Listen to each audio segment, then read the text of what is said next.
Hello and welcome to another video, people. Before we start, please like, comment, and subscribe if you wish to see more content. Today, we're going to be talking about the mental universe and how everything is mental. This is the number one law on the Kabbalion. If you've never read that book, it's called The Kabbalion.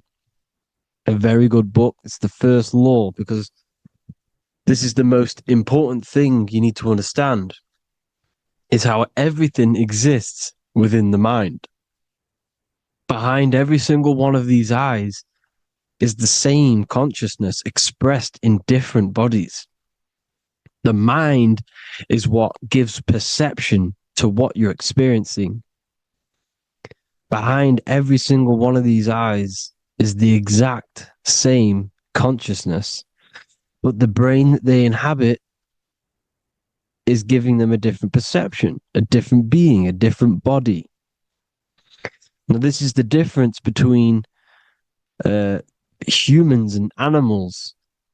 Humans possess a advanced consciousness, an advanced mind that gives us the ability to be aware of ourselves mentally, physically, and spiritually. We can reflect on ourselves. When a dog looks in the mirror or an animal looks in the mirror, it doesn't know what it's looking at. It doesn't realize it has a consciousness. It can't reflect on itself. It can't say, I want to improve in this area. It doesn't have that consciousness. We have a divine consciousness. Take away the N for divine, and you get with a D, put it with a D, you get divide, because we have a divided two-way consciousness. An animal only has one. However, it's still the same mind. We're all mind. We're all mental. We all exist within the mental plane. Look at this person walking. The body, the brain is sending electrical signals through the 12 cranial nerves, which the 12 disciples that spread the gospel of Jesus, right? You have 12 cranial nerves in your brain. There are 12 disciples which spread the gospel of Jesus. Jesus represents the mind, the intelligence, the invisible intelligence that we all are, the same intelligence, the same exact consciousness, which then sends a command into the brain. Then the brain sends these 12 electrical signals through the 12 cranial nerves to control the rest of the body through the nervous system. This person walking is not, the body is not walking. The mind is telling it to walk. And the brain is it's a supercomputer which is decoding these demands given to it by the mind. Because the pineal gland will have something to do with the ether, because the ether is physical and non-physical. The mind is sending the commands through the ether to the pineal gland, which is then getting broken down into electrical codes within the brain and sent throughout the nervous system to control the body. And this is why in the Sims simulation, because the body's the simulation, it's a false reality. It's the fake reality. It's not the real you. You are formless. There is no form, but the third dimension is a dimension within your mind. Matter, mind, light is all a product of your mind. It's all in the mind. Now, this is why The Sims has this green little diamond on top of the head. Because this is you. This is your invisible intelligence controlling the character. Okay? It's controlling the character. And this character is in the world. Your consciousness isn't in the world. The world exists within you, but the body is a vehicle for that realm that you land in. When you have a dream, your mind transcends this body into another body, duplicates your body, into another universe, unite. Unite is one. We're all one. It's all one universe, expressed in many different ways, infinitely. And the vehicle that you land in is the body to operate in that realm. This is the all-seeing eye, as you see here. The eye, this is all the intelligence. This is the ball of consciousness, God, expressed in different bodies. We're all this same one in different bodies, as you can see here. And this intelligence is expressing infinitely throughout the universe, an infinite universe. There's no beginning, no end. There was no beginning of the universe. There is no end. It's infinite, always has and always will. But the mind is what gives you the ability to explore the universe, to make perception of it. We are God in disguise. We are God in disguise. We are God in flesh. But the body can become attached to the mind, can become attached to the body if the mind is not aware of itself. When the mind is that blinded by matter, and we lack knowledge and understanding of what we truly are, a formless, infinite being, a traveler. This is why Freemasons are called Freemasons. Mason means traveler. Free. You're a free traveler because your consciousness is a traveler of the universe. When we lack understanding, our mind bounds to the body because we don't separate the body with our different layers of consciousness. When we separate them and identify that we are mind, body, emotion, you then can apply this knowledge to when you want to astral travel and explore the different realms of your mind, because the mind is the universe. People, this is what we need to understand. The mind is the universe. I am you and you are me. This is the Egyptians showing you this. The Ankh is the symbol of life. This is the one ball of consciousness, mind, giving it the Ankh life to all the different life forms. The cows, the birds, the snakes, and the big Ankh given to the humans, because the humans are the most intelligent. We have the most advanced consciousness. We have the most advanced consciousness. This is why the one is giving a big Ankh to the humans here. Here you see it again. This is not the sun. This is also showing Ankh giving out its life to all things infinitely. And this is the Most High. We are the Most High in disguise. When we strip off the body, we strip off the desires for the physical world, we strip off all of these fake identities that the mind gets attached to. That is God. The universe. You are the universe experiencing itself. I and I. The letter I and the number one is just one line. The letter I is the number one. Because your I am, when you refer to yourself as I, every single one of you who's watching this video refers to yourself as I, which is the one. We are all the one. We are all intelligence. We are all invisible. We are all the one. One is the only number. 1, 2, 3. Everything goes up in ones because there is only one. Doesn't matter how far you go down the line with numbers, all of their numbers are created by one because there is only one. It's me and you are the exact same consciousness expressed in different bodies. Mind, cause. There is only one cause. There is only one mind. There is only one being. But because we lack understanding of this, we think we are the bodies. And this causes division because the physical world's the most illusionary world. It's an illusion. It's all an illusion. Now you see with the two, you look with the two eyes, but you see with the inner eye, the mind.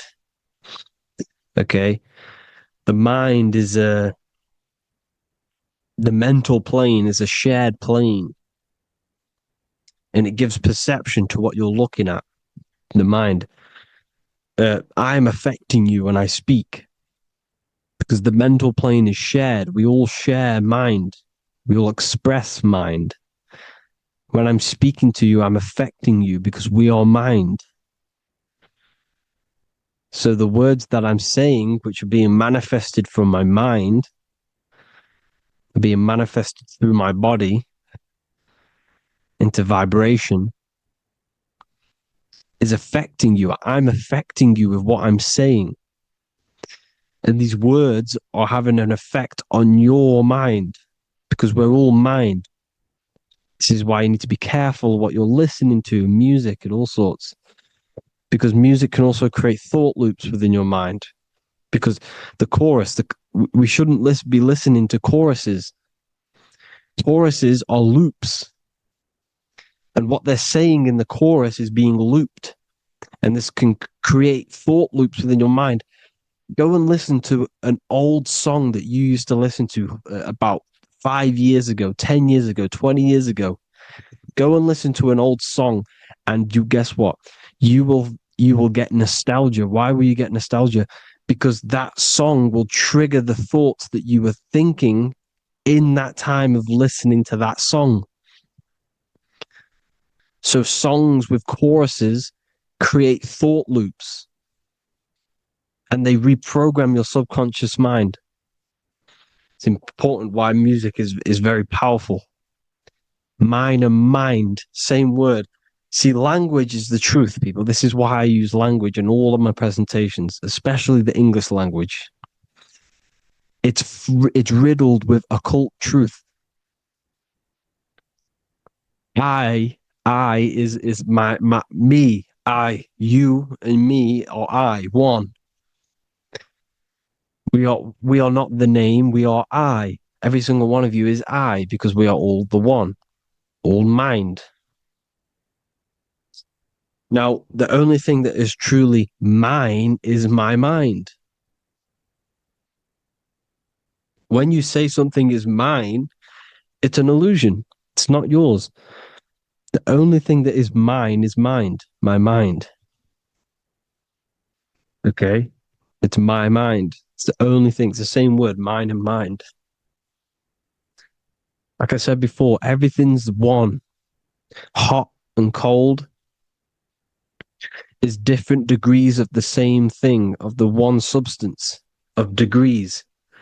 The 7 colors are different frequencies of the one white light. Everything is one. There is only one. We are all one. Everything is one. Hot, cold, day, night. It's the same degree of one, which is mind. The mind's perception is what's giving it, labeling it hot or cold.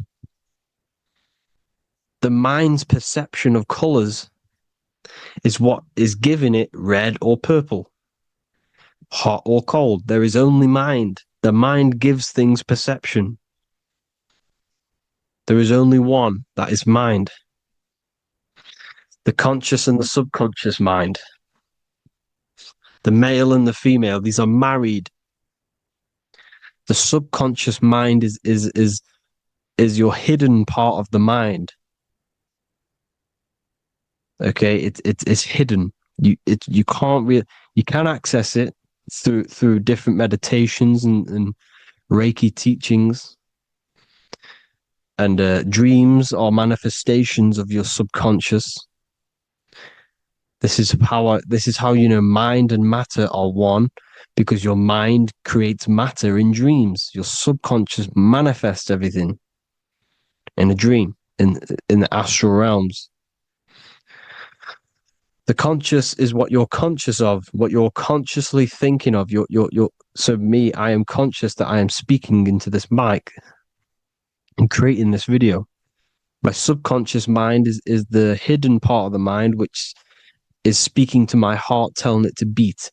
It's telling my food to digest. It's regulating all my blood. It's doing everything in my body without me being conscious of it. Without me being conscious.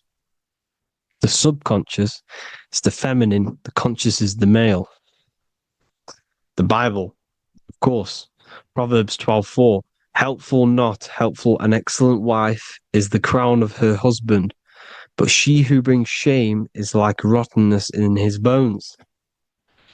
In the same way, husbands should love their wives as their own bodies. He who loves his wife loves himself.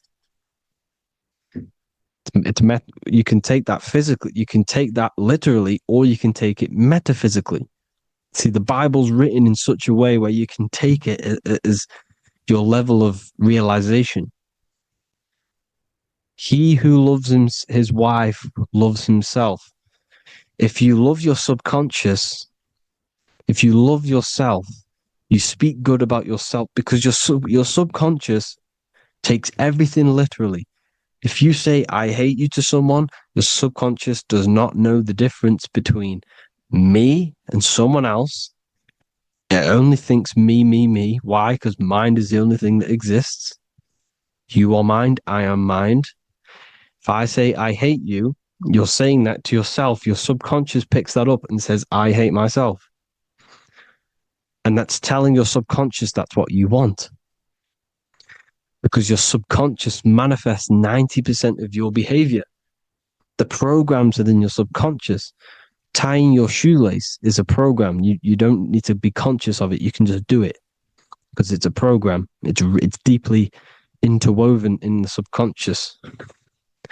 Driving your car, texting on your phone. You don't have to think about what letter. You just do it because you know where the letters are. It's a program.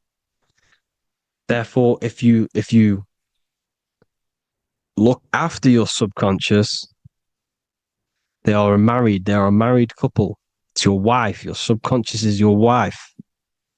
And it manifests 90% of your daily basis thought patterns, actions, behaviors, emotions, all the things that you all the trauma that you've experienced is stored within your subconscious, which is affecting you.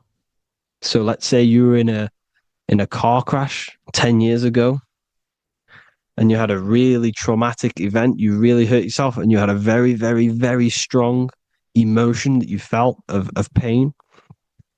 That will still affect you today. And why? Because it will manifest into your behavior. How? Well, you'll be cautious of what cars to go in and who. You'll be cautious because of that event that stored within your subconscious, because of that feeling you felt was so painful and so strong. It's still manifesting into your behavior today. For example, you won't go in certain cars, you won't go with certain drivers. The subconscious stores everything, all your memories, the programs, and everything. So if you trick your subconscious, that's how you manifest your life. To trick the subconscious, you already have something. And therefore it will manifest into your life, into your behavior, thoughts, and actions. This is why the golden rule is to treat others like you want to be treated. Because I am you and you are me. We are all subconscious. We all have subconscious. Whatever I do to you, I do to me. Because my subconscious picks that up and thinks I'm speaking to me. Mind is very powerful. Whatever I do to you, I do to me. Treat others like you want to be treated. The golden rule. That is the only rule we need in this realm, in the universe. If everyone understood this rule and how the subconscious works and how karma works, we'd live in heaven on earth, the Garden of Eden, the golden age. As a man thinketh in his heart, so is he. Proverbs 23:7. Where your heart is, there will be your treasure. Your heart's the emotions. The storehouse of emotions is where you feel emotions. You have to let your emotions move through you, not become you. You can't let your emotions become you. Or accept, be like the sky and let them pass through you. Be like the clouds and the stars passing over. Let them pass through you. Do not let them become you. And this is how emotions can take over your mind. We are driven by, when a man is driven by emotions, he has no self to control. You must control the mind, because the mind can be corrupted. Because your thoughts are electrical in the brain. Your thoughts come from the mental plane. So how the mind works is that you place your attentions on something in the mind, and infinite information just flows in. Think about it. When you think of a certain topic, as soon as you think of that topic, information comes flying into your mind. Different ideas, ping, ping, ping. It's all connected. It's why we call it a mindset, because your mind sets itself to frequencies. And when we think of something, we tap into that frequency, and just the universe, the mind, the mental plane just flows in information based on that frequency and that thought. The universe is just information. All of the information out there, nothing is new. It's all there. You just have to tap into it. You can tap into these different thoughts, and it's all there. Everything already exists within the mental plane. You don't think anything. You receive thoughts. We all share the mental plane. We affect each other. I'm affecting you. Speaking, listening to me is affecting your mental plane, your mind. The physical plane is the lowest plane. It's the world of effect. Everything you see in the physical plane is the effect of mind. Like I said, the person walking is the effect of their mind telling the body to walk. The physical plane is the lowest dimension of your mind. Mother Earth, we are in a mother. We're in the womb still. The earth is feminine. It looks after you. It provides you with food for free. It grows on trees, with water. It's Mother Earth. It's the womb. The dome above your head is your mother's belly. Okay? Is your mother's belly. You're in the womb still. You're forever in the womb, because your mind's constantly expanding. Because when the baby's mind figures out that there is a reality outside of its mother, it starts to hear the people on outside of its mother, what does it do? It figures a way out of the mother, and it becomes born again in the water, in a hospital, into the other world. It's the same with our minds. When our minds figure out there is other worlds beyond this physical, we explore them. The astral plane, for example. You figure a way out of the body. Because when you're the firmament, look at the word firmament, meant at the end. Firm is firm, something strong, something like a rock is firm. If your mind is firm like a rock, you will be stuck under the firmament.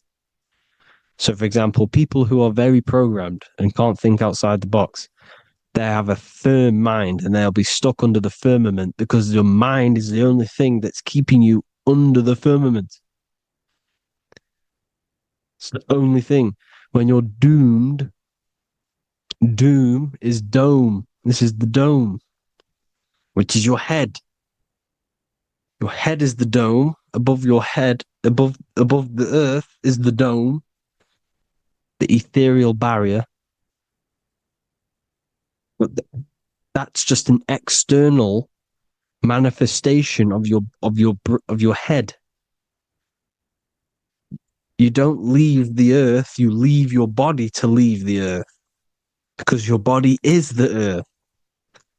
It's a dimension within your mind. So when you're doomed, you're domed. Your reality is your level of realization. You realize something, or when you have an idea, the mind, and the EYE or I. Same thing, mind. It's all mind. Reality is your level of realization. You realize there's other worlds. That's your reality. Your perception's your reality. Mind in Latin is mens. Jesus was known as the fisher of men, which is the fisher of minds.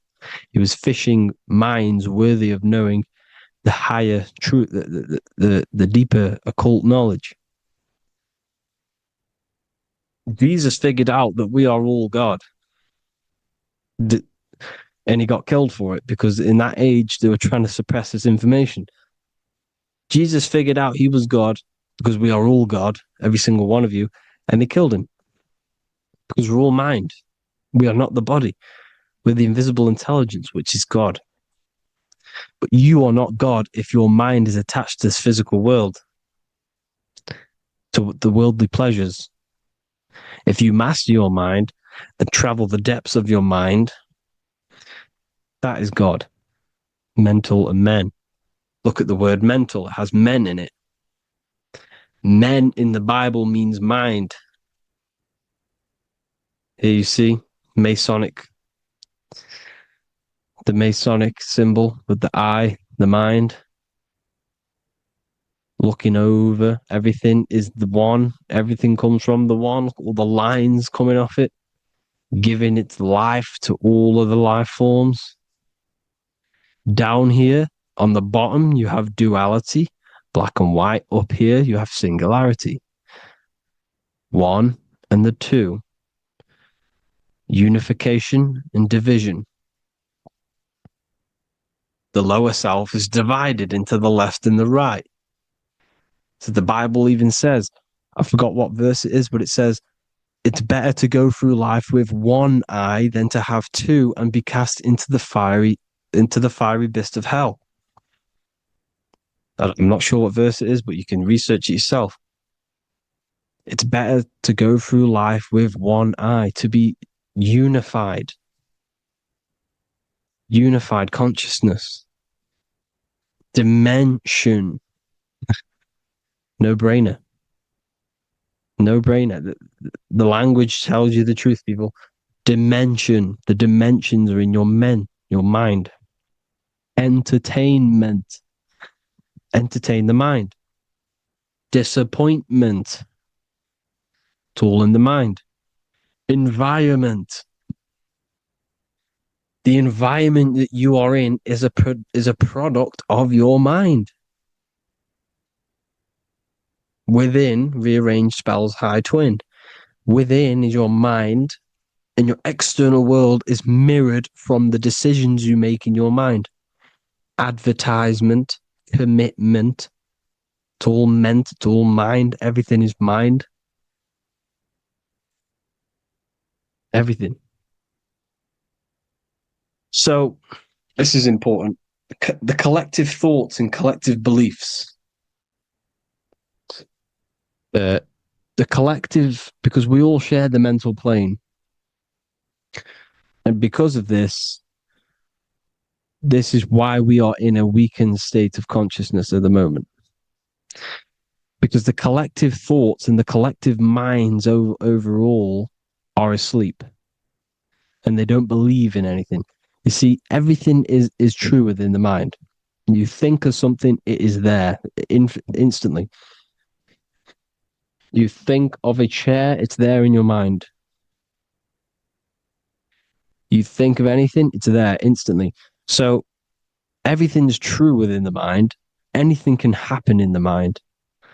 Anything can happen on the physical plane if the collective consciousness, the collective minds, believe it to be true.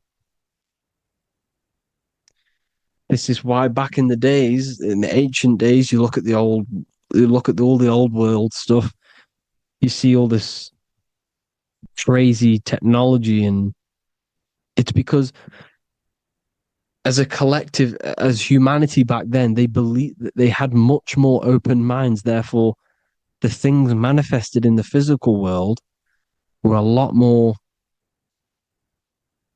out of the box, so to say, compared to today. For example, magic is not as powerful today because the masses don't believe in it. It's still powerful, don't get me wrong. But if the masses believed, or if everyone knew magic could be real, because it is, anything's real in the mind, it would be a lot more powerful.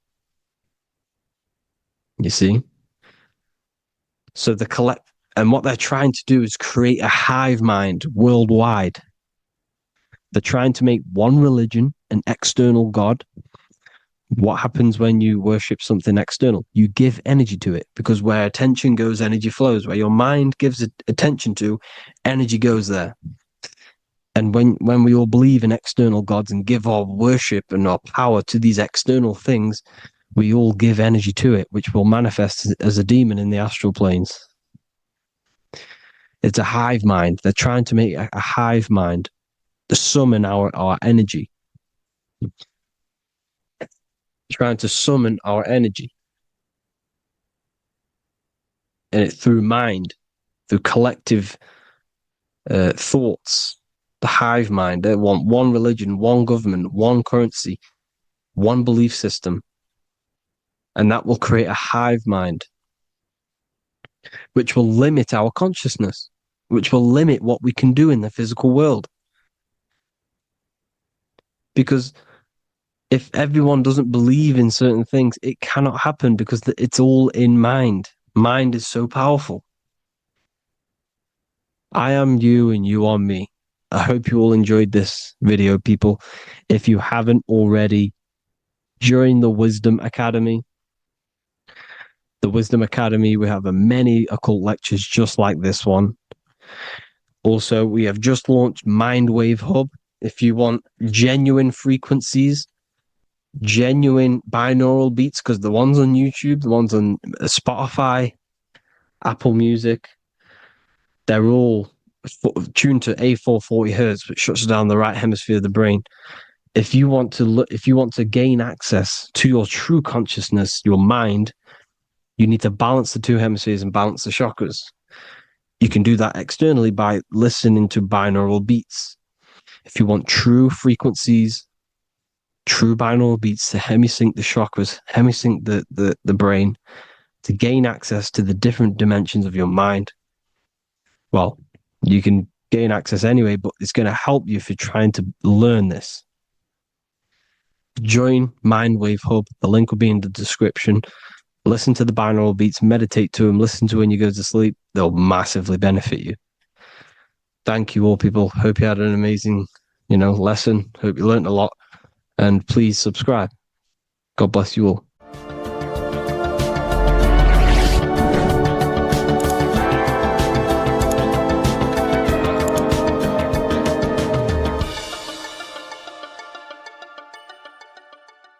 Welcome to Revival of Wisdom.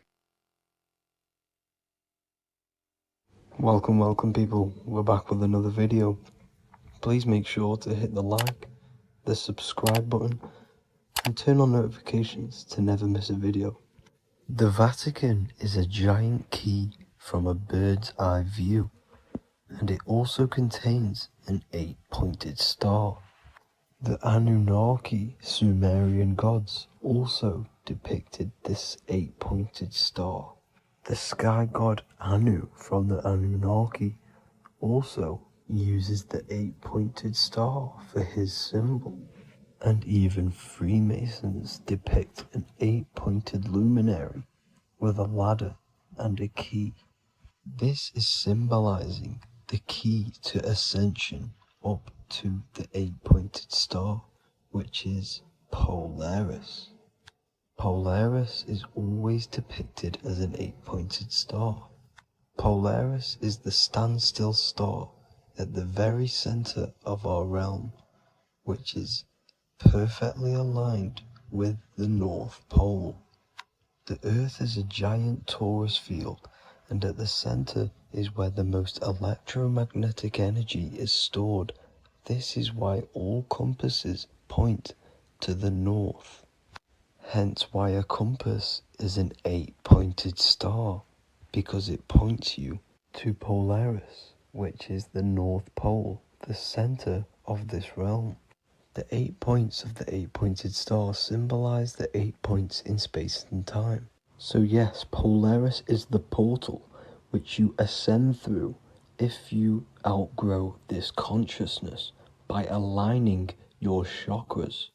Our earthly realm is a macrocosmic reflection of us, and we as humans are the micro reflection, with the earth containing its 7 chakras as well as us. The North Pole is the 7th chakra, which is the crown chakra.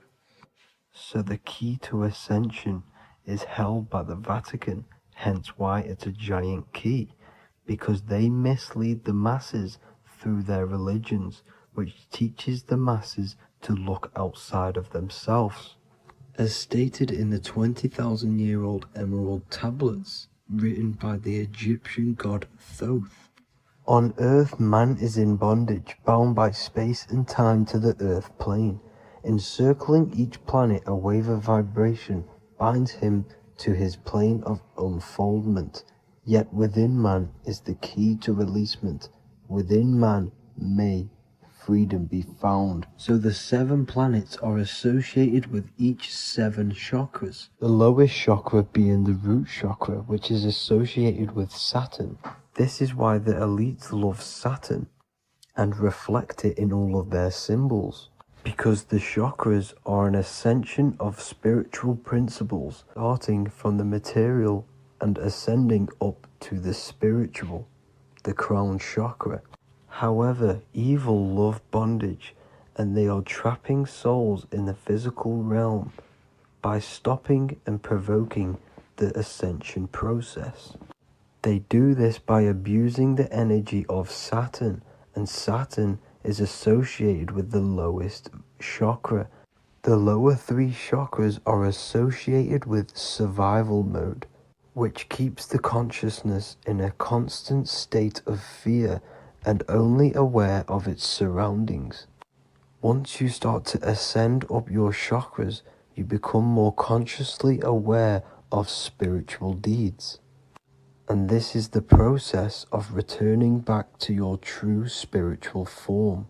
Going back to Polaris and its connection to ascension, Kanye West symbolizes this on his music video 24.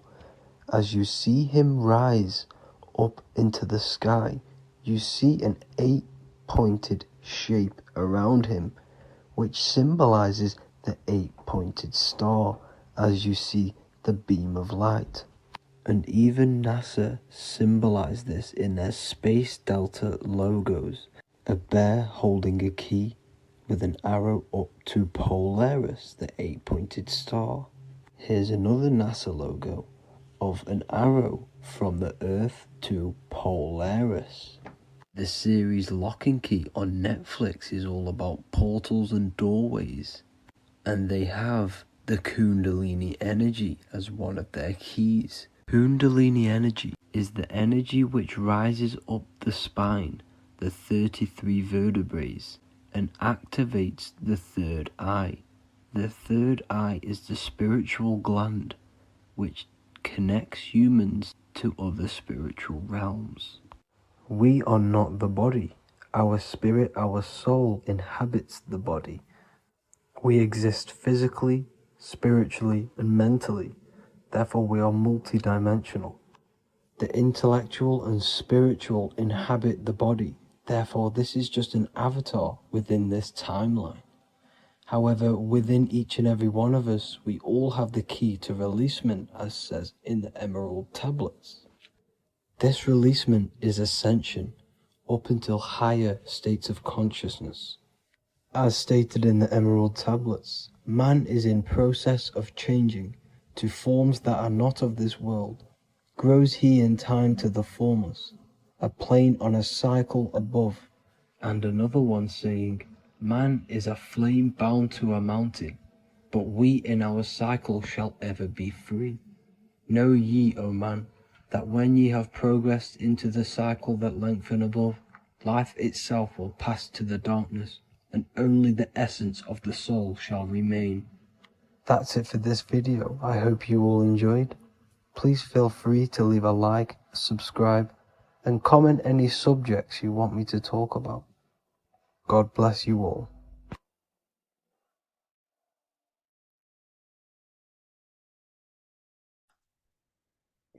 In this video, you're going to learn exactly what Christ consciousness truly is and how to cultivate this into your life so you can live a better life, create the things that benefit yourself and humanity, and ultimately to bring heaven on earth. This is the true way. If you're familiar with my work, you know that, I'm pretty much obsessed with symbolism. Symbolism is such a massive topic, and it unlocks profound ancient wisdom that is hidden behind these layers of symbolism of the ancient paintings, symbols, and texts. So I was going through some Christian artwork and I came across this painting. It's a well-known painting called The Sacred Heart of Jesus. And it just blew my mind. What this is revealing about human consciousness and Christ consciousness, which is what Jesus represents. If you're not familiar with Christ consciousness, you should definitely do a bit of research on that. But I'm going to explain it today in detail. So when we look at this painting, we are looking at symbolism. We're looking at consciousness, a state of being, a state of living, a way of thinking, a way of feeling, and a way of acting in the world. As I've said this many times, we're all creators. We all create and generate reality. And you don't just have your personal reality, you have a collective reality. Your reality is affected by the collective consciousness. Depending on the collective consciousness's understanding of reality will also affect your life. We have a collective life and a collective experience. So Jesus in this depiction here is in a way showing us instructions to reach Christ consciousness, whether you see it yet or not. But I'm going to decode this for you. And your mind might be blown after watching this. Okay, so so what is the meaning of Christ consciousness? What's the whole purpose of this? Very simple. Like I mentioned before, we have a collective experience on this world. And Christ consciousness is the natural consciousness that we all need to be functioning on to generate peace, love, and unity on the earth in this experience we call life. That's what Christ consciousness truly is. It's a state of being that we need to cultivate within our own self, within myself, others, and everyone in this life and experience, so that we can all live in peace and heaven on earth, what they like to call it, so that we can generate the best experience possible together on this thing we call earth, on this material world, this material dimension. the material dimension is simply just a physical dimension of thought. It's a physical outcome of thought. But that's a whole other lecture. So please leave a like, leave a comment if you have any topics to talk about that you wish for me to cover, and definitely leave a subscribe if you like my content and channel. So to go deeper into this, right, we've explained what Christ consciousness is and what it actually, will do to the earth and what it will do to reality and our collective experience. And it's also representing a profound understanding of self, a deep understanding of the true nature of self, the true source of self, what the self is, pure consciousness, pure God. We are all Jesus. Jesus is you, a physical manifestation of the divine made manifested physically. A physical manifestation of consciousness, okay, of spirit descended into matter. However, Jesus is a symbol that should not be worshipped, but something that we need to cultivate, maybe look up to, and cultivate within our own mind and hearts and actions. So he is someone that we should embody into our own very own being.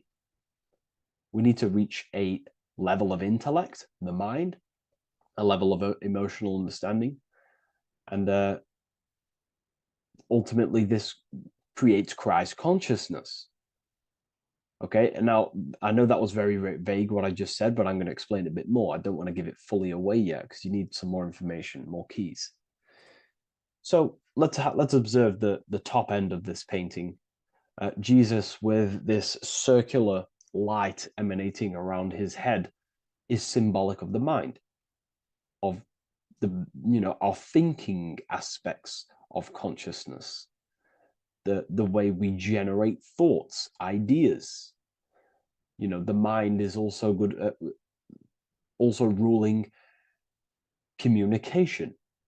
It also rules what we give attention to. Okay, so this is symbolizing the mind of every human being. The mind is a very powerful center of consciousness located in the head, of course. This is why Jesus is the head at the top with the circle around it, representing the mind. Now, to reach Christ consciousness, we need to purify our minds. Purification of the subconscious mind. The subconscious mind is the hidden aspect of our mind with all of our memories, belief systems, and everything we've ever experienced is stored within there. We have traumas there. We have bad belief systems that hold us back. So it's about reprogramming the subconscious and aligning the subconscious with higher consciousness, with higher understanding of self, removing any mental blockages from the mind. Because in today's world, most people's minds, including myself before I, purified myself, and I'm still continually purifying myself. That's not to say I'm perfect, because I'm definitely not. But what I was saying was purifying the mind so we can have a powerful mind. Because like I was saying, most people's minds are not their own friend. They let their mind control them. They let their thoughts create negative influence on them, negative emotions. They let their mind destroy their confidence, destroy themselves. We do not want a mind like this. We need a mind that is our best friend, that receives powerful thoughts, that gives someone power. We do not want our mind taking away our power. Okay, so in this specific image here of Jesus, this represents a light mind, a powerful mind, enlightenment. The word enlightenment means light and ment coming from mental or mind, light in the ment. This means a powerful mind. Light is also symbolic of knowledge, information. When someone's very intelligent, you call them a bright person. It's a bright mind. It's knowledge of self. So the mind is conscious of self. That's another thing. We need to be conscious. A lot of people are not conscious, including myself before I did this, before I woke up. Most people are not conscious of their actions. They're not conscious when they're actually awake in the day. They do things unknowingly. Are we conscious of our thoughts, emotions, and actions, what we're giving attention to in our mind? Because ultimately this shapes our experience. There's a great quote, I think it's Julius Caesar or one of the Roman emperors, who says the quality of your life is dependent on the quality of your thoughts.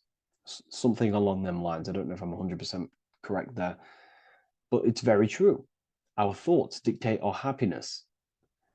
So to cultivate Christ consciousness, we need to be conscious of our actions, conscious of our thoughts that we're giving attention to. There is a level of mastery that we can achieve within ourselves where we become conscious of every single thought that enters our mind. That sounds easy, but it's definitely not. But that's a high level of mastery that we can achieve and cultivate within ourselves. So we're looking at a powerful mind here from Jesus, a powerful mind, a purified mind. And we purify the mind through, affirmations, meditations, ritual work. Rituals are things we do every single day with an intent in our mind and an emotion in our heart to impress that state of consciousness into our subconscious, so it can slowly rewrite our consciousness and align our consciousness and sync it with higher thoughts and higher emotions with love. We can sync our consciousness with love, which is ultimately what Christ consciousness truly is. Well, now we're going to go on to that now. So we've gone over the mind. Now we go over the heart. Now notice, before we go into the heart, Jesus is revealing. He's pulling back the robe, symbolizing opening the heart, revealing the heart, revealing the soul, the light of the heart. Our authentic self lies in the heart. Our pure intentions, our love, our soul needs to be shining through our heart. And our soul is unconditional love. Now, that's not to say that we can get corrupted hearts. We surely can have corrupted hearts, for sure. We can love sick and twisted things, and that's evident in today's world. People love killing people. People love hurting people, manipulating people. People love power. Now, that's obviously an inversion of the natural state of consciousness for humans. When we're born with a natural state of love, of unconditional love for the self, for everyone else, for animals, insects, the earth. We love everything as a child. And not only do we love everything, we actually act upon this. As a child, we do not act on anything we know is not good. And I'm talking early stages of being a child, before we're indoctrinated, before the mind and heart become corrupted. We are pure. This is symbolizing this. Light represents also purification and truth, because when you shine light on something, it's the truth. You see it. You shine it through the darkness. It reveals. So light, this is symbolizing revealing the light of the soul, of love consciousness, holding love in the heart, true love, not love for sick and twisted things, but true love for the self, the body, and for everyone else and all things. Holding love in the heart. There's a famous saying of keeping the sun in your heart. Keep the sun in your heart. It's a very famous saying. What the sun is a symbol of love. What does the sun do? It gives abundantly. All it does is give light, give energy, power, light to the earth, and everything is feeding off this source. The sun expects nothing back. It just abundantly gives. It's a symbol of love. This is the love principle of creation. Now, the heart is also governing our actions. What we think about, in our mental field of consciousness, is directly corresponded and observed in our hearts.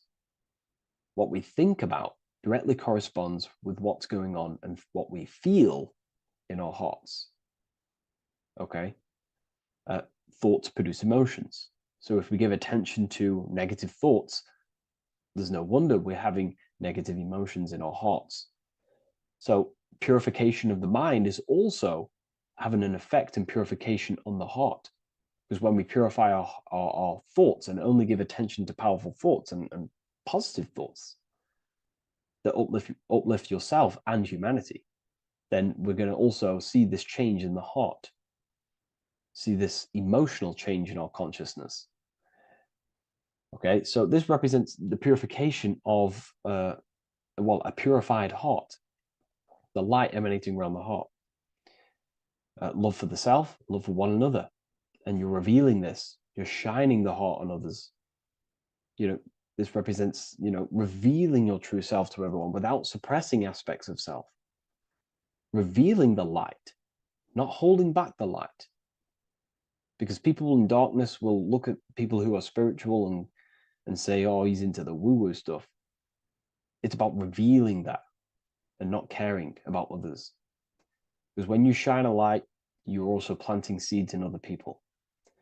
Now, I'm going to tie this together with the hand gesture. Now, what we're looking at here, we're looking at a hand gesture with two fingers up. We have the middle finger and the index finger upwards. And notice how they're crossed over. They're crossed. They're not separate. They're crossed, representing unification. Unification here. This is a unified two fingers. Two represents division. Crossed over represents oneness. It's the unification of the mind and the heart. A lot of people talk about this, but not many people go into detail about it because, for many reasons. But this is the unification of thought with emotion. This is how we truly reach Christ consciousness. And ultimately, when we do gain the love in our hearts and we do slow, it's a gradual process of cultivating love for the self and everyone else in the world, because we're so programmed to be divided. But it's a slow progress. But when we do cultivate love in our hearts for the self and one another, love is a very, very nurturing and growing force. Like I said, the sun earlier, that is pure love energy. It makes everything grow on the earth. While love in your heart grows connections with people. It grows care. You go out your way to do things to people and do give people things. It's a very nurturing and growing energetic force. And me personally, I think the whole universe is built upon love. The whole thing. Without love, without the love, there is nothing. Nothing is, love is the only true emotion that truly exists. Everything else is either an opposition of love or a different degree and branch of love. Love is the only true emotion, and everything is built upon that principle. Okay, love is what guides us to a higher consciousness. When we cultivate love in our hearts, we become a vessel for light, more energy, more vibration. Our electromagnetic field expands, or biofield, when we hold love in our hearts. It's a very powerful force. And when we do cultivate a strong spiritual compass within our heart, because that's what our heart truly is, it's a spiritual compass. It tells us, well, it doesn't tell us, it knows what is right at all times. If you think something, your heart tells you whether that is right or that is wrong, whether you should act upon it or whether you should not. The heart knows what's good and evil. No one told you this as a child. As a child, you already knew this. You came into the world, you knew what was right and wrong. You knew it was wrong to hurt people.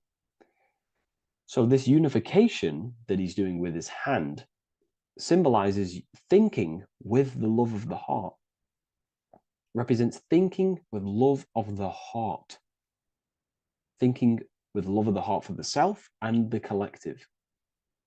Now, ultimately, what this does is give birth to perfect action.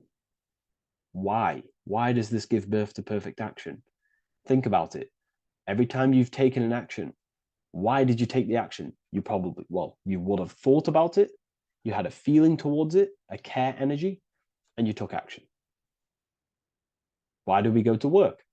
We care about paying the bills and staying in our house. We go to work to earn money. We think, we care, we act. Everything you see in front of your reality, on the screen that you're seeing right now, you called your eyes, everything is in front of you because you care. It's the heart energy that leads the body. Okay? And that's even present in the body. Have a look at the body.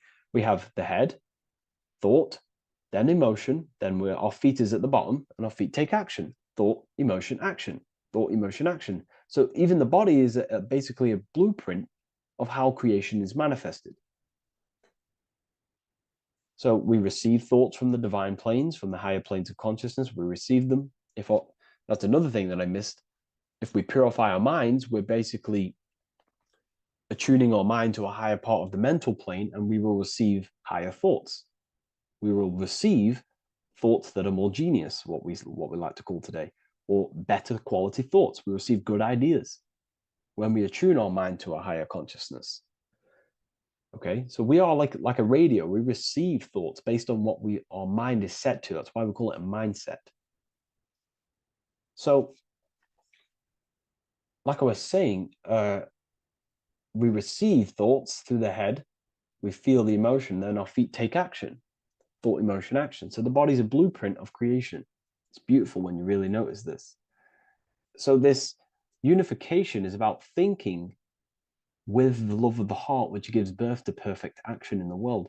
And this is the state that we need to cultivate within myself and everyone in the world so we can give birth to heaven on earth through action. Because ultimately the world is molded through action, physical action. And them actions are molded from thoughts and emotions. Now,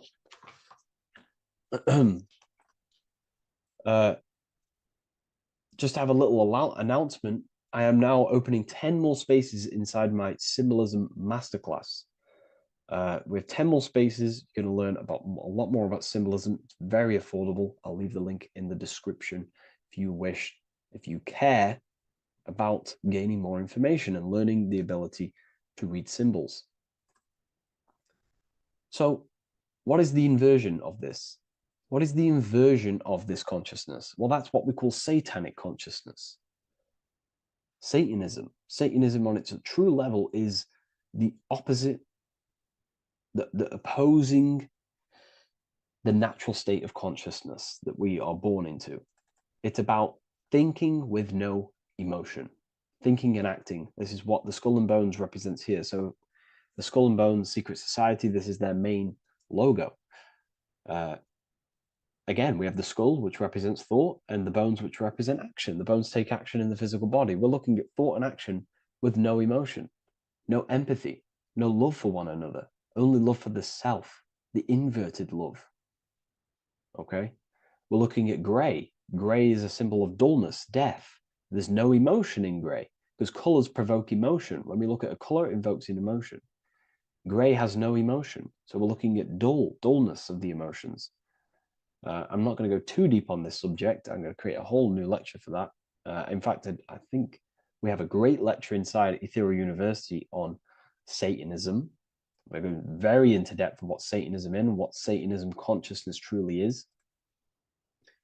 And again, it's just the cross inverted. Satanism is just it's the invertation of, I don't know if that's a word, but it's the inverse of natural law, natural consciousness, of love consciousness that we are born into. Okay, so ultimately, the message in this video was to create love in our minds, love in our hearts, think with the love of the heart, think with the care for one another, and that gives birth to perfect action. And when we align, when we do truly act out what our heart is telling us, and I know this from first-hand experience. This is what happened to me. I woke up, I started to follow my inner guidance. I always took action on it. I was saying yes to it every single time.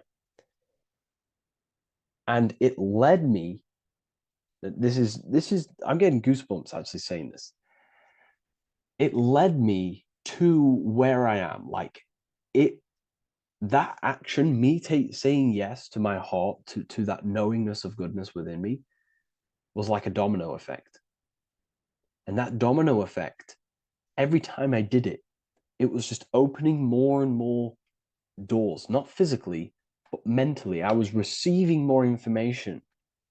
I was receiving more opportunity physically. My work started to explode on social media. Like when you follow your heart and truly take action on what you know is good, it's like a domino effect that leads you step by step to where you're meant to be. And it's so profound and it's so, beautiful. And I'm telling you this from firsthand experience. This is ultimately how you kind of unlock your purpose in this physical world as well. So not only is it going to create a better world, it's also unlocking your true soul form and soul purpose while you're here. It's very beautiful. So I thank you, everyone. Please leave a like, comment, and share, and subscribe to the channel. And I'll see you all inside Ethereal University if you decide to take your studies to the next level. Take care.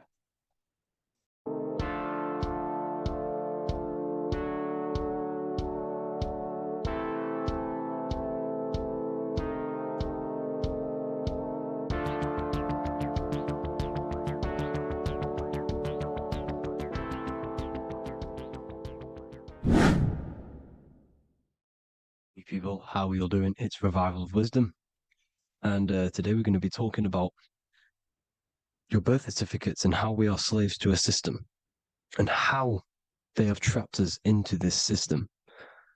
Okay, so the first thing you need to understand about this system is there are two types of laws.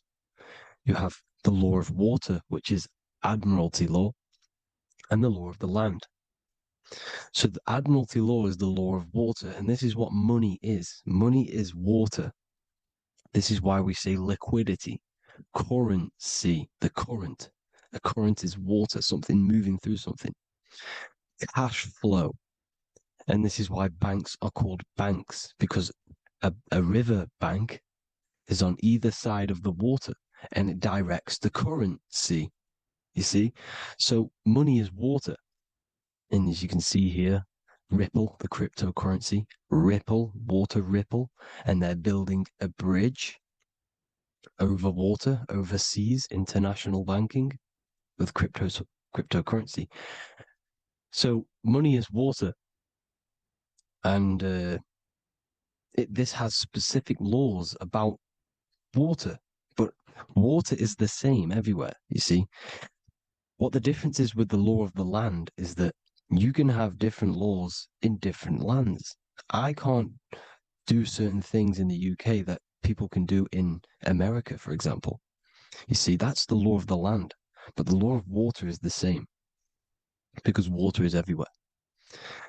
Now, this is very important to understand when it comes to, these birth certificates.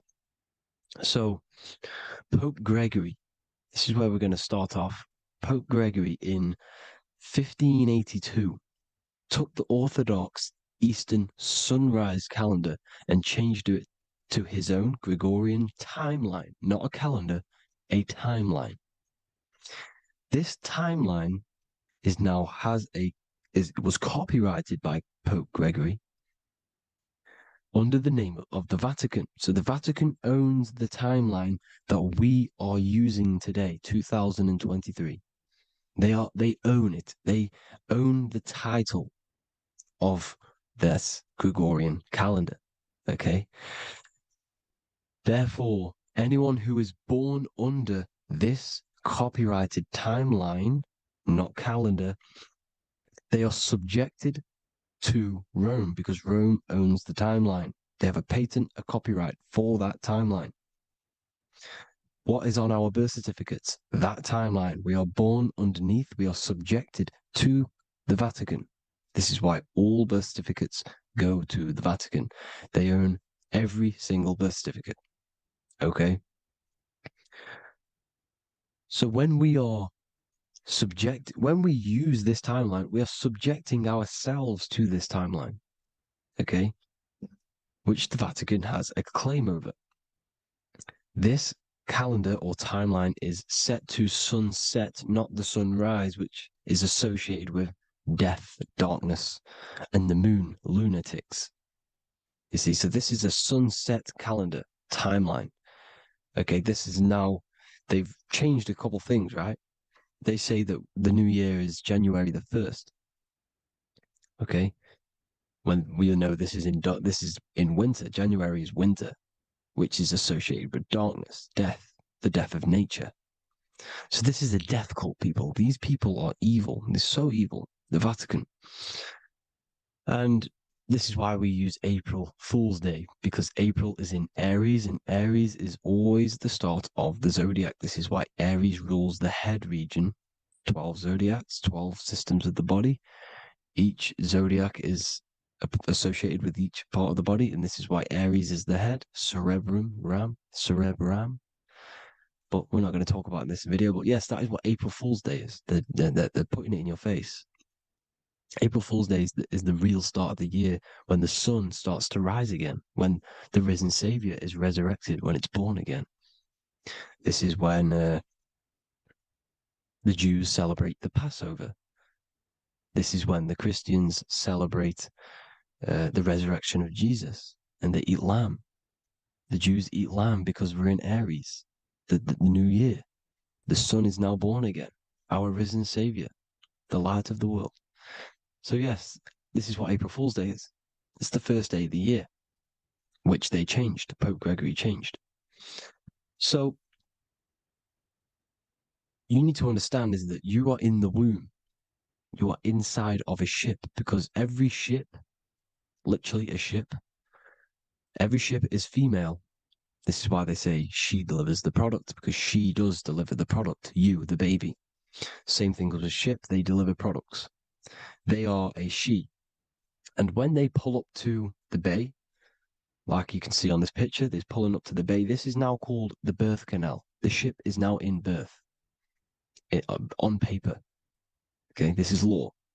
And when they pull up, they tie up to the bay, and now they get a certificate of manifest certifying all of the products which are on the ship and what they are bringing into that nation.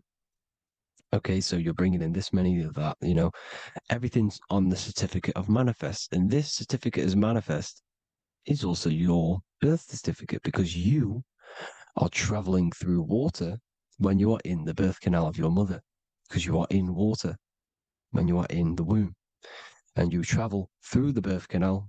And when you arrive, you get a certificate of manifest with the name, how many, the quantity, that's your birth certificate. Okay.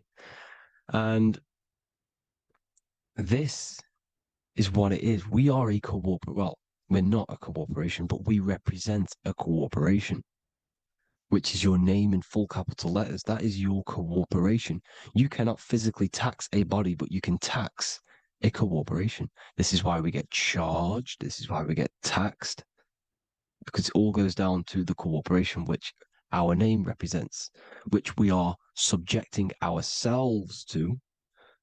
We are my name. I am subjecting myself to this name, and that name has a corporation which I represent, which I subject myself to. You see, this is how we are attached to this straw man, this character that they have built on paper. So it's a character which is on paper. This is what we represent. So when the woman gives birth, she delivers the baby, and then she has another substance. Now I'm going to break down how they attach this name to us, how they do it. Okay. Our mother is carrying us the product in the womb, the water. And it goes from the United Kingdom into a state-owned, corporate, federal-owned hospital, which is government-owned. She does not declare the package when she enters the building. Aha, so keep that in mind. When she delivers the package in the federal territory, she does not declare the package either when she leaves. Therefore, there is no evidence that we exist when we arrive. On paper. On paper, there is no evidence that we came into the building or left the building. We have not been declared. So we do not exist on paper at this point. When the woman gives birth, she delivers the baby, and then she has another substance, which is called the afterbirth material. Okay? This afterbirth material has the same DNA as our physical body with the body, mind, and spirit. Okay? This is how they get this cooperation. Hold on. The afterbirth material does not get claimed by the mother nor anyone. Therefore, they salvage that substance because we are under the Vatican. Every state is all Catholic. Your birth certificate is Catholic. No matter what religion you think you are, every single birth certificate is Catholic because we are subjected to Rome. All roads lead to Rome. Rome runs all of this. Okay, we're still under the Roman Empire. Okay, so Rome are Catholic and they believe in salvation. This is how religion comes into this. This is how they use religion to get this. So they salvage the afterbirth material and they claim it and they salvage it and give it and charge it to Rome. And they give it a name. Here's the legal term, born alive. Here's what it says. Each product of such birth is considered live, born, and fully recognized as a human person. So each product of such birth, so that could be anything, the afterbirth, the person who actually comes out, the baby. So your afterbirth, which we do not take with us, we take the baby with us, they keep that in the hospital, they collect the afterbirth, and they salvage it, and they give it the name, which, it is us. We are a representative to that afterbirth material, which they put the name on, they claimed, which is subject to Rome. So we are walking around our whole lives as a representative to that claimed salvaged afterbirth material, which the federal state have. Okay. We are under the Catholic Church, Vatican. Therefore, the afterbirth material is a child of God. See, on paper, therefore, they believe in salvation and salvage the afterbirth material. This material has no mother or father. The state pick it up. It becomes a war to the courts and gets charged to the state. So we are a representative to that character they salvaged because it is the exact same DNA as you. Subject is the name or the title, and the matter is the physical aspect left behind in the hospital, which represents us. You see? So now we're moving on to Unum Sanctum. Unum Sanctum was in 1302, a very, very important year. Very important year. Unum Sanctum says this is basically how they claim everyone in the world. So the Vatican had all this power, all this gold, all these people under them. They need to get a claim for them so then they can rule over them and make them slaves. So what they did, they created Unum Sanctum. Pope Boniface VIII did this. And it says, the spiritual man judges of all things and he himself is judged by no man. The spiritual man, keep that in mind, unless he invent like Manichaeus, two beginnings, which is false and judged by heretical, since according to the testimony of Moses, it is not in the beginnings, but in the beginning that God created heaven and earth. Furthermore, we declare, we proclaim, we define that it is absolutely necessary for salvation that every human creature to be subjected to the Roman pontiff. So they are claiming us in Unum Sanctum, and it's in the vaults in the Vatican. They will put a spell on it because they are sorcerers, they are magicians, They put a spell on it, they lock it up, and whatever goes on that piece of paper goes. And this Unum Sanctum is claiming all of us. So what does it say in the beginning? The spiritual man judges of all things, and he himself is judged by no man. The spiritual man, the man with the body, mind, and soul, the first baby that comes out the birth canal. That's you, your body, body, mind, and soul. You have the Christ, which is I am, which is grace. Grace means here now, in the present. You have the Christ, which means I am. Therefore, you have a soul. If you can say I am, you have the Christ. You have a soul. But a creature can be anything with no soul. You see, so no man can judge the man with the soul. However, as it says in the second part, we proclaim, we define that it's absolutely necessary for salvation that every human creature to be subject to the Roman pontiff. So they are subjecting the afterbirth, not the man with the body, mind, and soul, but the afterbirth to the Roman pontiff, to the Roman Catholic Church. We are the ones who are claiming to be the afterbirth material, which is our birth certificate, which is our representative. We represent that because it is our DNA. This is how we are stuck. We are stuck because we represent this DNA, which is on paper, recorded. You see? So we, being untaught, uneducated in these subjects, we are subjecting ourselves to this system, to this slavery, because we just want to live. We just want to live happily, just peaceful. Think about it. Where's all this coming from? Where's all this war, all this killing, deaths coming from? We just want to live. It's coming from the Catholic Church, these evil death cult, which has subjected us, which has used us as slaves, and we are still slaves, and it's just going to get worse and worse and worse. So this is how we have subjected ourselves to be the slaves to this system.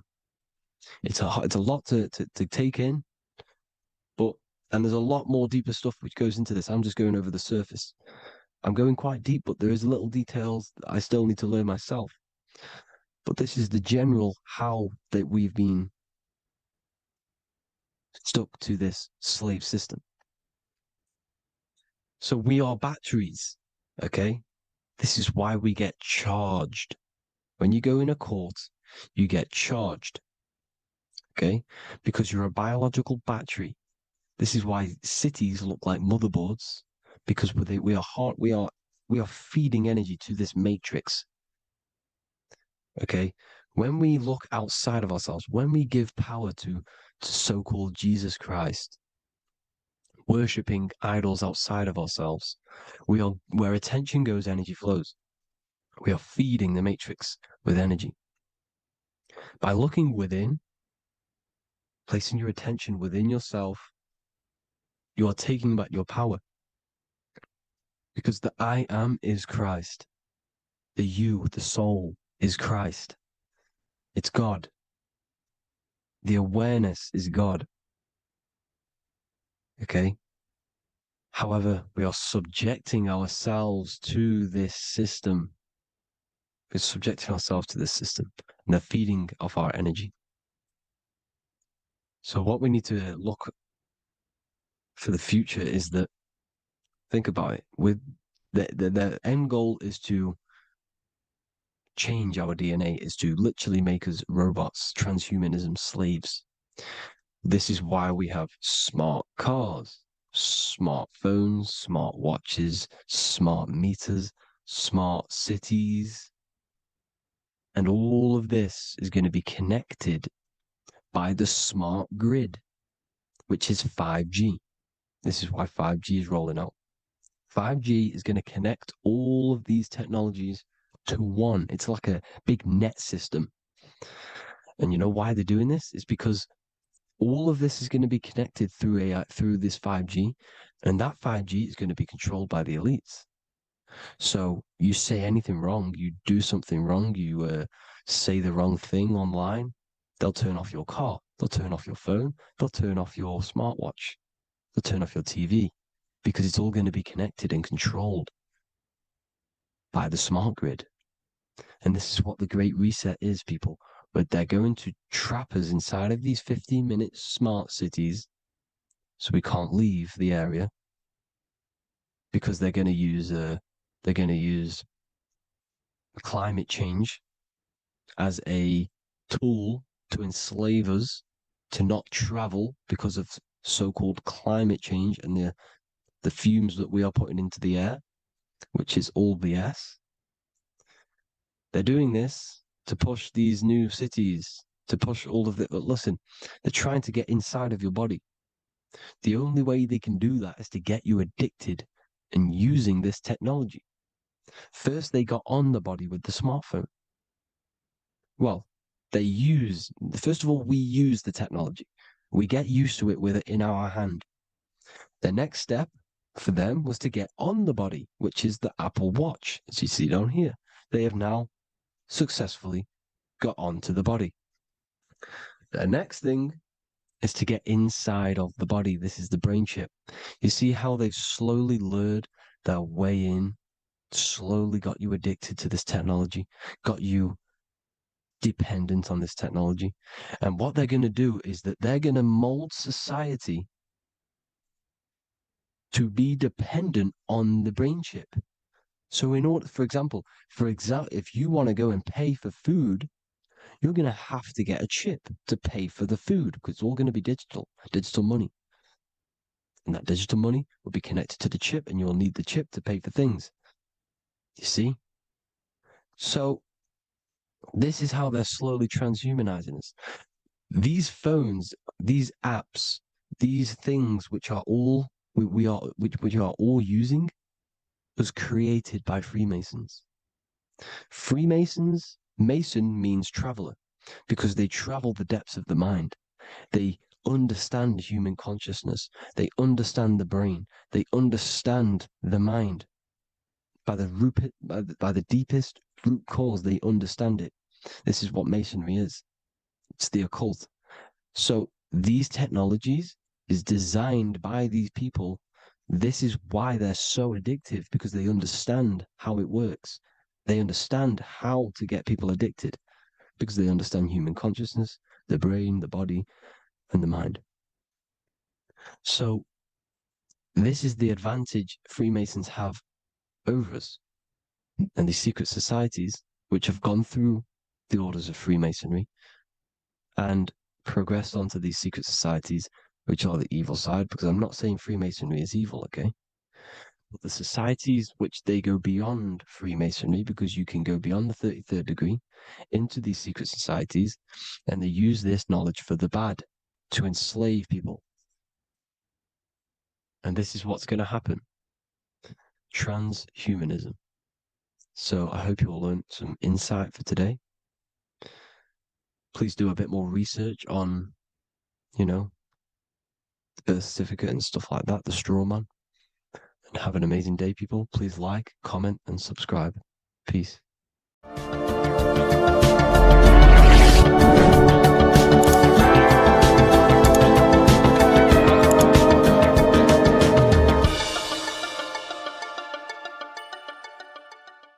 Before you call the Baphomet evil, make sure that you watch this video until the end so you gain a full understanding on what the Baphomet truly is.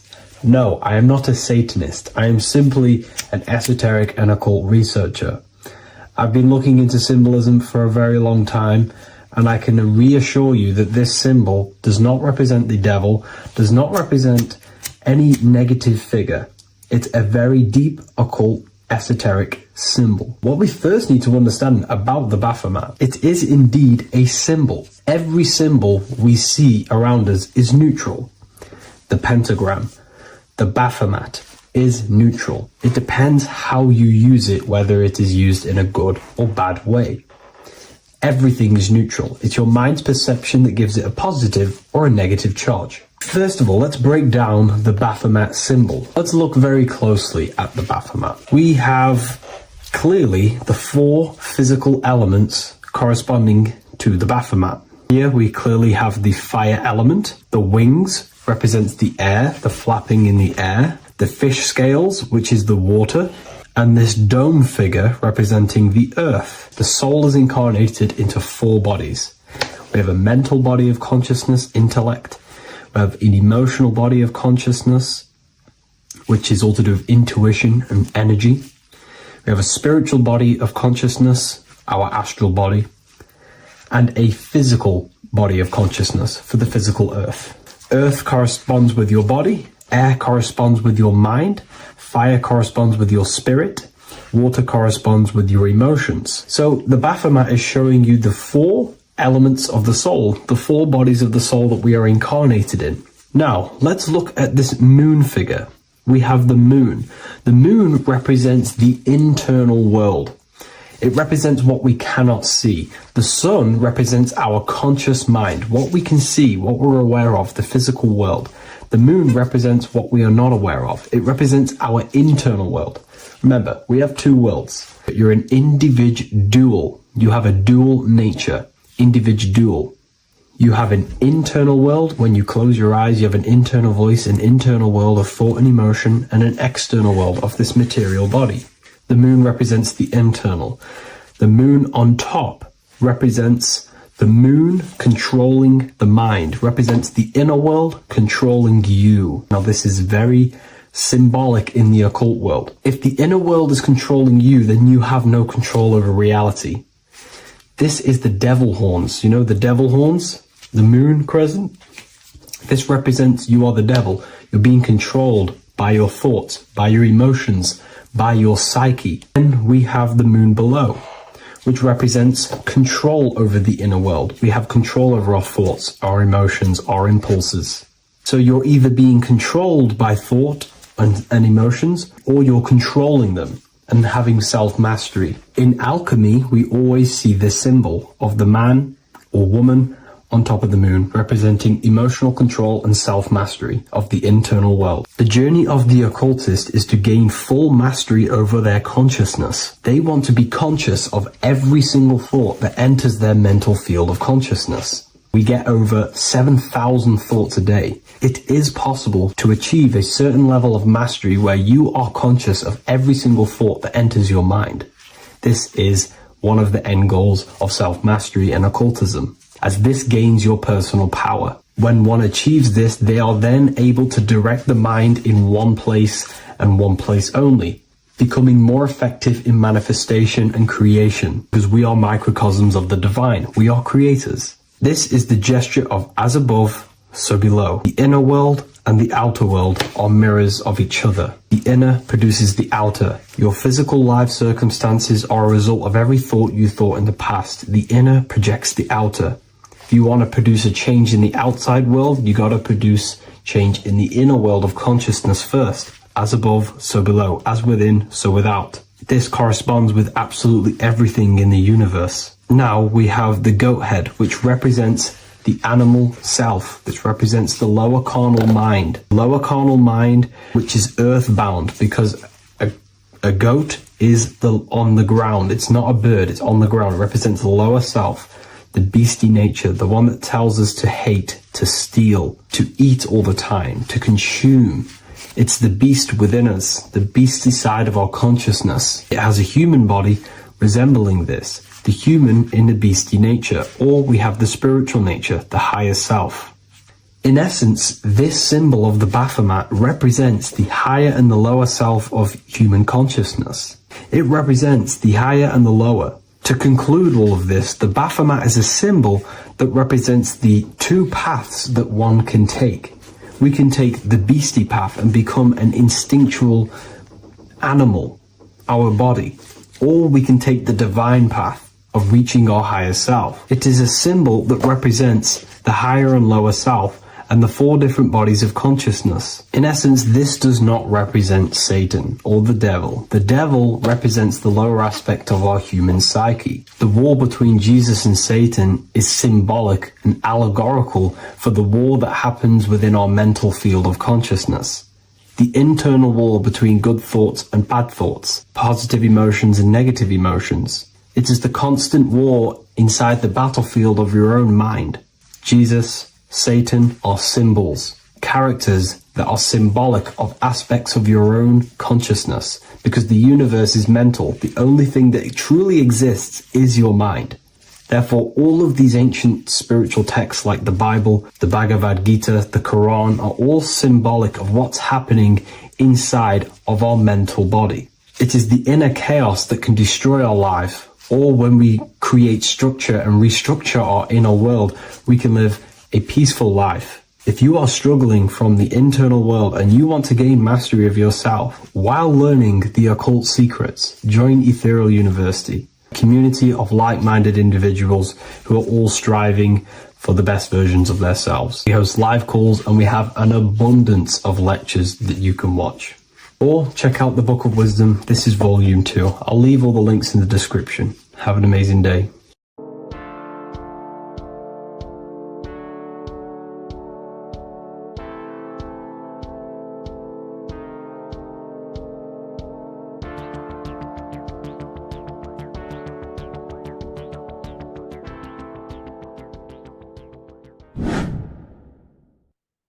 Left and right hemisphere, and what are they doing? How does it contribute towards your perception in this world? And this is what we're going to be talking about in today's video. We're going to be breaking down the two hemispheres of the brain and how they function in your life. So first, we have the left hemisphere. This is the logical hemisphere. This is the analytical, divided, scientific, or verbal hemisphere. The right hemisphere is creative, wholeness, artistic, symbolic, and metaphorical. The right hemisphere does with non-verbal things. It produces a holistic perception.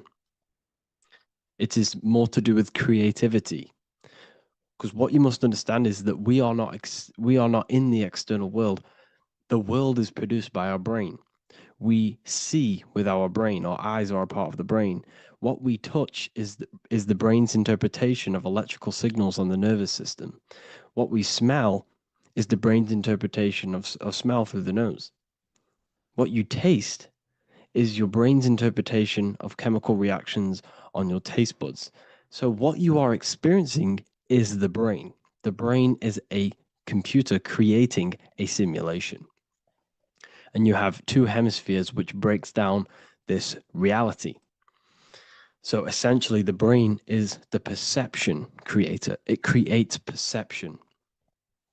So if the brain is creating this, who is the one experiencing the brain? Well, that is you, the consciousness, the mind, the all-seeing eye. You are the all-seeing eye experiencing the brain, the observer behind the brain, behind reality, behind the emotions. So if you're walking through a woods, this left brain sees individual trees. The right brain sees the whole woods. It sees the biome. It sees the bigger picture. So when you are walking through this woods, the right brain picks up a holistic perception of reality. It creates the woods as one unified woods. The left brain's job is to break this down and analyze it so that we can see individual things. And this is also necessary for humans to have the ability to break things down and manipulate things in this world. So without this left hemisphere, we could not manipulate things and break things down. So this right hemisphere is important because it sees the whole woods. It sees humanity as one unified consciousness. However, the left hemisphere sees individual egos. So the left hemisphere is the place of the ego because it only understands it sees the world very divided. Okay, so for example, here's another example of the left and right hemisphere. If someone pulls out in front of you in traffic, your left brain is going to start going crazy and analyze them, calling them names. The right hemisphere, however, sees the bigger picture. Maybe he didn't see you. Maybe it's just a mistake. Maybe he's in a rush. You see how the two brains are very different. They do the same thing, but they function in different ways. The right hemisphere is feminine, the left hemisphere is masculine. So like I said, this person pulls out in front of you. You start to think with the left. If you start to perceive that in the left brain, you're going to start analyzing them. You're going to start going crazy and calling them names because you're analyzing it. You're not seeing the bigger picture behind it. You're not seeing it from his perspective. So there is a crossover. So the left hemisphere of the brain controls the right side of the body, the right ear, the right eye. Everything to do with the right side of the body is connected to the left hemisphere, and the right hemisphere controls everything on the left side of the body, including your eyes, your arms, your legs. So everything is crossed over, and even your visual field is crossed over. So this is your visual field, as you can see here, and even the left side of your visual field goes to the right brain. There's a crossover. No one really knows. There's not really a reason for this. However, this is how the human body is designed.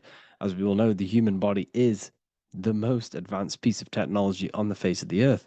They cannot replicate the human body.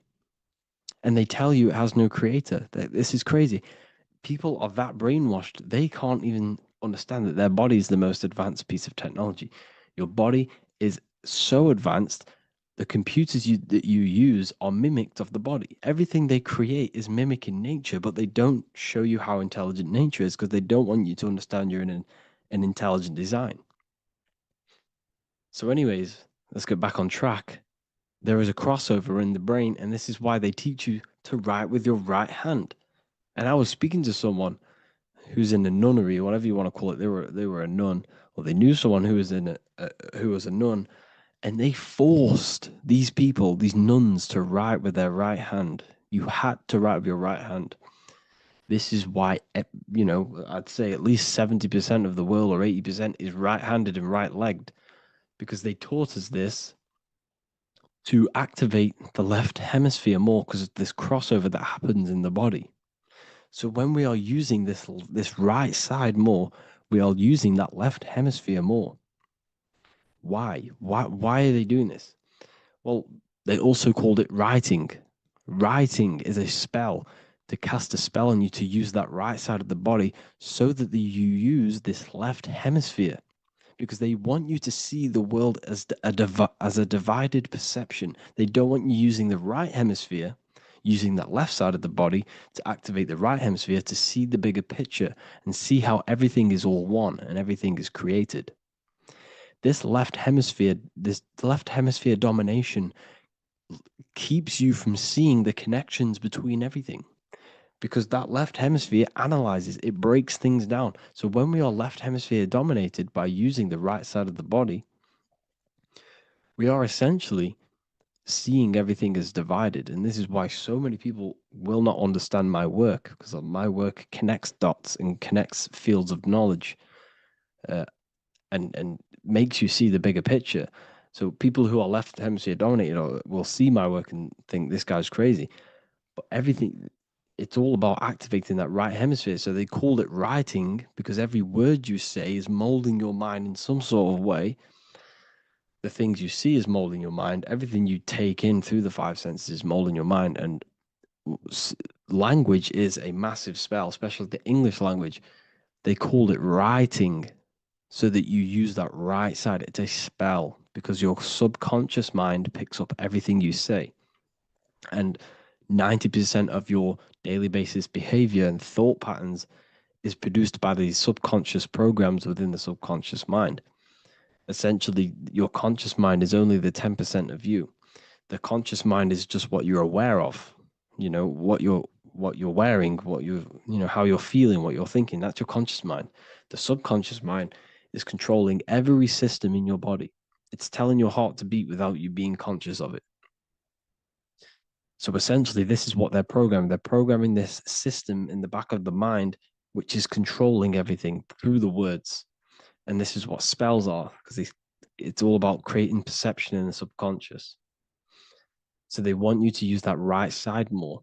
I truly believe the ancients, they were balanced. They used the left and the right side of the body. They didn't have a stronger side because they understood this science of the body and how the body works. So this is actually called phonetics. It's not etymology. Etymology is the study of root words. Phonetics is the study of how words sound similar. The way words are spoken. So phonetics, phone, is why we call them a phone. Because you speak into a phone.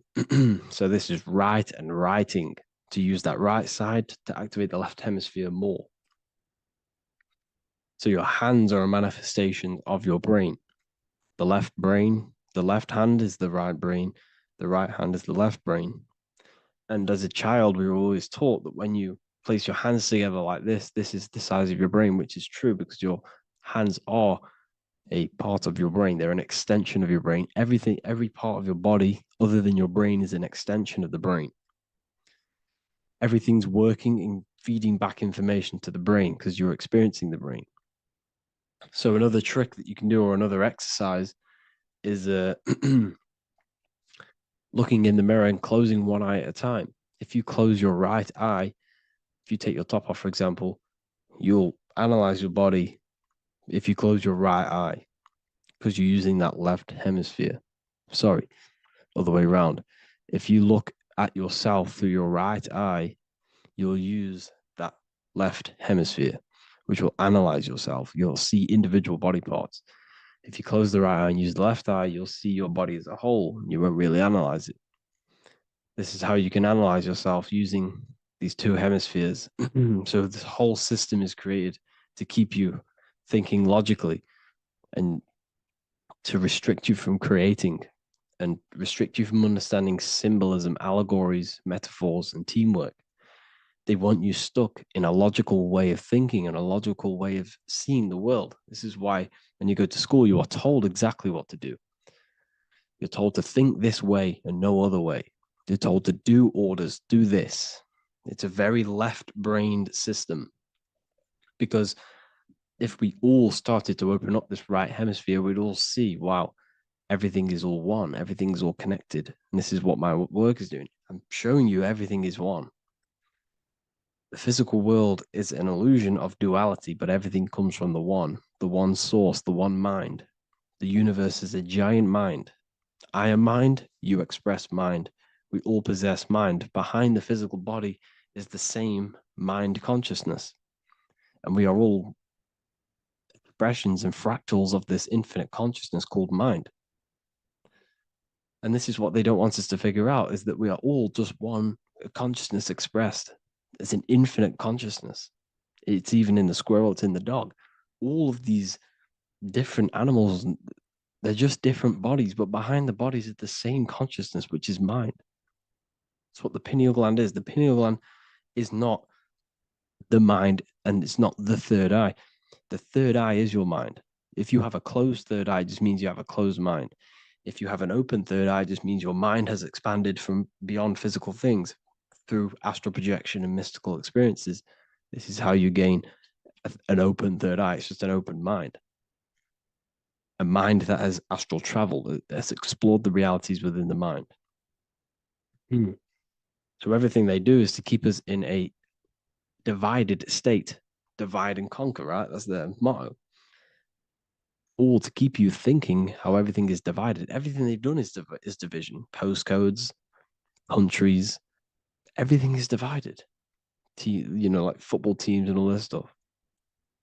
It's also a natural process when you grow up, because as you grow up, your brain is constantly analyzing the world. So this is sort of a natural process of how you become more left hemisphere dominated, because your brain is always analyzing. And unless something awakens you, you can awaken that right hemisphere where you can start to see the bigger picture. Even the music, it's all tuned to 440 hertz, shuts down the right hemisphere of the brain. 440 hertz, Spotify, Apple Music, the radio. Every time you turn on the radio, it's tuned to 440 hertz. This was specifically tuned. It never used to be tuned to this. It was in the 1950s. It was changed. The standard music tuning was changed to 440 hertz because it shuts down that right hemisphere of the brain. They don't want you thinking, seeing the world in this way and perceiving things as one. And I'm going to show you. It tells you this in the Bible. Cast the net onto the right-hand side of the boat and you will find the fish. What was Jesus saying? This is, you see, people read the Bible and they don't understand it. If the Bible is not talking about you, then it has no meaning. The Bible, everything you read in the Bible is about you and how it can better your life. It occurs to you. So if Jesus says, cast the net onto the right hand side of the boat, this is an allegory. The boat is your body. Cast the net. It's the awareness, the perception onto the right hemisphere of the brain, and you will find the fish. What's fish? What do fish do? They swim deep in the ocean. It represents the knowledge, deep knowledge. Cast the net onto the right hand side of the boat, and you will find fish. You will find the wisdom. You'll gain understanding when you cast that your awareness into that right hemisphere. You will see that I am you and you are me. We are all one consciousness. You will see everything. You'll see that the trees are the same patterns as the nerves in your body. You'll see everything is connected. Everything is a fractal of the one infinite consciousness. And how many fish did they catch? 153. That adds up to 9. This is now numerology. The Bible's filled with numerology. Adds up to 9. What's 9? Human consciousness. It represents consciousness. You're in the womb for 9 months. Feminine. It's all about consciousness.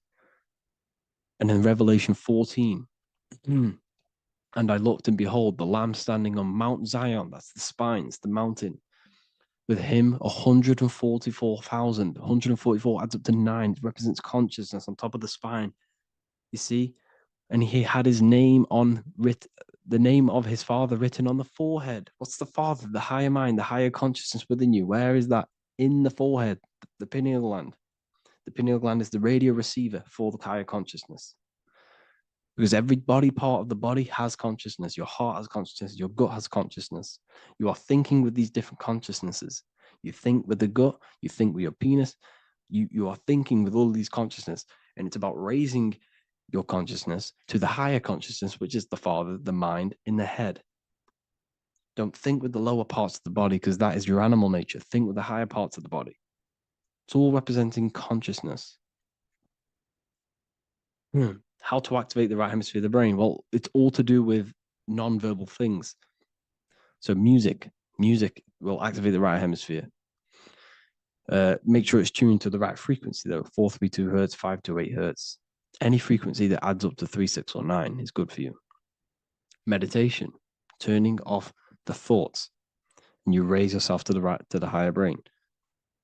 Symbolism. Symbolism is all right hemisphered. Reading between lines, metaphors, determining the Bible, it's all right hemisphered. Seeing the bigger picture, it's reading between the lines. So tithing in the Bible. These people in the churches are giving 10% of their money to the church. It's nothing but a scam. What these people have done is they have externalized the Bible. They have taken the Bible and literalized it so that they can make a business out of it. So what they're doing is 1/10 of the produce of what it says in the Bible, 1/10 of the produce of the land, whether grain or fruit, is the Lord's and is holy. So what's that saying? The 10th of it's basically saying give the 10% to the Lord, to God. What does that mean? Well, what's the land and the fruit? This represents physical things, the physical things that you have. The 10th of the physical things that you have. What's that? That's your ego. All the physical things that you have is all to do with your ego. That's the lower self. The ego, what is the ego? It's the mind's perception of the physical self. You had no ego when you were a child. Okay, when you were a child, you had no ego. As you grew older, you created the ego. But the ego is the full self. It's the echo. Ego, echo. It's the echo of the full self. So it's saying give the ego over. Take away the animal self. In that left hemisphere, that's all to do with the left hemisphere. That left hemisphere sees the ego. It sees individuality. It's divided. So it's saying give that 10%. Give that 10% of you over to the right hemisphere. the 90%. The 90% of you is in that right hemisphere, the higher self. Now, I'm not saying the left hemisphere is bad. Okay, I'm not saying that at all, but it sees it sees things divided. It's like I said, the left, the hands are manifestations of the brain.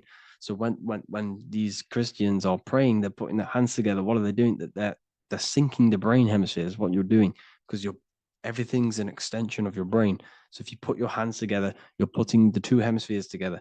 And what's happening when you place the hands together? All the electricity in the body is now running in a circuit. Once you connect these two hands, the electrical energy is now running in a circuit, and energy can move around the body quicker and more efficiently. So when you pray, when these people are praying, they don't realize that they're engaging in ancient forms of meditation, of balancing the two hemispheres. So now we're talking about balancing the hemispheres, not the right hemisphere. This is what Israel is. Look at the symbol for Israel, the up triangle and the downward triangle. What's that? The up triangle represents male. The downward triangle represents female. Okay? This is talking about the brains. Israel is Ra. Isis, which is female, the Egyptian god. Ra. El. El means God. Electricity. That's the force of the physical world. It's the force that runs this world, electricity. It's the force of God. El, consciousness. It means God. Is Ra, El. Isis, Ra, and El. It's the two hemispheres of the brain, the holy land of Israel. It's the holy land, it's the brain. Once these two hemispheres are synced, this is how you unlock your consciousness. This is the easiest way of astral projecting. Hemisphering, I forgot the word for it. Hemisphere syncretization, something like that. It's about syncing the hemispheres. This is how you unlock your consciousness. Once the brain is running as one electrical system, this is how you balance the two masculine and male opposing energies. Once these opposing energies are no longer in war with each other, the brain, they come together to work as one. You unlock your consciousness. You are born again. What happens when a male and female have sex? It creates a new child. It becomes one. You are born again. Once the two hemispheres of the brain, you are born again. You can then have an out-of-body experiences. So this is why the symbol of the Holy Land, Israel, is the up and down triangle back combined together, because it represents unification of the male and female, unification of the hemispheres. You're born again. You unlock consciousness. And you can get this for free. It's called the Gateway Tapes on my website. Basically, it's a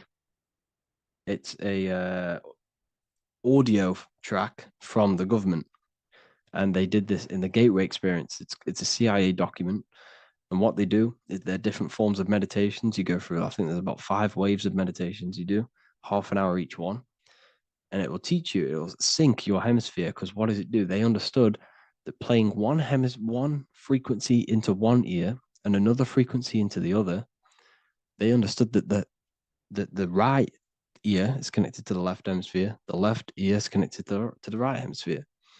So when you play 2 different frequencies into both ears, what happens? The brain picks this up, the 2 hemispheres of the brain picks this up, and it syncs it. It syncs these 2 hemispheres, these 2 frequencies together. So now the brain is working as one to sync this frequency. So this is how you can sync your hemispheres, through listening to these frequencies. Okay, you can get them for free and do the meditations yourself. This will definitely help you. This is an easy way to astral project. So it's all about syncing the hemisphere and seeing reality from a unified perception. We should all aim to get out of that left hemisphere. I'm not saying don't use it, but we should now start to see. We should not start to read between the lines of the Bible, read between the lines of the symbolism they're showing. Study symbolism, study allegories, in myths? What are they trying to tell us through these allegories? And, this is how we start seeing things in a better way. Once we understand that we are all microcosms of an infinite consciousness, we can all come to one, because love is the unifying force of this infinite consciousness. We are all divided. We are all disconnected from our hearts. Once we all connect with our hearts and see that everything is one, we can all start to love and come together as one, because love is the unifying force of consciousness. So if you haven't already seen, I now have launched the Ethereal University. I will be doing lectures like this one, but even better, deeper, and even releasing knowledge that I can't talk about online as they are censored. I'll be doing lectures every single week. I'll be doing live calls every single week. You also gain access to my library, which is filled with over 45 occult books, filled with knowledge. Okay, I'll show you now. Plus, you get my book, The Book of Wisdom, PDF form, and the Human Health Guide, PDF form.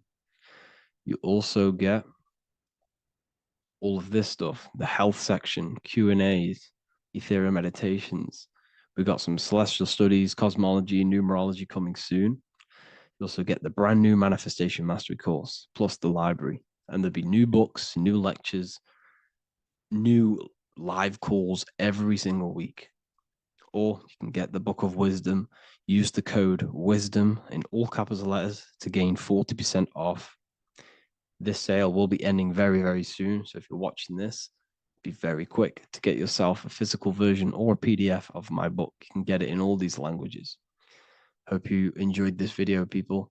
I'll see you inside the Ethereal University, the real university. Have an amazing day.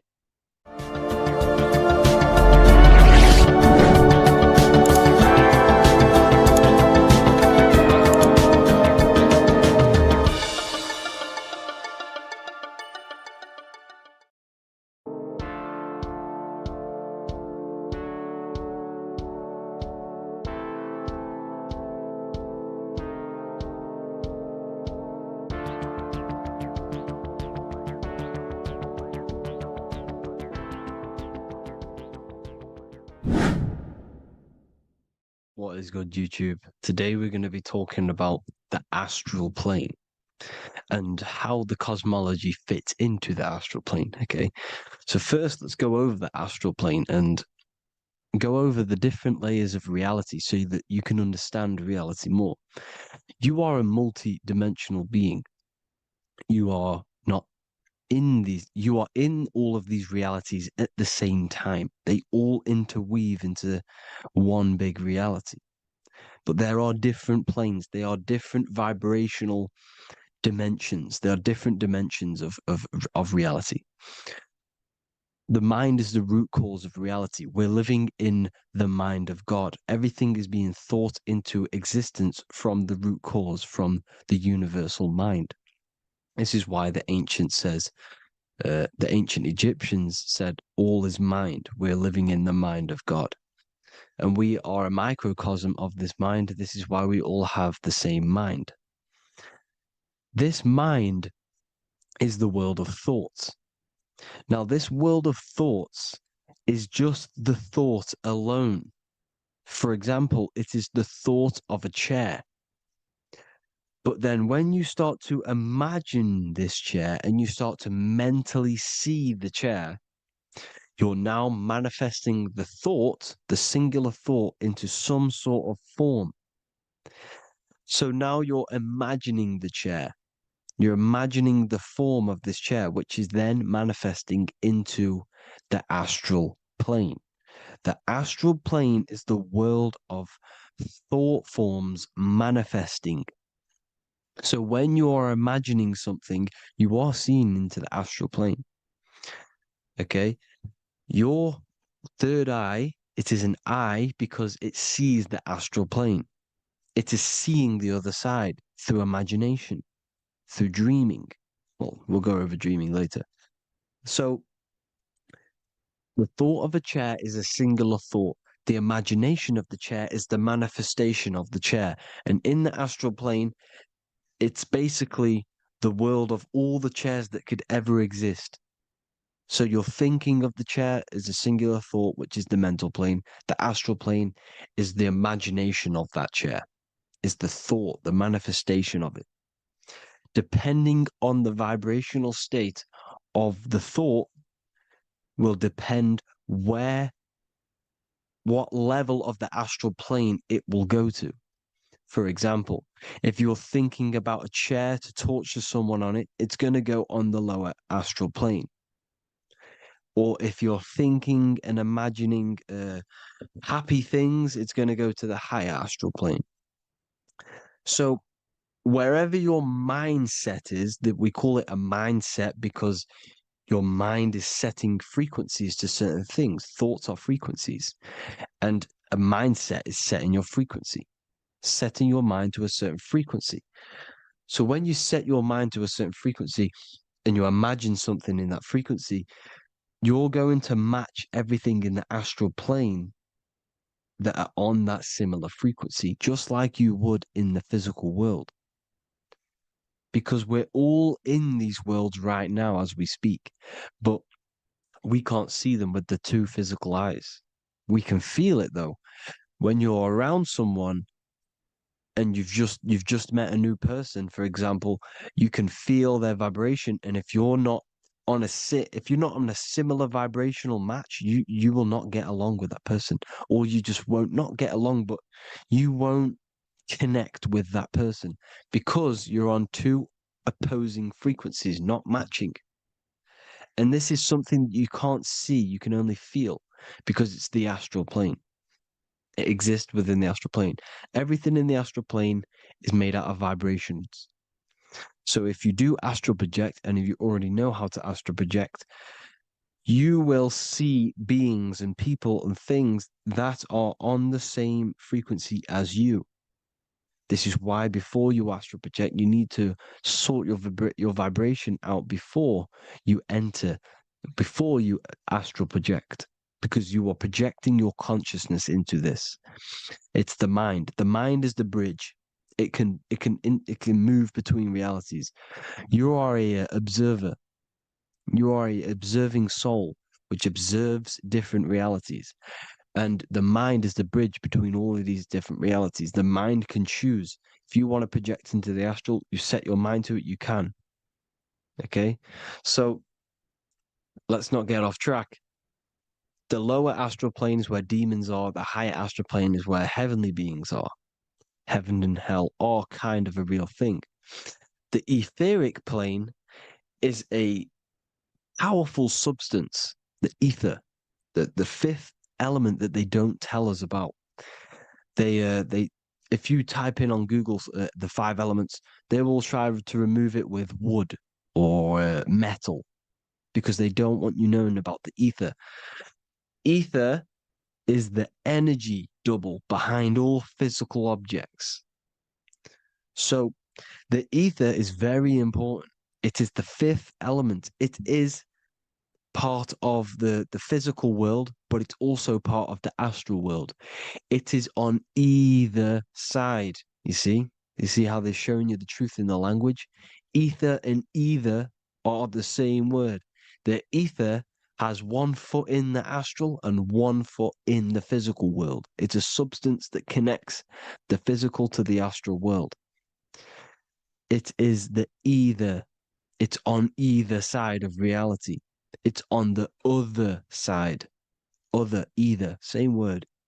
Ether is connecting the physical to the astral plane. It's the world of frequency. Frequencies, EMFs, torus fields are in the etheric plane. It is the energy plane. It's where energy moves through the ether. Okay. So then you have the physical world, the world of effect. Everything you see in the physical world is the effect of the higher planes. Each plane is a product of the plane above. So, and it melts into each plane. The physical plane is the lowest plane, it's the most densest, and the highest is the most fluid. This is the most fluid, this is the most dense. This is where we get the saying, as above, so below from. As above, so below comes from the different planes of reality. And magicians understand this. This is why magicians always say as above, so below. Because they understand if you manipulate the higher planes of reality, you manipulate the lower planes. Because the astral plane is a direct copy of the physical world, but in the astral plane. It is mirrored. The physical world is mirrored in the astral plane.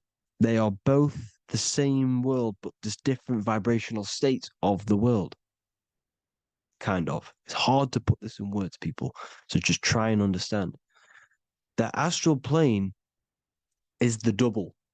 It is whatever happens in the astral plane happens in the physical plane.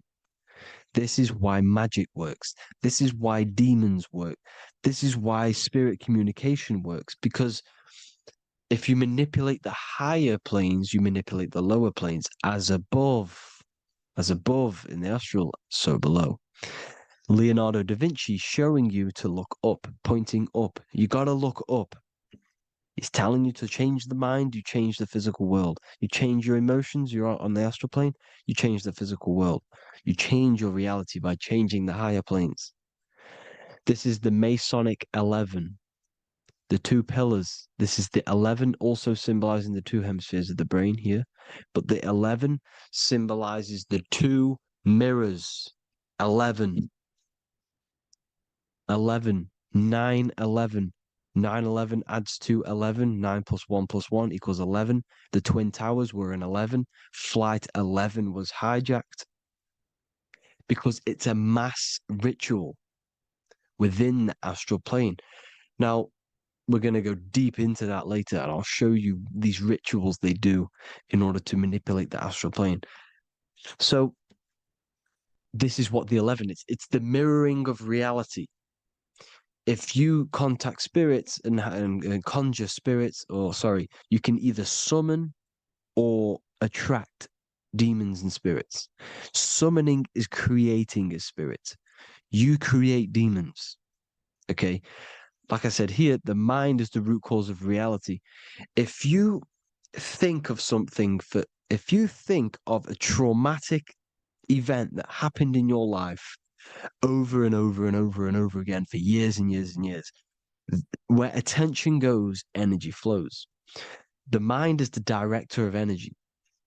If you are directing energy into the specific emotion, the specific thing that is torturing you in your mind, that will manifest as some sort of being in the astral plane, which is called an elemental. And this elemental being that you have created through your thought forms and emotions will latch onto you and feed off this energy. So it's important that you get your mind right.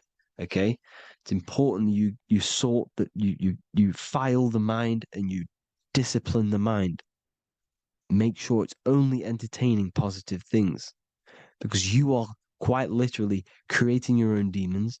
The word demon has the word mon in it.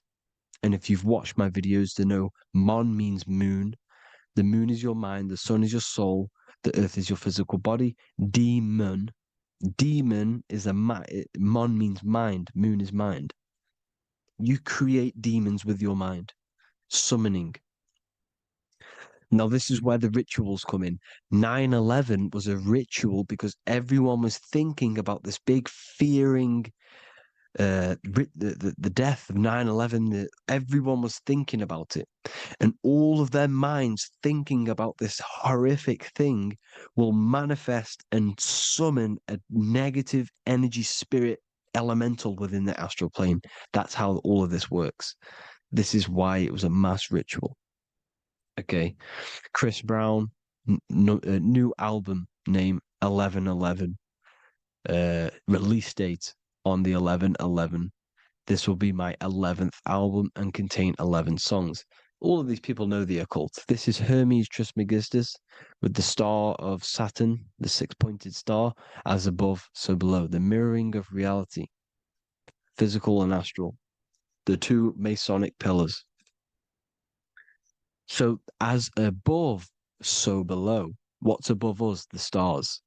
The stars are connected to the astral plane. This is why we call them stargates. When we dream, we are experiencing these different realities. And what are stars? They tell in the Bible, it says Genesis 1:14. And God said, "Let there be lights in the firmament of the heaven to divide the day from the night, and let them be for signs." Signs translates to things to come. Why things to come? The stars tell the future. Why? And why do we say as above, so below? As above us is the astral plane and the etheric plane. As above, so below. Whatever happens in the stars happens on Earth. The stars are connected to the astral plane. Above us is the astral plane. We are a star in a physical body. This is why we say Mr., sister, stir equals star. The E and the A are interchangeable. We are stars, and the stars are the start of our incarnation.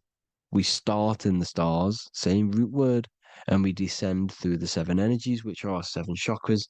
Then we enter the heart of the soul system. Heart rearranged spells earth. And this is the true cosmology. Here's the Masonic cosmology. This is Masonic now. Here's the firmament. Let there be a firmament in the midst of the waters to divide the waters from above, from the waters that below. Genesis 1:6. The firmament, firmament comes from the word firma, Latin, I'm pretty sure, which means firm. When something is firm, meaning it's stable, it does not move, it is firm. The firmament is firm. So, is the firmament Genesis 1:6. Let what does he say? Genesis 1:3, sorry. Let there be light. This is before the sun and the moon was created. Let there be light. Before the sun and the moon was created, light was appeared. So what's that tell you? This is a holographic projection from some sort of light being, some sort of projector. And that projector is the all-seeing eye you see in the Masonic cosmology. This is the all-seeing eye projecting the light beams. Let there be light. Everything is made out of light. The universe is created out of light waves. The torus field is one unit of light. The light projecting this reality is Polaris. Okay, the famous all-seeing eye. Now, what else? Then we have after let there be light in Genesis 1:16, and God made the two great lights. This is the sun and the moon, electric, magnetic, male and female. Then we have the Masonic checkerboard, the black and white symbolizing dualities within the dualistic reality we're in, spirit and matter, light and matter, rest and motion, positive and negative, good and evil. Everything's dualistic here. Okay? And it's a dance. The universe is a dance between flickering of white and black light, which is the torus field. We're not going to go over that, but this is all connected to the astral plane. This is the true cosmology. The astral plane cannot work on a spinning monkey ball in the middle of space. Does not work. Cannot work. It's impossible. Okay? Impossible. So, even in the Quran, it says, Allah has made the earth for you as a carpet, flat. Quran 15:19. And the earth we have spread out like a carpet, set there on mountains, firm and immovable. It is immovable. In the Quran, it also says 65:12, it is Allah who has created the seven heavens of the earth. The seven heavens meaning the seven layers of heaven, the seven planets. And Psalms 104:5, he set the earth on its foundations and it can never be moved. Never. So here you see in Isaiah 40:22, he sits enthroned above the circle of the earth and its people are like grasshoppers. He stretches out the heavens like a canopy and spreads them out like a tent to live in. We live in a tent. This is the tent. The projection of light. Here you see an ancient picture here. Here you see the ethereal barrier, meaning the firmament, the etheric barrier. And here you see his head popping out. Why is his head popping out? Because your head is heaven. Your heel is hell. Your head has access to the astral plane. This is why your head is heaven. The pineal gland, when stimulated, has access to project itself, project consciousness into the astral plane. Here you see another ancient picture here with the Masonic Royal Arch, with the zodiac here, the zodiac on the top, arching, because there's a firmament above us. Here's God in the brain. Consciousness is God. Here you see the Masonic Royal Arch, symbolizing the firmament. George Washington above the Masonic Royal Arch. These are the stars. This is Polaris projecting reality. Here's ancient churches with the dome. Polaris projecting reality with Jesus. Disney World is under the dome. The seven layers of heaven, ancient paintings, all depict if you go and look at the ancient paintings, they'll all depict the firmament, the arch above us. This is where we get interesting. The Masonic Royal Arch has the 6-9, which is Cancer. The constellation Cancer, which is 6-9 is associated with portals, because CERN is the 6-9. Okay, CERN is opening portals. They're trying to create a portal to the other side. Cancer has the word CERN within it, so there's a link between Cancer and the opening, the firmament opening above us to ascension. Here you see the Masonic Arch with the Royal Arch and the light and the opening. Here you see the light and the opening. This is the opening of the firmament. Here's the Hebrew cosmology with Sheol, the underworld, and the opening. So Cancer is definitely some sort of portal in and out of this reality. I'm just connecting dots here. Now, we're going to go change a bit now. These celebrities that you are seeing they have not sold their soul to Satan, okay? They have not sold their soul to Satan. Satan is a demonic, low vibrational energy that has been summoned over the thousands and thousands and thousands of years of evil occult arts. So since Babylon was summoning this demonic energy, and this demonic energy in the astral plane will grow and grow and grow. It has no form. It has no physical form. Okay? But you can see it in the rappers. If your third eye is open, you can see clearly that these people are demonic. You can sense the energy that they're manifesting. Selling your soul is not what you've been told. It is gaining, because your soul is pure love, okay? Your soul does not want to do anything bad. So when you sell your soul, you're gaining physical gain, you're gaining physical wealth, for example, like for these rappers, they will be given millions of pounds because the people in control of the music industry, which is the dark occultists trying to brainwash the masses, the people in charge, they're dark occultists. They understand Satan and the energy. They are satanic energy, which has been summoned in the astral plane. They see that they have influence over the masses, so they will go to them and say, "I will give you this amount of money forever if you manifest this satanic, demonic energy through the music and through social media to blind the masses, to brainwash the masses into this demonic energy." Because when you listen to music is frequency. Whatever you listen to, you become that frequency. So if you're listening to these people, They're throwing energy, this demonic, satanic energy that they sold out to. Sold, soul, same word. When you sold something, you've got your soul involved.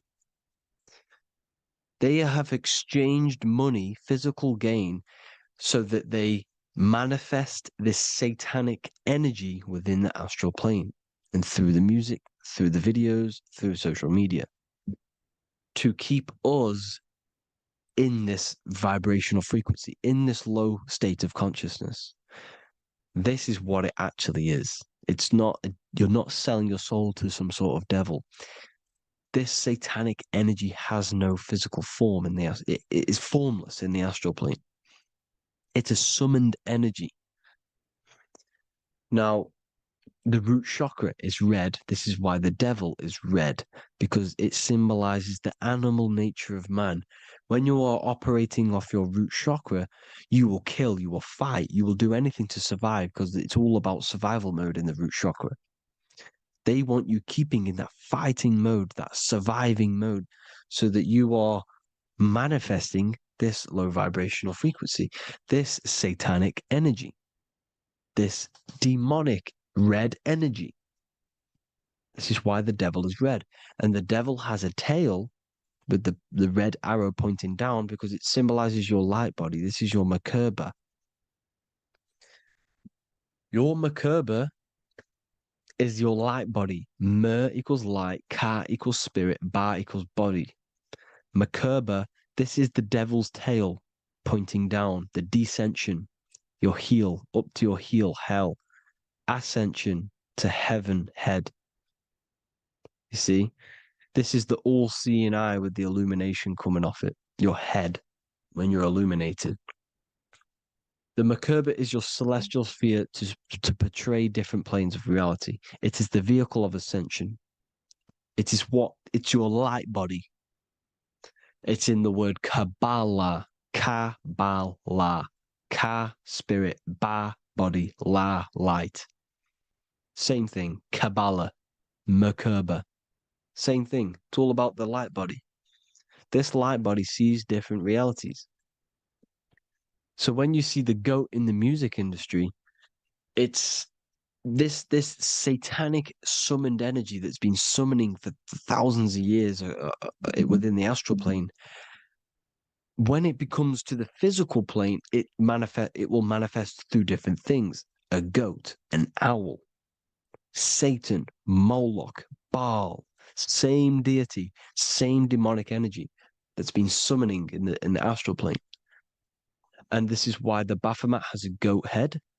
Drake's new album is the goat. The Polo G, the Masonic G, with the goat. And here's Ryla Rodriguez in the mirror with the goat in the mirror and him in his physical body. It symbolizes, the mirror symbolizes the astral plane because he's manifesting the goat, the demonic energy. He's sold out to the demonic energy. And in the physical plane, he's his physical body. The mirroring, the Masonic 11, the mirroring of reality, the astral and the physical. And what do you call them when they're an amazing rapper, the best rapper? You call them the GOAT. Because the GOAT, you're the GOAT because you're manifesting the GOAT energy, the satanic, demonic energy within the astral plane. So Baal, Moloch, all the same thing. Because in the astral plane, if you want to gain spirits to come to you and communicate you in the physical world, if you want to communicate with spirits, you have to gain their attention. You can either gain their attention or come together and agree to create some sort of being, which is Satan. Okay. You can, like I said earlier, you can create these beings, you can summon them or attract them. One way to attract them is sacrificing. In order for you to become God, man, to turn to God, you have to sacrifice your life. You have to sacrifice, not drinking, not doing things, not doing anything demonic, not doing anything bad, not eating meat. You have to sacrifice yourself to become the light. However, if you want quick, instant gains in the physical world, you can sacrifice something else to communicate with these spirits, because these demonic energies feed off demonic energy, your demonic energy. So these dark occultists will give away babies, they'll sacrifice, torture babies so that they gain, so that they can communicate with these spirits for physical exchange. Yes, you can do this. These powerful spirits, these powerful demons can give you powers. They can give you certain things. And this is what they are doing. They're summoning and attracting these demonic energy. This is why, trafficking is one of the most, Balenciaga.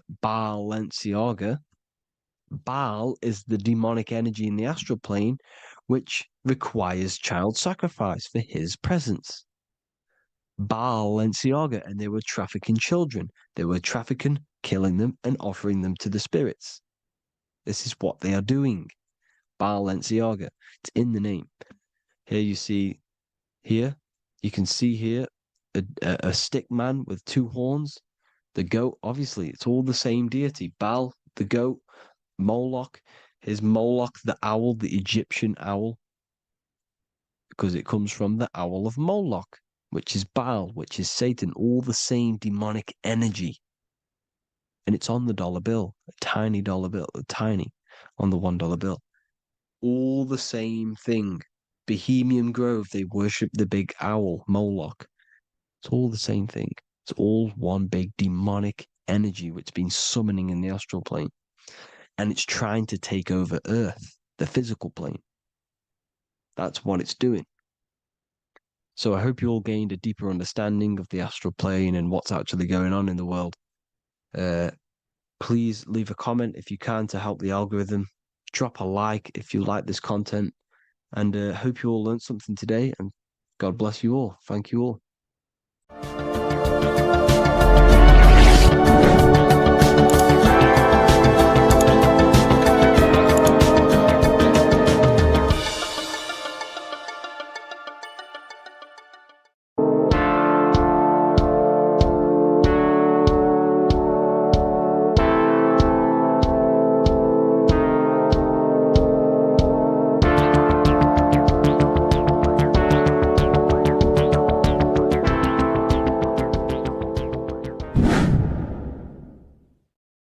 What is good, people? It's Revival of Wisdom. I hope you're all doing well. Now, this video is how to raise your holy oil or your kundalini. Let's get straight into this. So this is a monthly cycle. Every month, when the moon is in your zodiac sign, this oil is released. Now, the moon is in control of monthly cycles. For women, it's the menstrual cycle, and as well, this holy oil cycle. The moon changes sign every 2.5 days and passes through the zodiac signs in 27 days. So the moon tells the day, the sun tells the time, the stars tell the month. This reality is a massive clock, if you like to say. It's a cycle. Okay. The moon controls the night, emotions, water, fluids, and the mind. Okay. So this oil is produced in the claustrum. It's produced in the claustrum, which is here, right? This is where you get Santa Claus from. Now, the claustrum is at the center of the brain, and it is next to the pineal gland and the pituitary gland. Once it starts in the claustrum, this is the holy presence. This is the present that Santa gives to us, Santa Claus. And it goes to the pituitary gland and the pineal gland. And what's connected to the pituitary gland and the pineal gland is the Ida and the Pingala. The Pingala is the pineal gland's nerve, which is the honey, which is the positive charge, electric. And the pituitary is the Ida nerve, which is the magnetic charge. This is the milk, the land flowing with milk and honey. This is the brain, the heaven, head, heaven, okay? And it travels down the spine using these two nerves, these electromagnetic charge. And this is what the ancients symbolized with the two serpents wrapped around the spinal cord, the Ida and the Pingala. And this travels down to the sacrum or the solar plexus. Okay. So once it's here, okay, the spine is an elongation of the brain. So the spine is pretty much the brain. It's an extension of it. And it's kind of a microcosm of how we descended from heaven to physical reality, to physical matter, which is our consciousness has done. Our consciousness has descended from heaven into physical matter. And this is a microcosm of it. Okay. So once we're in the sacrum bone, this holy oil, like I've just explained, this holy oil starts in the Santa claustrum, goes down the chimney to the sacrum. This is the sacrum, the solar plexus, and drops the present off at the sacrum. Now, once we're at the sacrum, we need to raise our vibration to take this oil back up the spine. Okay. And the River Jordan symbolizes this in the Bible. King Herod wants to kill Jesus in Nazareth, which is here, this is the River Jordan, is Nazareth. He goes to be born in Bethlehem and then goes back up to Nazareth to Joseph and Mary. Joseph and Mary, the pineal gland and the pituitary gland. The Bible is huge symbolism. It's all metaphors for this sacred process which goes on inside of your body. You are the Temple of Solomon.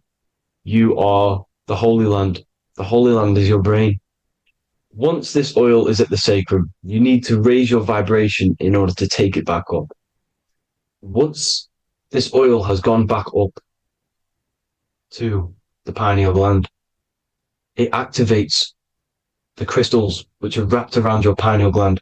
Your pineal gland is this tiny little beam here.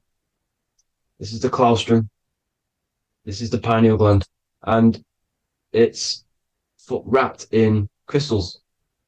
And when this oil travels back up the spine by raising your vibration, back to the upper room where Jesus met the 12 disciples, or the 12 cranial nerves in the brain, and it activates and it turns on this pineal gland.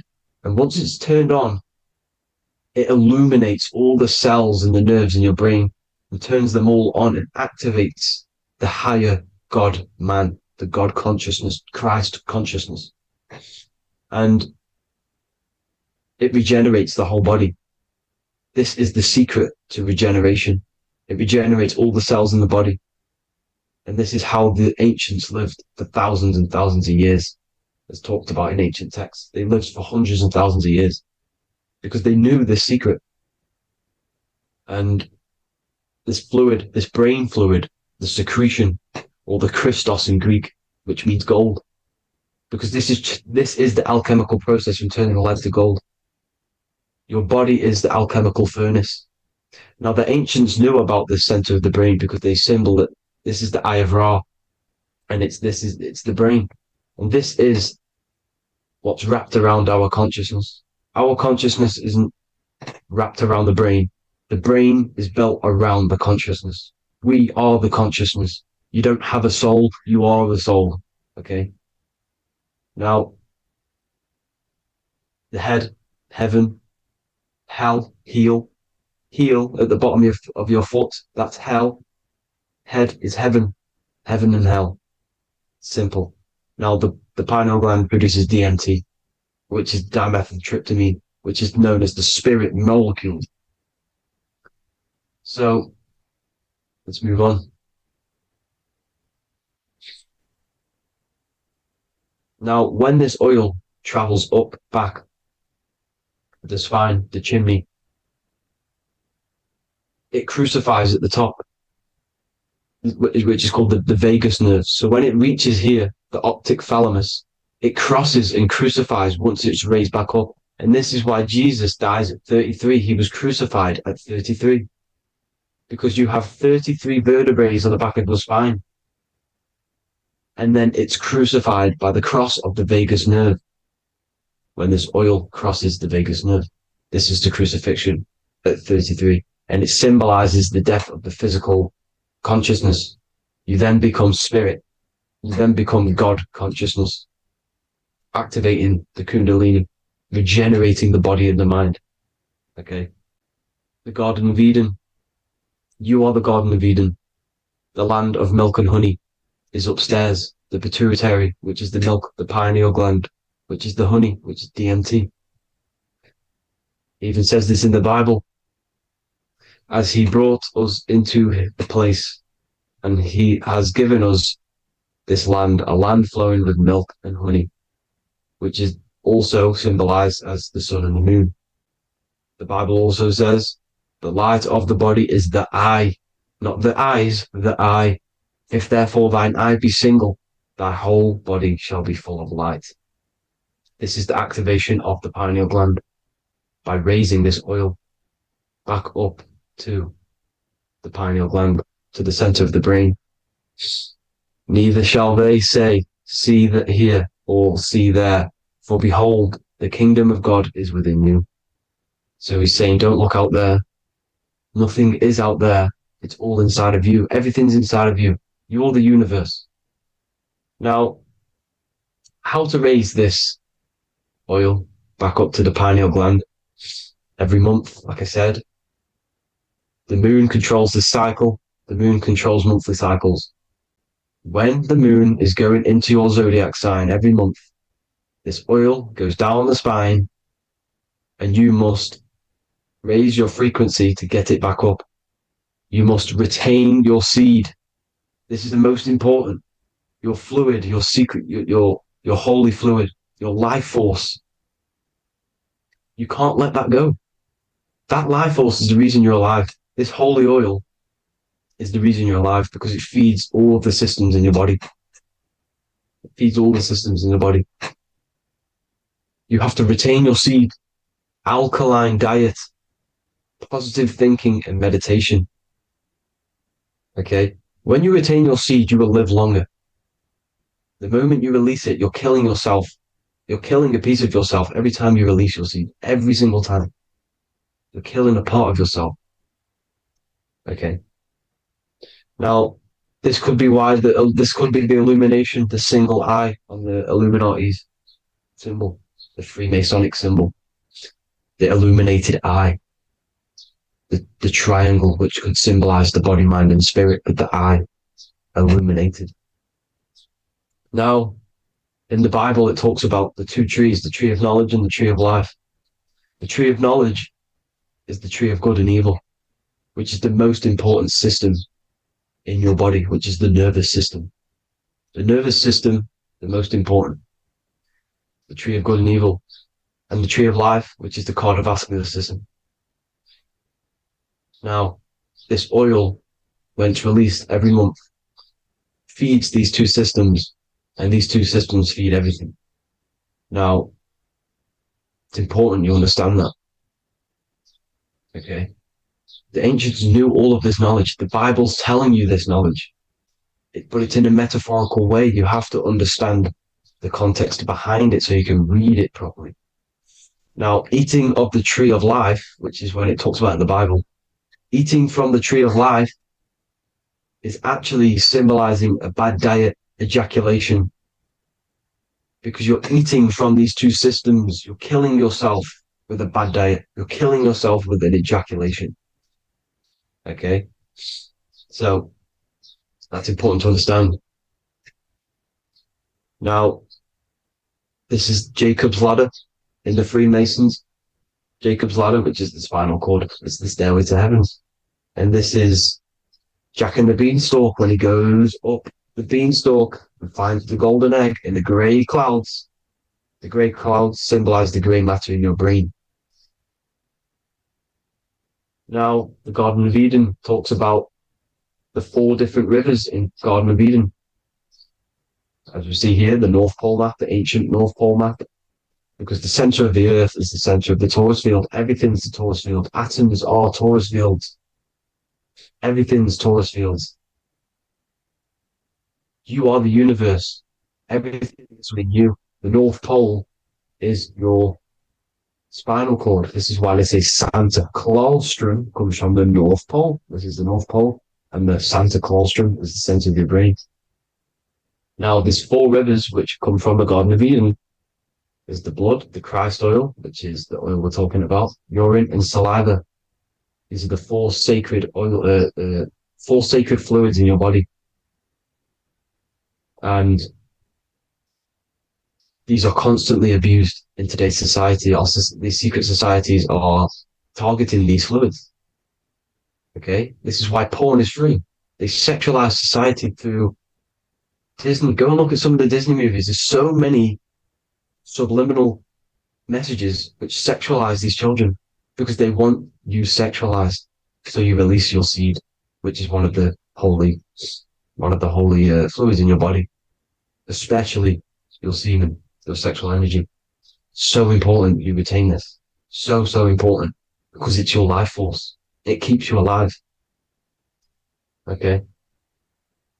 Now, let's recap on this. If you want to raise your oil every month, you can't just retain your seed for the month. You have to retain your seed forever. Don't just do it for a couple of days. Have to do it. It's a lifestyle. You want to become God consciousness, you got to do what it takes. It's hard in this society because this society is made around, it's designed to kill you pretty much. It's designed to keep you in these lower states of consciousness with all the bad food, the chemicals in the food, the chemicals in the water, the sexualized TV programs, sexualized adverts, sexualized TikTok and apps, videos, subliminally stimulating you. Because that is your weakness, sex.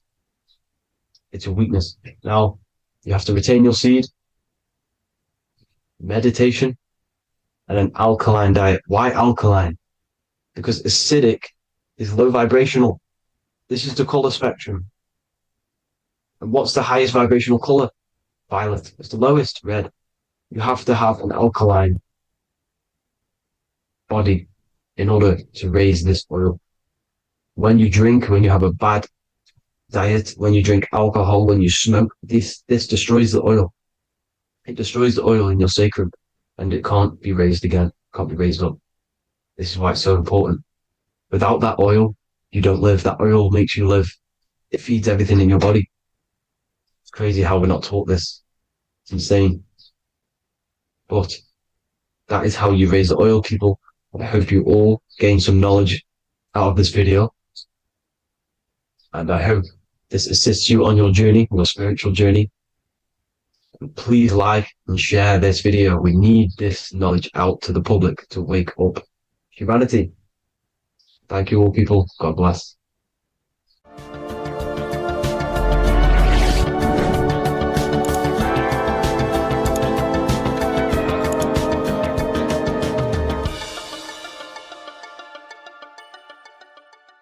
Hello, Seeker.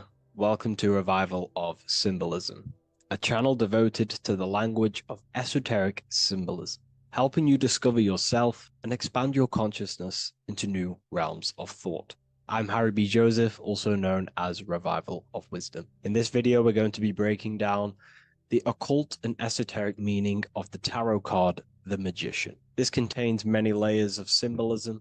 Let's get straight into this. So if we look at the card of the Magician, the first thing we notice is this gesture, his hands. We have one hand up, one hand down. This corresponds to the teaching and the principle of the universe called the law of correspondence, also known as above, so below. As above, so below pretty much corresponds with everything in the whole world and life. Everything functions underneath this law. It teaches that everything below in the material plane does not exist on its own. Physical life does not create itself. It is not independent. It cannot sustain itself. Everything below in the material plane has its spiritual counterpart within the heavenly realms of higher consciousness dimensions. Everything above manifests that which is below. It's simply representing how reality is dual and you are dual. You have a self outside the mind, which is the physical body, and a self inside the mind, the spiritual self. While most people are fixated on the external self, the physical body, they never give attention to their internal self, the self inside the mind. The self inside the mind is limitless, has infinite potential, and is not bound to any true form or identity.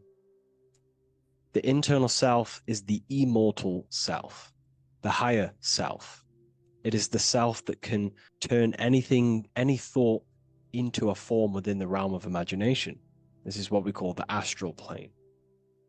The astral plane being a plane or a dimension that sits just above the physical plane, and it's the realm of imagination, emotion, and desire. Because in order for us to imagine something, we have some sort of emotion or desire to create it. Therefore, it is the astral energy, the desire and the imagination of something above in the higher realms and dimensions of consciousness that make it possible and physically created within the material realm. It is the astral forces of desire manifesting the actions of the physical body, because the physical body only moves to what we care about or we have a passion or desire.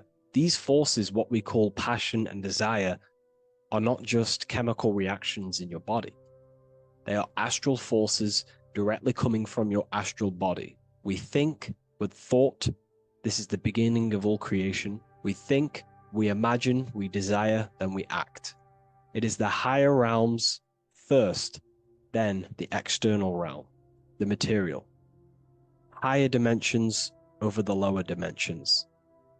This fits in perfect with the magician, because a magician is not someone, like Harry Potter shows you with wands casting spells. This is fantasy. The real magic is about changing consciousness at will, because consciousness above creates that which is below, the material. As within, so without. Reality is created from the inside out. So the magician understands that by changing consciousness, we change our external circumstances. You see this reflected in your life, and I've seen this reflected in my life. When you change your consciousness, for example, you start to spiritually awaken. You start to think differently, see the world differently. What happens to your external reality? Notice your friends start to say you've changed. You may not fit in with your current friendship circle. Your friends will change and you will outgrow them, and you'll have to seek to find new friends that fit with your new internal state of consciousness. This is teaching that the internal world rearranges the external world. While most people stay in a cycle of trying to change the external world, not realizing that they must first change the internal. This is what magic is about. Magic is about changing consciousness at will. Because when a magician holds the ability to direct all forces of their consciousness to a specific reality within them, to create that form and reality within the internal self, they can actually start to produce change in the external reality. We have masculine forces of consciousness, feminine forces of consciousness. The feminine forces of consciousness are imagination, intuition, emotion. The active masculine forces of consciousness are willpower, actions, and intellect, thinking. When we combine the imagination, seeing the reality within our mind, forming the reality within our spiritual vision, the internal vision of the soul, because imagination is the expression of the soul. It is creating with astral light, astral vision. Freemasons, occultists call imagination spirit vision. When we see that reality with our spiritual vision, this is why we have to increase our ability to vividly see within our imagination or the astral plane. If we do not develop these faculties of consciousness, we will struggle. This is what the esoteric is about. We have to increase and develop every part of our consciousness to develop spiritually. to try and reconnect with the internal world, while our whole past life we've been focusing on the external. When we combine the soul's vision of imagination with a feeling and a desire of creating that reality, that's then the internal world pretty much sorted. Then we have to combine that with willpower and actions. The masculine and feminine come together to give birth to a child. The masculine and feminine come together in your consciousness to give birth to a reality. It's about changing what's inside the self to produce change below.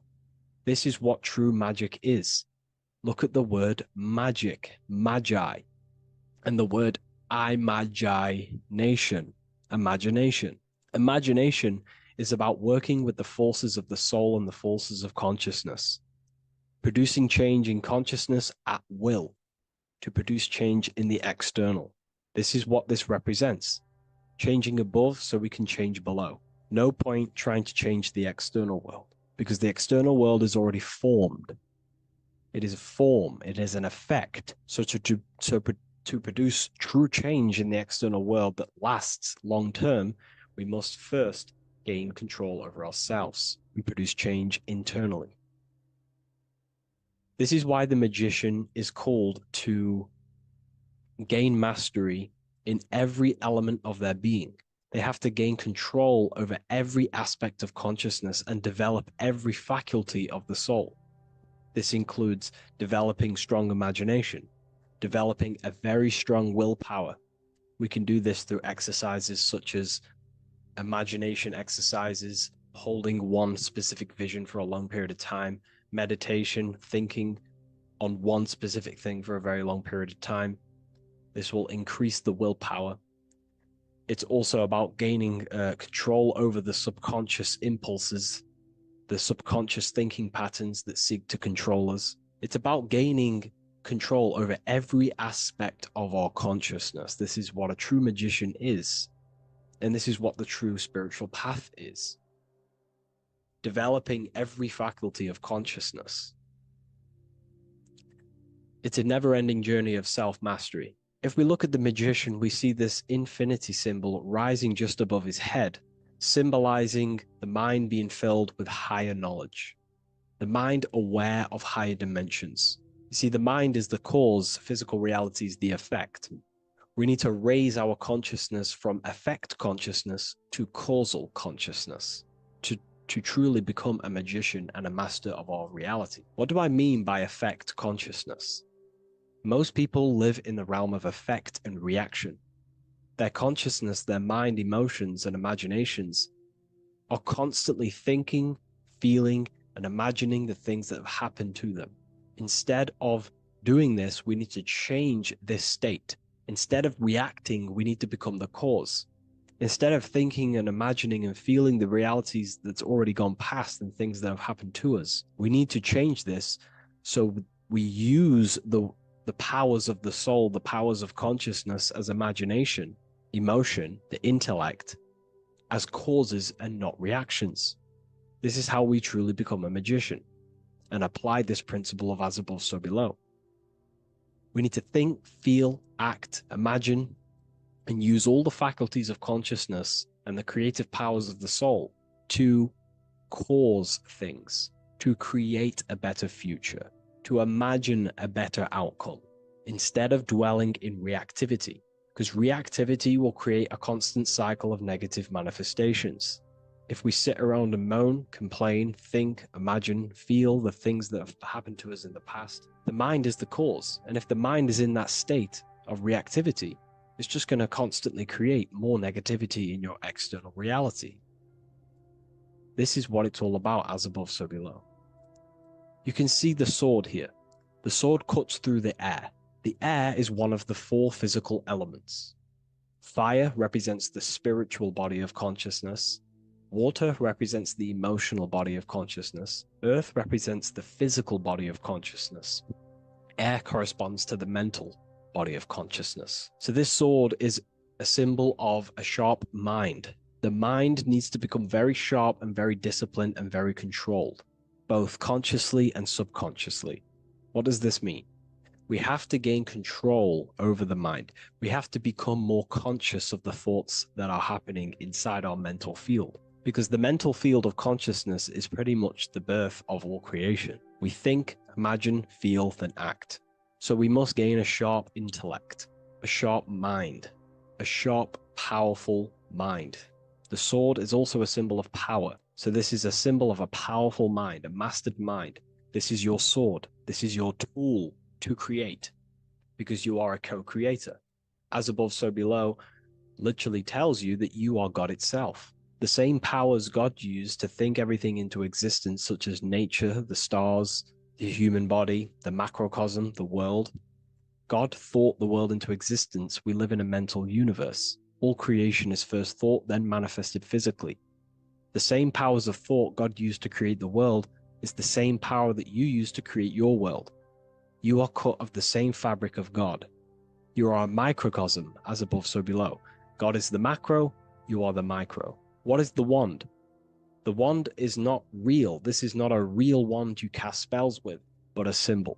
The symbol of the wand represents direction of consciousness, willpower, and attention. We have two spiritual currencies which pretty much create our experience and reality: time and attention.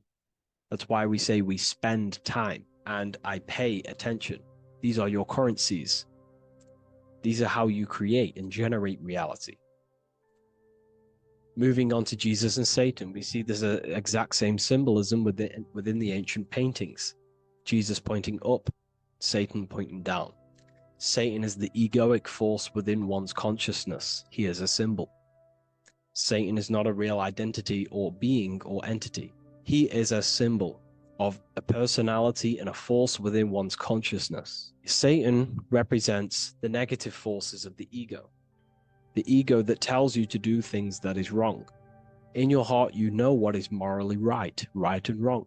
Let's say you're thinking, you get a random thought of stealing an old lady's purse. You, in your heart, know that is wrong. But Satan is the force inside of you that says, do it anyway. Don't listen to the heart.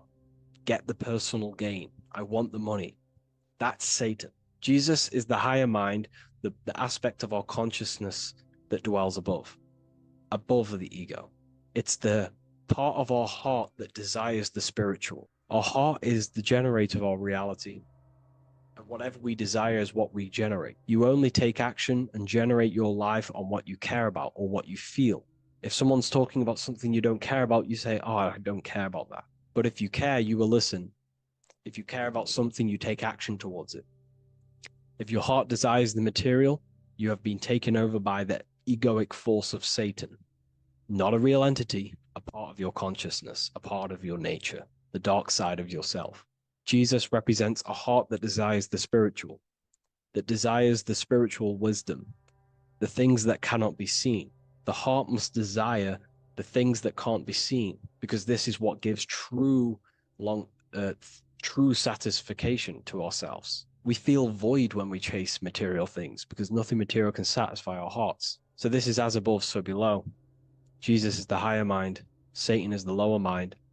We must place our hearts on the higher things and give our hearts and desires to knowledge, the things that we cannot see, because this is what gives us true fulfillment.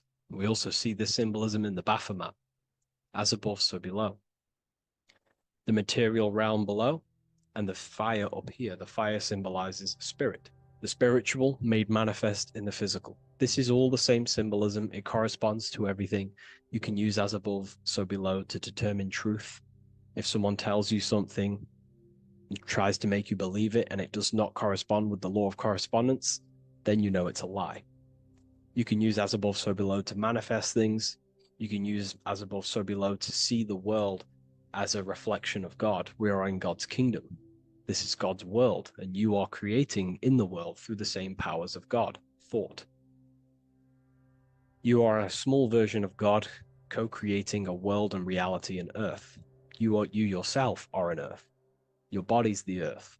Your consciousness is God and heaven. So I hope this video helps. The occult goes deeper than you could possibly imagine. If you wish to go even deeper, join our community, Ethereal University. Please leave a like, share, comment on this video for more. There is a secret meaning behind the number 666. 666 is 3 sixes. The number 3 in occult and esoteric numerology represents the 3 aspects of human consciousness. We see this symbolism in the all-seeing eye with the light and the triangle. The triangle is the number 3.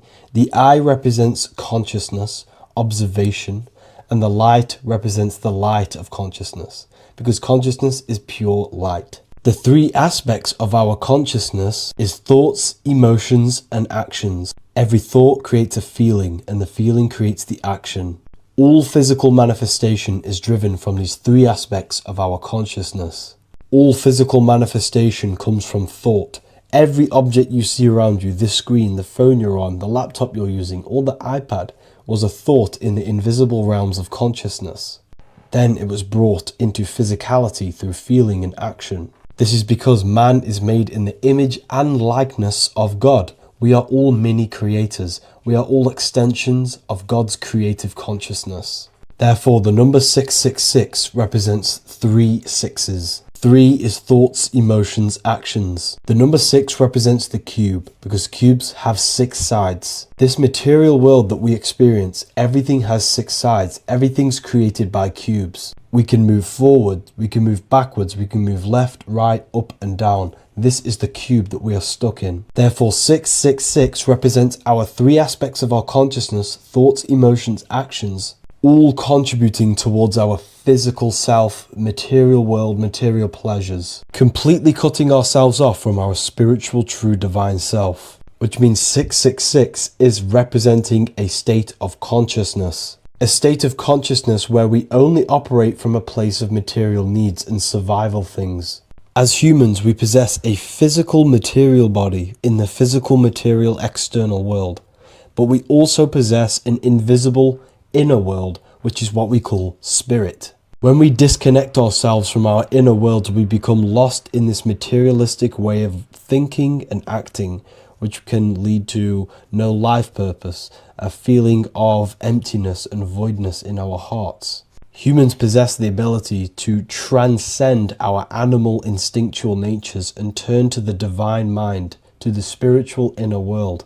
It is our inner world that is projecting our outer world. The outer world is just an effect of our inner state of consciousness. It's important as we go through this human life to not lose ourselves and look for our validations outside of ourselves. The external world is simply just a mirror, mirroring with mathematical precision what happens inside our consciousness. When we change our inner world, we produce effect in the outer world. To get back on track about this number, this represents when we are lost in our material self and we are completely cut off from our true divine self. The devil is always having goat horns, which represents a ground animal. This is the lower animal self of man.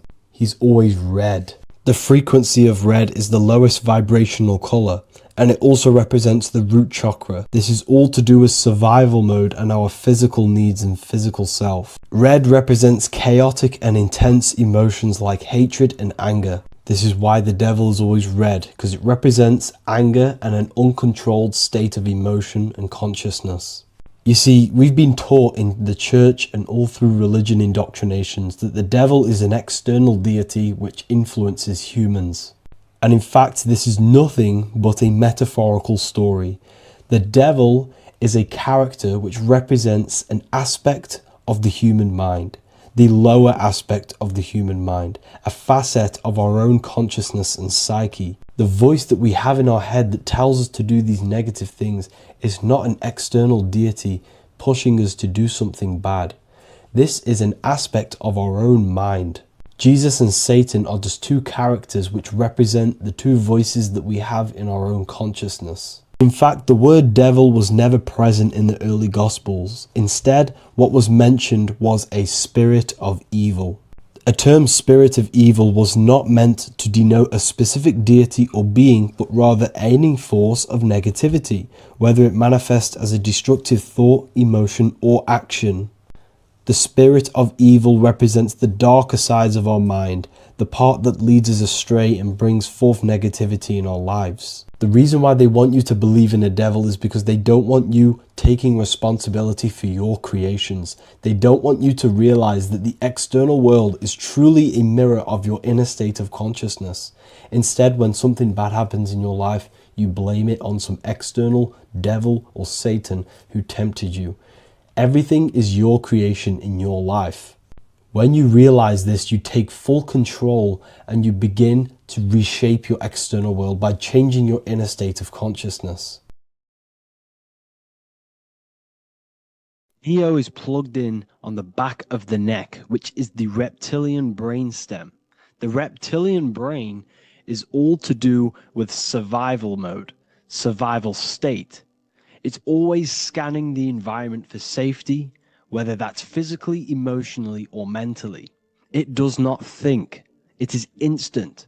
For example, do I smack the guy or run off?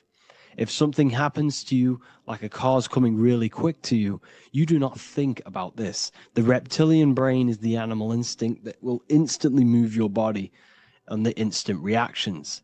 Hence why it's the closest brain to the rest of the body. It has instant access to the electrical nervous system to control the body at instant reactions. Now, Neo is plugged in on the back of the neck, which is the reptilian brain. Therefore, the matrix is the body itself. It is the lowest state of consciousness. This is what it represents. The word matrix means womb. It translates to womb because your body is a womb. Your body is a vessel for universal consciousness, for God consciousness.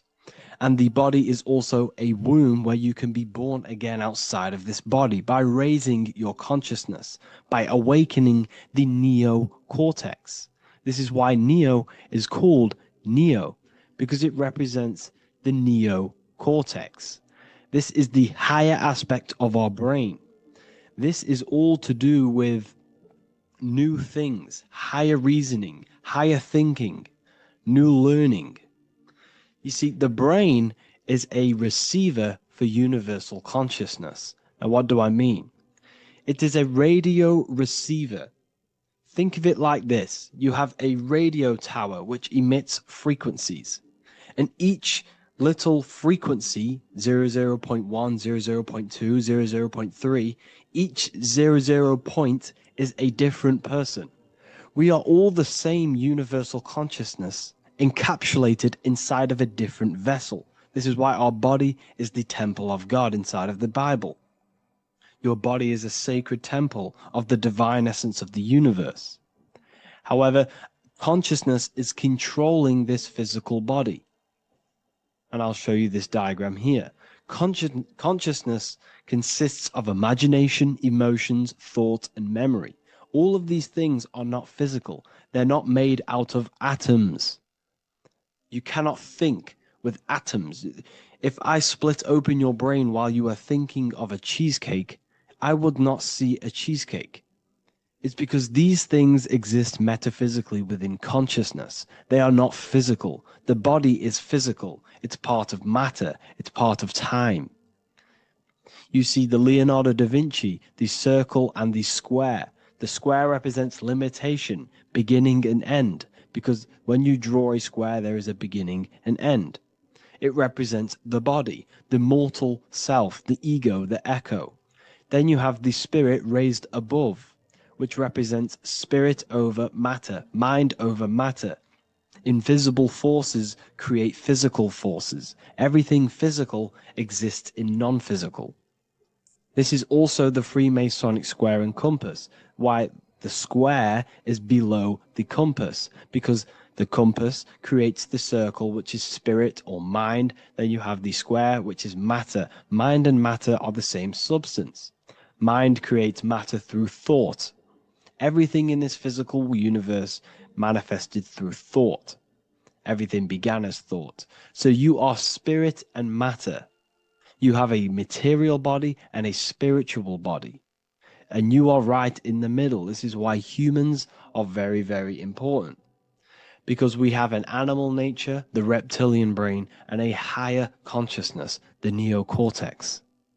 And we must awaken out of the matrix, which means womb, which is the body. And Neo is waken up from the lower self, the reptilian brain, and moves into the neocortex.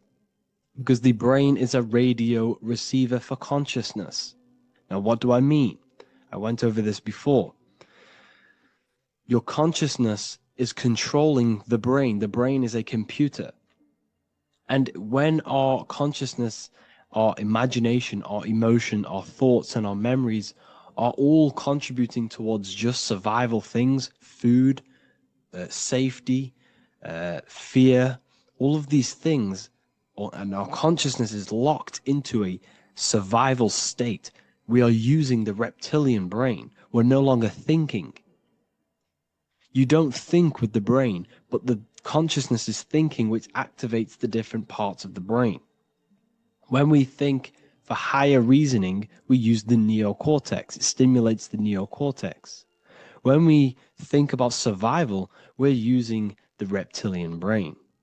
So therefore, when Neo wakes up, he wakes up to the higher aspects of consciousness, which is only utilized by the neocortex, by learning new things and expansion of the mind and expansions of consciousness.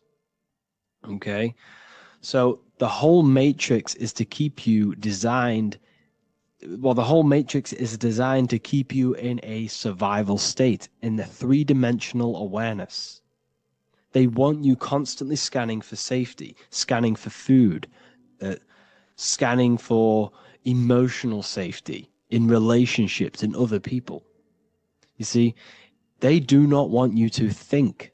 They want you stuck in that reptile, that animal state, that beastly state that most people are in. Most people, all they do is eat, listen to music, consume, have sex, lust, desire. This is all the reptilian brain. So when we say the world's being ran by reptilians, it's symbolic. There is no physical reptilian humanoid beings controlling, manipulating human consciousness. We are all the same consciousness. However, there is a corrupted state of consciousness running this world. And this consciousness worships the physical plane. And they control the physical plane. So by doing that, they keep you stuck in a reptilian way of thinking, the animal state, to keep you stuck in the lowest state of consciousness.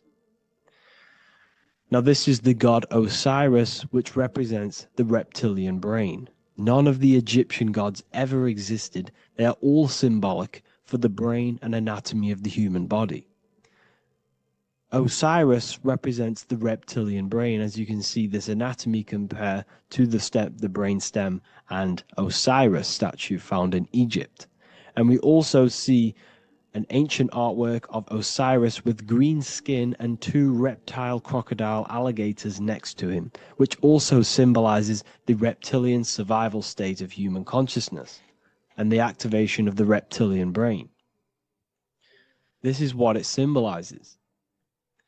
Now, this is what the Matrix is all talking about. It's talking about the awakening, the expansion of consciousness.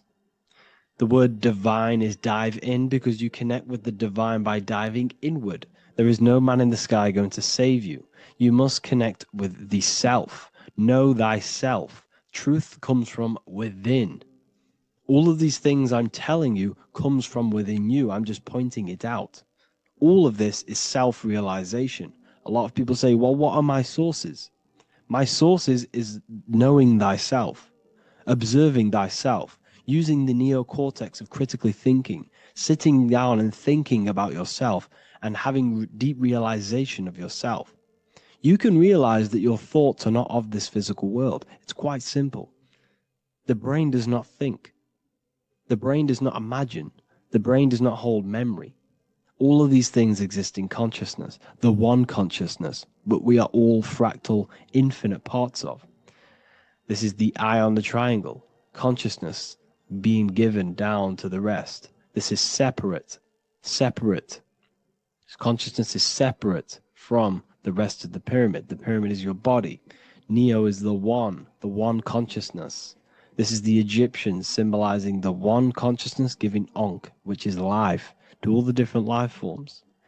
However, you can see that the central sphere is giving a big onk to the humans, because humans, like I said, possess the advanced consciousness, an advanced brain that allows us to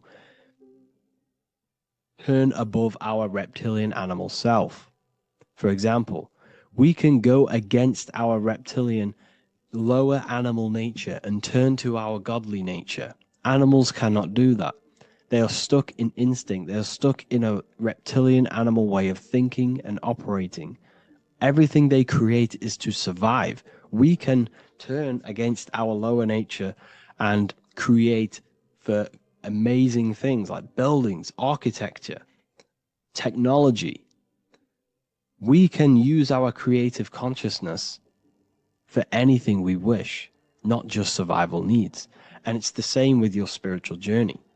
You can raise your consciousness beyond this animal state that they try to keep you in through fear, consumption, food, and the reptilian brain.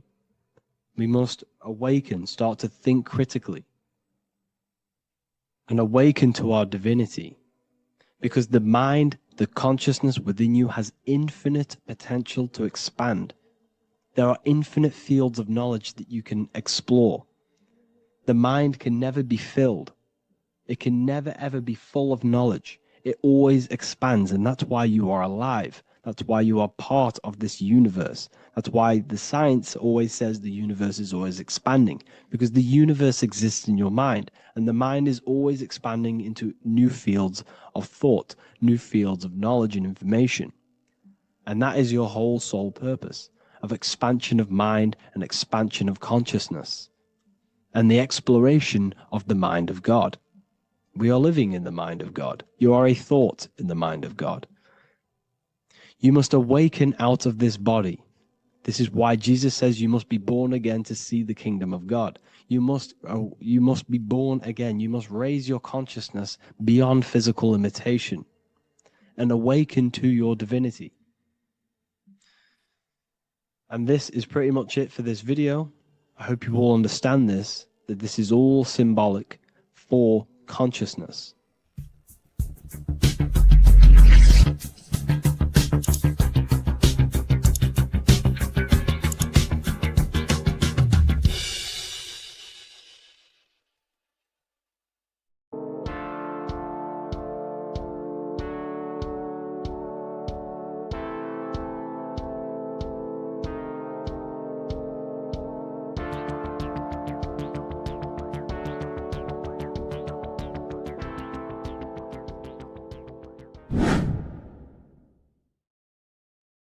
How are we all doing today, people? It's Revival of Wisdom, and today we're going to get real deep.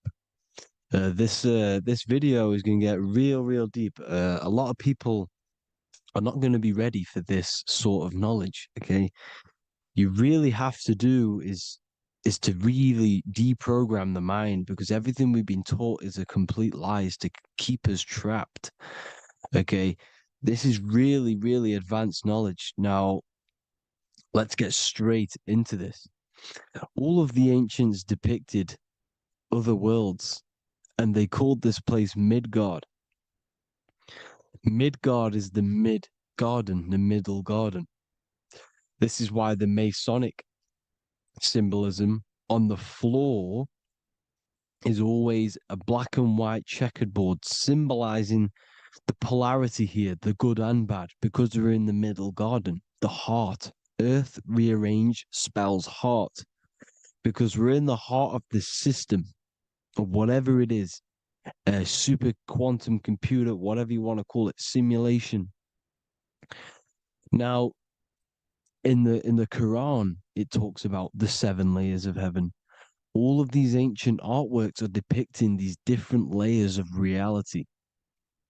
Okay, and look at the Egyptians here with the boat outside of the firmament. Boats travel on water, and this is exactly what the Masons are doing. So they're still using the same symbols. Why? Because it's the same knowledge, just hidden. The Egyptians have the same knowledge as the Freemasons. It's just hidden. Now, this cosmology that they're showing here, which was probably made maybe 100 years ago, this painting or artwork, is the exact same as the one we see here with the arch, the boat. It's similar because the boat is symbolizing traveling these other worlds, because the ether is also symbolized as water. Because if you look up at the stars through a telescope, it looks like it's water. It's shining through water because this ether, whatever this substance is outside of this world, was symbolized as water. Okay. And look at all these ancient depictions showing these different layers of reality. Now, we are being trapped within this 3D dimensional world, which is the cube, the Saturn cube, because there are 6 sides to everything in this world: front, back, left, right, up, and down. 6, which is the cube, because we're in the Saturn's world.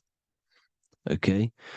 Now, always been depicted as a tree of life, the tree of the universe has always been depicted as this tree. Because let's get a bit deeper. Now, the cosmology of this reality is the sun, the moon, and Polaris, always in the Masonic art. The sun, the moon, and Polaris, the all-seeing eye. If you go inside of the temples, of the Masonic temples, they always have this star in the middle, shining light beams.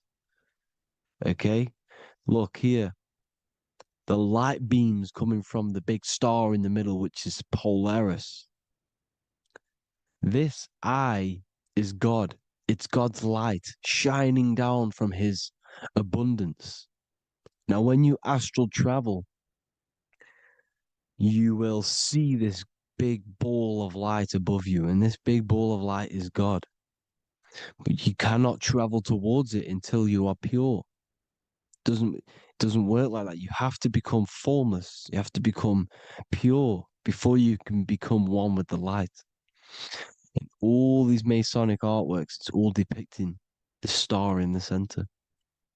This star is Polaris, because Polaris is the way out of this place. And this is why you see the stairway to heaven all the way up to the light beam, the light source. What does it say in the Bible? God is light, because everything is made out of one substance, and that substance is light. And it symbolizes the eye because God is an eye. All things that are alive have an eye. And we all say, I am. We all see these realities through eyes. God is an eye. He's the all-seeing eye. He sees all things at all times. And he is projecting this light. And this light comes down to create all the different levels of the worlds. And this is what the 2 pillars symbolize the number 11. 11, the number 1, is just a vertical line. It's the 1. It's a 1 point. 11 symbolizes the mirror nature of reality. Everything's mirrored, as above, so below.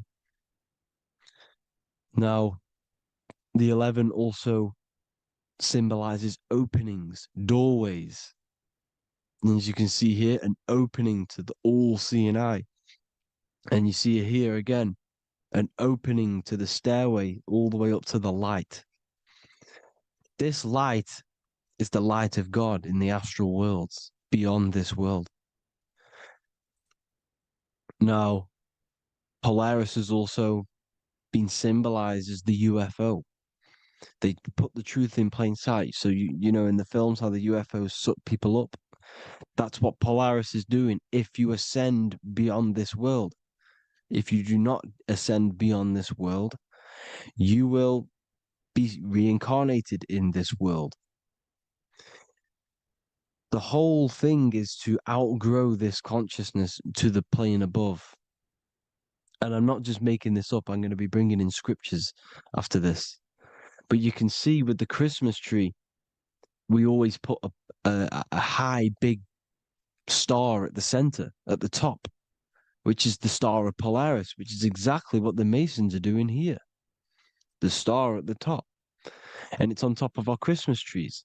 And all of these symbolize the other stars because Polaris is the most high star. And all the other stars are wrapped around the firmament lower than Polaris. And that's exactly what the Christmas tree is. And it's a triangle. It's a triangle, just like light beams travel from one point in the triangle, just like the all-seeing eye. It's a triangle. The light is coming from one point and sending its rays downward. You see, it's kind of like you see here with the water.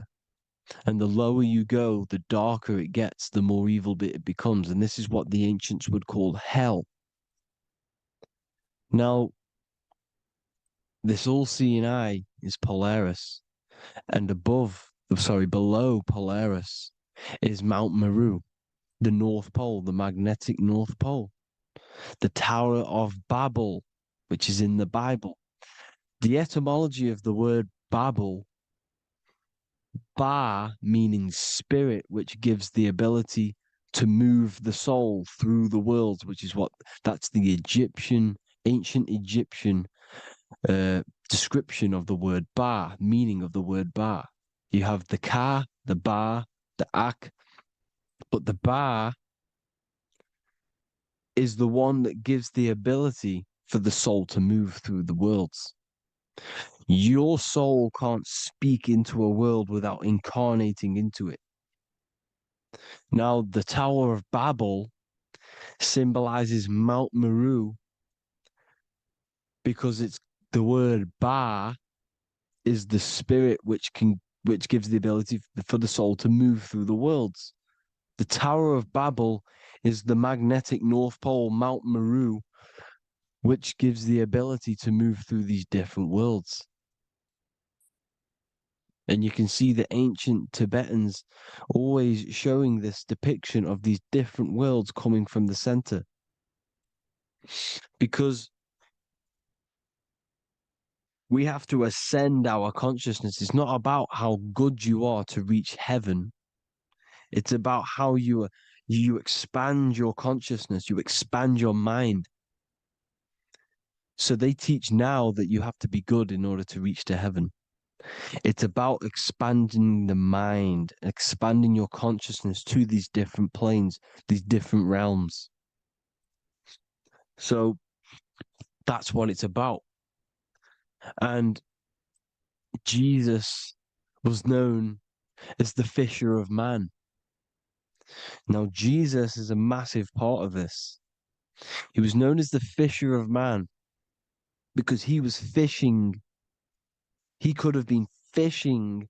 He could have been one of these deities that had come down from these different higher realities and pull people up. So they would so they called Jesus the fisher of man. And he says unto them, follow me and I will make you fishers of men. So these deities that we see in the past, like Buddha, Krishna, Hermes, Thoth, Jesus, could all be these entities who were coming down to pick up the minds that were worthy enough to see the higher planes of reality. And this is why they called him the fisher of man. Now, when Jesus walks on water, there is a parable with Paul. And he says, but Jesus immediately said unto them, take courage, it is I, don't be afraid. He's talking about astral travel here. He's talking about leaving the body. Because when you leave the body in astral travel to see these alternative realities, you can't be afraid because fear is a bondage, which is what the Emerald Tablets talks about. Lord, if it's you, Peter replied, tell me to come to you on the water. The water. Come, he said. And Peter got down from the boat, walked on the water, and came towards Jesus. But when he saw the wind, he was afraid and began to sink. When you become afraid in astral travel, you sink back into your body. Lord, save me. So this is talking about Jesus pulling people up into different realities. And you can see the fish is the symbol of Jesus, is another symbol of Jesus, a fish. Because fish symbolize deep occult knowledge, because fish travel the depths of the ocean. And they symbolize us because we are fish underneath the ethers. And Jesus was pulling people up. You see, so the Bible is a people today believe the Bible is a book telling you how to reach to heaven, how to become godly and reach heaven. But you've got to become the Jesus Christ to see these alternative realities. Now look at the Emerald tablets is a massive part, and it speaks so much about these different realities. Look what it says here. This is in Emerald Tablet 3. Then in my heart grew a great longing to conquer the pathway that led to the stars, which is exactly what the Masons depict in all of their art. Look, the ladder to the stars. And then he goes on to say, years after years, I sought after wisdom, seeking new knowledge, following the way, until at last my soul, in great travail, broke from its bondage and bounded away, broke from the bondage of the body. Free was I from the bondage of earth men. Free from the body, I flashed through the night. The stars. The stars are a massive part in the astral world. Each star is a different reality. And the true astrology is the star that you came from. You came through a star to reach this, to reach here. There is a reason why you are here. There's a reason why you have the personality traits, because your soul came from a specific star. This is why we call them stargates, because they are gates in and out of this reality. And Polaris is the way out to the higher worlds. Now look, far into space, my soul traveled freely into the infinite circles of light. Beyond knowledge were some planets and great gigantic beyond dreams of men. Then he goes to say, lift up your flame from out of the darkness, fly from the night and ye shall be free. Lift up your flame. Your flame is your soul, because it has to be lifted up out of the darkness. This is the darkness, this world, this body is the darkness. Because it's a bondage. You need to break free. You need to learn how to astral travel, people. You have to learn this. If you want to get out of this world, you have to learn how to astral travel and see the other realities. Traveled I through space-time, knowing my soul at last was set free, knowing that now I must pursue wisdom until at last I pass to a plane hidden from knowledge, known not to wisdom, extension beyond all that we know. So he's talking about he went to a place where we cannot even comprehend here, a place that is not even known to Earthmen. He's telling you he's ascended out of this world to the planes that are beyond. And it says here in the Emerald Tablets, man is in process of changing to forms that are not of this world. Grows he in time to the formless, a plane on the cycle above. Know ye must be one, ye must become formless before ye are one with the light. The light, the same light that I was talking about, the Masonic light, with the triangle, God, the one source. Ye must become formless before ye are with the light. Formless, you have to leave the body. You have to leave the body. You have to gain the ability to leave this body and travel to these other worlds.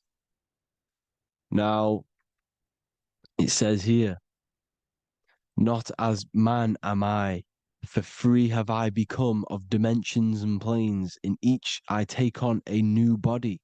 In each I change my form.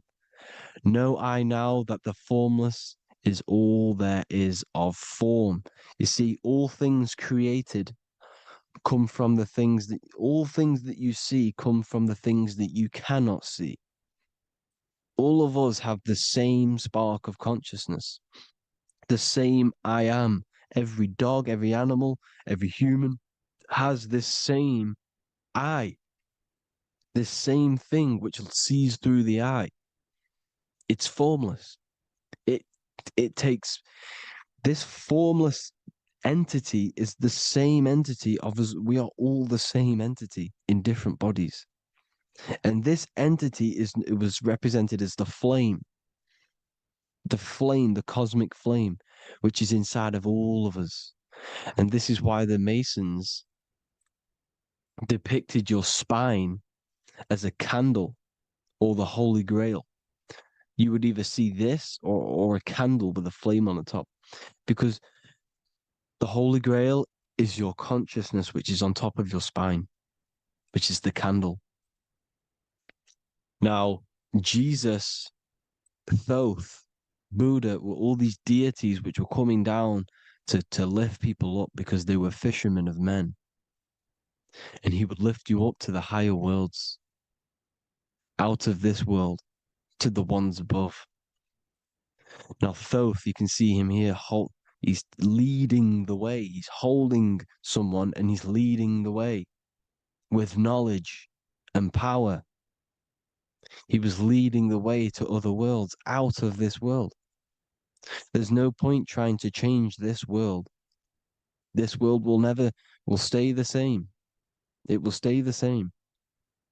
You have to get out of this world. And that's what they're telling you. That's what they're keeping you from. They're keeping you stuck within this thin layer of reality. So what the Masons are doing, they have the ability to astral travel. They're living not stuck and bound to one reality, but living within the different layers of reality. And this is what Morpheus was doing in the Matrix. Morpheus was going into the Matrix to go and get Neo, which is exactly what Jesus was doing, pulling up people out of this world to the ones higher. And that's exactly what Morpheus is doing in the Matrix. If you haven't watched the Matrix, go and watch it. It will blow your mind. Everything I'm saying in this video, you will see it. Except that you don't need to use a machine to enter the Matrix. You just use your body. Well, you use your consciousness to leave this body. You see, Neo was also uploading himself into the simulation to pull people out of the simulation. And this is exactly what all of these gods were doing. The fisher of man. Look, he was pulling people up out of this reality with the knowledge. Now, Jesus was always depicted with the mushrooms. Look at all this mushroom art. Mushrooms were literally the origin of Christianity. You can see it everywhere. There's mushrooms in all of the ancient art. Every single one of these paintings you see here, there's mushrooms on them. Mushrooms have the ability to see alternative states of consciousness. Now, if you go and do them and you go to sleep, if you pop mushrooms, you go to sleep and you will wake up in another reality. You will wake up in another reality. Don't try it if you don't want to do it.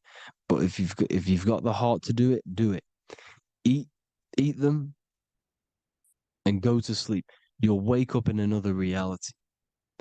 And Jesus was handing out mushrooms to the bright minds, to the minds that he wanted to fish out and pull up to the higher realities. He was giving them mushrooms to see themselves in an alternative state, in an alternative reality. This is why there was so much mushroom art. And it's not just ancient Christians, it's Sumerians, it's the Mayans, the Celtics, the Egyptians all used mushrooms. All of them. Look at all this art. It's on stones. It's everywhere because mushrooms. See, everything in nature is a micro macro. Look at the form of a mushroom. It's literally your spine and brain because they alter your consciousness. Your body is just a radio receiver. Everything that you're experiencing is a program being ran by the central nervous system, and your consciousness is experiencing this program, these electrical impulses of the nervous system, because it's all feeding back to one point, which is the pineal gland. And this is the candle with the light on it. Type in Masonic candle and you'll see it. It's your spine with your spark of consciousness on top of the spine. And it's a mushroom because this sends you to alternative states of consciousness, alternative realities. Now, they were all doing this, the Egyptians, the Mayans. Now, there's more symbolism which goes into this. Look at the Christmas trees we use. The Christmas tree with the presents underneath them. Magic mushrooms grow under trees. And these are the presents under the trees that we symbolize today with Christmas. Santa's red and yellow for the red and yellow mushrooms. The same mushrooms Mario has to collect. And when he gets enough mushrooms, he levels up. And then what does he do when he go past the world? When you win that world in Mario, you go to another reality. You go inside of another world. It's truth in plain sight. And it's using mushrooms. It's using mushrooms. Everything, all of the characters in Mario, well, a lot of them are mushrooms. Look at this one. The presents, black, yellow, and red and white. Red and white mushrooms. And the bow on the top is the mushroom head. That's a bit of a reach, but you know, the symbolism never lies, is what you need to understand. And it's as above, so below. Now look at the Sumerians. The Sumerians were also multi-dimensional beings. Okay, look at how they have the double faces.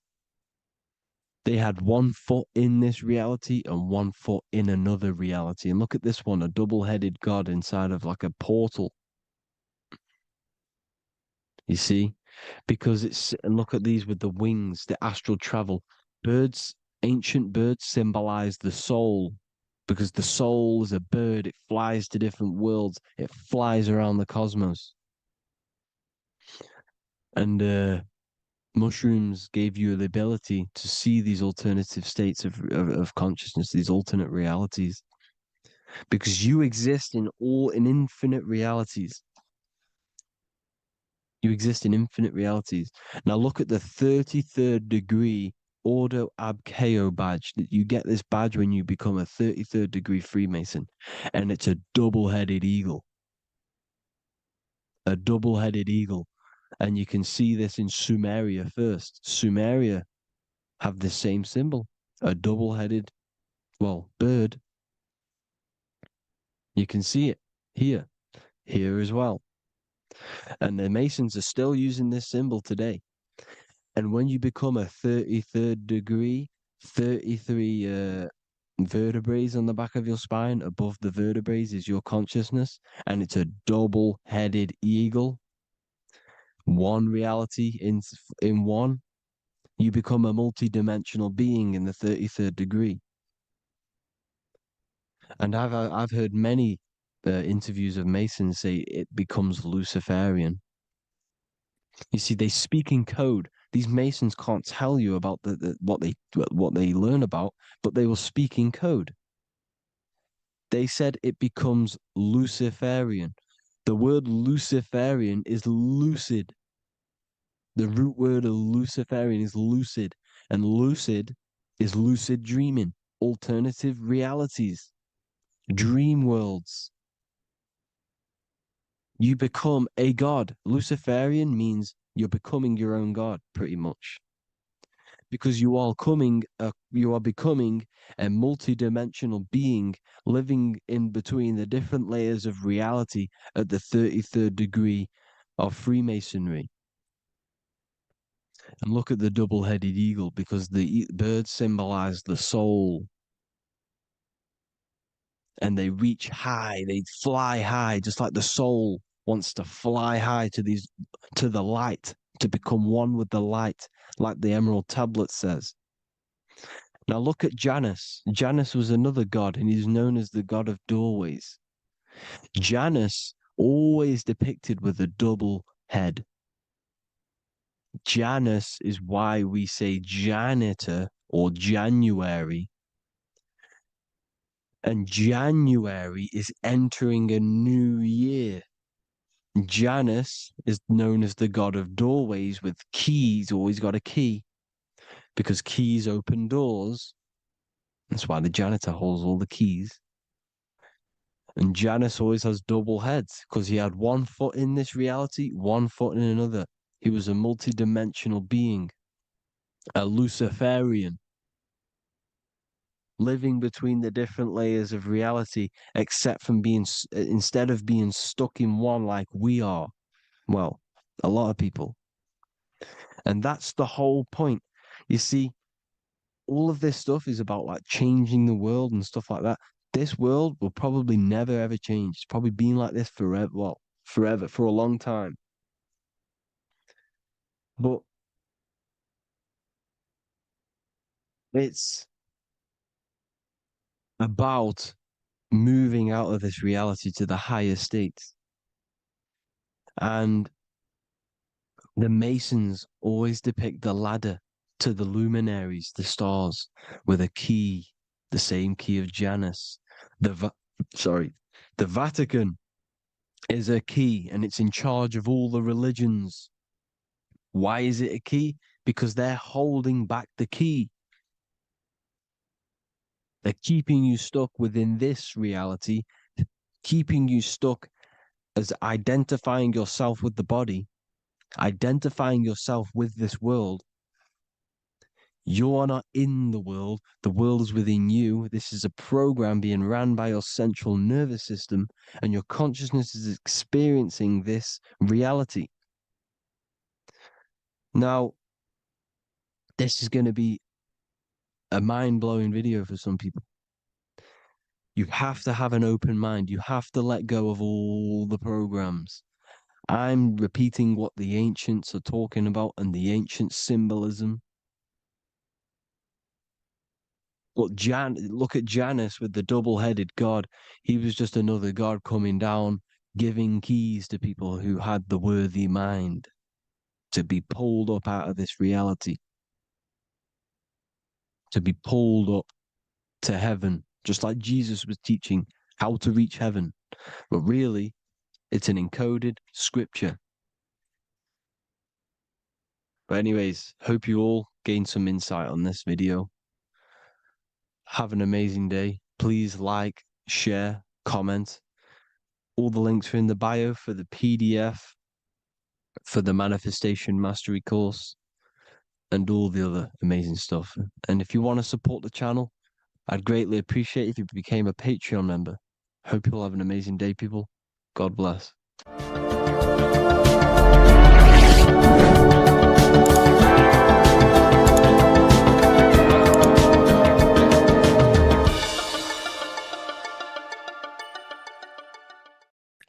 What if I told you that reincarnation is real and that there is a metaphysical, spiritual science behind this?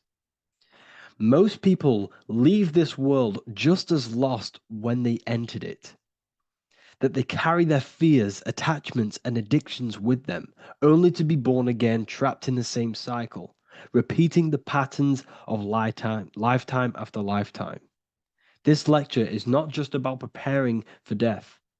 It's about mastering yourself before death, so you don't take them burdens with you.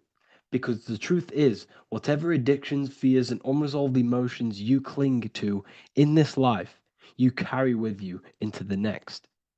Unless you break free now. You must master yourself before death.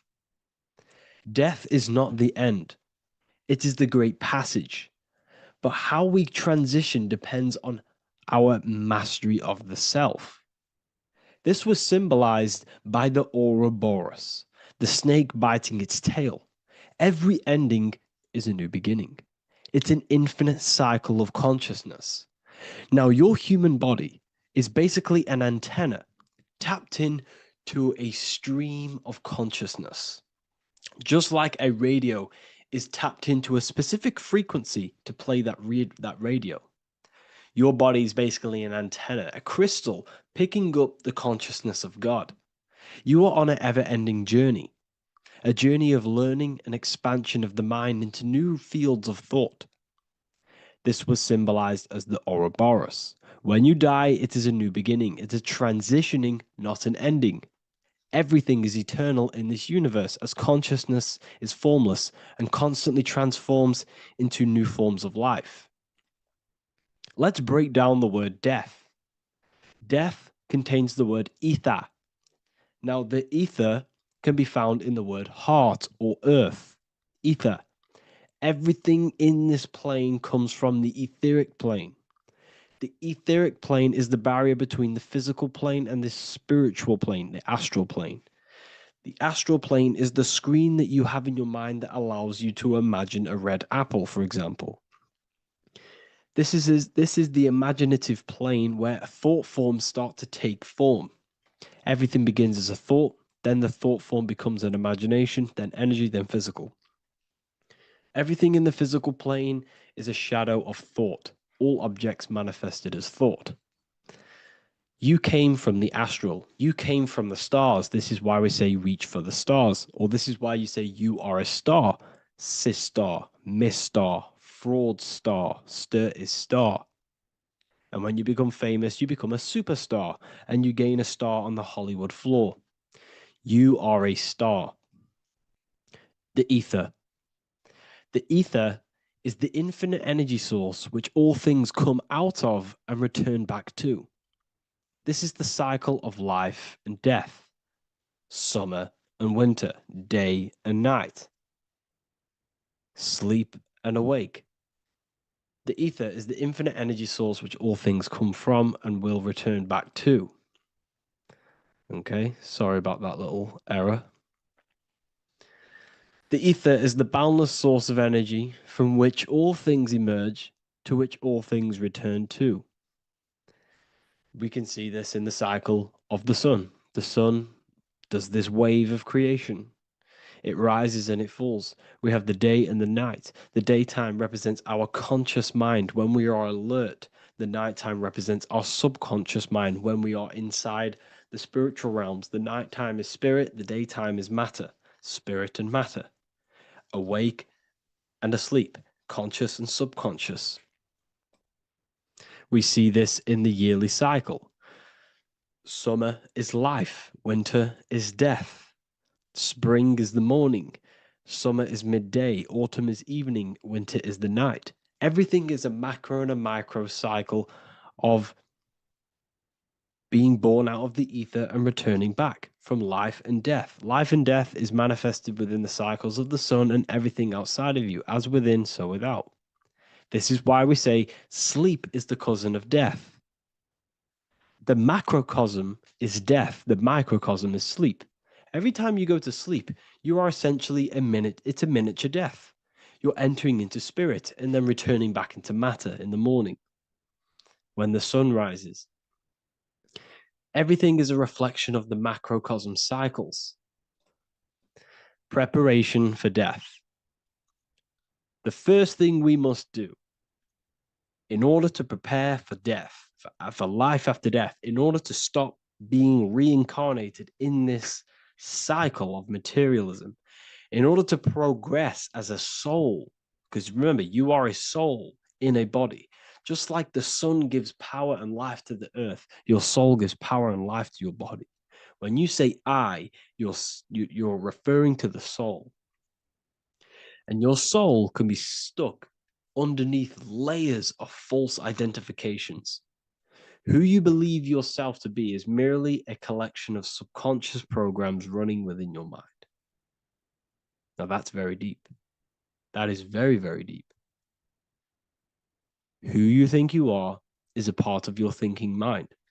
Your name, your job, your reputation, your family, your friends. These things are not you. They're all aspects of the thinking mind. What happens if you meditate and you turn off the mind? Then all these things do not exist. You're left with the pure soul, the pure awareness, the pure observation.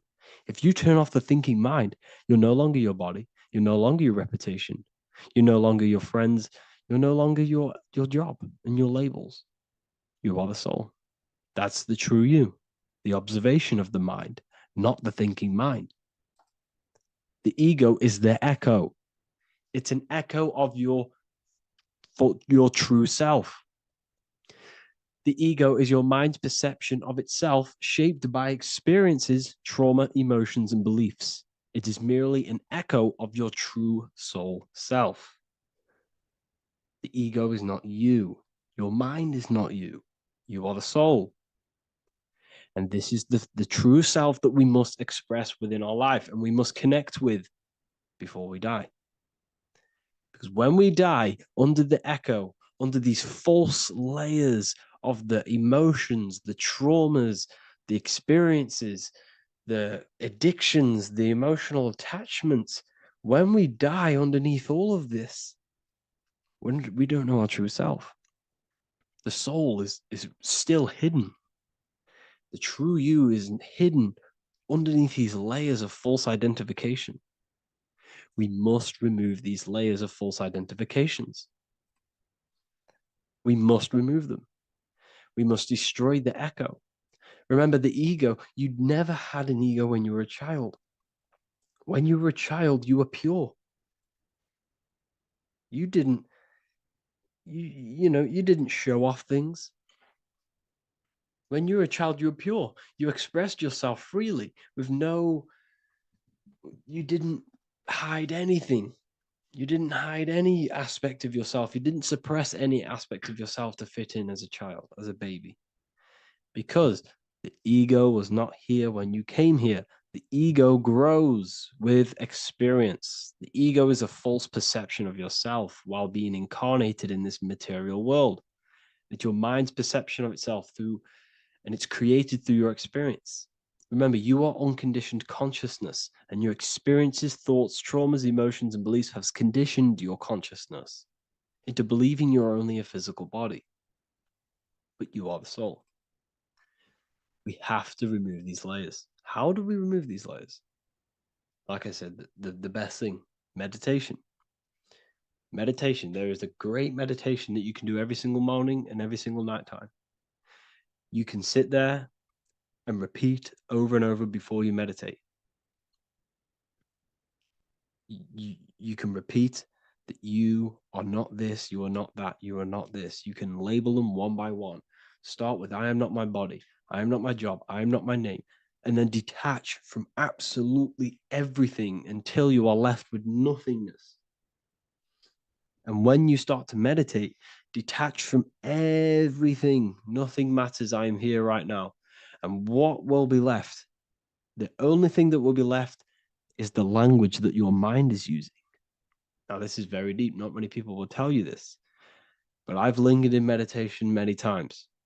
And I can tell you from experience that the only thing left once you detach from everything is the language that your mind is attached to. So whether that's English, Italian, French. Once you detach the language of the mind that that little voice in your head's using, you're left with the soul. Once the mind is switched off, you're left with the soul, and you have detached from all of these external things. You're left with the soul. That's you. That's the power. That's the source of all creation, where everything you've ever done has come from. Every thought, every idea has come from your soul. Number 2. That's meant to say number 2. Sorry about that. Mental addictions and emotional addictions. Okay. These two are very important. Mental addictions, this could be thought patterns, this could be the labels that we've just been talking about. Then you have emotional attachments, which is maybe you're too attached to an external thing. Maybe you're too attached to your phone. Maybe you're too attached to family. Maybe you're too attached to loved ones. Yes, I'm not saying don't love them, but what I'm saying is do not rely on anything in this world to make you happy, to fulfill your emotional needs. Everything is found within you. You must look within, and if you're looking without, if you're trying to find yourself in the outer world, you'll never find yourself. You'll constantly looking around in loops. Because nothing, you cannot find yourself in the outer world.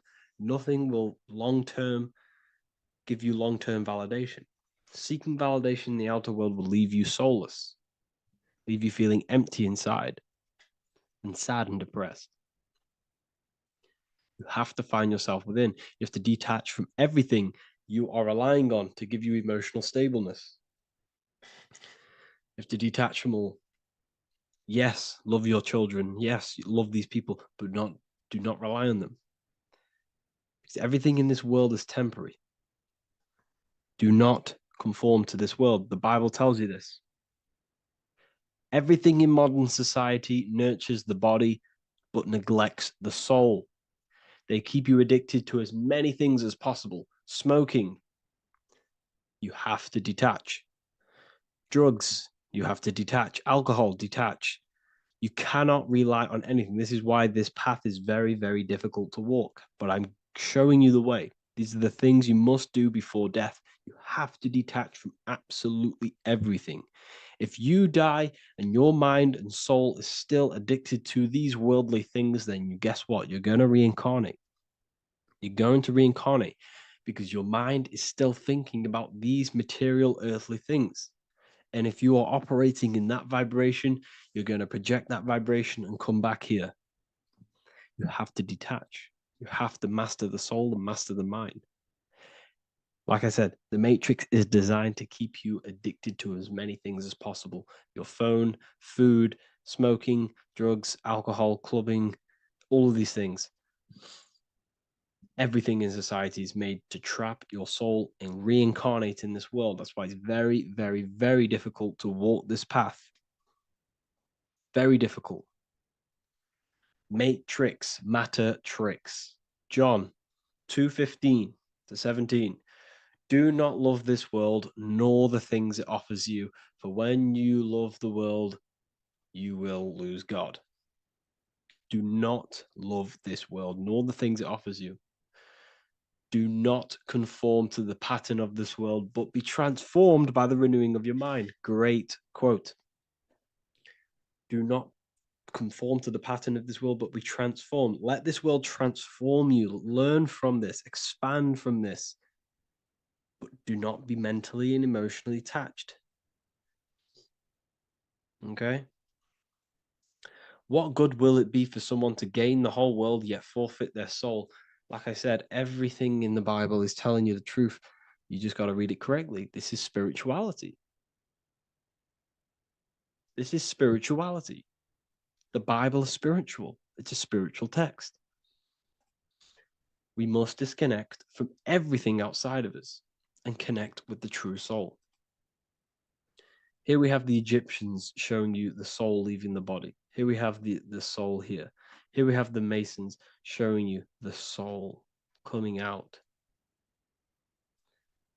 The soul is real. You are the soul. And when you leave this physical plane, you will go into the astral plane. That's where you came from. You came from the astral. You came from the stars. You incarnated into this physical body. Your consciousness fell into this material form to experience limitation, to experience a 3D world. So, in order to ascend properly before we die, we have to let go of all the attachments. Every addiction you have, write them down. And one by one, tackle them. Before you die, you have to, or else you will reincarnate. This is the teachings of Egyptians. This is the teachings of Masonry. All of these addictions contribute towards life after death. Everything must be controlled, and we must be attached to the soul. I'm not saying I'm perfect. I'm not saying I'm perfect, people. We're all not perfect. We're all under psychological operation by the government. We're all in a very difficult situation with this awakening. I'm simply pointing out what I know from my journey and what I've been learning through occultism and research and reading lots of books and many different things. I'm on this journey just as you are. Maybe I'm further. Maybe you're ahead of me. We don't know. But this is what I'm sharing with the world. This is what I'm sharing with my research. And this is what makes sense. It's common sense. Look at everything around you. Everything's made to feed the body, not the soul. So, my beautiful watchers and fans and supporters, I appreciate every single one of you, and I hope this video has supported your journey. If you're feeling lost in life, if you're searching for deeper answers, whether you're seeking clarity, looking to expand your studies, or ready for personalized mentoring, this is your chance to connect with me live and receive insights tailored just for you. Start your path to self-mastery and enlightenment inside the world's best esoteric school. Your journey starts now. Tap the link in the description if you want to join Ethereal University, or feel free to check out my books. I thank you all, and I really appreciate for 100,000 subscribers on YouTube. I love every single one of you. Make sure to drop a like, a comment, and subscribe to the channel if you're new. Let me know some ideas for, lectures, anything that you want to know. I can make lectures on them. Just drop it in the comments. I appreciate every single one of you. Take care.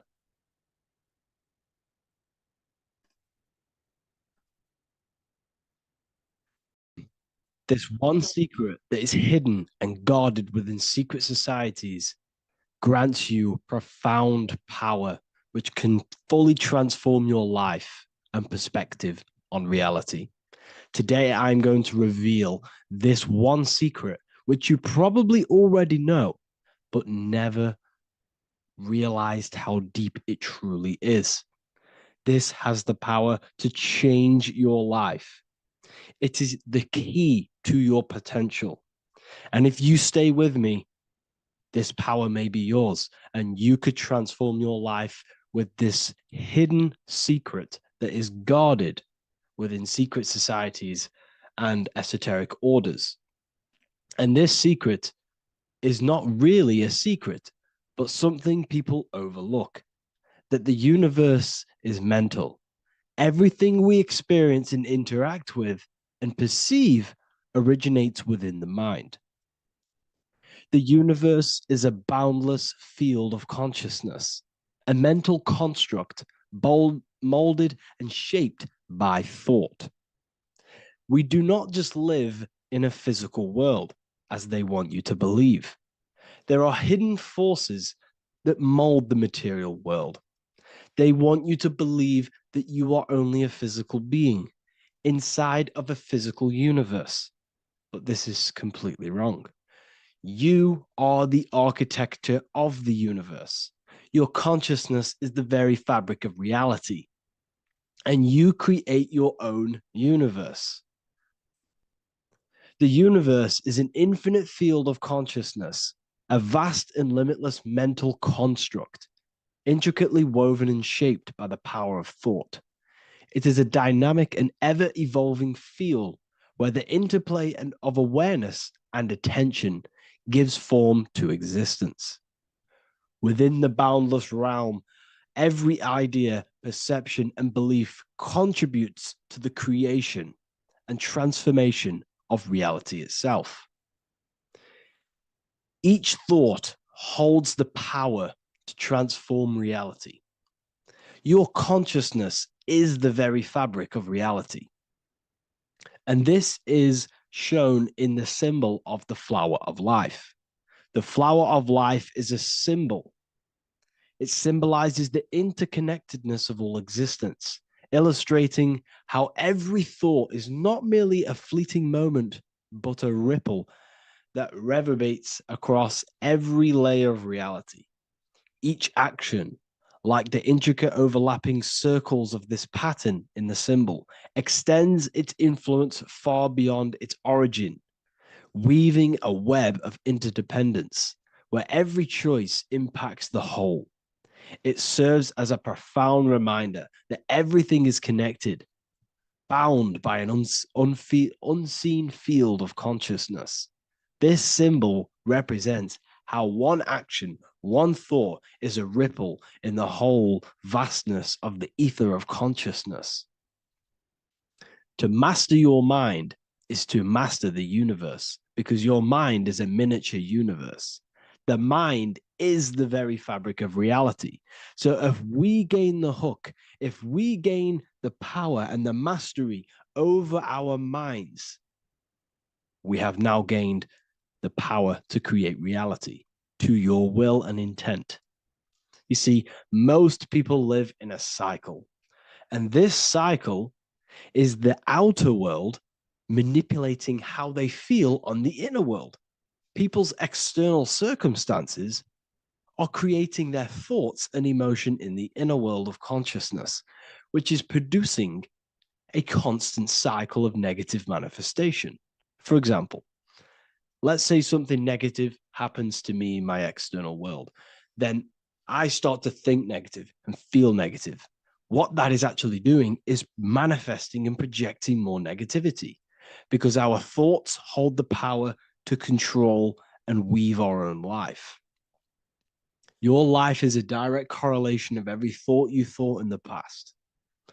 What we need to do is stop and not let the mind control you in your reality. You need to control the mind so you can control reality. So what does this actually mean?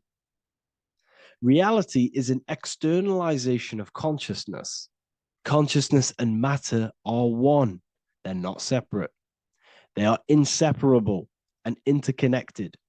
Everything we see, experience, and observe is a manifestation of thought, beliefs, and consciousness, shaping the world around us. Now, this ties in with the secret fifth element that they have hid from you. They've hid from you this sacred and very important symbol and pillar to reality. And this pillar, this sacred thing they've missed, is called the ether. And they've held this from you for a reason, a specific reason. This is the true fifth element. Why do they hide the ether? Because the ether has the power to shape and manifest whatever we imprint upon it. Every thought is a vibration interacting with the ether and actively shaping our reality. The ether, you could see it as the codes to physical reality. It's like an energetic blueprint which surrounds all physical objects. It is the life force that gives life to all things. All energy comes out of the ether and returns back to the ether. Energy, it's 0 point energy, and it is an infinite source of energy. So this is why they hide the ether, because whatever our mind can imprint onto the ether, we can create into a reality. And we imprint the ether through thought and imagination. The mind holds the power. The mind is the very source of reality. The material realm is not separate from the mental realm. Rather, it is intricately shaped and influenced by it through the ether. This subtle, all-pervasive medium bridges thought and matter, allowing consciousness to mold and manifest the physical reality. To transform our lives, we must first transform our minds. True change begins within, as our thoughts, beliefs, and perceptions shape the reality we experience. By shifting our mindset, we unlock the power to reshape our world and recreate the life we desire. This is the power of the mind, and this is the power that's been hidden from you. We're not taught these things in schools for a reason, because they don't want us all to be conscious creators.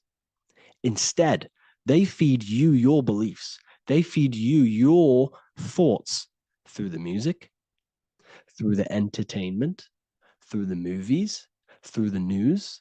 They're controlling your thoughts with this information. They're installing beliefs and information into your mind. So you are producing their reality. But this is what we need to stop. We need to take control. We need to stop consuming their music, their movies, their information, their news, because all of this is contributing towards your reality. They have the collective consciousness at the tip of their fingers. They do not create the world. We create the world by believing their beliefs and their thoughts and installing their information into our minds. You see, it's mind over matter, and most people live in matter over their mind. Most people let matter, the external circumstances, dictate their mind, when it should be the other way around. It should be mind over matter. This is the mental plane. This is the astral. This is the etheric. This is the physical.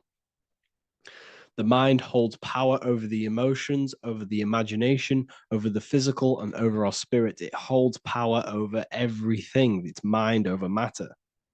It's the mental body that we must transmute and change. Most of us live in a chaotic state of mind, and this is what we must change. Turn chaos into order. So we need to be mind over matter. We need to install this belief into our subconscious. I, Harry B. Joseph, have created the ultimate esoteric school on the earth. As a member, you'll gain access to live mentoring calls twice a week, along with new lectures, books, and exclusive content released every week. Additionally, you'll have a full access to all my life-changing programs. If you're ready to transform your life and start your journey today with me, join Ethereal University. These are the campuses. We have the real lecture sections filled with lectures that you can watch. Manifestation Mastery, which teach you exactly how to reprogram your subconscious mind so you can live that reality. Sexual Alchemy, the path to empowerment of how you can transmute your sexual energy. The Real Library, where you gain access to powerful esoteric books, PDFs. Symbols of Secrets, an amazing course. The course that allows you to see beyond the veil that has been pulled over your eyes, the language of symbolism that secretly rules the world. I teach you how to read symbolism. Esoteric Exchange, live calls. You get to rewatch all of the old live calls. Mindwave Hub, this is a place of binaural beats where you can listen to infinite amounts of binaural beats. So you can meditate to them. Meditation section, numerology, health section, and electromagnetism. This is a life-changing place. And if you are serious, we only accept serious about changing your life and studying the occult and esoteric, this is the place for you. I've been there. I've been on YouTube looking around for valuable information, trying to find good accounts, good channels. It's very hard. I had to go through years of trying to find good information on YouTube. But what I've done is, instead of you searching around everywhere for bits of information and connecting the dots, I've put it all into one big place. You get your binaural beats, you get all the programs you need to walk the path of enlightenment to transform your life. I will connect with you on the inside, and I hope this lesson, this lecture, you gained some information, you gained some power from it. Please like and comment, or don't. It's up to you. If you have any reviews, if you have any ideas of lectures that you know, if you don't understand certain things, make sure to leave a comment and I can make a lecture about it. I can make a video about it for sure. I don't mind taking recommendations for videos. So I thank you all, people. Have an amazing day. Hello and welcome to another video and another lecture from Ethereal University. Today we're going to be breaking down in detail the Freemasonic 33rd degree symbol. Now, of course, this is a complex symbol, and it's composed of many symbols put together to create a greater meaning. So As you should know from my previous videos, a bit of context behind Freemasonry, what it particularly is, and I will give you a brief overview before we go into this. Uh, it's definitely important to know what Freemasonry is before we break down this symbol, okay? Because without the knowledge of Masonry and what it is, it's difficult to understand what the symbol truly means. So Freemasonry is all about building. The word mason means to build. And we're either building with light or we're building with darkness. So that we have good Freemasonry, we have good Masons, people who want to spread the truth, people who want to help people awaken their mind and liberate them and bring them up to higher consciousness. Or we have Masons who want to divide, keep the knowledge to themselves, create walls, build walls in people's minds, construct illusions in people's minds for their own personal gain. Okay? So we're either building with light or you're building with darkness. You're either building with light or bricks, spirit or matter. God and the devil, same thing. You're either uplifting people or dividing people. Each and every single one of you is a Freemason. Well, a Mason. Not a Freemason, but a Mason. You are a builder. And you're either constructing division in you and other people, or you're either creating oneness. Everyone is doing this. Everyone is building. Everyone is contributing towards the world and building our reality.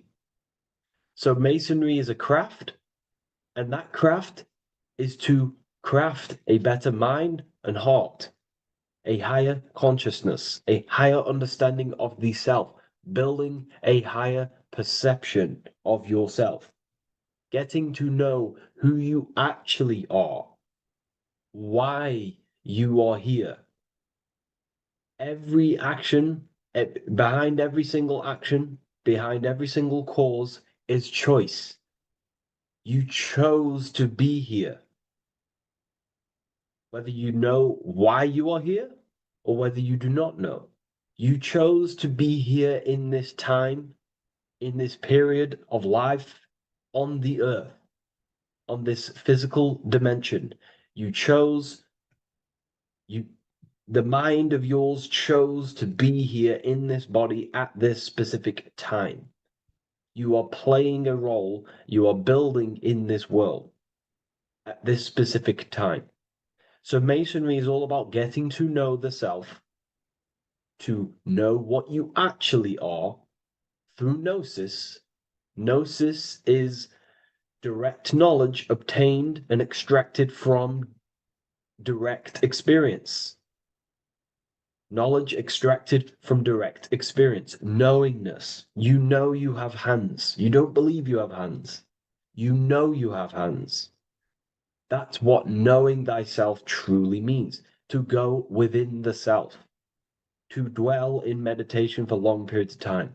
Not even meditation. To dwell, closing your eyes and thinking internally.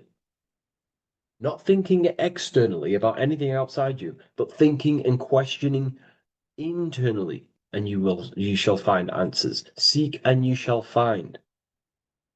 If your heart is truly set on knowing, on getting to know true knowledge and knowing yourself, then you will find it. Okay, so because that's what the heart is. The heart is where we find our treasure. That's why it's inside of our chest.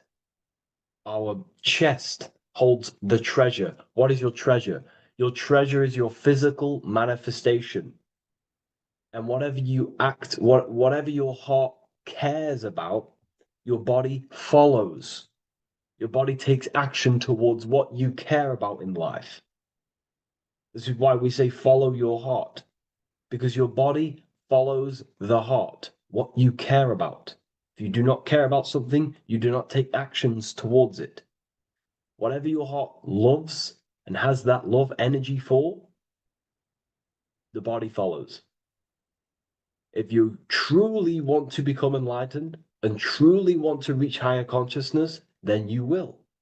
You truly care for that, then you will find it. You have to go within. Okay, so this is what Masonry is about. It's about going within and finding out your true nature and constructing a higher consciousness by dissolving walls and blockages inside your mind and heart, purifying the self. Because you can care about sick and twisted things. Okay? We can see that in society. People like killing people.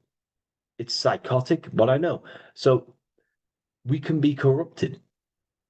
Okay, so going into this symbol, what does the symbol mean? What is it trying to portray? Okay. Before we go into this symbol, particularly, we're looking at the Scottish Rite Freemasonry. So we have the the first degree all the way up to the third degree is Blue Lodge Masonry. Then from the fourth degree of Freemasonry to the 32nd degree is what we call Red Lodge Freemasonry, the Red Lodge degrees. So again, that is that symbolism of that red and blue, the left and right, masculine, feminine, water, fire.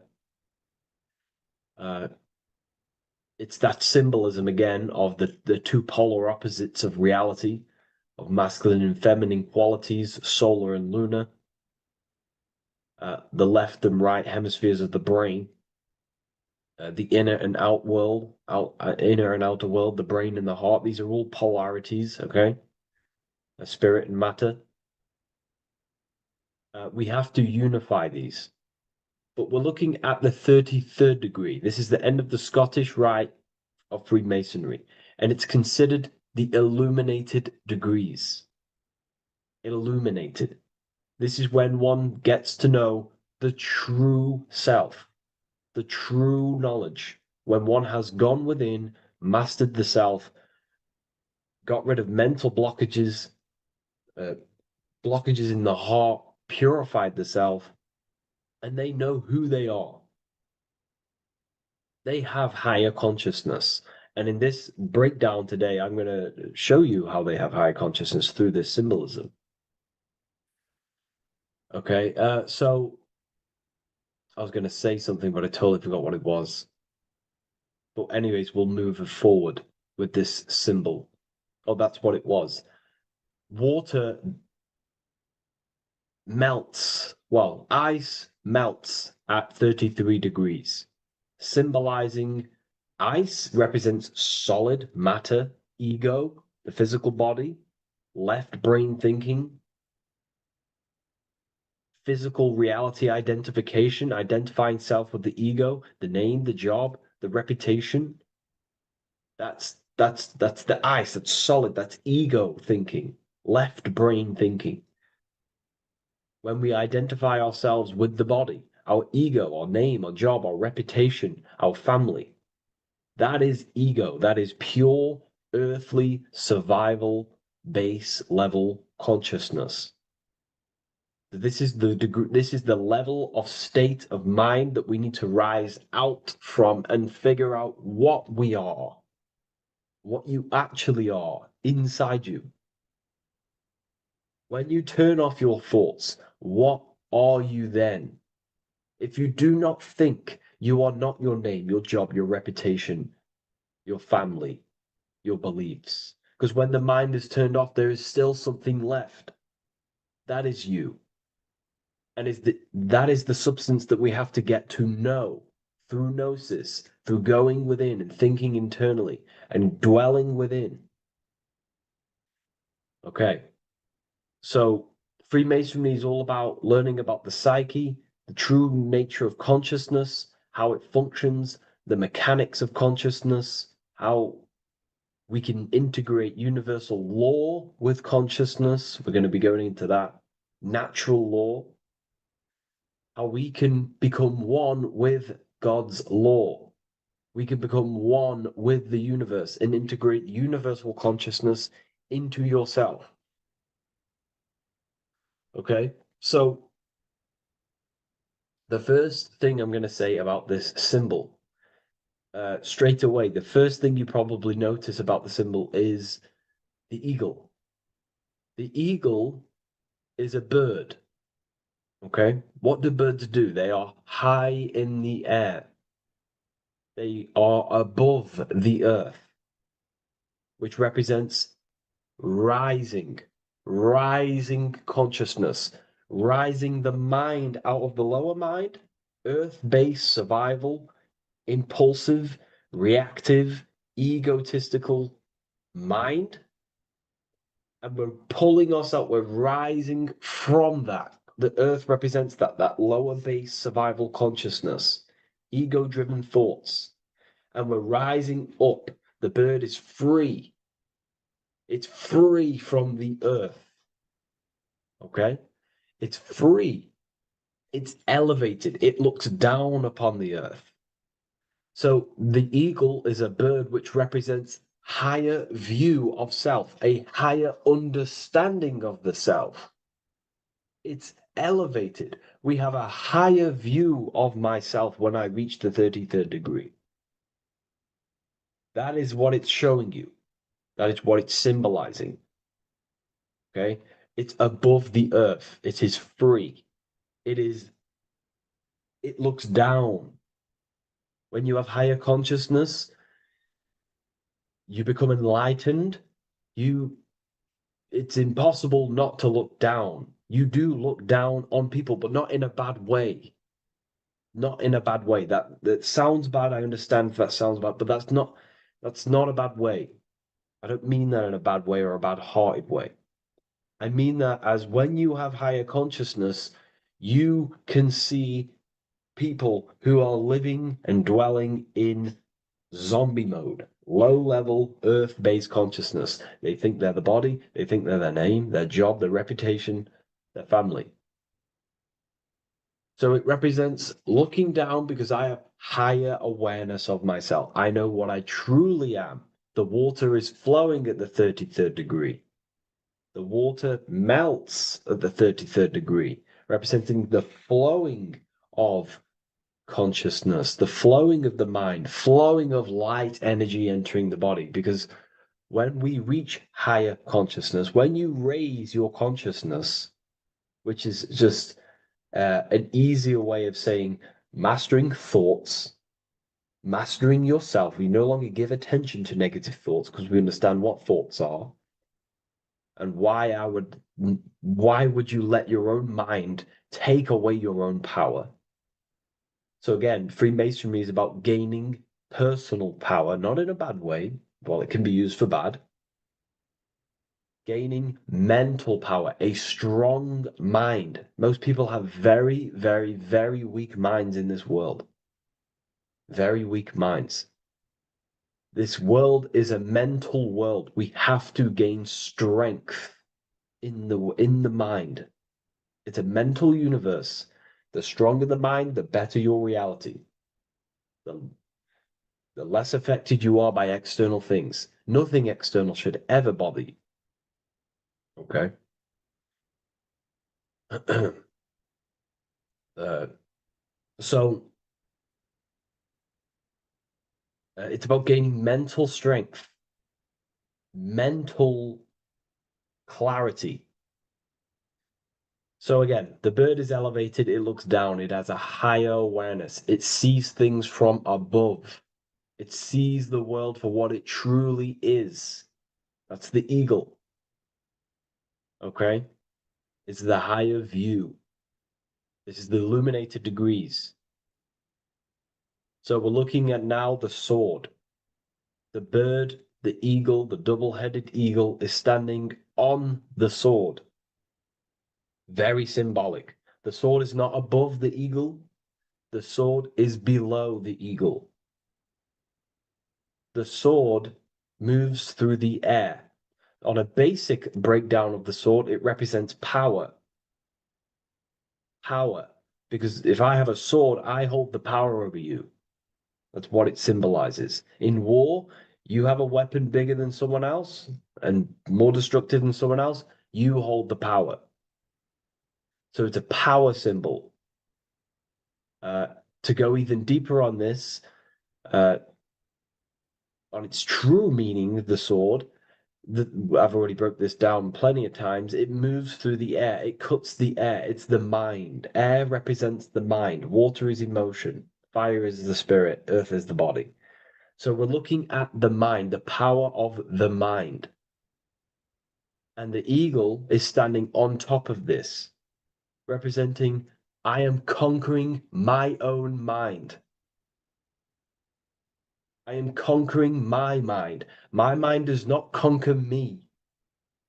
My mind is truly mine. I hold the power over it. I stand on top of my mind.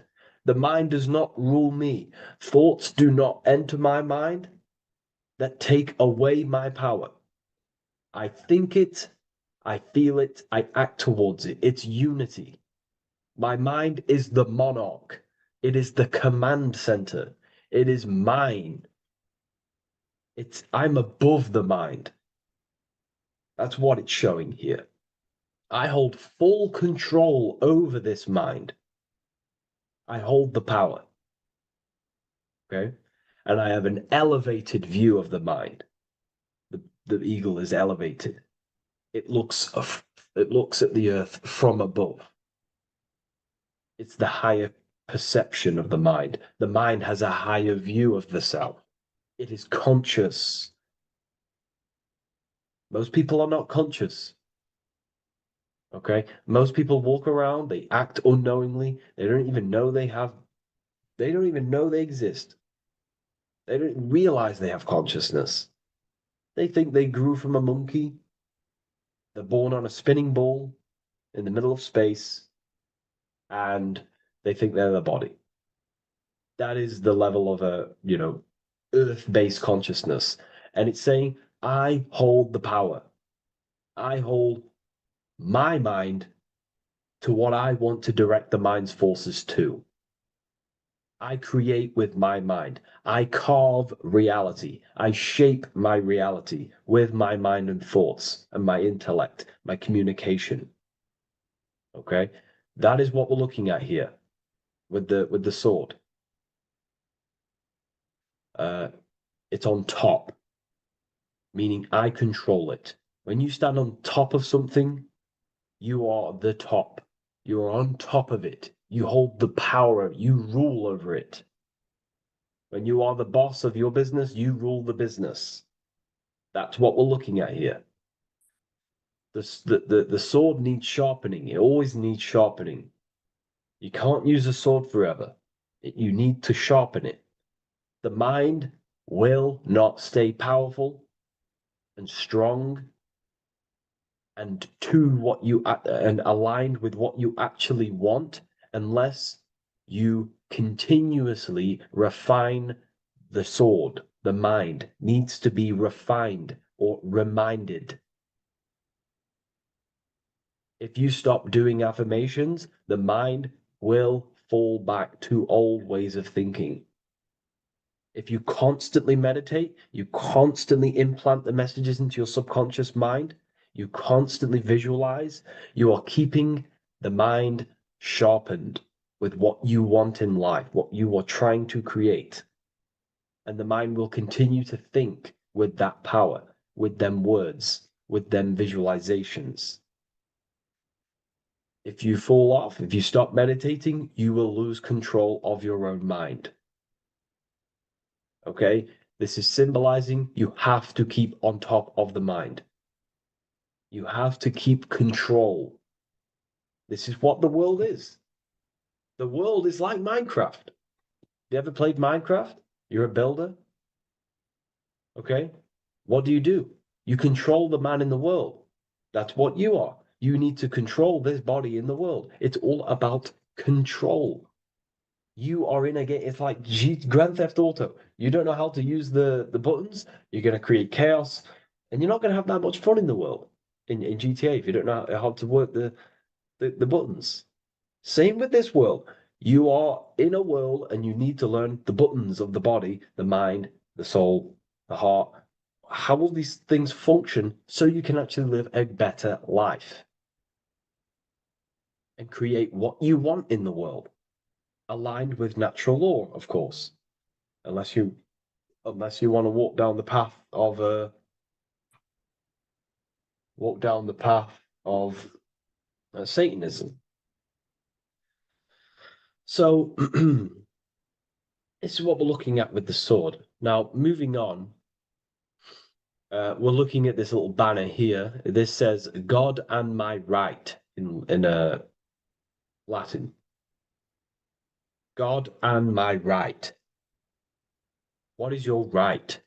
Natural law is your right.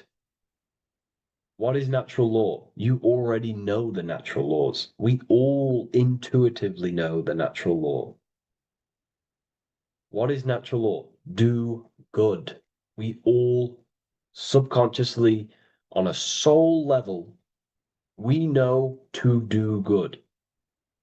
We know to do right. It is wrong to hurt people. It is wrong to control people. What is your natural law? What are the forces that you hold power over, that you have full control over? You have full control over what you think, what you feel, what you act. Thought, emotion, action. If you start to try and control things outside of them three forces, that is now you breaking natural law. If I try to control and manipulate someone else, that is now breaking natural law. I'm going against my inner law. My soul tells me what is right and wrong through emotion. So it's about aligning the self, my actions, my thoughts with my emotion, my intuition, my natural law. These are your rights. Your rights is to think, feel, and act with the law, with good, with God, with love, with care for one another. Am I building with light to bring good things to the collective? You see, most people are stuck in their left brain, and the left brain only sees me, me, ego-driven thinking. That's why they trap us in our left brain. They train us to be left brain. They tell us to write with our right hand to strengthen the left brain. They call it writing. Everything in this matrix is to activate your your left brain. Why?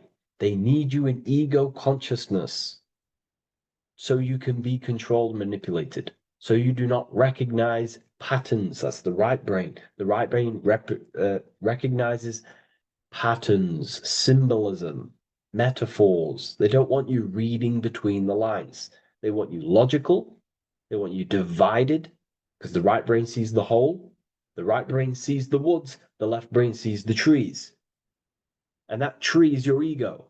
And the woods is the collective consciousness. They want you only thinking about you, because that way you are divided from the collective consciousness. And we're all one consciousness family. We're all God. We're all God experiencing himself. And we are all building this world. So it's about aligning the self with my right, with God, with natural law. This is what Freemasonry is about. True Freemasonry, light Freemasonry, not dark Masonry or evil Freemasonry, whatever you want to call it. The crown, royalty. Royalty wear crowns. And what do the royalty have? Again, this is another power symbol. They hold control. Yes, royalty hold control. And that's why this crown is at the top of the image, not at the bottom of the image. It's at the top, representing I control the left, I control the right. I control my left brain and my right brain, the two eagle heads, the two views. The eagle has one eye on each side. It's looking, it's seeing. And that's symbolic of the left and right brain. We see, not physically see, but I mean perceive. We perceive reality with the left brain and we perceive reality with the right brain. And it's about unifying these two brains so we can see and perceive reality from a true lens. Because if we see reality only from the left brain, and a left brain dominated brain, we see everything as divided. But if we see everything from a right brain perspective, we see everything as whole. When everything is in the middle, you need to see reality from the middle. Yes, I have my own personal consciousness, and yes, there is a collective consciousness. So I need to balance between that. I need to see reality between the line, between the left and right brain, and align this worldview, and align my thoughts, align my actions with this. Because if you're left-brained dominated, you're only going to take action on ego.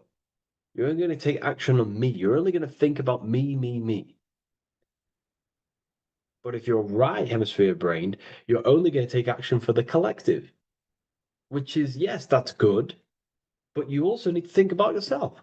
Why did you come here? Your life has a meaning as well. It's not just about the collective, it's about you as well. But we need to balance this.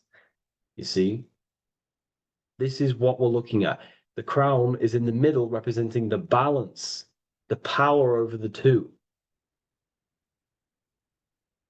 Okay? It's the balance, it's mastery, it's control. Royalty hold control over society, royal families. So it's about controlling the self. It's control over the ego, control over the sword, over the mind. It's about personal power we're looking at here. Self-control. Now we're looking at a upright triangle, which represents the element of fire, which is masculine. Masculine is all to do with action. Action, the physical body. We're looking at fire, which represents spirit or transformation. Fire is a very transformative element. It transforms things. Okay, so we're looking at self-transformation through action. This is what we're looking at here. Fire is a very, very masculine force. A very penetrating and transformative force. So we're looking at transforming the self, not through knowledge, but through action. We have transformed the self, 33rd degree. I've reached the 33rd degree and I have now fully transformed. Now, there are higher degrees than 33rd degree, but we're just breaking down the symbol. That's a whole of a lecture. But this represents full transformation. 3, another, if you watch my video on numerology, you know 3 is all about what? Transformation. Thoughts, emotions, actions. These are the transformative forces that turn and create reality. Jesus dies and dies and resurrects after 3 days. Transformation from dead to the awakened. Brahma, Vishnu, Shiva. God is threefold. 3, 3, 3, 3, 3, 3. Electricity, magnetism, dielectricity. The 3 forces that pretty much create physical matter. Transformation is 3. So we're looking at transformation through action. Action is a very transformative force. There's no point learning this knowledge if you're not going to act upon the knowledge. A lot of people join the university, they learn a lot, but they leave because they don't want to take the action. They don't want to do the hard part. They don't want to act towards higher consciousness. They want to dwell in their lower mind. That's fine. That's your path. That's their path. But if you truly want to raise your consciousness, you have to act upon it. You have to actively not take the action. It's about what you do and do not do. Because not doing something is also an action. If you are not participating in the low-level pleasures like sex, casual sex, you know, masturbation, going out and getting blind drunk, these are low-level pleasures. It's going to keep you on a low-level frequency and a low-level consciousness. That is also an action, not doing that. It's about what you not do as well, which is very important. You have to act upon it to reach this degree. You will not reach this degree if you have not taken a lot of action towards reaching higher consciousness, reaching self-mastery over the mind, controlling the mind. This is what, again, it's about taking action on actually controlling the mind, controlling the self, gaining your power. Okay? Okay. This is another fascinating part about the eagle head and wings. It also represents the past, present, and future. The crown is, again, symbolic of the crown chakra. This is all to do with knowledge. So we're looking at knowledge of the past, the eagle on the left looking behind, and the eagle on the right looking forward. So we're looking at the crown, knowledge of the past and the future. Looking at your past is very powerful. What has led you to this very point in your life? What actions have taken you to this point? And not only you, remember, there is a collective. Remember, you always have to keep that in mind. Every action you take, you have to always align it with the collective consciousness. It's not just you in the world. We have a collective. So how did you and how did the collective get to this point in life, in this present? How did we get here? How did we get into this mess? Humanity is in a mess. A straight up chaotic mess. And if you think everything is perfect and everything's divine and everything's just, there's some people out there in the spiritual community saying, everything's divine, everything's meant for this purpose. No, there are people actively manipulating and using mind control methods to control this reality. How have we got into this mess? So we have to look into the past to analyze patterns so we can take action now in the present to change the future of the collective and your personal life. That's what we're looking at here. So the eagle looking left is looking in the past, representing analyzing the past, analyzing the actions in my life and the collective life. The actions that led to this mess now, to this state now. And what can I do now with my knowledge to change the future to a better future, aligned with, again, natural law, aligned with goodness, aligned with God, aligned with care and love for one another and the self. So it's all about knowledge of the past and knowledge of the future. And what I can do now to take action, the triangle pointing at the middle, which is the present, what can I do now to change the future? To create a better future, to transform the world. 33, transformation. To transform the future. Okay, this is what we're looking at here with the two double-headed eagles as well. Again, this is more art. This is a lot more complex symbolism here. But again, we have the Earth hemisphere here. And what? The eagle above. It is raised. above the earth, above material pleasures, above the material thinking self, above the ego. Not to say we get rid of the ego.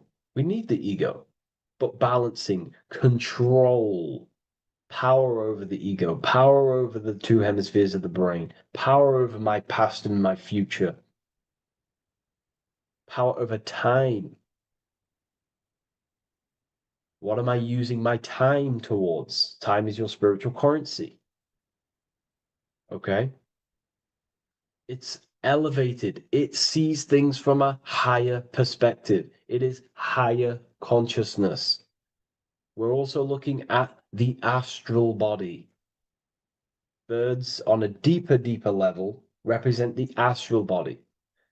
So symbols have layers of meaning. The deeper you get into the occult, so when you join the first degree, you get, a good interpretation, and the higher degree you go, the more deeper the symbol reveals, as the more deeper you know yourself. So we're looking also at the astral body, the light. What is the light? Light is a massive symbol in Freemasonry. It's knowledge, gnosis. When you're very intelligent, you call someone, they're a bright child. They have enlightenment, light in the mind. Looking at light, a lot of knowledge, a lot of self-knowledge of the self, of the psyche, how I function, what I am, knowledge of the astral body, rising above the earth, astral projection, exploring your true nature, exploring consciousness. This is what we're looking at here. And in order to explore your astral body and explore the astral realm, you have to control the sword, the mind.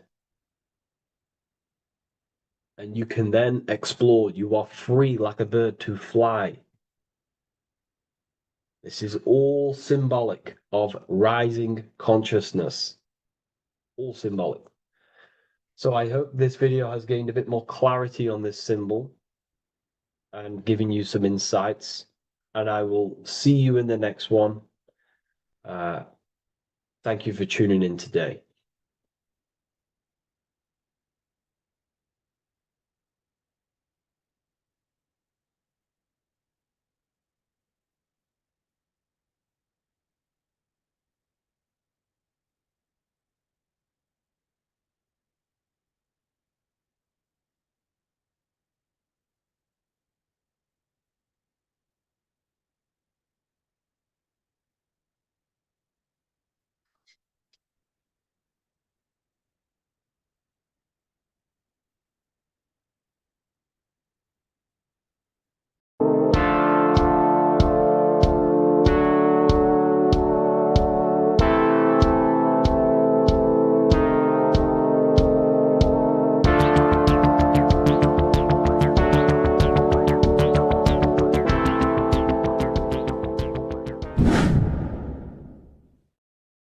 Welcome back, people. We're back with another video.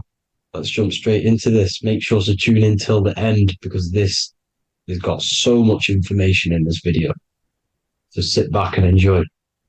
So everything's torus fields. The Earth's a torus field. Everything's torus, which is electromagnetic field, electric and magnetic. The center of the torus field is where the two opposing forces meet in the center. And this is what creates the plane of inertia, the dielectric plane of inertia. Okay? You got red shift, blue shift, positive, negative, south and north pole, right? This is what the ancients were showing with the tree of life. As you can see here, this is the plane of inertia, and this is the torus field. Everything consists of this. Everything is a torus field. A atom is a torus field.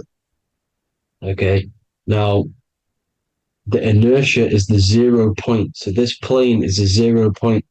It's the balance between two poles. Okay, now this creates matter, because matter is two opposing forces in motion equalize.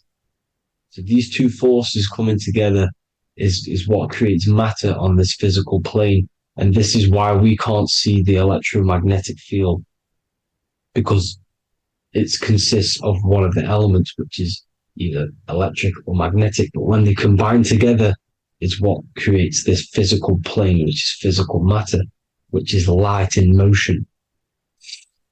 Now, everything is one. Don't get confused by duality.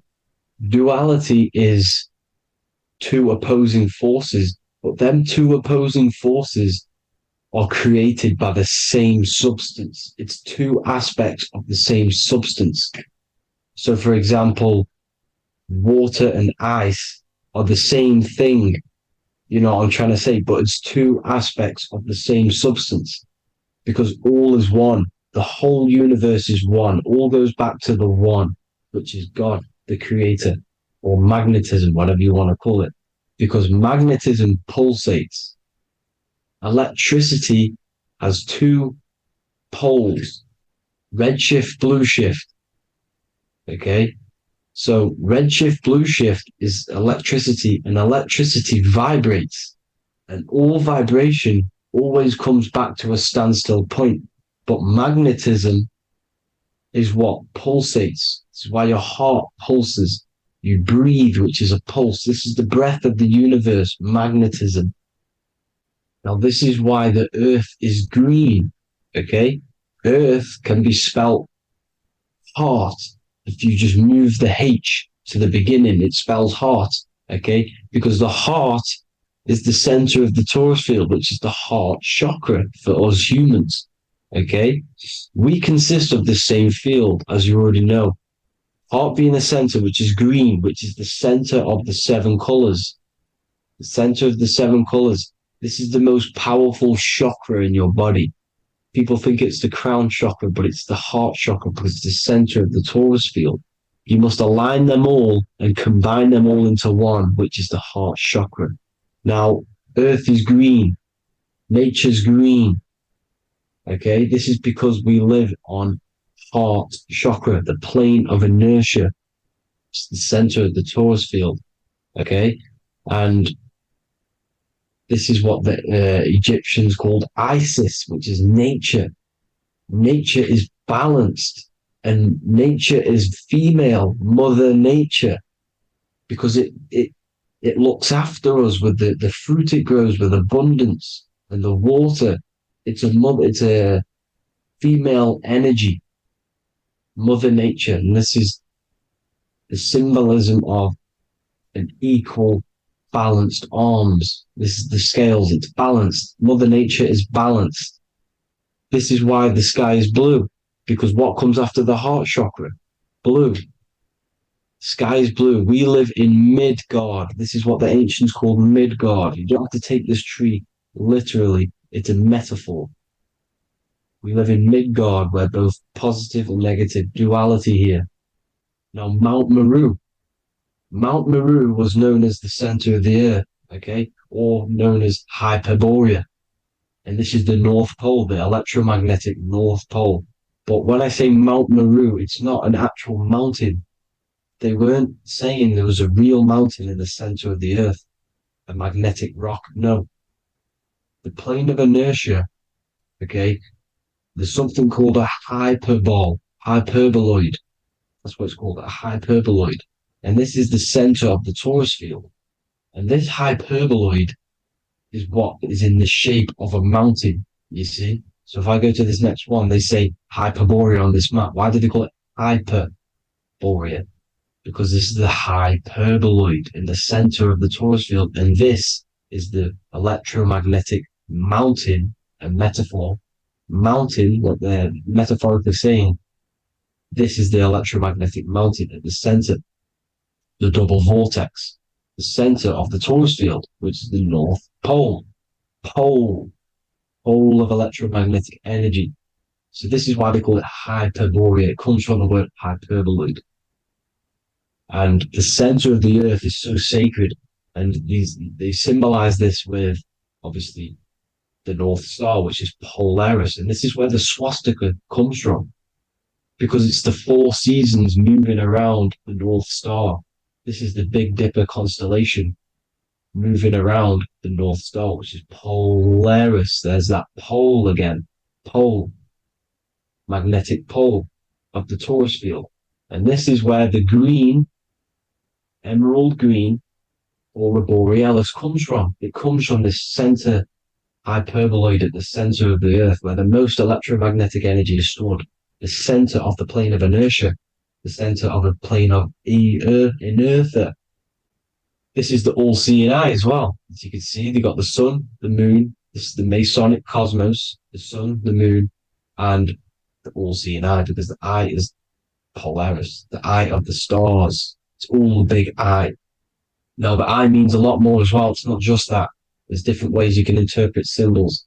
Now, this is the emerald tablets.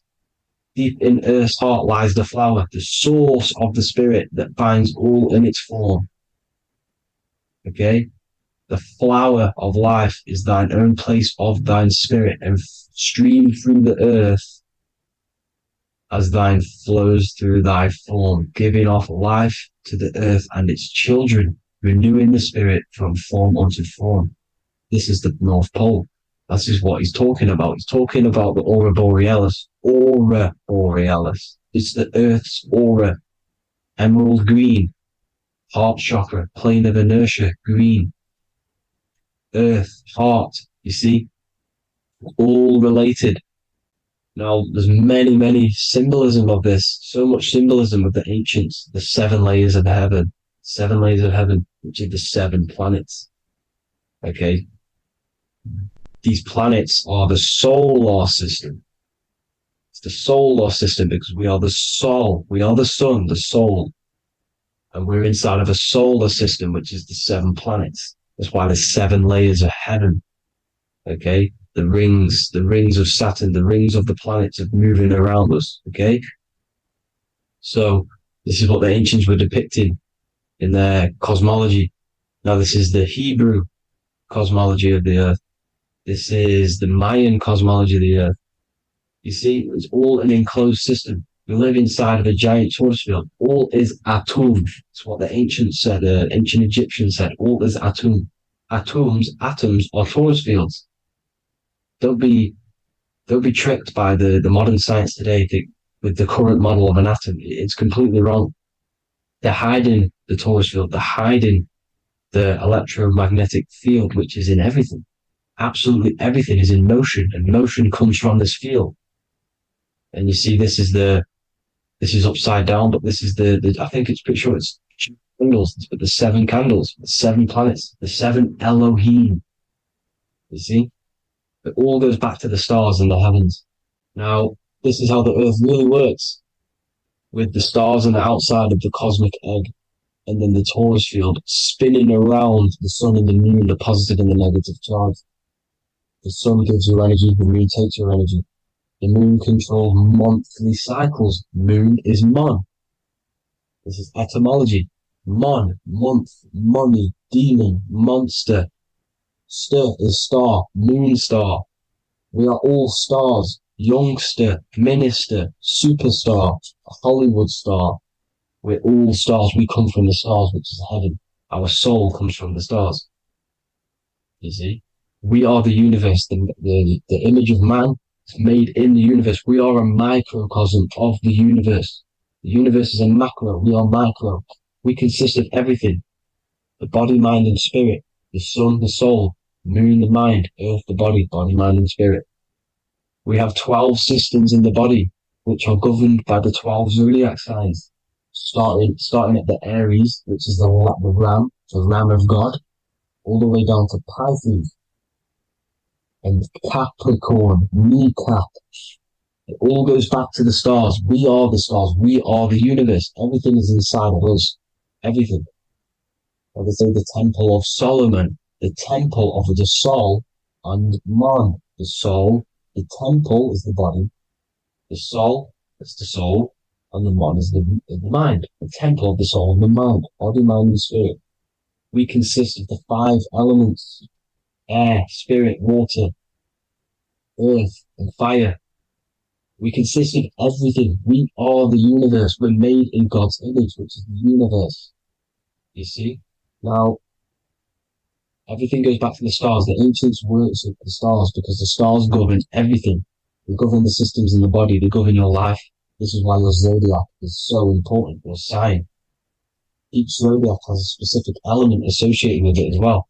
Aries, which is the first sign, the Ram of God, which is a fire sign. Fire, first, Fire, this is etymology. The cerebrum, ram, which is in the brain. Aries, the ram, controls the head, the face, and the nose upwards. So it controls the cerebrum. The Torah, which is, I'm pretty sure it's the Hebrew Bible, which is the Taurus. Tornado comes from the Taurus field. You see? Everything's inside of you. It all goes back to the Taurus field, and the Taurus field is everything. Now, like I said, 12 zodiac signs, 12 systems, 12 cranial nerves in the brain, the 12 disciples of the Bible. All symbolic. Have to read the Bible properly. Now, this center at the center of the earth, right? This is what's stirring the ether, and the ether consists of the four elements. Because there's 5 elements. Spirit can be called ether. People call it spirit or ether. Ether is pure potential, pure energy. It's what connects the astral to the physical. It's the dimension between the physical realm, which we're on, and the astral. So it has pure potential. It's pure energy. This is why we say either. I either want to go there or there. It's connecting 2 scenarios. That's what the ether is. It's connecting the 2 worlds, the astral and the physical. The center is like the cosmic womb. There's a black hole in the center. This is the center of the Taurus field. This is the womb of creation. And inside of this black womb with the 5 elements, and everything's being stirred around. Everything's in motion. Light is motion. Everything's motion. Now, like I said earlier, light crystallizes into physical matter. They are the same substance. Spirit and matter are the same substance, but different variations, different aspects of the same substance. Low vibrational spirit turns into matter. High vibrational matter turns into spirit. Or light, whatever you want to call it. Matter is light crystallized. This is where we get the 7 metals from. The planets are light, specific frequencies and vibrations of light. When these lights, or the planets, materialize, material metals materialize, they turn into the 7 metals. Saturn turns into lead. That's why lead is red. Saturn is red. The sun turns into gold. That's why the gold is yellow and the sun is yellow. You see, Saturn is the time god. What happens in autumn? The leaves turn red and they die. This is why Satan, time god, the reaper, everything is crystallized till it's death and then reborn again. You see, rust, when things rust, it turns to red because it's Saturn. Saturn crystallizes everything. He's the reaper who comes around in winter. You see, he's Satan. Jesus and Satan, the sun and Saturn. They say we live in a solar system. The solar system, I think I've already just broke this down. The 7 planets are the 7 chakras. Everyone already knows this. But I'm going through it anyway. But this is where we get the 7 planets from. And the 7 metals. You see, all the ancients knew. It was an enclosed electromagnetic system.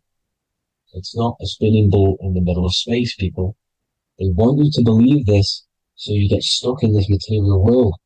Because if you believe everything's material, you can never affect this plane effectively. You can never create your life effectively if you don't understand the planes of existence. Because the mental plane is a higher plane. And it breaks down and it controls the planes below it. The mental plane, hold on, I've got it here for you. The mental, the astral, etheric, then physical. Etheric connects the physical to the astral, but the mental is what's above them all. You see? Now, it's important to understand this. It's important. However, the ancients always talked about the enclosed system. Only NASA, which is introduced around the Roman times, not NASA, but the globe Earth was introduced around the Roman times. Okay? By these Masons. These Masons introduced this because they wanted to take over the minds of the masses and control them. These people worship the physical realm. They know how it works. They know the ins and outs of it. They know how to do the magic. They know how to do it all. They understand it all. That's why Masonry have to take the oath of not speaking. You're not allowed to speak about anything you learn about in Masonry because they're discovering the truth about your mind and how it creates reality and stuff like that. So this is the Masonic cosmology, the five-pointed star, the five elements, the checkerboard for duality, positive and negative, the two aspects of every substance. This is another ancient painting depicting the firmament, the stars inside the firmament, the sun. You see, the ancients worshipped the sun because it's so important for sustaining our life. It's the only reason we're alive is because of the sun. But then people think it gives you cancer today. They brainwash you to think the sun gives you cancer when it's the number one source of all life. They want you to believe it's a big, spinning, dangerous ball in space. It's not. It's here to give us life. It's God's son. That's why Jesus is known as God's son. It is the son of God. God created that to sustain us. You see?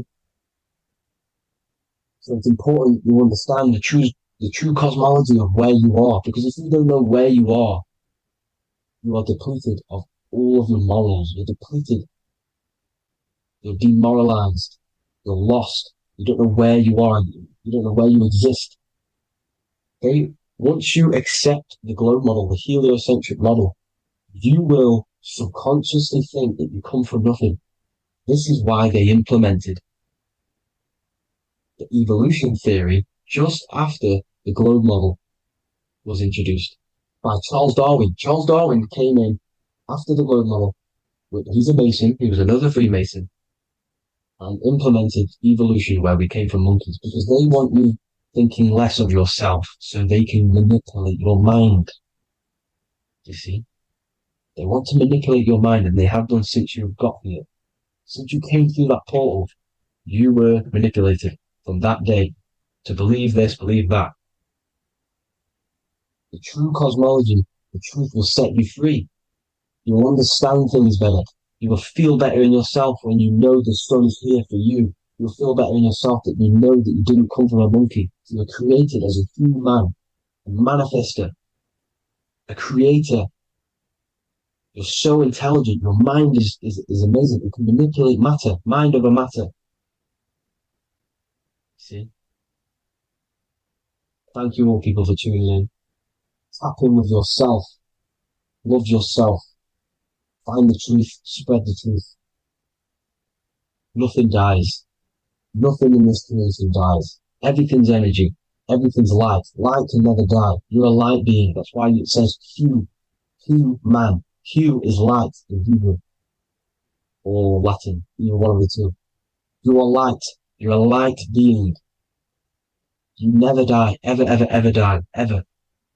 Stop thinking you're going to die. This body will die because it contains electricity. And electricity always goes back to a standstill point because of vibration. Electricity vibrates.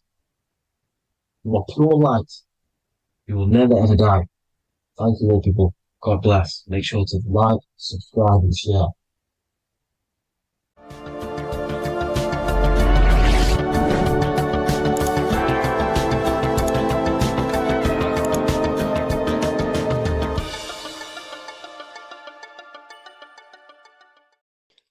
What if I told you you don't have one body? You in fact have four. There's a secret hidden right in front of you, and most of you overlook it.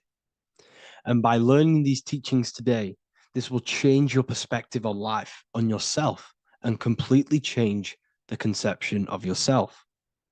This is the key to your highest potential. If you stay with me today, you will find secrets about yourself that will change your life.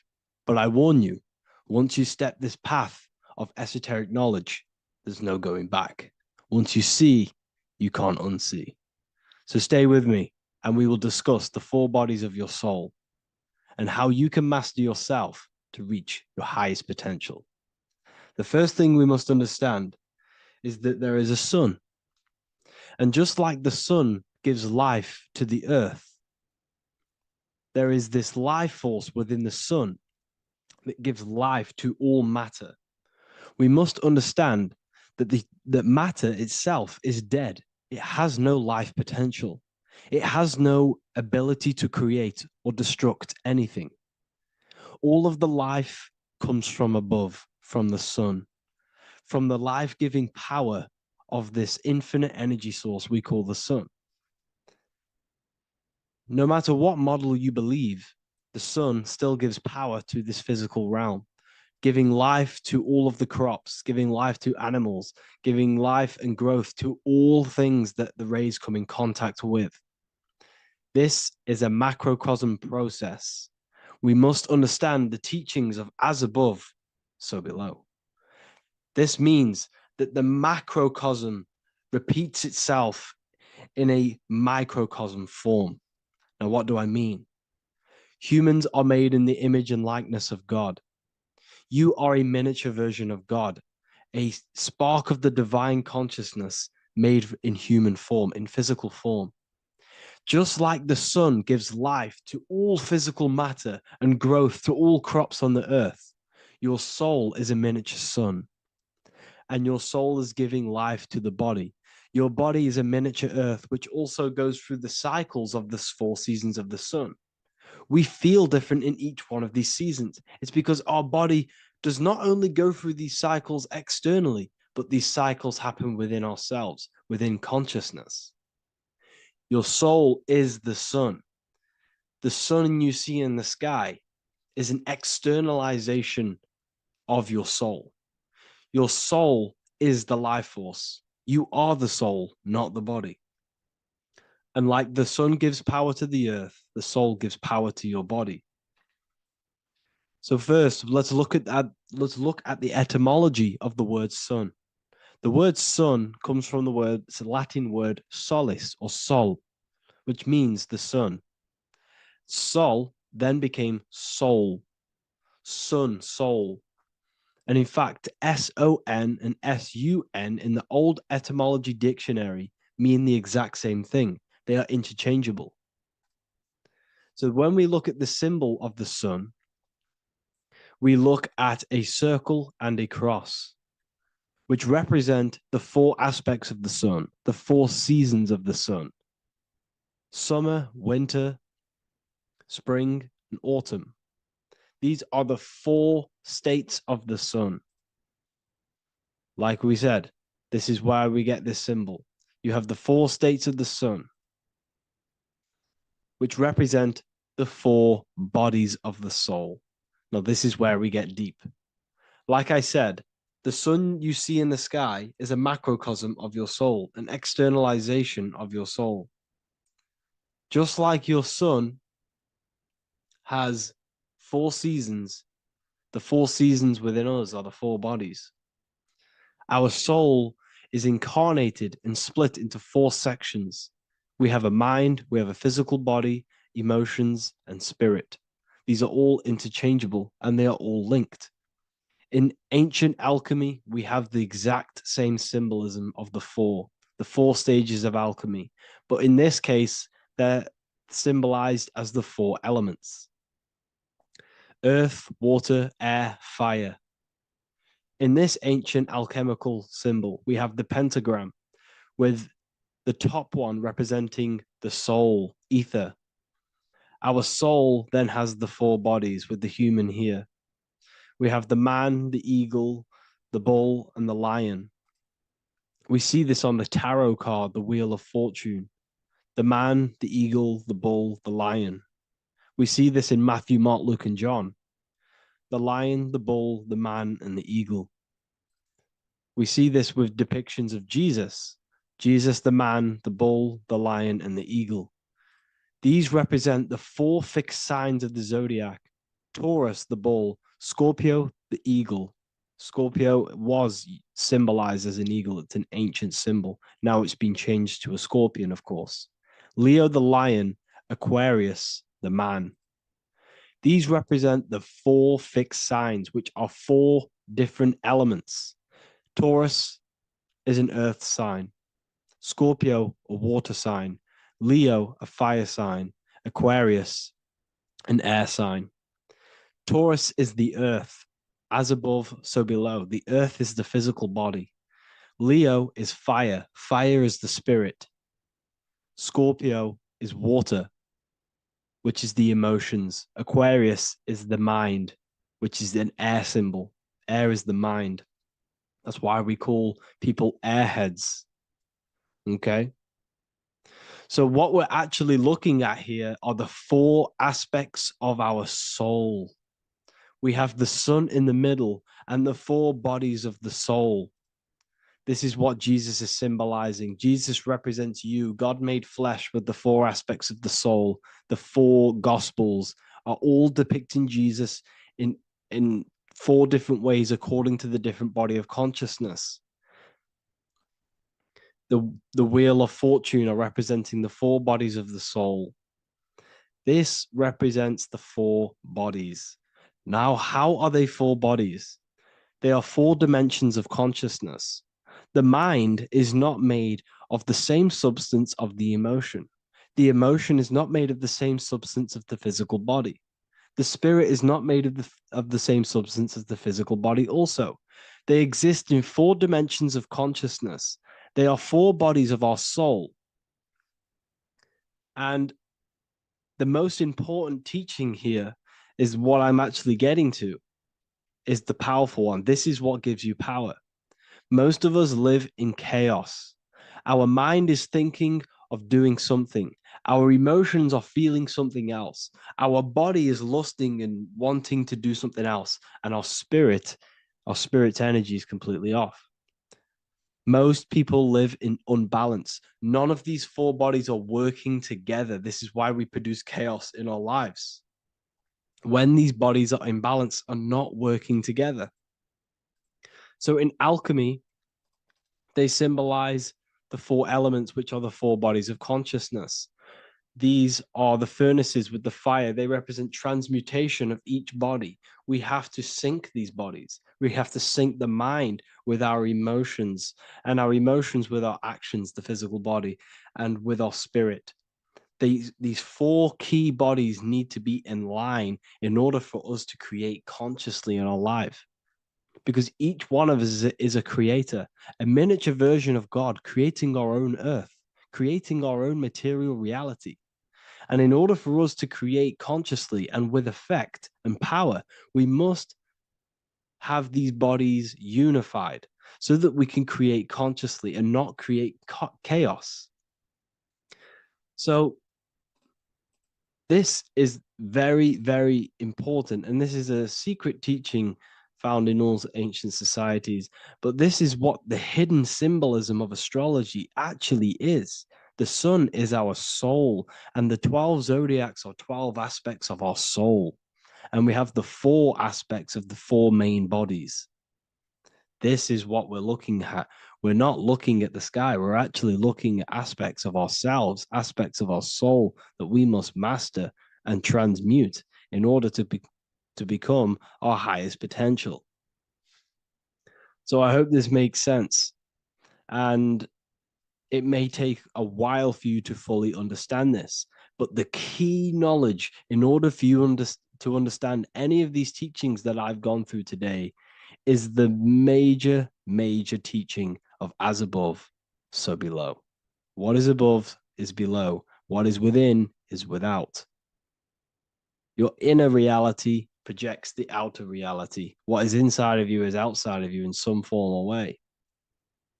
Whatever trees, whatever roots that go down will always shoot up. When you throw a bouncing ball, you shoot it down, it will go up, as above, so below, as within, so without. God did not make a creation separate from himself. We are all extensions of the divine made in physical form, and we are incarnated into 4 sections. Our soul is separated into 4 sections. These are the 4 corners of reality. These are the 4 pillars of reality that we must control. So in order to access our soul in meditation, we must turn off these 4 things. Turn off the mind, the emotion, the spirit, and the body. And then we access the soul. So I hope this video helps today. And you can learn all about this in the Book of Wisdom, Volume 2. This book is a revolution in consciousness. I do not recommend everyone reads this book. This book is only for people who are serious and want to transform their lives. This book is a book that will change the scope you see reality. It will change your perspective on yourself because you will resonate with this. This book does not just give you information.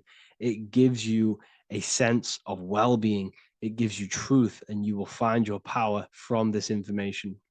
This information is not just information, it's a key to your path of enlightenment and transformation. So you can find this book in the description of this video. And if you are part of the university, I will see you on the live calls. Thank you, everyone. Please leave a like, subscribe, and a comment, and let me know whatever videos you want me to make next. Anything that you fail to understand or have any confusion with, I can make a video on it. So let me know in the comment section any reviews or anything I should do. Thank you all, people. Have a great day. There's an ancient symbol hidden in plain sight, one that holds the key to transformation, power, and unlocking your true potential. It's been used for centuries by mystics, rulers, and even modern science, but almost no one understands its true meaning. Once you do, it will change the way you see yourself and the world forever. Stay with me, because this could be the key to your own awakening.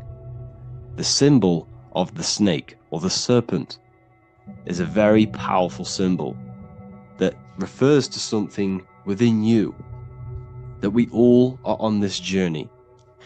So first of all, we see this symbol in ancient Egypt on the top of the pharaoh's head. We also see this with Buddha, with the snake on top of the Buddha's head and below. We also see this in Rome, with the Roman god Mercury holding the staff with the snake. We see this in Adam and Eve's story, with the snake tempting Eve. We even see this today on the medical facility. What does this mean? Why is this symbol being used for thousands and thousands and thousands of years? It has a very deep esoteric meaning. We see this in the caduceus staff, and we even see the snake representing the Kundalini.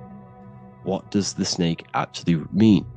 A lot of people think it represents the Kundalini, which it does. However, there's a deeper interpretation of this symbol, and it goes very far beneath the surface of what the snake actually represents. Okay?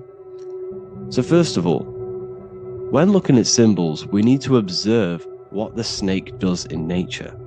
The serpent sheds its skin. The serpent shedding its skin is a sacred symbol of an inner transformation. It transforms from its old self to a new self. It sheds layers of itself. As the snake discards its old exterior, it mirrors our own journey of realizing outdated beliefs and patterns, paving the way for a renewed, authentic self on the esoteric path of awakening. Essentially, it represents transformation, but not transformation of our physical bodies, transformation of our inner world. Now, this is where things get a little bit tricky, and you may become a little bit confused, but I'm going to make this very clear for you. The snake symbol, or any symbol, can be used for different contexts. For example, the Kundalini. We see the snake representing the Kundalini. We all know that energy can't be destroyed, only transferred. Like I said, this is a transferring of energy. It's a changing, a transforming, shedding its skin. It represents transformation.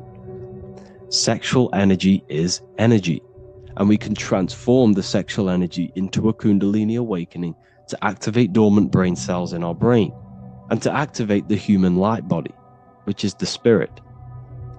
We can cultivate, save, and retain our sexual energy, transmute it up the spine to activate the brain. This is a symbol of transformation, of energy in this context.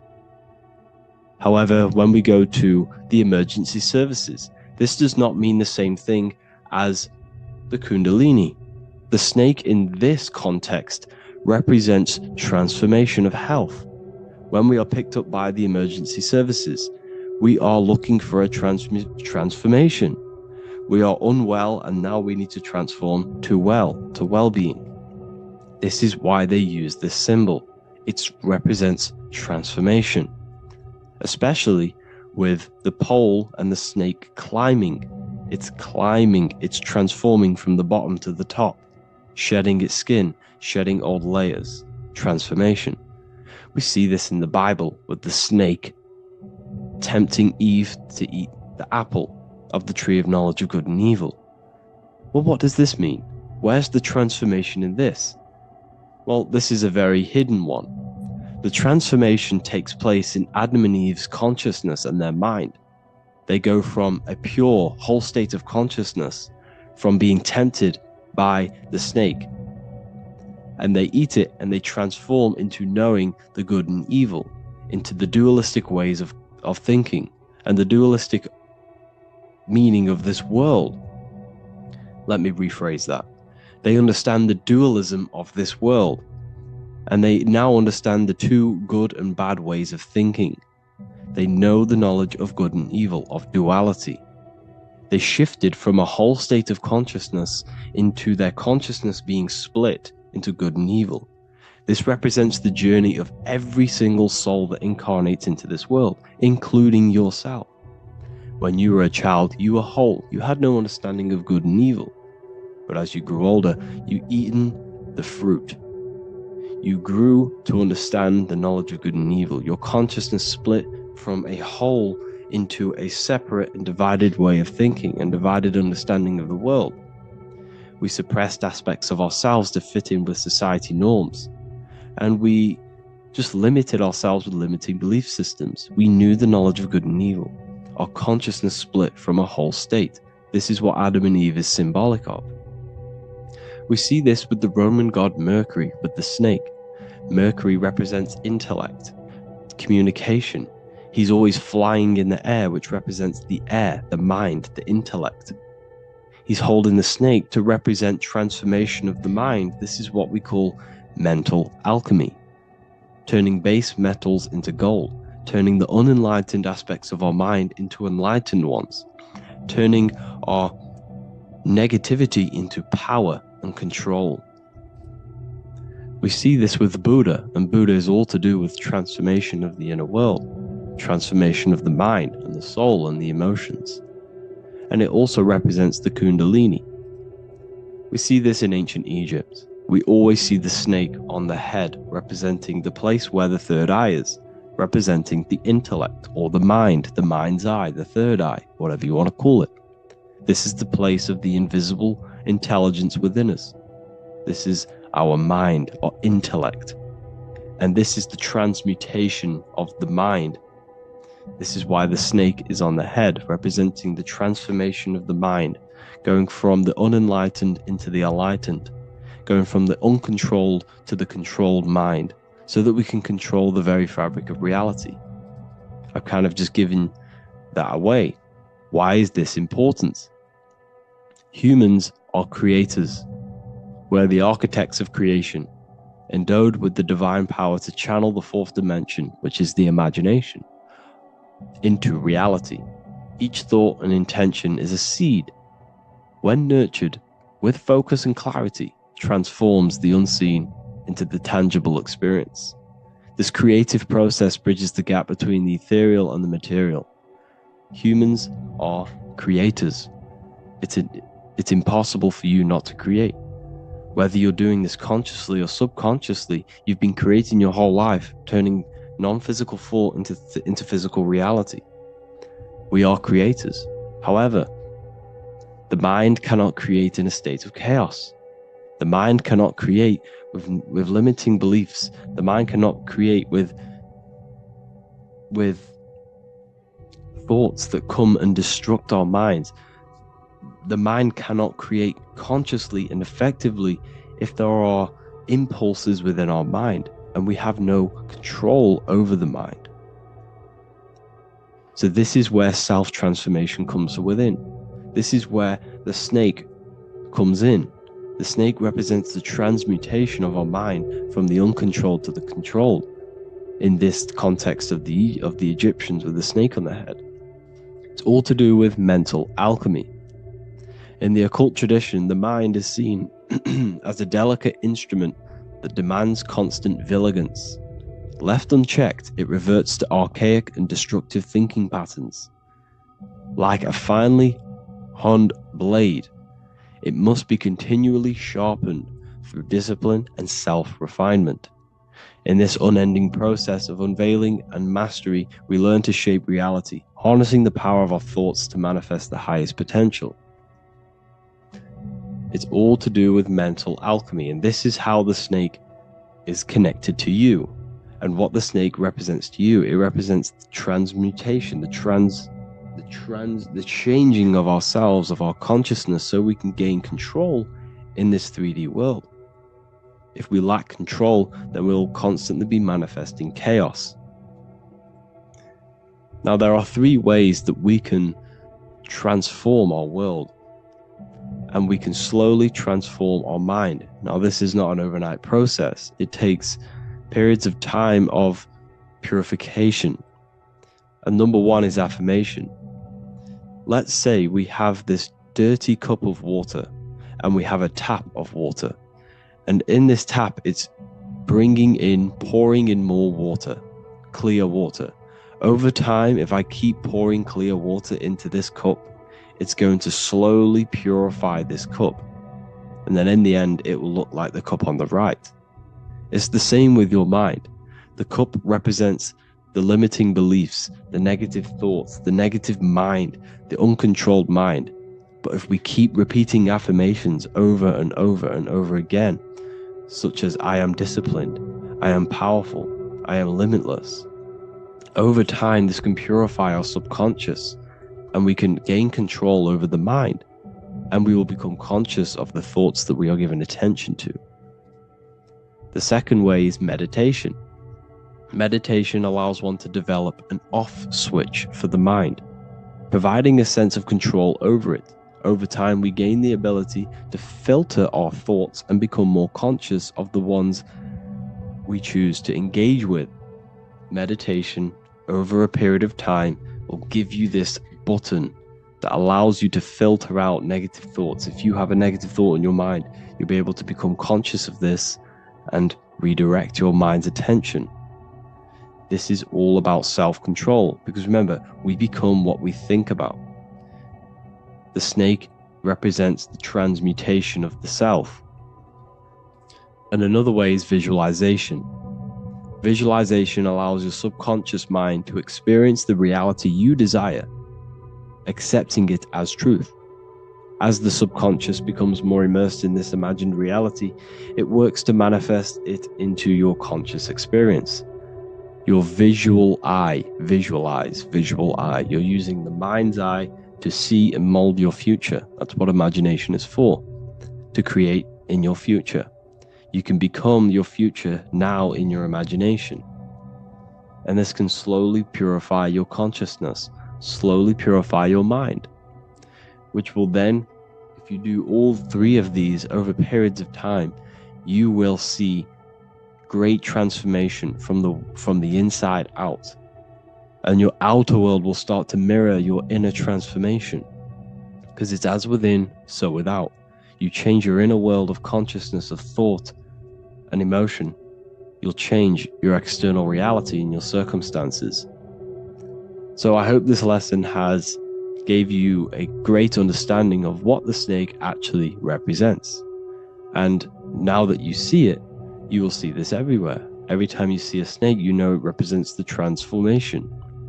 So please, if you can, leave a like, comment, and subscribe, and turn on the alerts to make sure you never miss a video.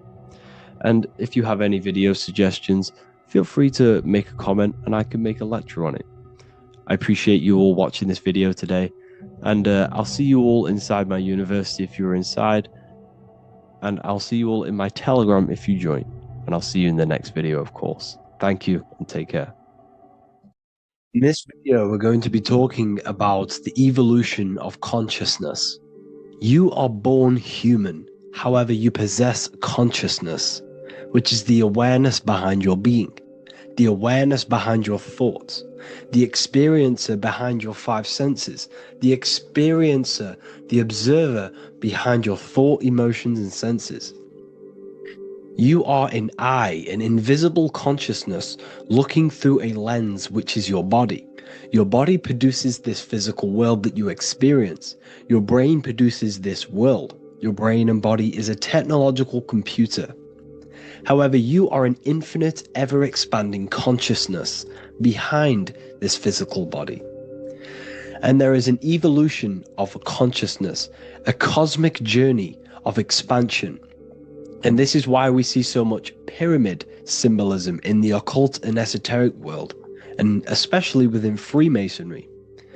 Because the pyramid represents climbing, an evolution, a raising state of consciousness, a journey. Steps symbolize a journey upwards. This is the raising and the evolution of consciousness, our inner world, the transmutation of our inner selves, of our souls and consciousness and our minds. So when we see this pyramid, we're seeing a evolution, a way up to source consciousness. And the eye in the pyramid represents your source consciousness. It represents illumination. It represents divine guidance through this evolution of consciousness. This is why we see the ladder. Consciousness is ever expanding on an infinite journey of evolution. Each individual is a part of this cosmic process, contributing towards the ongoing expansion of both mind and awareness. As we evolve, we collectively explore deeper levels of existence, expanding the boundaries of thought and consciousness. The mind has the ability to expand infinitely into new realms of thought, into new dimensions of mind. The mind cannot be filled up. It is not a physical substance. The body can be filled up because it is a physical thing, but you cannot fill the mind. Therefore, the mind is constantly expanding, ever expanding into new fields of thought. So what we see in Freemasonry, the ladder, is again a journey, an elevation of consciousness. When we are born with an infant consciousness, and as we gain older, we gain an adult consciousness. Our inner world, our inner mind, and our emotional intellect changes and evolves. We are significantly different from when we were very young as an infant. It's because our consciousness evolutes, it changes, it alters like water. So just like this evolution of your own consciousness as growing up, there is consciousness of beings existing in cycles beyond our own. And their consciousness is unimaginably different from ours. They operate on a higher level of understanding and knowing, experiencing reality in ways that transcend our current comprehension. Our minds right now cannot comprehend the highest states of consciousness. There are entities, there are beings beyond our own, existing in higher dimensions of consciousness that we cannot comprehend because they have expanded. They are on a further way up the ladder of consciousness. However, we are all on the same journey. None of us can take the same journey. There is one ultimate goal, reaching source consciousness. However, this is always ever expanding. However, we are all on a different journey. There is one truth, one source, one goal. However, there are billions in different ways of reaching it, and we are all on these different paths to source consciousness, to this ladder, this evolution of universal evolution. Okay? Their awareness is attuned to new dimensions of existence, reflecting a more advanced stage in the cosmic journey of consciousness evolution. So when you take DMT, you are shot into these higher realms of consciousness where you meet these beings who look similar to these images. They are not speaking to you physically. They don't speak to you three-dimensionally through vibration and words. They speak to you mentally. If you have done DMT, then you know this. And if you have met these beings, then you know this. You might have even met some of these types of beings on mushrooms or any psychedelic drugs. Because ultimately, when you take these mind-altering substances, it's altering your consciousness. It's merging your consciousness with the spirit of that substance. And you are essentially attuning your mind to higher dimensions of consciousness. That's why we say we're getting high when we take these substances.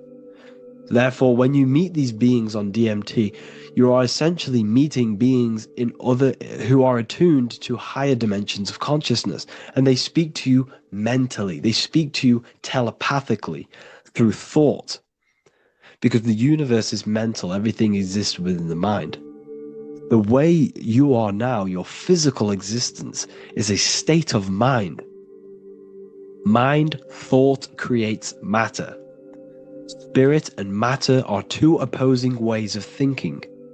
If we have a very spiritual mind, we have an expanded mind, we are a spiritual person through the mind. However, if we have a very low state of consciousness where we think about food, sex, lust, and all physical things, then we have a physical consciousness.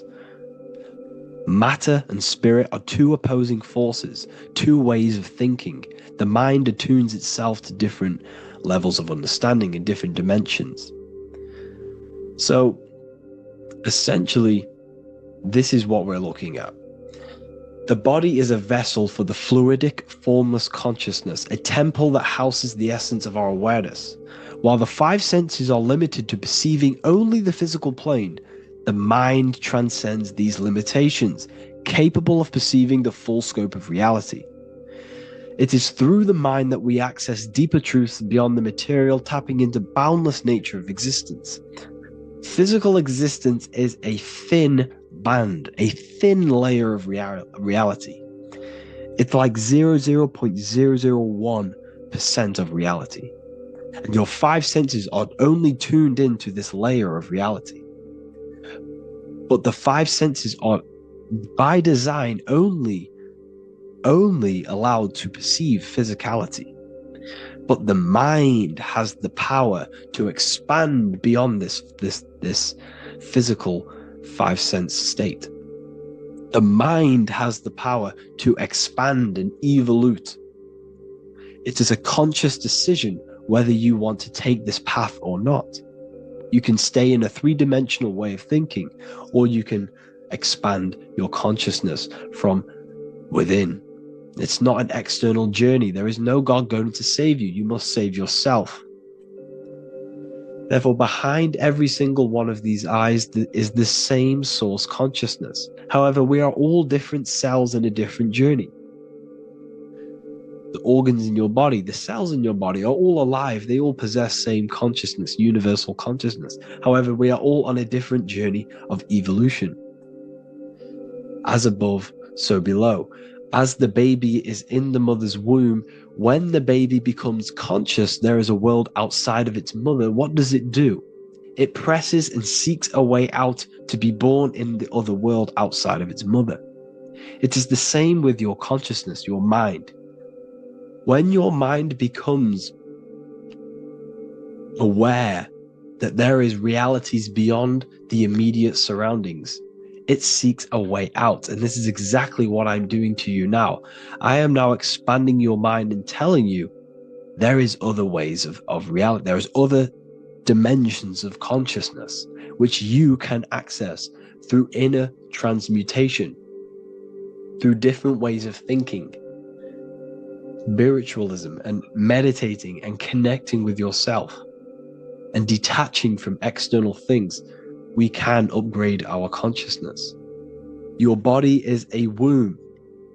Why Jesus says you must be born again to see the kingdom of God, because you are born physically and then you must be born again spiritually, awakening your inner consciousness. So like I said, as the baby is in the womb, it's the same principle, as above, so below. You were a baby, you were in your mother's womb, and you figured out there is a world outside of your mother, so you seek to weigh out your mother to be born in another world. It's the same now. You must do this now. This is your spiritual evolution. This is the evolution of consciousness. It's ever expanding. When you die, this is a transition. You must learn to not fear death. This is another part of your spiritual journey. You must master death. Therefore, like I said before, the mind has limitless capacity to expand into new realms of thought, continuously exploring uncharted ideas and concepts without boundaries. The mind can ever expand. It can never be filled. It can never ever know everything. There is infinite fields of knowledge, infinite fields of thought. Your current state is just one stage on an infinite pathway. You won't remain human forever. The human experience is a crucial phase where we learn to balance polarities, master the fundamental laws of the cosmos. It is a period of growth and transformation, preparing us for the next stages in our cosmic evolution. The goal is to strive for perfection, yet the true perfection is unattainable. It's like a tunnel, and there is a light at the end of the tunnel. And as you walk through this tunnel, the light is ever moving backwards. You should forever seek to meet that light, but you will never meet that light because consciousness is ever expanding. You should strive for perfection, yet knowing that perfection is forever unattainable. The journey is endless, with each step revealing deeper layers of understanding and experience. The pursuit of growth and expansion is itself the essence of our evolution. You can find all of this knowledge in the amazing book that I have read for years. I have read this book, The Emerald Tablets of Thoth, the Atlantean, by M. Dorial, translated by M. Dorial.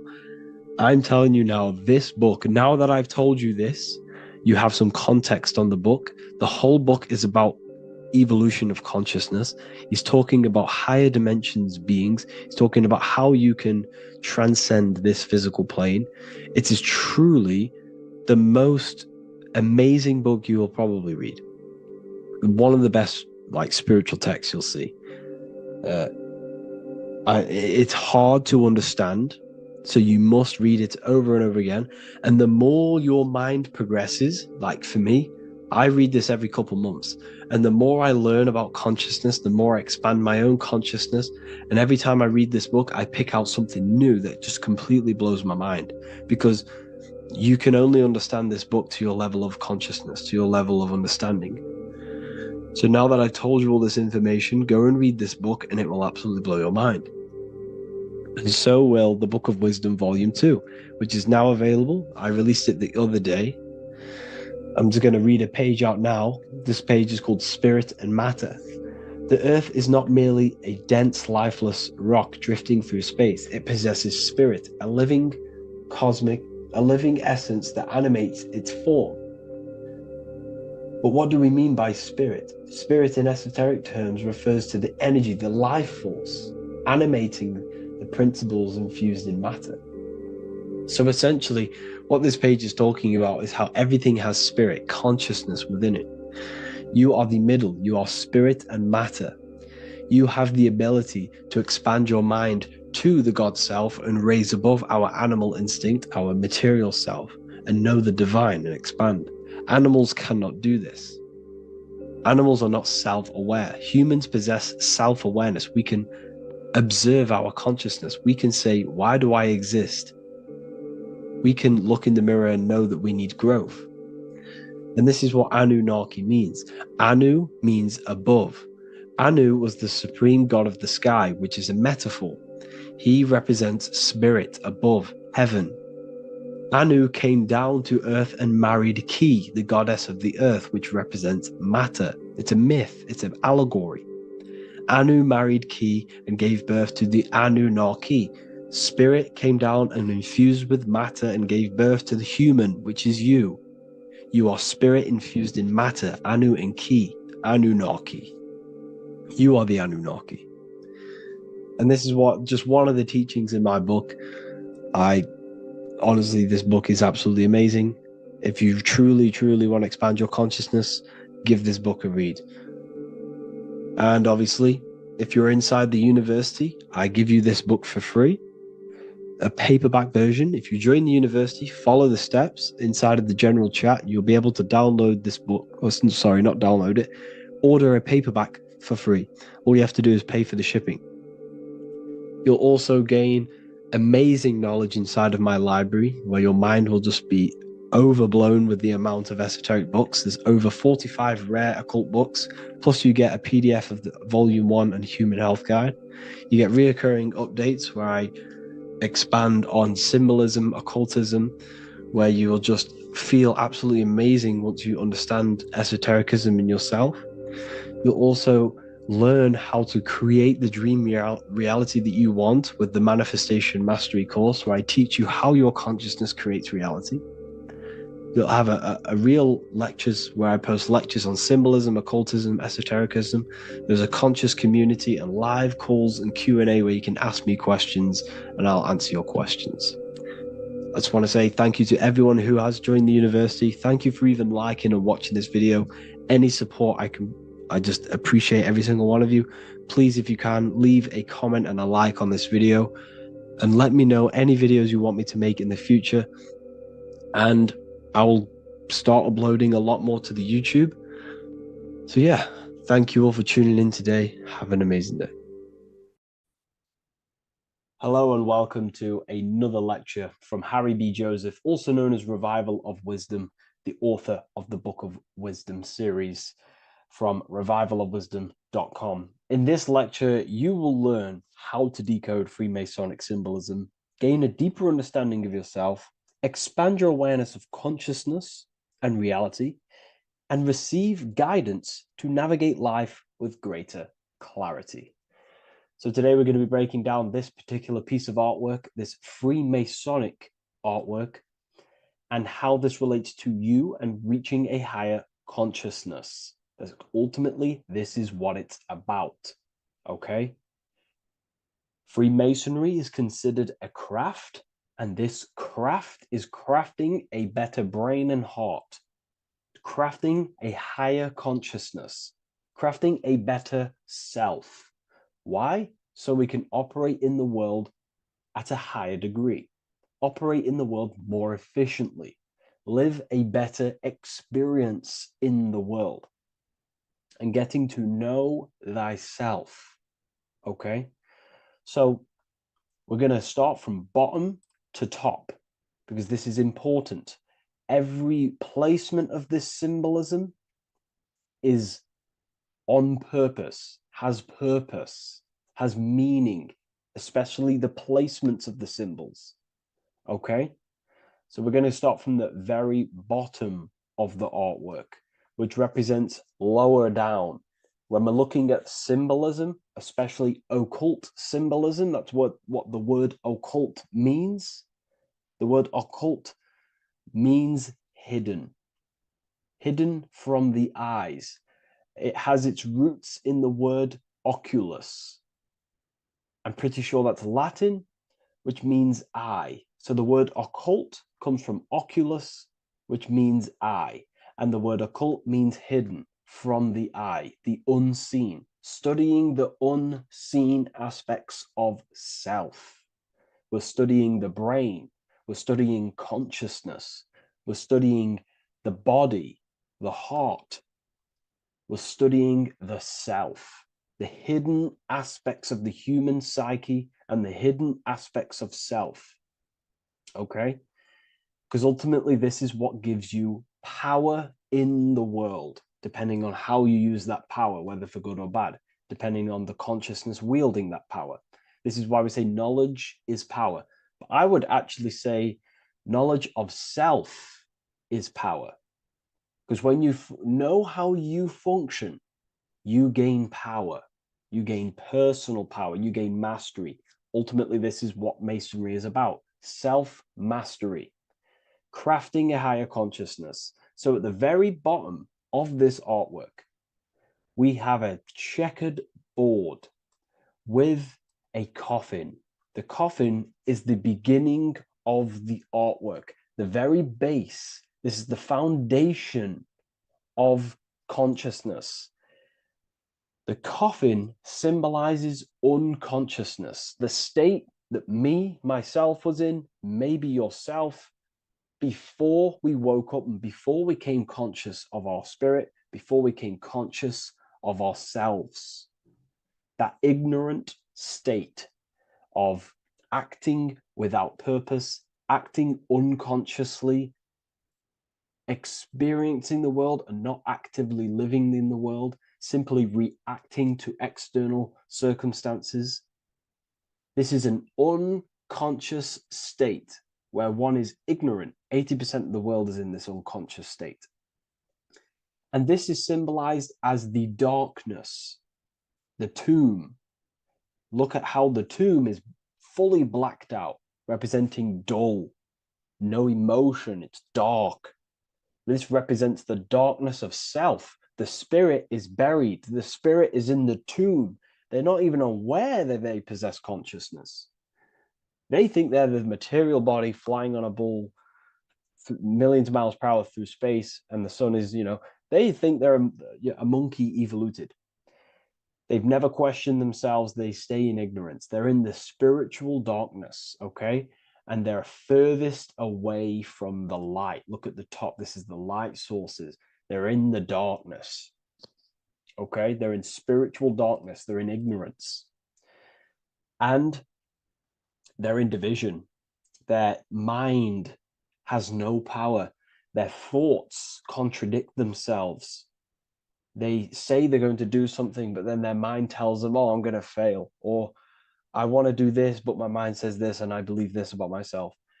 They want to, they want to write a book, but their actions are scrolling on TikTok, and their emotions about, feeling about their past person in their life. That's division between the self. That's divided consciousness. They also have a divided brain hemisphere. They do not see reality through a true lens, because the brain acts as like a lens on how we perceive things. And if the brain hemispheres are not aligned, then we cannot see reality the way it actually is and truly presents itself, neutral. If we're left hemisphere dominated, we see everything as divided. Nothing's interconnected, nothing's a whole. But if they're, right hemisphere dominated, they see everything as a whole. We need to look in the middle of that, okay? So we'll go into that a bit later. But ultimately, they're in a divided state of consciousness. They're in ignorance. But the tomb, the tomb is symbolic of that. The tomb is, you're not even aware they are divided. They think everything's right in that state. I was like that. My family is like that. They're not even aware of themselves, and you try and say something to them, and they don't even know they're in division. They don't even recognize that they're in a bad, low, earth base consciousness. Okay? So when we get out of the tomb, which is representing by a spiritual awakening, we get out of the tomb, we realize, wow, I possess consciousness. I've woken up. You're waking up to the things in the world, and you wake up and start to see the world for what it truly is. When you become aware and you rise out the tomb, you're born again, you start looking within. You start to become conscious of your thoughts. You start to become conscious of your actions. You start to become conscious of the evil in the world. You start to become conscious of the things. You rise out the tomb. You start to become conscious of your intuition. You then step on the checkered board. The checkered board is now you realizing you're in a divided state. Okay, so you're now putting down the ego. Because remember, when you're in the tomb, the ego is fully in domination over consciousness, over your consciousness. It doesn't allow you to say that you are wrong. It doesn't allow you to think that there's evil in the world. It doesn't allow you to believe you have a spirit. It doesn't allow you to see that there is maniacs running the world and trying to control you. The ego is so stuck. But when we start to realize this is part of our awakening, we start to realize that the ego is trying to keep us safe at all times and keep us locked in that state of thinking and believing that we were in before. It's always seeking safety. Okay? So when we come out the tomb, we start to put down the ego and start to, how do I say this? We start to acknowledge that we were wrong about the world. And that is a lot about awakening. You have to acknowledge that you do not know everything. There are people with such higher knowledge. Okay? So when we come out the tomb, we put down the ego. We start to actually say, I was wrong about the world. I was a victim of mind control. I was in ignorance. I was in darkness. Spiritual, I'm divided. My thoughts, emotions, and actions are not aligned. My intuition and my action are not aligned. I'm not taking action on what I know is good. I'm taking actions against what I know is good. That's a sin. That's a sin against the spirit. Okay?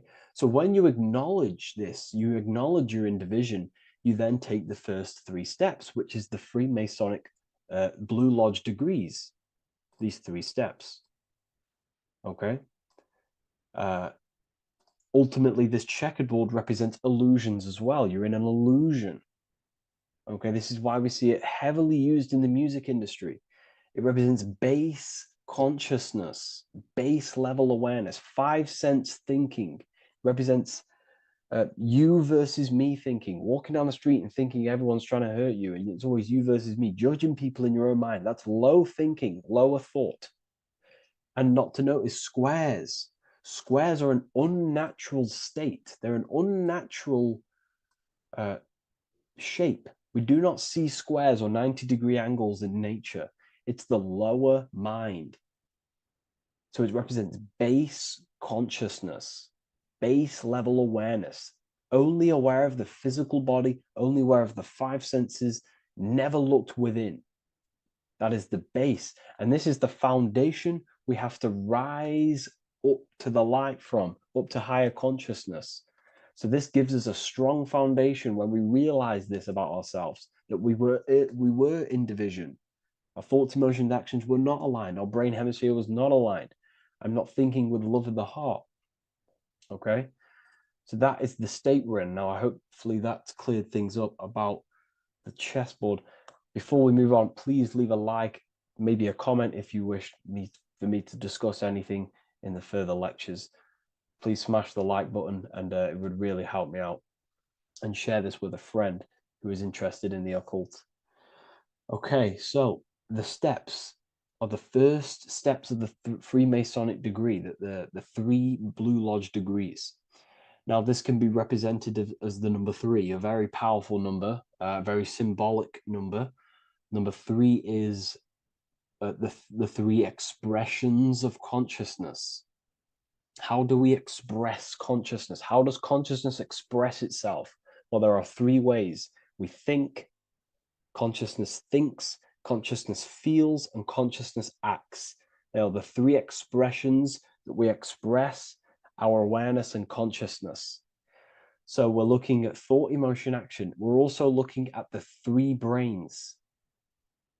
The reptilian brainstem, the mammal limbic brain, and the neocortex.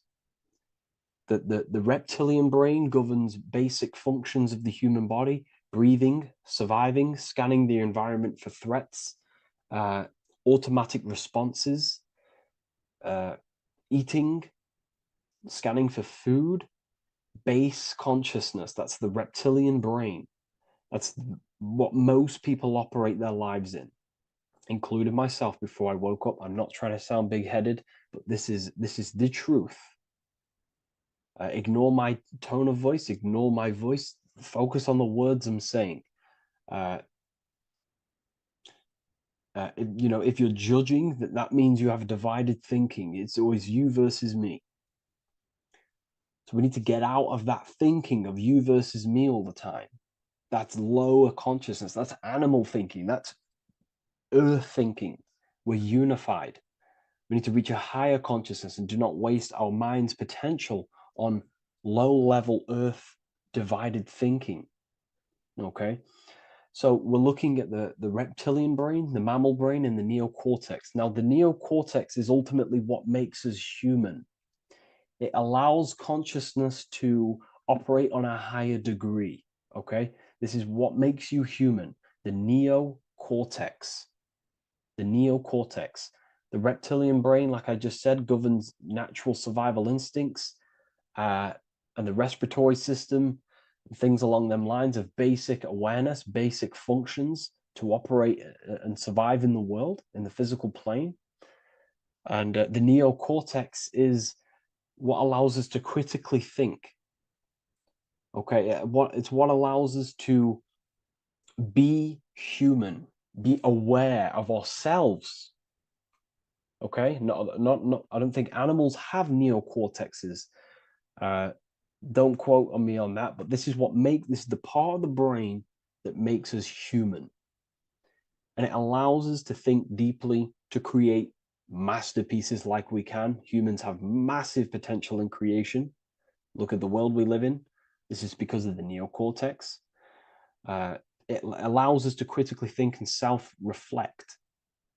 Now, when we start to operate from higher thought, we start to think with higher thoughts, the higher parts of the mental dimension, we ultimately start using this brain more. We start functioning from the higher brain. Now, this is why Neo from the Matrix is called Neo, because he uses he was in the reptilian brain. If you watch the film The Matrix, if you notice, he gets plugged out of the Matrix and he's plugged in on the back of his neck into the brainstem. And when he's plugged out, his name's Neo, which is neocortex, using the higher brain. It's what awakens the self. It allows consciousness to function on a higher degree compared to animals.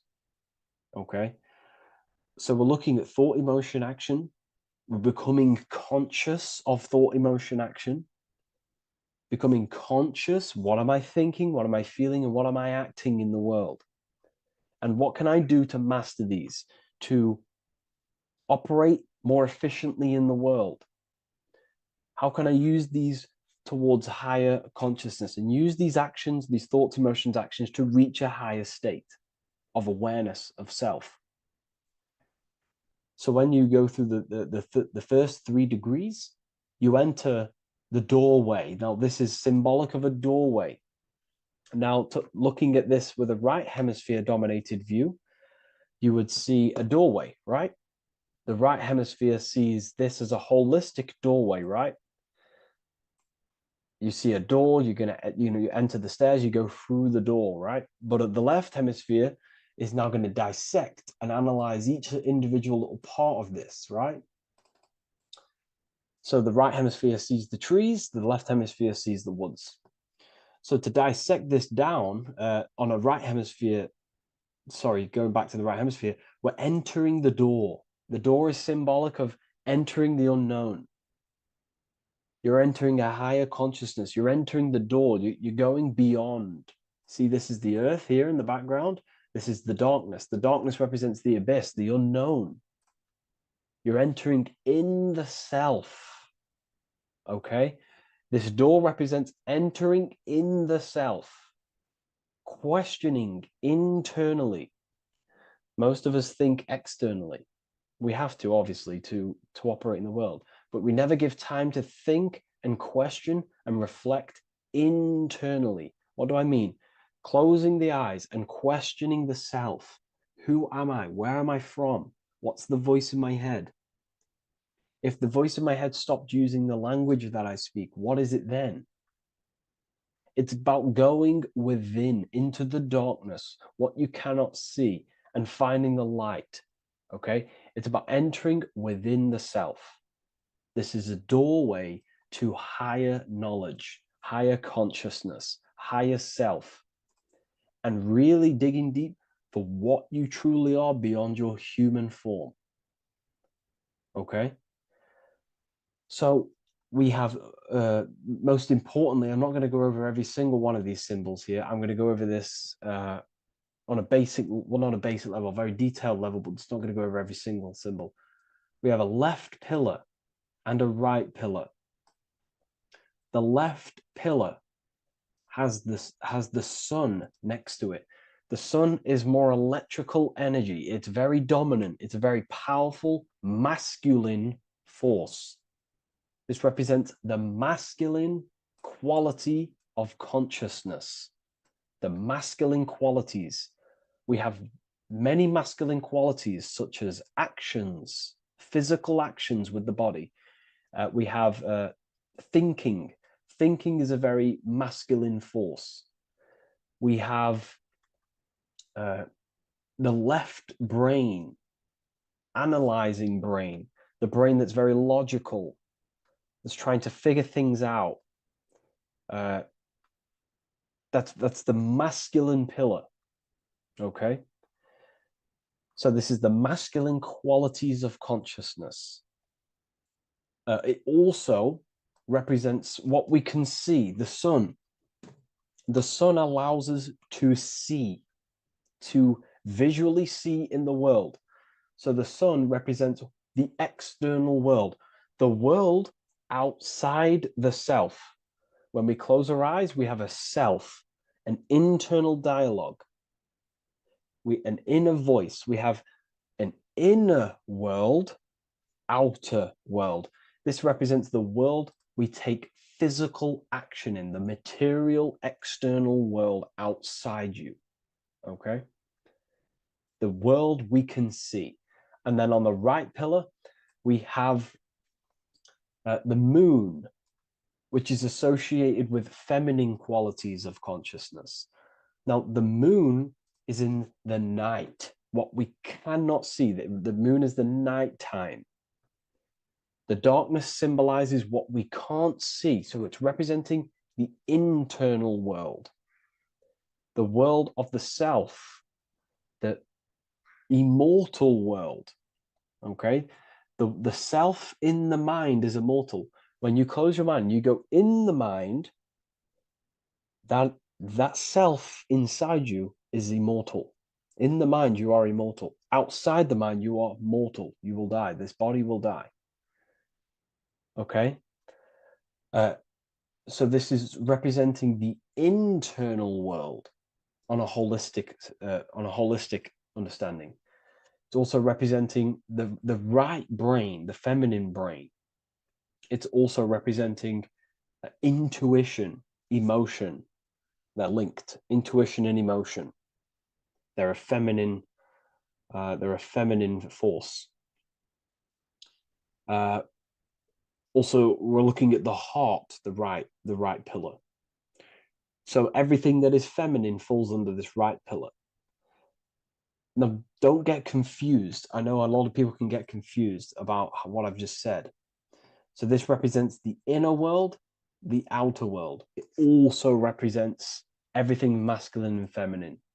So thought is, although it's an internal quality, it would fall under the left pillar, because thought is a masculine force. It's a penetrating force. So try not to get misunderstood with that.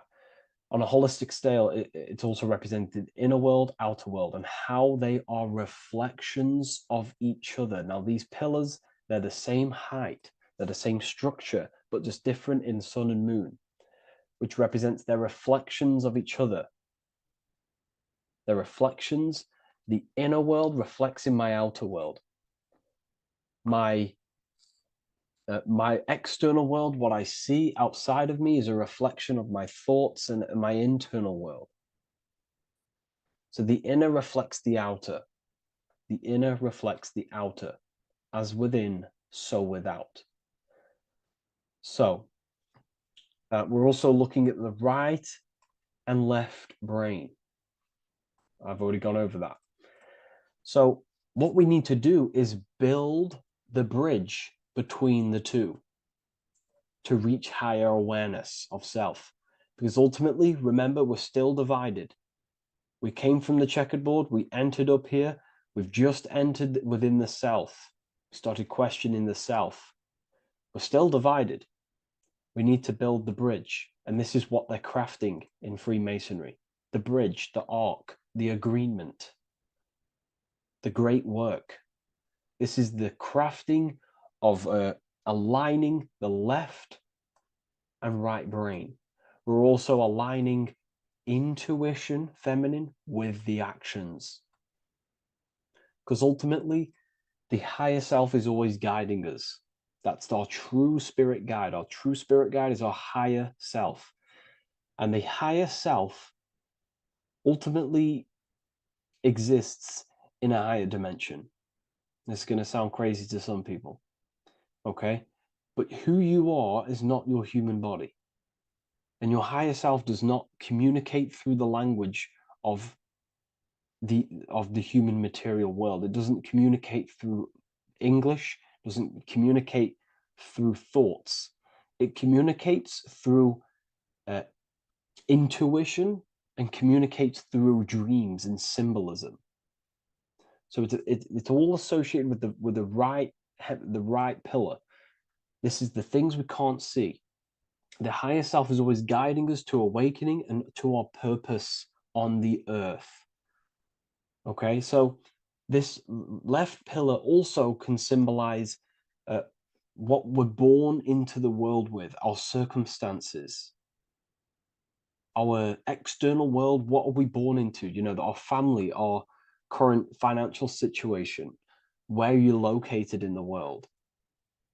So it's also symbolizing this. It's also symbolizing the qualities you bring here, the natural abilities you have when you're born, and what we need to do with our environment to ultimately reach a higher consciousness and reach our and transmute our environment we're born into to realize who we were and why we came here. Okay, so we need to build the bridge between intuition and action, and always take action on what we know and feeling is right at all times. That's unity consciousness. And when we do this, we gain the light. We gain more light, symbolic of more information of the self. Because the higher self is always guiding. It's always watching over. And it's always trying to give us knowledge of awakening, of why we came here. And when we take action on what we know and feel is right at all times, it's like a domino effect and a stepping stone that pushes you closer and closer towards your life purpose. Okay? We're also aligning the right and left brain to perceive the world in truth, to see the world in its true form, to see the world in what it actually is, instead of any distorted left or right hemisphere dominated beliefs or thoughts. We ultimately do that by acknowledging that, yes, you have a self, you have you know, the left brain is more ego, this like divided thinking, everything's separate, and the right hemisphere is more holistic. So we need to see the world in the middle of this, in the middle, acknowledging the self and acknowledging the collective consciousness, and how my thoughts, emotions, actions contributing towards myself and the collective. We always need to keep the collective in mind. Why? Because we are experiencing this world together. It's not just you. And your actions also have a ripple effect on the collective. We're experiencing the world as a whole as well. Yes, there's yourself and there's the collective. We need to think, feel, and act towards the collective and the self.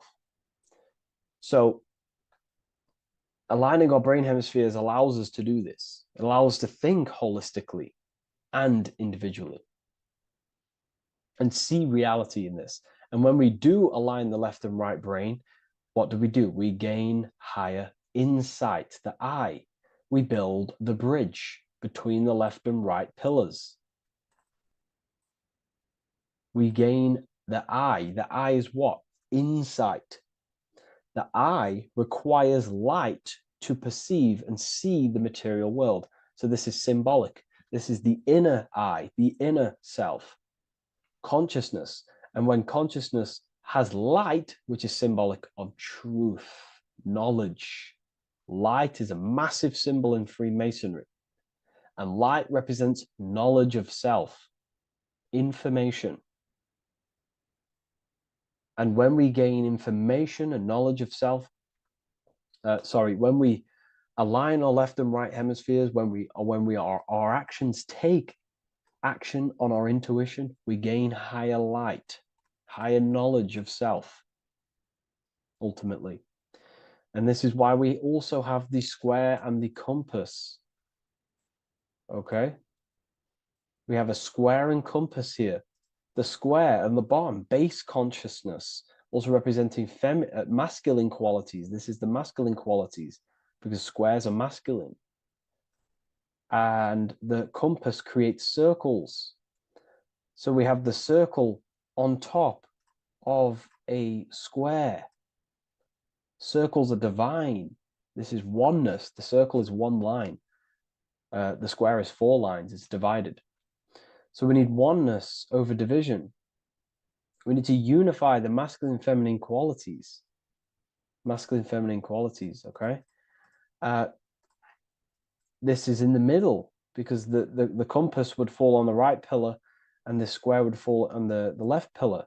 And it's unifying. It's representing unification of these 2 pillars of masculine and feminine qualities of self to ultimately rise towards this light, out of the darkness and into the light.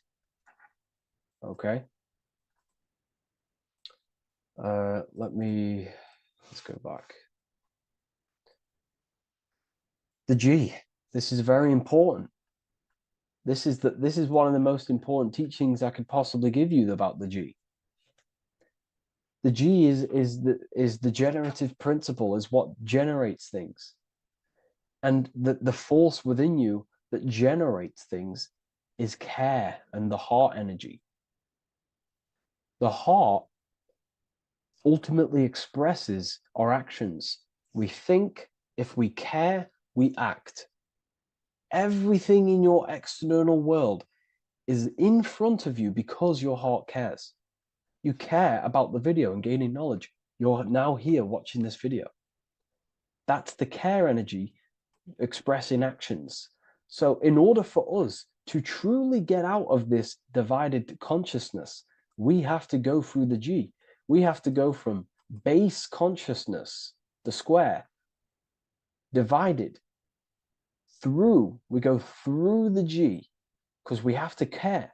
And if we care, we'll reach the higher mind and gain higher self-knowledge and master the self. You cannot do this if you do not care. And if you do care, you will take action towards it. If you're watching this and you don't actually truly deeply care, you won't take the action. You'll just gain the knowledge, which is ultimately useless. You have to take action on this knowledge. And if you do not, there's no point watching the video. It's difficult. It's difficult. It's not easy. And things, throw us off our path sometimes. I understand. I'm not saying I'm perfect, but we ultimately have to give care towards reaching higher knowledge. Seek and you shall find. If you have the care about reaching higher knowledge of self, you will seek it and you will take actions towards it. Okay? We see this everywhere, and I mean everywhere. The Temple of Solomon has the 2 pillars, Jachin and Boaz pillars, feminine and masculine qualities. Sol, O, Mon. Sol is sun, Mon is moon. It's building the temple, which is the temple is the inner self, ultimately. It's symbolic. The temple's not a real place. The temple of self, building the Temple of Solomon and reconstructing the Temple of Solomon, is about reconstructing the self through masculine and feminine qualities. We see it everywhere. And this is very symbolic, you know, like very symbolic. We have the two pillars, we have building the bridge, and we have a stairway that goes to what you can't see because it's going to the unknown. You have to have faith. Okay? What I'm about to say is very important. You don't know what higher consciousness is, okay, until you get a little bit higher. This is hard to explain, but I didn't know what everyone talks about what higher consciousness is. I can't give you my higher consciousness. It doesn't work like that. You have to enter in and go within and have faith, going into the unknown, because you're ultimately going into something you do not understand. Higher consciousness, I cannot give it you. You have to enter the door and take action and think, feel, and act towards it, and you will go to the place, and then you will understand what higher consciousness is. Ultimately, what higher consciousness is higher knowledge and understanding of self, what you actually are. Okay, that is what's being symbolized here. It's again in the Masonic art. We have the darkness. We have to have faith to leap into the darkness, into the unknown. We see this everywhere. Like, you know, you'll see when I say this everywhere, and I mean everywhere, you'll see this. Every doorway has this symbolism in the ancient world, because ultimately this is what it's about, people. The door represents going within into a new light, a new room, a new level of understanding of self. Okay. Here we have Astro World. Now, this is obviously a darker aspect of this. But again, we have the two pillars. See you on the other side. That's the doorway. The other side. And I'm not going to break down, you know, this ritual, but you can guess what I'm on about here. That's for the university, of course. I can't break that down on YouTube. It's way too deep. But there's knowledge out there that is so deep you couldn't even comprehend it with the current mind, even for myself. And this is the power of symbolism. The more you learn about yourself, the more these symbols reveal to you. It is a journey of self. And I can't give you these understandings. You have to go within and question and meditate on these symbols yourself, and have thinking exercises of meditating on a symbol and seeing what your mind does with the symbol, what it lets you think about that symbol, and you'll unlock deeper meanings. I'm going to go over one more symbol before we end this. This is the hourglass, which represents time, a very overlooked thing in today's world. We do not have unlimited time in this body. You have limited time. You will die. You will die. You have limited time in the external world. This is why it's on the left pillar, located on the left side, the external world. You are limited. The scythe represents you will be harvested. Your body will die. It'll be harvested. You will die, and you need to fulfill your mission here. You came with a purpose. You have to find that purpose by going within the self and questioning and taking action on what you know and feel is right. Unity consciousness, aligning thought, emotion, action. So if you wish to learn deeper insights gain exclusive lectures, astral projection, self-mastery. I've just started a new section on mind control methods and how people are using this in society and becoming conscious of it. I've now opened 5 spots at a limited special price for Ethereal University. Use the code MIND, all capital letters, MIND, all capital letters at the checkout. And there's only 5 of these codes. Whoever uses them gets them. It's ultimately going to give you 20% off the university for as long as you're subscribed to the university. We go so much deeper in the university. Remember, social media is just the tip of the iceberg. Tip of the iceberg information. There are certain things I can't talk about, but I'll see you inside, and I hope you enjoyed this video. Please leave a like, comment, and a subscribe.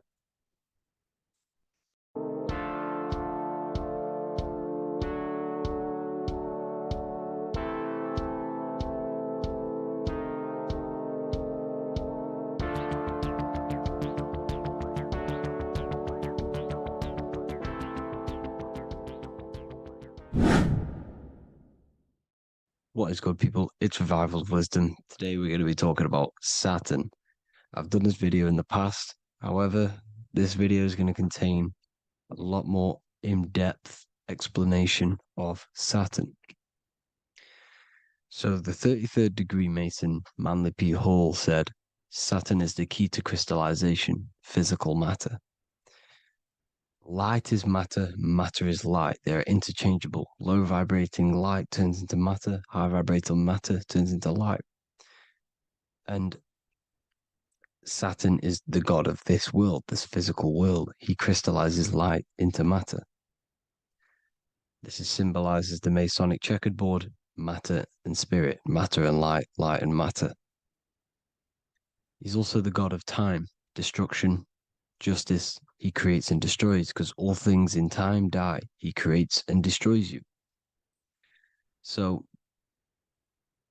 because we live in this physical world, which is the electric world, this is why we say electricity, because it comes from the root word of El, Saturn. They used to call Saturn El, E-L. This is why we used to say Elohim is God. The real God of this world is Saturn, but it's being hid. This is being hid. Jesus is Saturn. All of this is Saturn. It's all Saturn worship. It's the real God of this world, So, physical matter is a result of 2 opposing forces equalized on the plane of inertia, because everything is created out of electromagnetic toroidal fields. And these 2 poles equalize on the plane of inertia, which gives you planet Earth, plane of inertia. The plane of inertia is what Saturn is. It's the ring around the center of the plane of inertia. Thank you to Walter Russell saying, physical matter is a result of 2 opposing forces on the plane of inertia. This is what Walter Russell says, so please check out his work. He's got many books, many books on light and electromagnetism and stuff like that. So I advise you to check him out. So the torus field gives you the binary code 0 and 1, the female vagina and the male phallus. This is the code for this world. Saturn crystallizes physical matter. Now Saturn is the most outermost layer of the 7 layers of heaven, where it says in the Quran, it says, Allah, it is He who created the 7 layers of heaven. Saturn is the outermost layer. He's the top. He's the most high. So when we say the most high, we're referring to Saturn. He's the most high before the firmament, before the stars. So Saturn is the god of this world. He's the Lord of the Rings. He wears the crown. The crown is the rings. Crown, Chronos. So the planets are luminaries. They are lights. They are beings. They are energy, conscious energy. And we're in the heart of the solar system. Saturn is the outermost layer. He is the one of this world. He's the God of this world. Now, on the North Pole of Saturn, you have the hexagon. Add up all the sides, it creates the six-pointed star. Or it can be created as a cube. The cube is very important. The six-pointed star is very important. 6 points, 6 triangles, 6 side, 6, 6, 6. Black cube adds up to 6 in gematria. Now, what did I say in the beginning? Saturn crystallizes the physical world. He creates physical things out of light. You are a light being. This is why we say human. Hue means the light spectrum. Hue, man, we are light manifested into physical forms. Human.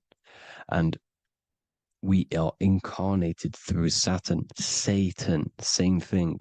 The number of the beast is 666, and the 666 comes from the 6.6 triangle, 6 sides of Saturn, 666. We are all known as carbon-based life forms. Carbon, the atomic structure of carbon, is 666, 6 protons, 6 electrons, 6 neutrons. We are materialized into our physical bodies through Saturn, through the number of the beast. These bodies are the beast, it's the animal.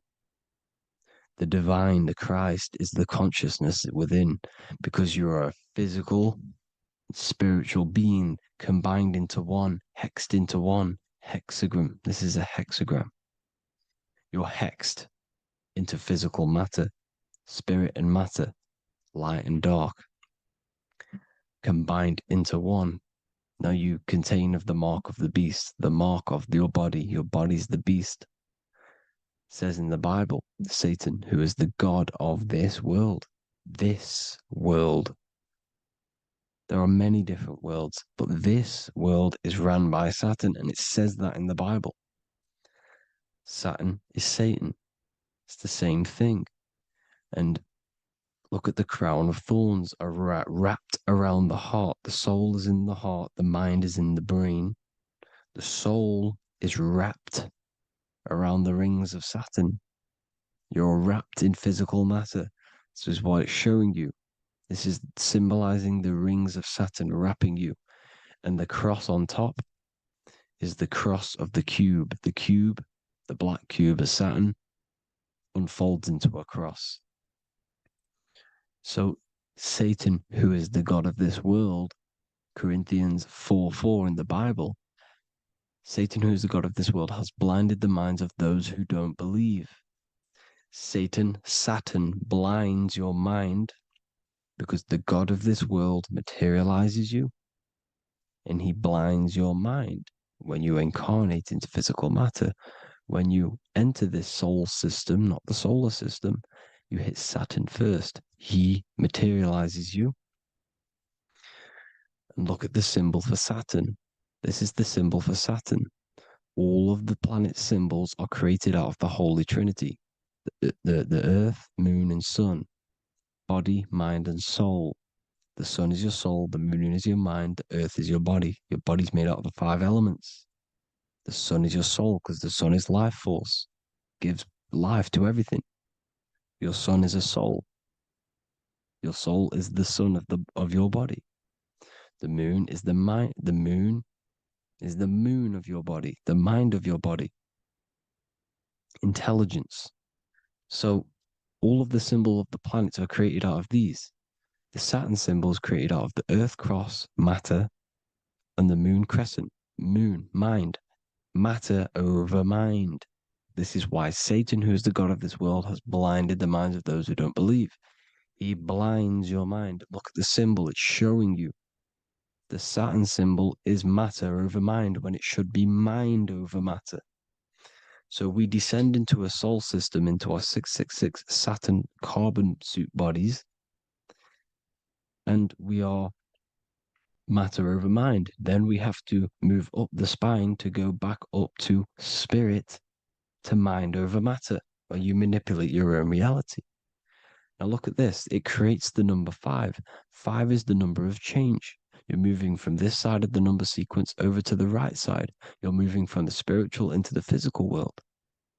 You're incarnating into the 5 elements, the 5 senses. So the cube, the black cube of Saturn, is another major symbol. Very important symbol. Here you see the cube, and the color black is associated with Saturn because Saturn's associated with death. He creates and destroys, light and dark. Death is associated with black, spirit, because you can't see spirit, which is blackness. So the black cube is black because Saturn rules the nighttime, which is dark, blackness, and he rules the winter, which is death, blackness. So Saturn is the black cube. Cubes have 6 sides: up, down, right, left, back, and forward. Cubes are 6-sided. Everything is 6-sided inside of this creation because you're incarnating, you're materializing, crystallizing into the cube, the world of the cube. Everything's a cube. Everything's got 6 sides. Here's Leonardo da Vinci showing you that you're in the cube. Leonardo da Vinci did this famous painting. You're in the cube, you're hexed into physical matter, or you're incarnated into the 3rd dimension, the 3-dimensional world, which is a cube, 3D. And black cube adds up to 6 sides of the black cube. The Kabbalah means cube god in Arabic. And look at what they do. They worship the cube, the black cube, and they stand in rings like the rings of Saturn. Australia, Denmark, Manhattan, Santana all have these black cubes. You go to New York, you will see the black cube there as well. These black cubes are everywhere because it is the real God of this world, So look at the cross. The cross unfolds into the cube.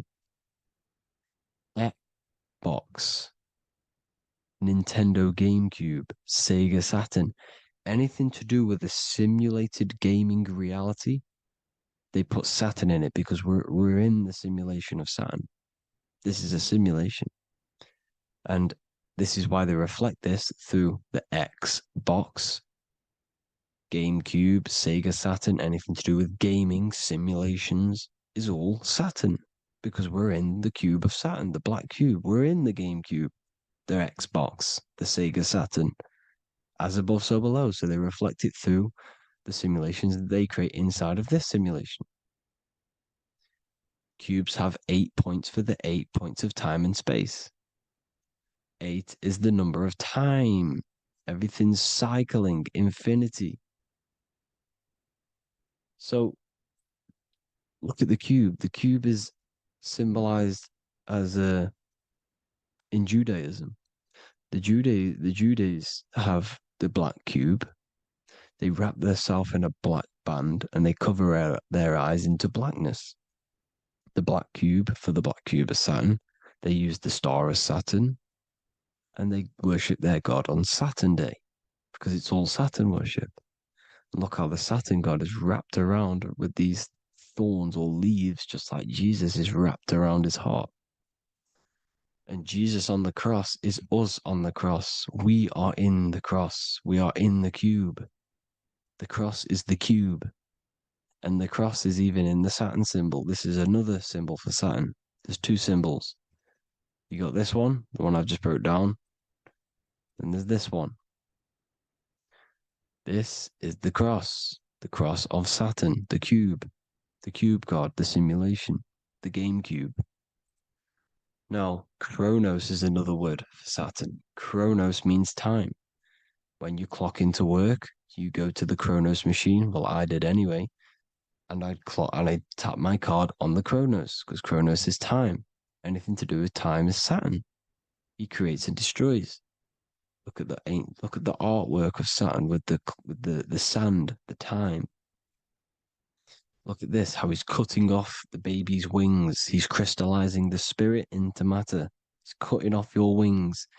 Satan, in the Bible, he falls from heaven into earth and he loses his wings. He becomes a serpent. You see, it's all symbolic for us. We are the fallen angels, fallen angles of light. We're fallen angles of light. We are light beings. Now we're fallen into physical matter. Saturn's chopped off our wings. He's chopped off our spirit wings because when you astral project, you can fly. You will fly around. He's got the Reaper staff here, always depicted with the Reaper staff. Now look at the clock. Saturn day is the 6th day. The number of the beast, 666. Look at the clock. 6 take away 12. Sorry, 12 take away 6 equals 6. 7 take away 1 equals 6. 8 take away 2 equals 6. 60 seconds in a minute. 60 minutes in an hour. 24 hours in a day. 2 plus 4 equals 6. That's 666. Everything's 666 because it's time. Saturn. All goes to Saturn. He's the god of time. We're in time now. We're in time. We're in the time, which is God, the God of this world, the God of time. Now look at this. The Reaper is also depicted as the Reaper with the staff, the black cloak, black symbolizing death, spirit. Judges wear black because Saturn is the law. He's the God of this world. He's the law. This is why they wear black cloaks. When you graduate from university, you wear a black cloak and a black cube on your head. You've been hexed. Funerals, you wear black because it's all to do with Saturn, Father Time, Father Crystallization. Now, Saturn, here's another one of him cutting off the wings of a child because he cuts off the wings. He creates and destroys your body. We're in the electrical world.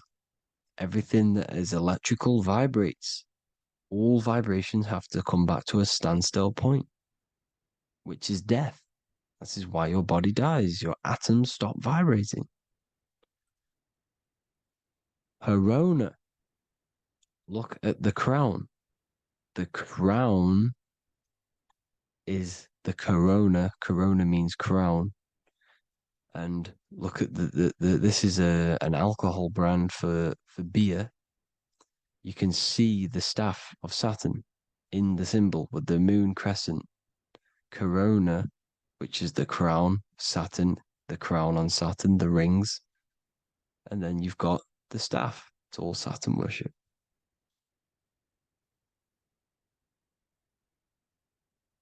Is the black cubes of 9/11.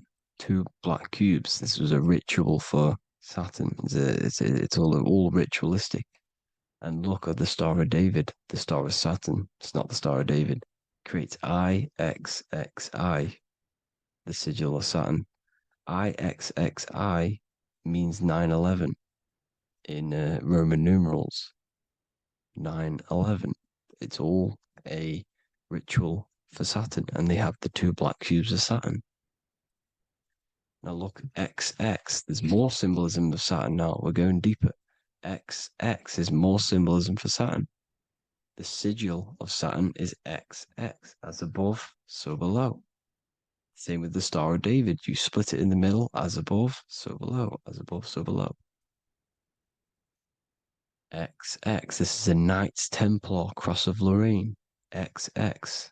Knights Templar, high order of masonry. They all worship Saturn. Well, Saturn's the real god of this world. X Eon with the XX.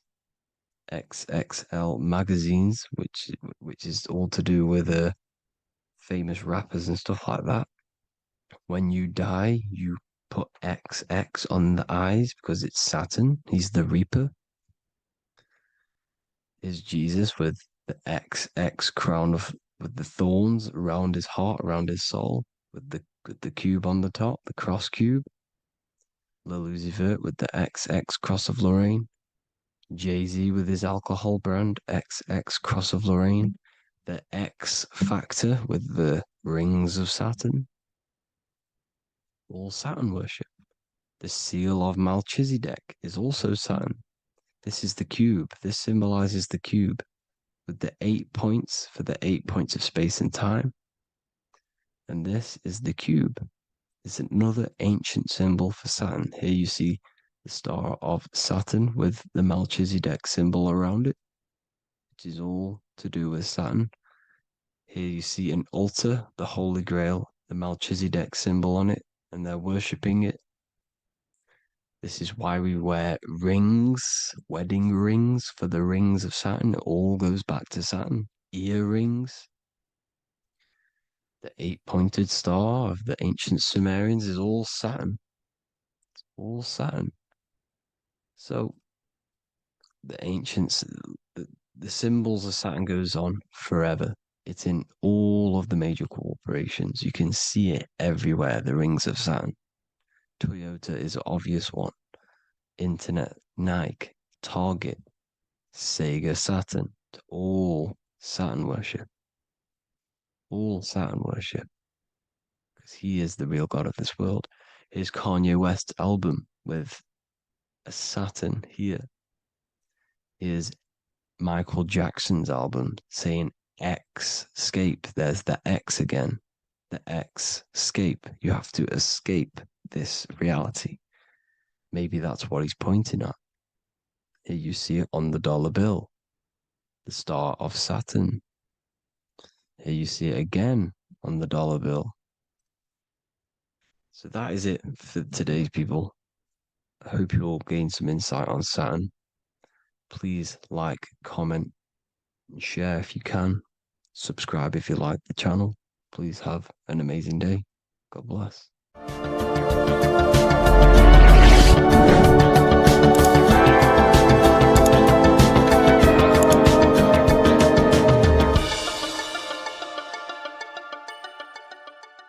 Welcome to Revival of Wisdom. What is good, people? Is Revival of Wisdom. We're back with another video. Today we're going to be talking about the importance of Saturn and the occult. Let's jump straight into this. So Saturn is the god of the earth, right? It's the time of God, change, destruction, physical matter. He creates and destroys because the energy of Saturn is the key to crystallization. It wraps things in physical matter, right? He creates everything, all life forms, and he takes things back because the day that you're born, that's the day that your expiry date is coming. The time is ticking until Saturn takes your life. This is why he's known as the Reaper. Okay? As he's personified as eating his child here in this ancient Roman painting. As you can see, he's eating the child. We are all children of Saturn, right? He creates physical matter, our physical bodies, right? He's the god of time because he's the slowest moving celestial body. He's the Lord of the Rings, as you can see here. He's the last one on the ring. He's the slowest one moving, okay? So he is the Lord of time, destruction, and creation, okay? This is why his name is Saturn, Satan. He's the devil, okay? But I'm not saying Saturn's evil, guys. It's a part of life. Everything lives and dies, right?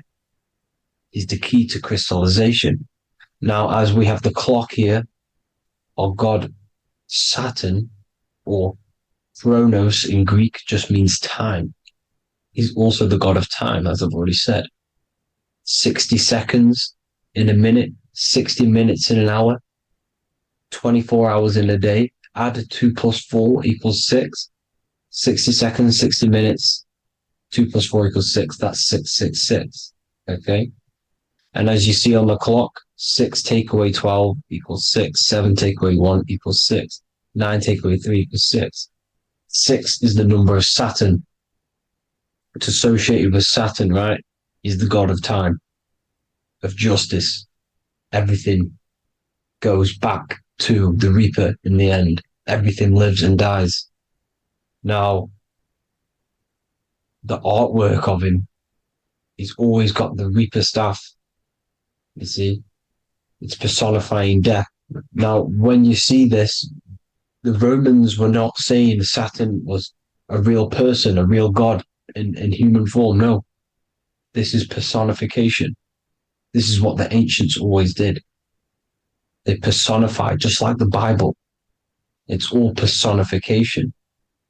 So the personifying Saturn eating its children because it eats, it's the Reaper. No one can escape the Reaper. No one can escape death. Now, Saturn is 666, which is in the Bible, the number of the beast, right? The number of the beast, Satan, 666, right? So on the North Pole of Saturn, you have a hexagon which makes a cube, right? Now this hexagon, when you join up all the corners, creates the six-pointed star known as the Star of David, right? In the Jewish religion. Now, as you can see, the six-pointed star has 6 points, 6 mini triangles, and a six-sided hexagon. That makes 666. And also, you have Saturday is named after Saturn, the sixth planet, the sixth day of the week, and has a six-sided polygon on its north pole. That's also 666. Now, this Star of David, this symbol goes back thousands of years, and it originates from Saturn. It's not the Star of David, right? It originates from Saturn.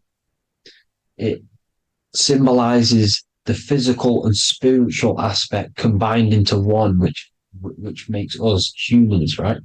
Also symbolizes the male and female combined into one. These two sacred energies create the human. We consist of both male and female energy, also known as the Seal of Solomon. And we all know if Solomon was a real person, he talks about communicating with 72 demons. He could apparently, in the text, he could communicate with 72 demons, and this is sorcery. This is black magic.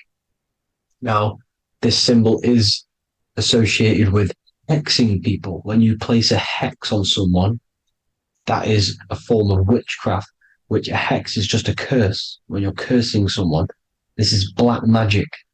Now, the black magician would stand in the middle of the symbol and cast his spells onto other people. Now, this symbol is obviously on the $1 bill, twice on the $1 bill. And it's very, very ancient symbol. And it originates from Saturn. And let's keep going. So the cube. So I've just said how you see the cube on the North Pole of Saturn, right? The cube is limited. It's a 3D shape.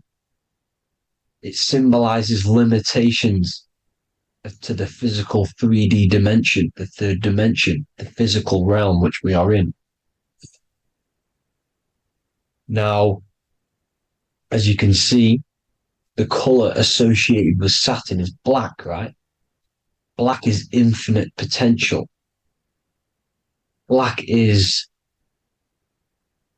the creation of all things before there was light. Light is born out of blackness, darkness, okay? Now, black is physical matter. And as you can see, the black cube, black symbolizing physical matter, the cube being limited, as the physical realm that we are in is limited. It's not like the fourth dimension where everything can exist in a thought. The third dimension is limited, right? And this is what Saturn is. It limits you to the 3D 666. Your body limits you to your physical body. Now, these black cubes are placed everywhere. As you can see, Australia, Denmark, Manhattan. There's one in New York. As you can see, the Apple have a cube. The Nintendo GameCube. Trump Tower is a black cube. This is worshipping the energy of Saturn, the god Saturn. Okay, it's not a god, it's a celestial energy. However, it rules over Earth because it pretty much created the physical realm. Now, as you see, when you go to a funeral, you wear black, a black suit symbolizing Saturn, which is the color associated, black. And as you see in Mecca, they walk around the black cube in rings. As you can see here, they're stood around in rings, like the Saturn, the rings of Saturn. The Mercedes symbol. You probably wouldn't notice that, but yes, it's Saturn. And when you graduate from university, you wear a black cube on your head. This is all symbolizing Saturn. Okay. Now, as you can see, the Jews here have a black cube on their third eye whilst they pray. Notice how he's shutting his eyes into blackness, darkness, and he's wrapped around a black strap around his arm. This is symbolizing the wrapping of physical matter, of how physical matter wraps things into existence. And as we all know, the Star of David is a Jewish symbol. So he has the black cube and the Star of David, right? So all of these religions are secretly worshipping Saturn. Okay, this is all Saturn worship, Kronos, the god of time and destruction, the physical reality. Now, as you can see, it's symbolized everywhere in all major corporations. Pepsi, internet, that's obvious. NASA, of course, NASA. NASA means to deceive in Hebrew. Universal, Walkers, that one's so obvious. Nike, Toyota. So many different ways they symbolize it. You either see the rings of Saturn or the black cube, as I just showed you here, the Nintendo and the Mercedes, right? It's absolutely everywhere. Now, they also use 666 to symbolize it, as I've just broken it down to you. 666, the World Economic Forum. We all know how they're trying to enslave us into this new world agenda. Google Chrome, CERN, Disney, Coca-Cola, Cadbury's, all of these have 666. Now, every UPS barcode has 666. And even www. Is Hebrew for 666, as you can see here. Monster. It's the same Hebrew letter. It means 666. Drake, 6 God. That's his God, Saturn. Why? Because they love physical realm. They love the physical dimension, the third dimension. Because they can rule here through riches. They can build an empire here. It's not like the fourth dimension. They don't want to ascend. They want to stay down here in the physical realm. Okay? Now, this is why they're cloning. They can move their consciousness into other clones to live forever. This technology exists. This is why they love the third dimension. As you can see, all of these sellouts here, Drake, Leonardo DiCaprio, you know, all of these people doing 666 because this is their God. This is their God. They love the physical realm. They sold their souls for wealth and fame in this physical realm. So why would they leave? You see? Now, this isn't all just evil, okay? So you have 7 chakras, right? You have 7 days of the week, 7 solfeggio scale notes. These are frequencies, the solfeggio scale. Now, it's called the Saturn moon matrix because the moon symbolizes your mind, because you're created out of the Holy Trinity, which is body, mind, and spirit, right? That's the triangle, the equal triangle, body, mind, and spirit. Now, the three main celestial bodies are Earth, Moon, and Sun. The Earth being your physical body, the Moon being your mind, and the Sun is your soul, hence why it's called solar. It's a solar, soul. Now, these symbols are alchemical symbols. So when you're doing alchemy, you use these symbols to obviously symbolize what we're talking about. Now, as you can see, these are all the symbols of the planets. Of Saturn is created out of the moon on top, the moon on the bottom and the earth on top, as you can see here. You see? And this creates the number 5. Now, with the moon being your mind and the earth being your physical body, this is mind over matter, because the earth is your body's matter. This is matter over mind. You don't want to be matter over mind. This is low states of consciousness. You won't be mind over matter. You see, to manipulate matter, to create your own reality. Now, obviously, we all know Saturn is associated with the lowest chakra, which is the root chakra. This is to deal with your animal instincts. When you're down here, you identify as the physical body. You don't know anything spiritual. You're pure a physical, you have a pure physical mind. You don't believe in anything spiritual. This is survival mode, consumption. They want you trapped down here, which is matter over mind. They don't want you to create your own reality, which is mind over matter. You see? Now, that's what Jupiter is. Saturn is the moon on the bottom and the earth on top. But Jupiter is the moon on top with the earth on the bottom. That's mind over matter, you see? So, these chakras are an ascension process from spiritual, from matter, physical matter to spiritual. This is the ascension. This is the stairway to heaven. This is Jacob's ladder. You see? Now, the number 5, which is obviously associated with Saturn as well, which create the symbol for Saturn, created the number 5. You have 5 senses, 5 elements, 5 physical elements. As we all know, Saturn crystallizes everything into physical matter out of the 4 elements. 5 fingers and toes, 5 points of man. Okay, the number 5 is the number of justice. Saturn holds things back. He restrains things from you, makes you learn the lesson. Now, 666 is not all evil. 666 is the atomic structure of the carbon atom. 6 protons, 6 electrons, 6 neutrons, right? We are carbon-based life forms. All life forms are based on the bonding properties of the element carbon. Because Saturn crystallizes everything into physical matter. Now, the Masons symbolize this with the checkered boards. They have the black square, which is obviously matter. As I just said, the black cube.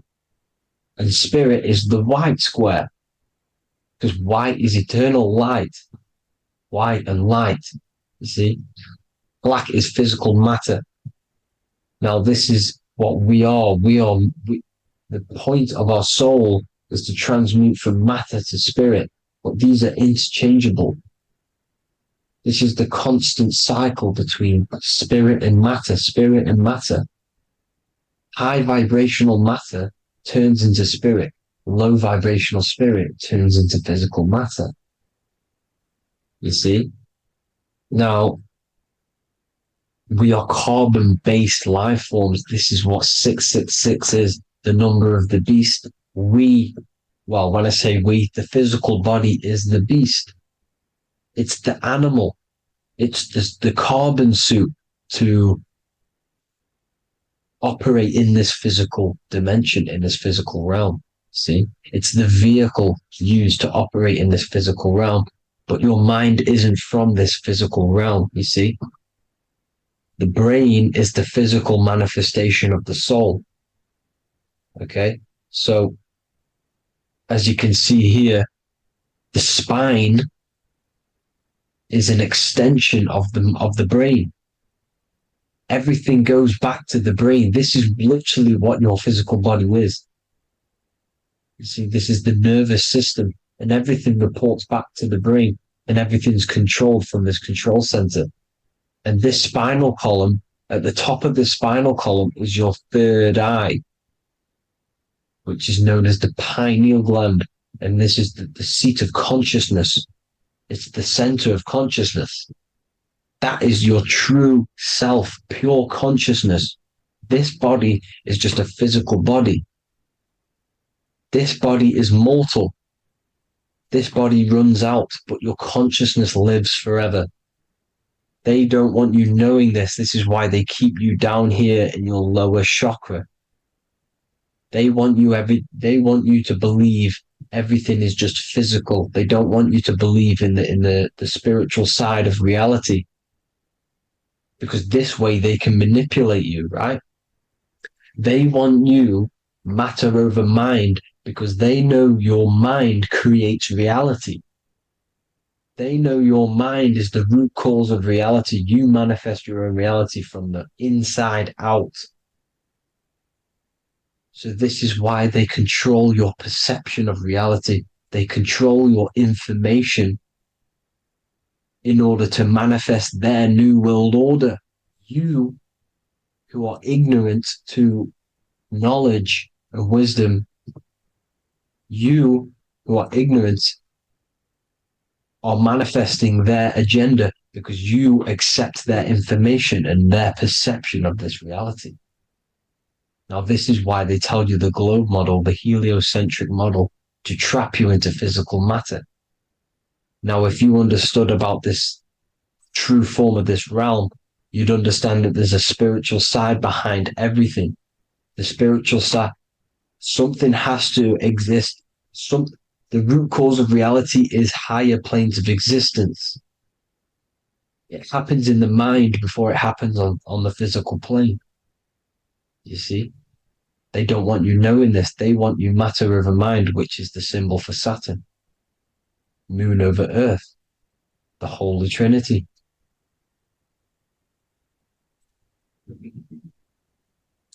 Now, as you can see, the cube also makes IXXI. This is Roman numerals. This is Roman numerals, and when it's translated from 9/11. Yes, 9/11. This is the secret code of the One World Order. The two twin towers, when the two become one. Okay, when the two become one, this is how you reach the higher states of consciousness, the physical and spiritual. Now, as you can see, the 9/11 memorial are two black cubes. It's two black cubes. This is all Saturn worship. Now, I'm not saying that Saturn is an evil celestial body, right? No, everything has a good side and a bad side, right? It's duality. The spirits of Saturn on the dark side are the most evil demonic spirits. Now, these are the spirits that these are invoking through these rituals, right?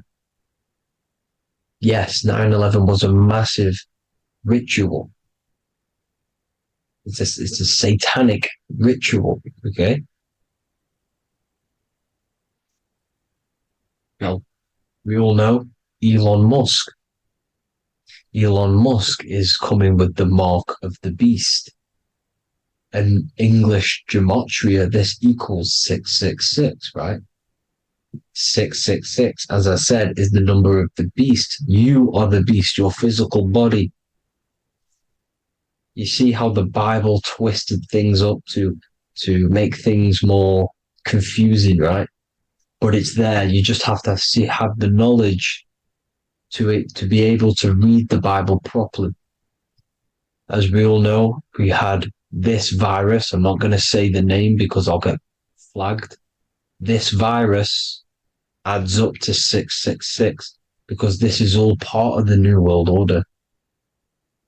It's all part of keeping you in this physical dimension. Okay, now as you can see here, Novus Ordo Seclorum on the back of his shirt, on Elon Musk's shirt. This is also on the $1 bill. Novus Ordo Seclorum. This means New World Order. Yes, New World Order. This is on the back of Elon Musk's shirt. And as you can see here, he owns Neuralink, which is the brain chip which they're going to be putting into implanting this onto your brain. This is the New World Order to connect you and merge your consciousness with AI. Neuralink and Meta, he owns Meta as well, which is the metaverse. These are going to be linked in, hence why they have the same symbol, but just in a different format. It's the infinity symbol. And the infinity symbol comes from the torus field, as you can see here, your electromagnetic field from around your body. Now, the end goal is for this New World Order is to trap your consciousness inside of an alternative reality being projected from the metaverse. Because the metaverse will be the reality, Neuralink will be the brain chip inside of your brain, projecting your consciousness into an alternative reality while they harness your energy of your physical 666 body. Now, this stuff gets real deep, people. Now, this is the end goal of the New World Order, is to connect you with AI.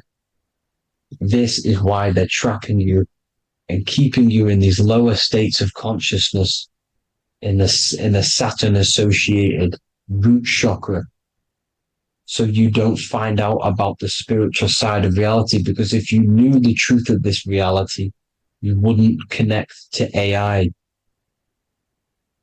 You see, you have the power within you to travel to other worlds, the astral plane, for example.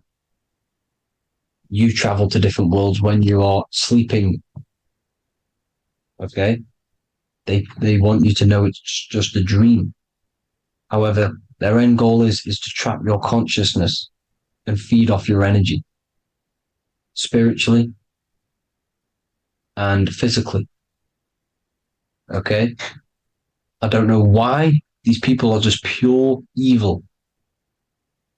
As I said, evil love bondage. They love the physical dimension. They don't want to ascend to other realms. These evil love the third dimension. This is why evil spirits will inhabit bodies, exorcisms, because they miss being in the physical realm. They miss it. Evil love bondage. So this is why they're cloning and putting their consciousness in clones to stay in this third dimension, to stay as further away from the source as possible. Okay? This is why they're doing it. And this is how it's all linked in. So I hope you all enjoyed this video. Hope you gained some wisdom. Please feel free to join the Telegram. And please leave a like and a subscribe. Thank you all, people. God bless.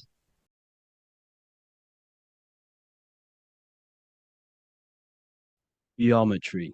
This is the study of nature, of the codes, the mathematical codes behind physical reality.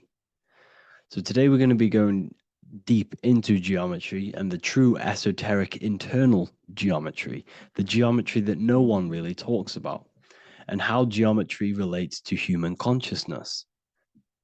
So essentially, what we must understand when it comes to geometry, the basics of geometry is everything is vibration.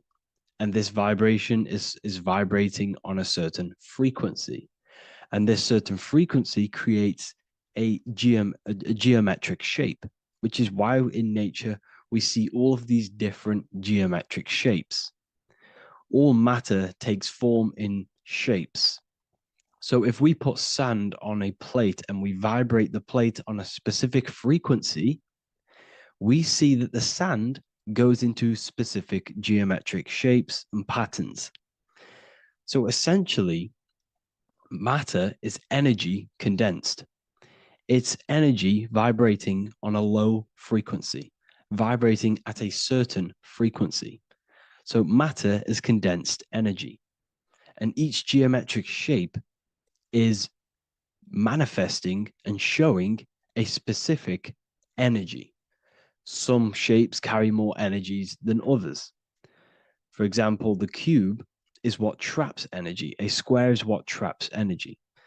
So geometry and the flowers are basically how energy manifests itself into physical matter. We are in a world made out of energy or light. Light is energy. So everything is vibration, everything is frequency, and everything is energy. Even the words, each atom in our body, everything. So everything in nature has these mathematical energetic codes.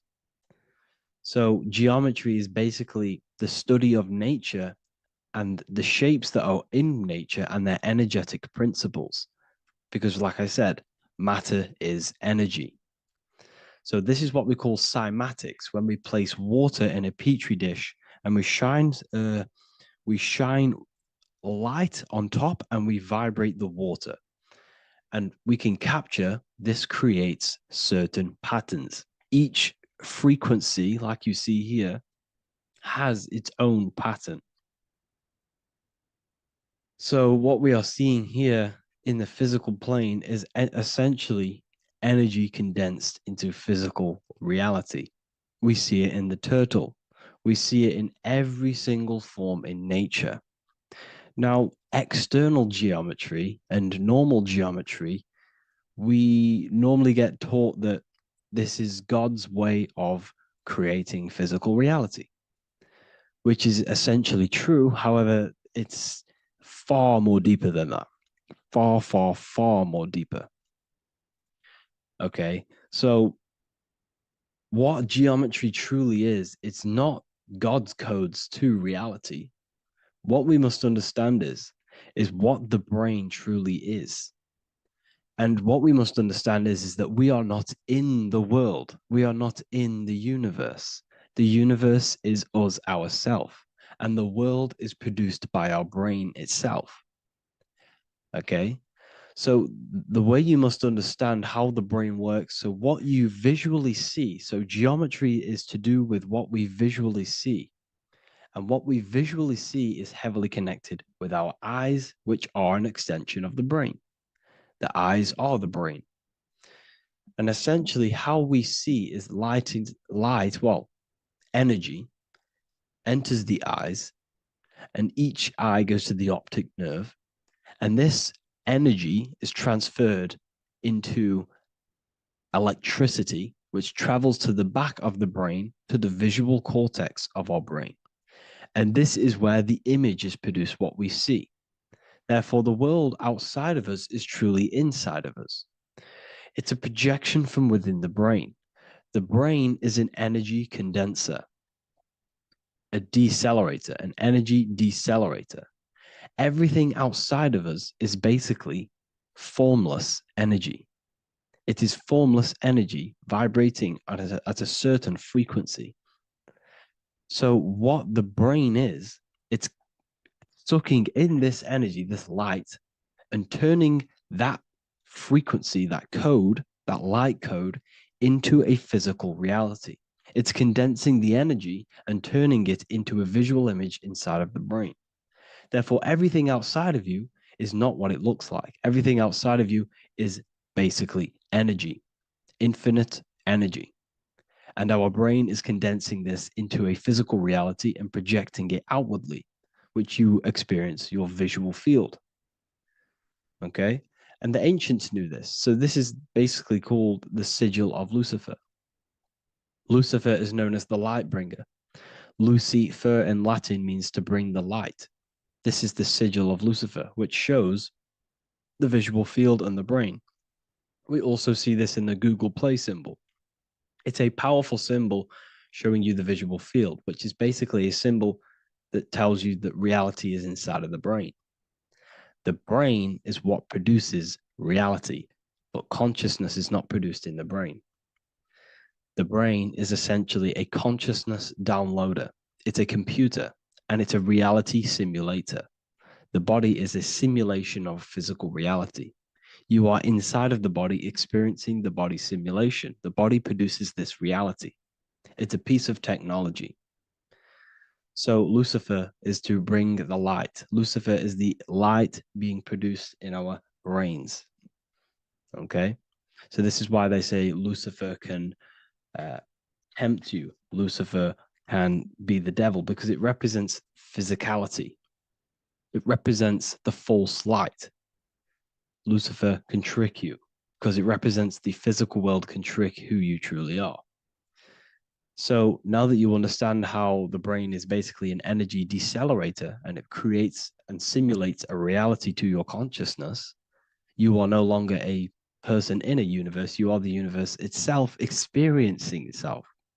Therefore, geometry is heavily linked in with the brain. Geometry is essentially how your brain and how your eyes decode energy. So what you are seeing is the mathematical codes of your brain creating reality. So what they teach you is the external is that geometry is God's way of creating this world, and these are the mathematical codes God's created. But now I'm telling you the internal. This is the truth.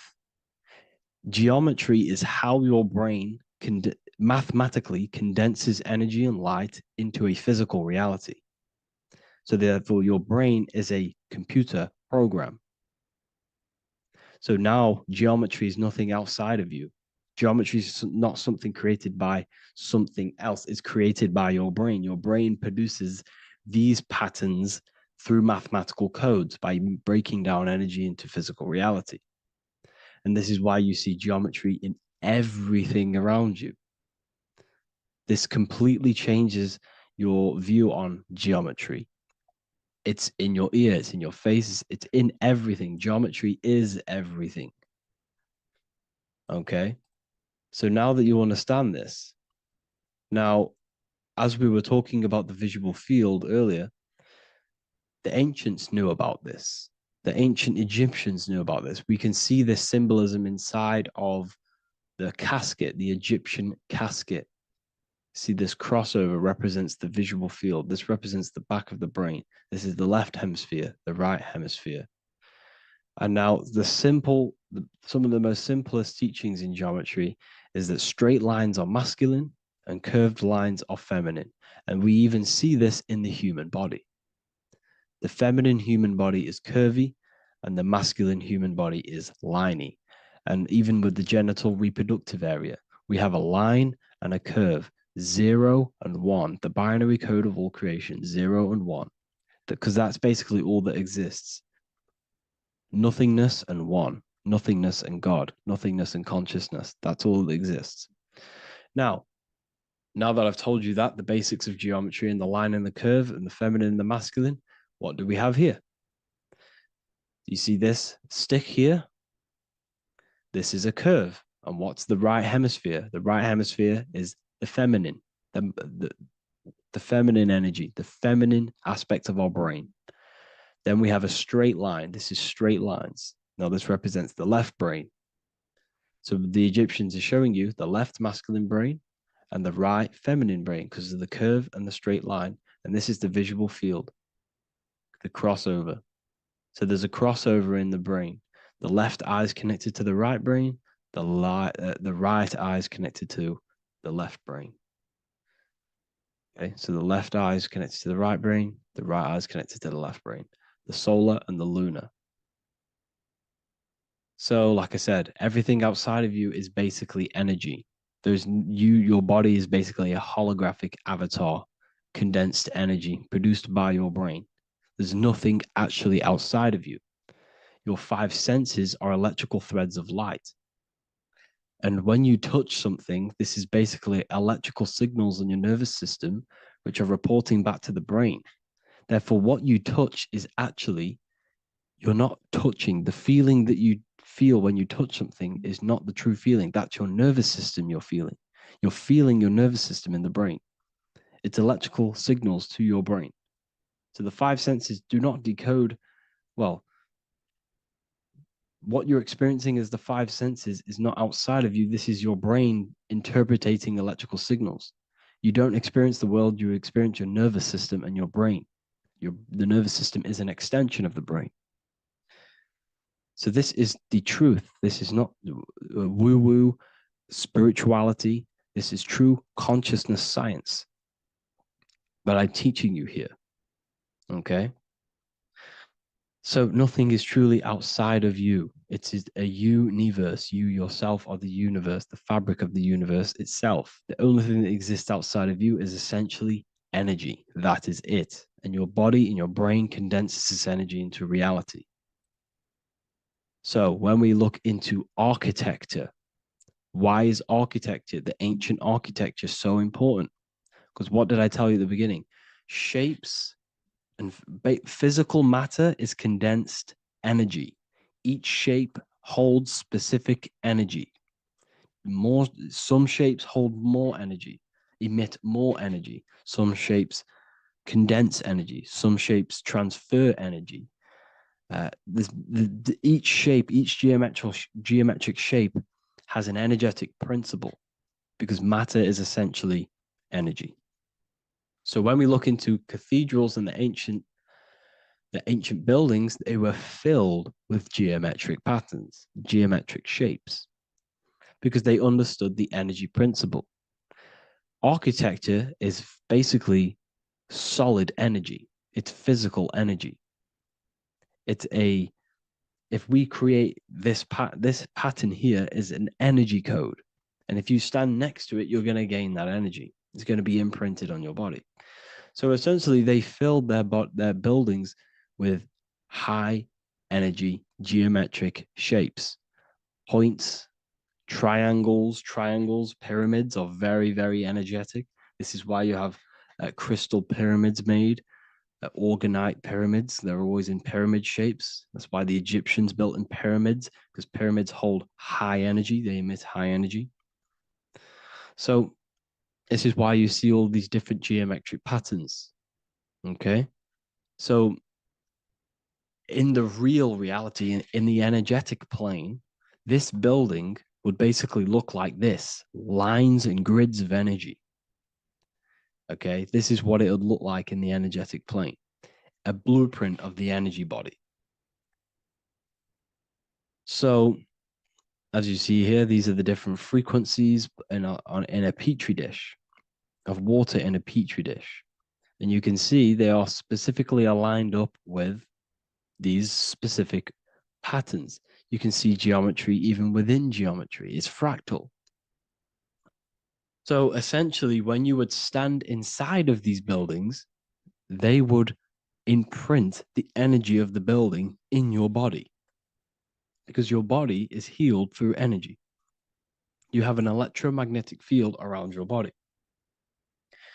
So by creating buildings with geometric patterns, we are essentially increasing the energy of the building, because the building itself is energy. Okay. So when we fill it with geometric patterns, we're increasing the energy. We're giving it a certain energetic imprint.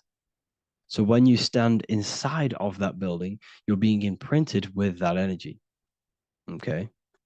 So especially with these windows, these stained glass windows. Well, why are they stained glass? Well, color is frequency. So when you have all of these different colors, and not only were they just painted, some of these colors are specific gemstones, crystals, natural stones, which all hold energetic principles. Each crystal is vibrating on a certain frequency. Wood has its own frequency. Metal has its own frequency. What you must understand is that everything in nature is not just a piece of matter. It's vibrating. The atoms of wood are vibrating on a certain level, which give it a certain energetic principle.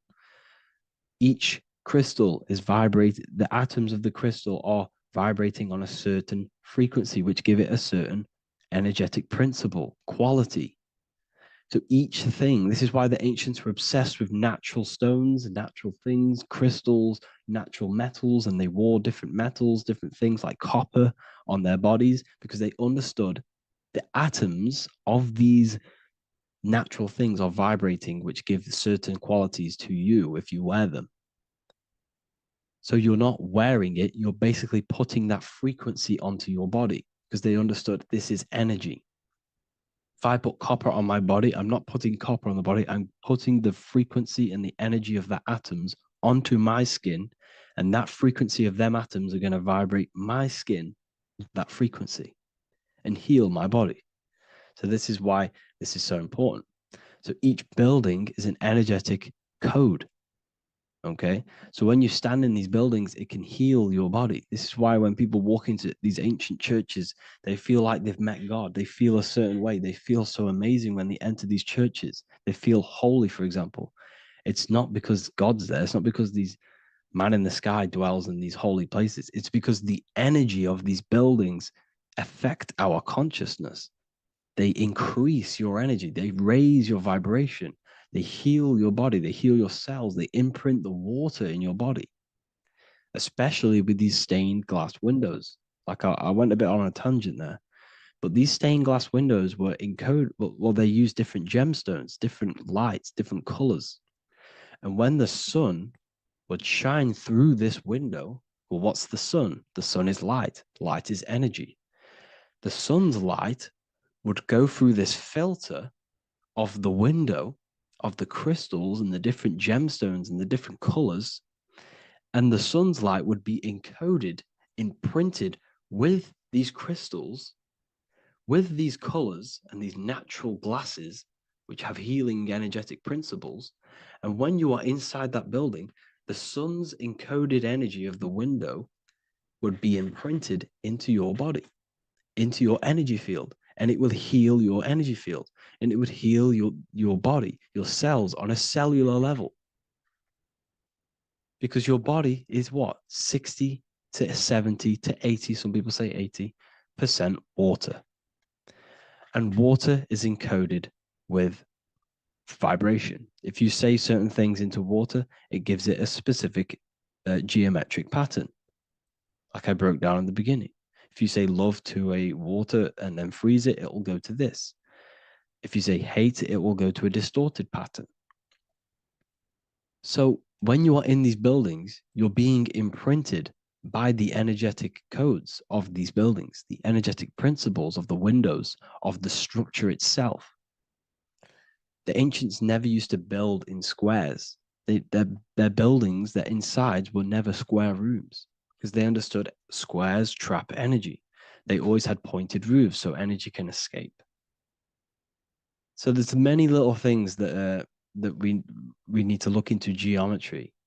For example, when you see magicians, when you look at ancient magic, why do they stand in circles with different geometric patterns? They use different geometric shapes. Why? Because shapes are energy. They hold specific energy. So when the magician stands in a circle with a pentacle, they're working with the energy of that pentacle. You can work with different energies based upon the different geometric shapes that you draw. And you can use this in your structure, in your architecture, in your work, and it can influence everything.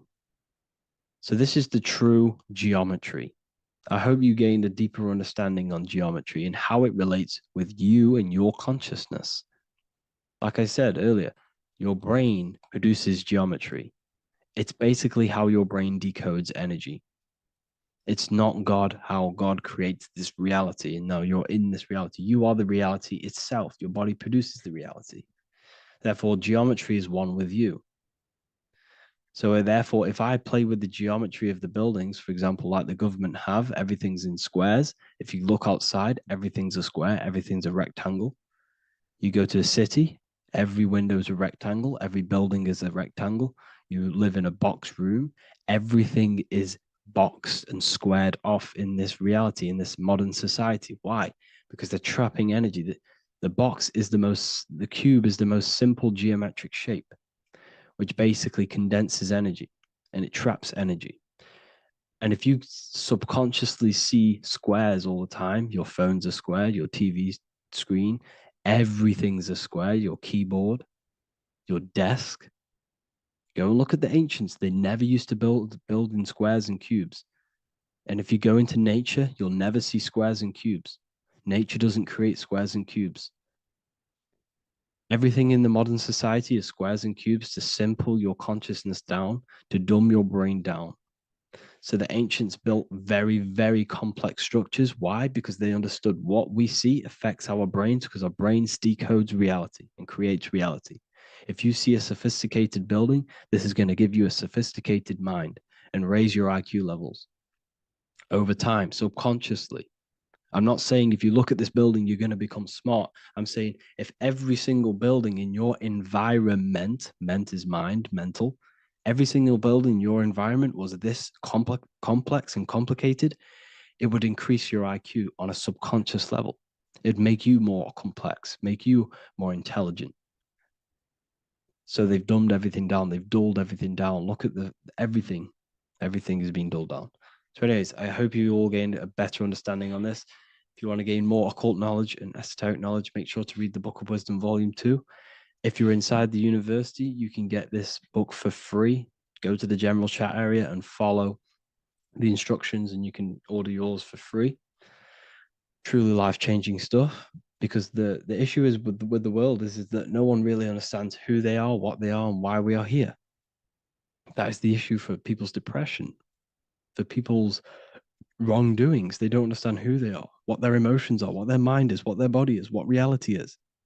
This book gives you that. This book gives you the sense of understanding, the sense of well-being that will give you a better life because you understand life and what life is. And if you truly want to take your studies to the next level, we have the Ethereal University. This is the place for truth seekers where you can connect with like-minded people so you don't have to feel insane, because not many people think this way. I've been there when you wake up and not many people around you are thinking the same way and you start to feel a bit insane and you can't really talk to people about these things. That's why I created this, so you can connect with people and learn at the same time and become the best version of yourself by understanding truth and knowledge.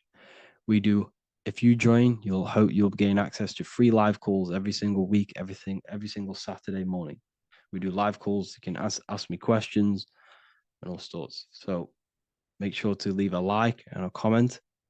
And thank you all for tapping in.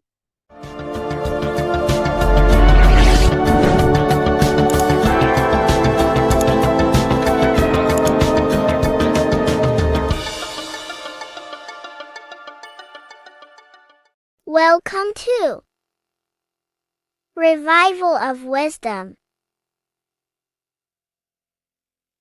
Welcome people, we're back with another video, and this video is about Freemasonry and their connection to the Illuminati. Please, as always, to make sure to hit that like and the subscribe button and turn on the notifications to never miss a video. On May the 1st, 1776, the founder of the Illuminati, Adam Weishaupt, founded this secret organization, and this date can be found in Roman numerals underneath the all-seeing eye pyramid on the $1 bill. This $1 bill also says Anu Coptus Novus Ordo Secularum. This is Latin for announcing the birth of the New World Order. This New World Order will be headed by Lucifer, the all-seeing eye, and followed by the 13 layers of bricks for the 13 elite bloodlines. So your Orsini's, Rockefellers, Rothschilds, Soroses, and the other 9 elite families. So when Adam Weishaupt created the Illuminati, He made it consisting of high-level degree Masons, French and Latin philosophers, and many more powerful people to all become one society. So this is why you see Masons using the same symbol of the all-seeing eye inside the pyramid. But not all Freemasons are part of this Illuminati secret society. As the 33rd degree Freemason Manly P. Hall said in his book The Secret Teachings of All Ages, Freemasonry is a fraternity within a fraternity, an outer organization concealing an inner brotherhood of the elect. So what he's saying here is that Freemasons have to go up the degrees of Freemasonry, and once they hit the top, they either get elected or not into these secret societies like the Illuminati, Skull and Bones, and Knights Templar. So when you see celebrities doing this one-eye symbolism, either covering one eye, doing the triangle, or doing 666 over one eye, this is showing and reflecting the symbolism of Freemasonry. They have taken the oath to never speak on anything they learn about Freemasonry. Duncan's Ritual of Freemasonry book states the oath they have to take. Quote, I ... of my own free will and accord, that I will hail, ever conceal, and never reveal any of the secrets, arts, points of Master Mason's degree to any person whomsoever. All this most solemnly, sincerely promise and swear. Now, this is what happens when they break the oath, stated in this book, quote, myself severed in two, my bowels taken from thence, and burnt to ashes. So this states that Freemasonry comes first, before any law of the land. It has the right to kill you if you break your oath. This is the hand gesture they have to do every time they enter the ritual room inside the Masonic lodge. This is the cutthroat symbol, showing you and reminding you of the oath and what will happen if you break it. Now in this book, Richardson's Monitor of Freemasonry, it states, if you break your oath, binding myself under no less penalty than to have my throat cut across, my tongue torn out by the roots, and my body buried in the rough sands of the sea. If they do not decide to kill you, this book states this by pointing him out to the world as an unworthy vagabond, by opposing his interest, by dearranging his business. In other words, they have the power to frame you and destroy your reputation to the world, and destroy your business if you break this oath. So yes, they do kill to keep this truth hidden, because this truth of this reality is what keeps them in power. They have the ability to manipulate people, because people do not know what manipulates them. This is why they call themselves the government. They govern the ment, which is the mentality, because the mind is the root cause of reality. They control what you perceive to control what you manifest. By knowing the truth, you are set free, and you no longer need no controller above you.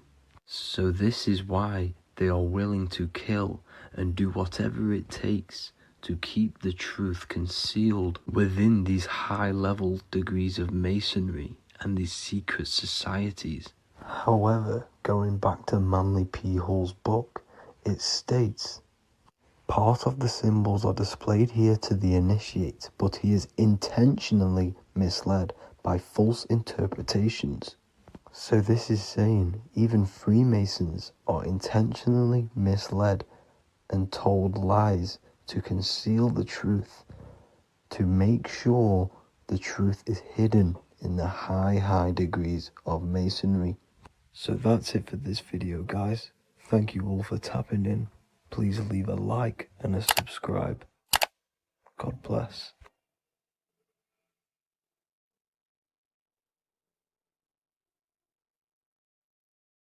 What if I told you that the seasons don't just change the external world, they also change your internal world? They have a psychological and a spiritual effect on your consciousness. If you're new to esotericism, you may not really understand this. But if you have some deep understanding of as above, so below, you already know this. But today we're going to be explaining it in great detail. So tune in, take a pen and paper, maybe make some notes. So we have 4 seasons. The sun is the main source of life on the earth, and it changes the circumstances on the earth in 4 different ways. Of course, we have spring, summer, winter, and autumn. These are the 4 states of the earth due to the sun's cycle. Not only do they take place on the earth, they also take place on you, your body, your mind, your spirit, your consciousness. They change things internally and externally. The first thing we need to understand is that we have a dual nature. We have a mind, and in that mind, we have an internal self. That's what we call the spiritual self.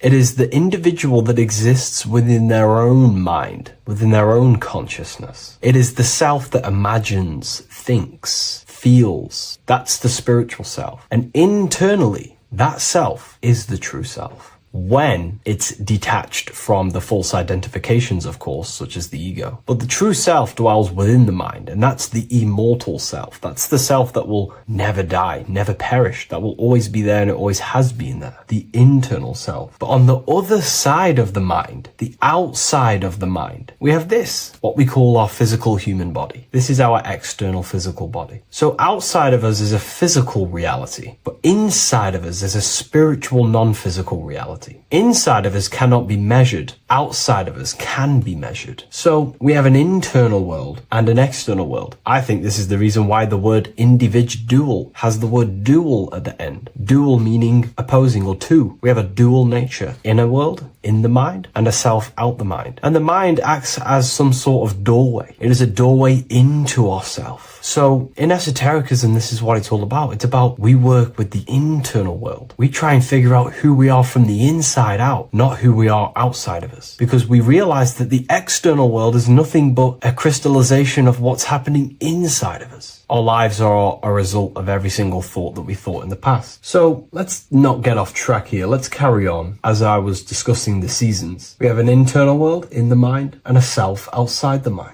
And this is reflected even in the cycles of the heavens. This is how you know the universe is intelligently designed, and the law of correspondence corresponds with everything. The law of correspondence is as above, so below. It's not a Hermetic principle. It's not a Freemasonic principle. The law of correspondence, as above, so below, is just the law of life of the universe. It is in everything. So the daytime, the sun, this is external impressions or expressions, should I say. We express ourselves outside the mind, in the outside world, in the material body, taking actions outside of us during this daytime. The sun represents outward expression, the daytime. This is when we wake up, we're conscious, we do things outside of our mind. But then the nighttime comes around and it becomes dark and the moon rules over the nighttime. And we return back to our internal world. We return back to the darkness. We return back to the internal self, the self in the mind. Really is fascinating. And this is as above, so below. This follows the correspondence. This follows the law. Although that the outside world has a cycle of day and night, so does our own mind have this cycle. As above, so below. As within, so without.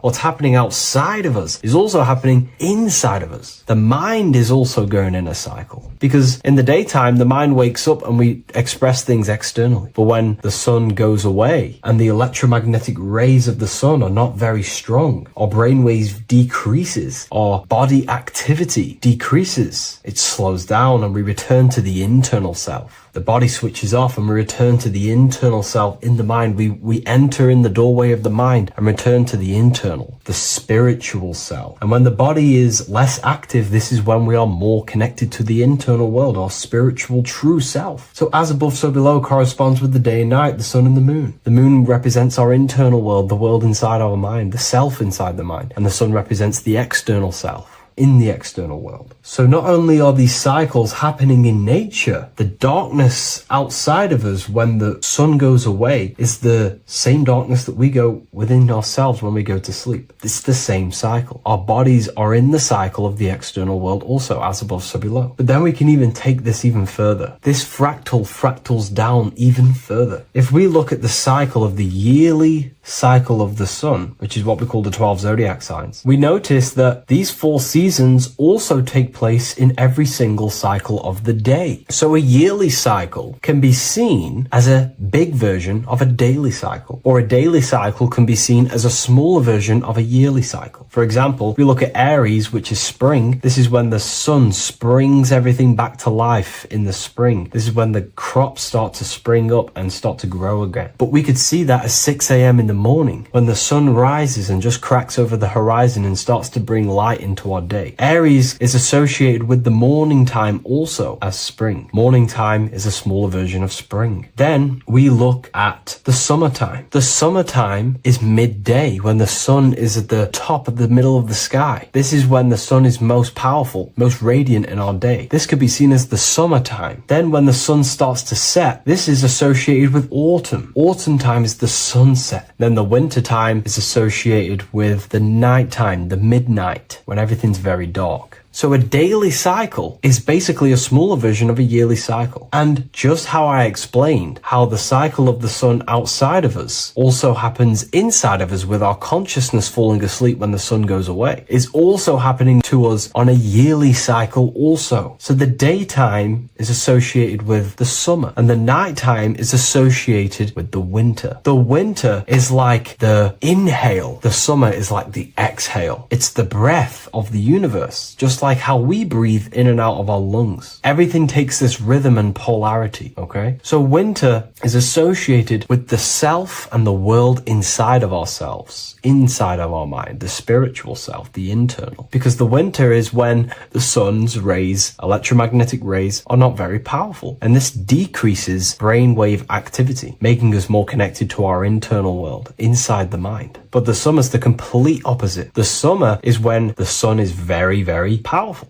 And the sun's powerful electromagnetic rays increase brain activity, making us more actionable in the physical world outside of our mind, in the external world. So summer is the daytime and winter is a big version of the nighttime. Vice versa. Just like how in the winter, we're more in the house. We're inside buildings because it's very cold outside. Animals hibernate. They go inside. They go into little places. They collect all their food and prepare for the winter. They go inside. They go in darkness to hibernate. So does our consciousness, our spirit, the self inside of our mind. We can use these cycles to our advantage, to evolve spiritually, to connect and be more balanced. You know, I've mentioned a lot of this inside the university to my members, to the family inside of there. We discussed this. We had a great discussion about this. And, you know, the live calls we have are priceless. The conversations you can have with someone when they're awake, you never forget them. You always have deep, meaningful conversations. And we discussed this deeply, and we were going into some interesting things about how we can use these types of changes in the seasons for our spiritual growth. We even discussed about spring and autumn and how they're associated with the different spiritual bodies that we have. But anyways, let's not get off track. Lucid dreaming, dreaming itself, and astral projections, I find are more easily accessible during the winter and the night times. Like I said, because the brain activity is decreased due to the sun being not powerful, we are more reconnected with the self inside the mind, the spiritual self, the immortal self.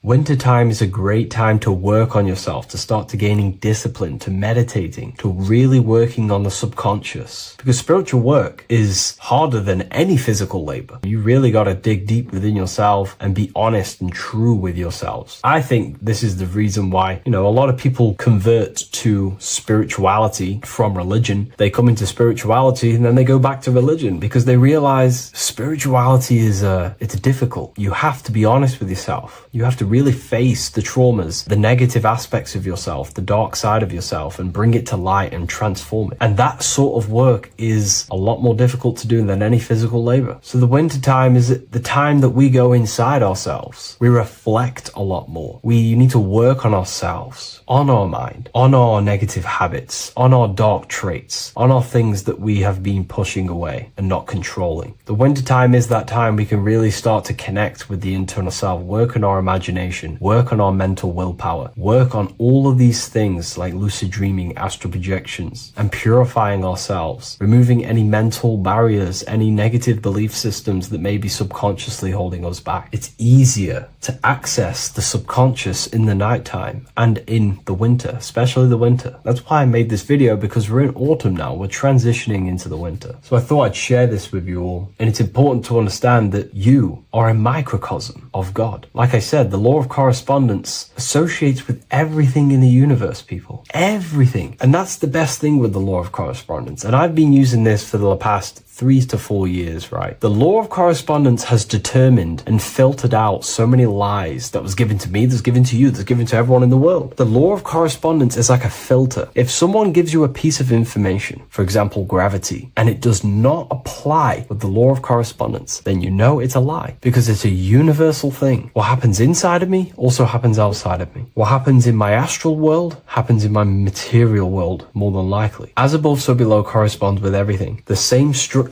in my veins, in my nervous system, is the same structure in the trees, in galaxies, in everything. As above, so below, the universe is a fractal universe. Therefore, the point that I was getting at is that you are a microcosm of God. The same mind that God manifested things through thinking. He thought the stars, the earth, nature, the human body, designed everything with the God mind. He thought everything into existence. And that mind then powers that God used to manifest everything into physical existence through the power of thought is the same mind that you possess, but on a smaller scale. God manifested the macrocosm through thought, as the universe is a mental universe. Everything you see around you was thought, then manifested into physical reality. God manifested the macrocosm, the world, through thought, and that same force of thought you use to create the microcosm, to create your own world. You think your life into reality, your world into reality. Your body is a microcosm, a miniature universe. Every thought you think commands 50 trillion cells in your body, and your cells religiously execute on every command that you give it. You're in charge of 50 trillion cells. You're literally commanding a whole civilization inside your body. And this is how you are a reflection of the divine. The God mind created the macrocosm, the world, and you create your own world inside that world using the same power as thought. Very powerful. So everything that happens outside of you is also happening inside of you. The law of correspondence is the most important, the law that you could possibly learn, because it makes everything so clear for you in the universe. Makes life so clear. You see reality for what it truly is. It's a reflection of the higher dimensions. Just like how reality right now is a reflection of what's happening inside of people's minds and consciousness. We can't blame the elites for all the negative things that's happening in reality, because all the negative things that's happening in reality is the negative things that's happening in people's minds. We need to take control of ourselves. So with that being said, thank you all, everyone. If you wish to read more, 90% of you watching this video have already got this book. I want to say thank you for your support. It means the world to me. It makes me research more and write more books. And the book of symbolism is coming very soon. So thank you, everyone. I'll leave a link in the description for the university, for the live calls, and for the book if you wish to join. Have an amazing day. In this video, we're going to be talking about the evolution of consciousness. You are born human, however, you possess consciousness, which is the awareness behind your being, the awareness behind your thoughts, the experiencer behind your 5 senses, the experiencer, the observer behind your thought, emotions, and senses. You are an eye, an invisible consciousness looking through a lens, which is your body. Your body produces this physical world that you experience. Your brain produces this world. Your brain and body is a technological computer. However, you are an infinite, ever-expanding consciousness behind this physical body. And there is an evolution of consciousness, a cosmic journey of expansion. And this is why we see so much pyramid symbolism in the occult and esoteric world, and especially within Freemasonry, because the pyramid represents climbing, an evolution, a raising state of consciousness, a journey. Steps symbolize a journey upwards. This is the raising and the evolution of consciousness, our inner world, the transmutation of our inner selves, of our souls and consciousness and our minds. So when we see this pyramid, we're seeing a evolution, a way up to source consciousness. And the eye in the pyramid represents your source consciousness. It represents illumination. It represents divine guidance through this evolution of consciousness. This is why we see the ladder. Consciousness is ever expanding on an infinite journey of evolution. Each individual is a part of this cosmic process, contributing towards the ongoing expansion of both mind and awareness. As we evolve, we collectively explore deeper levels of existence, expanding the boundaries of thought and consciousness. The mind has the ability to expand infinitely into new realms of thought, into new dimensions of mind. The mind cannot be filled up. It is not a physical substance. The body can be filled up because it is a physical thing, but you cannot fill the mind. Therefore, the mind is constantly expanding, ever expanding into new fields of thought. So what we see in Freemasonry, the ladder, is again a journey, an elevation of consciousness. When we are born with an infant consciousness, and as we gain older, we gain an adult consciousness. Our inner world, our inner mind, and our emotional intellect changes and evolves. We are significantly different from when we were very young as an infant. It's because our consciousness evolutes, it changes, it alters like water. So just like this evolution of your own consciousness as growing up, there is consciousness of beings existing in cycles beyond our own. And their consciousness is unimaginably different from ours. They operate on a higher level of understanding and knowing, experiencing reality in ways that transcend our current comprehension. Our minds right now cannot comprehend the highest states of consciousness. There are entities, there are beings beyond our own, existing in higher dimensions of consciousness that we cannot comprehend because they have expanded. They are on a further way up the ladder of consciousness. However, we are all on the same journey. None of us can take the same journey. There is one ultimate goal, reaching source consciousness. However, this is always ever expanding. However, we are all on a different journey. There is one truth, one source, one goal.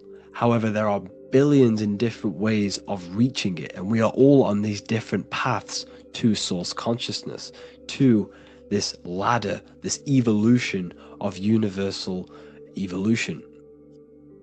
Okay?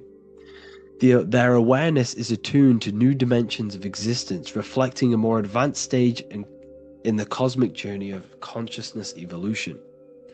So when you take DMT, you are shot into these higher realms of consciousness where you meet these beings who look similar to these images.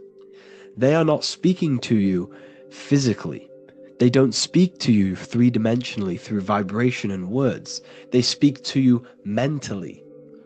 If you have done DMT, then you know this. And if you have met these beings, then you know this. You might have even met some of these types of beings on mushrooms or any psychedelic drugs.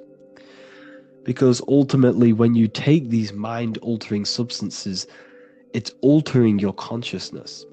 It's merging your consciousness with the spirit of that substance. And you are essentially attuning your mind to higher dimensions of consciousness. That's why we say we're getting high when we take these substances. Therefore, when you meet these beings on DMT, you are essentially meeting beings who are attuned to higher dimensions of consciousness, and they speak to you mentally. They speak to you telepathically through thought, because the universe is mental. Everything exists within the mind. The way you are now, your physical existence, is a state of mind. Mind, thought creates matter. Spirit and matter are two opposing ways of thinking. If we have a very spiritual mind, we have an expanded mind, we are a spiritual person through the mind. However, if we have a very low state of consciousness where we think about food, sex, lust, and all physical things, then we have a physical consciousness. Matter and spirit are two opposing forces, two ways of thinking. The mind attunes itself to different levels of understanding in different dimensions. So, essentially, this is what we're looking at. The body is a vessel for the fluidic, formless consciousness, a temple that houses the essence of our awareness. While the five senses are limited to perceiving only the physical plane, the mind transcends these limitations, capable of perceiving the full scope of reality. It is through the mind that we access deeper truths beyond the material, tapping into boundless nature of existence. Physical existence is a thin band, a thin layer of reality. It's like 0.001% of reality. And your five senses are only tuned into this layer of reality. But the five senses are, by design, only allowed to perceive physicality. But the mind has the power to expand beyond this physical five sense state. The mind has the power to expand and evolute. It is a conscious decision whether you want to take this path or not. You can stay in a three-dimensional way of thinking, or you can expand your consciousness from within. It's not an external journey. There is no God going to save you. You must save yourself. Therefore, behind every single one of these eyes is the same source consciousness. However, we are all different cells in a different journey. The organs in your body, the cells in your body are all alive. They all possess same consciousness, universal consciousness. However, we are all on a different journey of evolution. As above, so below. As the baby is in the mother's womb, when the baby becomes conscious, there is a world outside of its mother. What does it do? It presses and seeks a way out to be born in the other world outside of its mother. It is the same with your consciousness, your mind. When your mind becomes aware that there is realities beyond the immediate surroundings, it seeks a way out. And this is exactly what I'm doing to you now. I am now expanding your mind and telling you there is other ways of reality. There is other dimensions of consciousness which you can access through inner transmutation, through different ways of thinking, spiritualism, and meditating and connecting with yourself and detaching from external things. We can upgrade our consciousness. Your body is a womb. Why Jesus says you must be born again to see the kingdom of God, because you are born physically and then you must be born again spiritually, awakening your inner consciousness. So like I said, as the baby is in the womb, it's the same principle. As above, so below. You were a baby, you were in your mother's womb, and you figured out there is a world outside of your mother, so you seek to weigh out your mother to be born in another world. It's the same now. You must do this now. This is your spiritual evolution. This is the evolution of consciousness. It's ever expanding. When you die, this is a transition. You must learn to not fear death. This is another part of your spiritual journey. You must master death.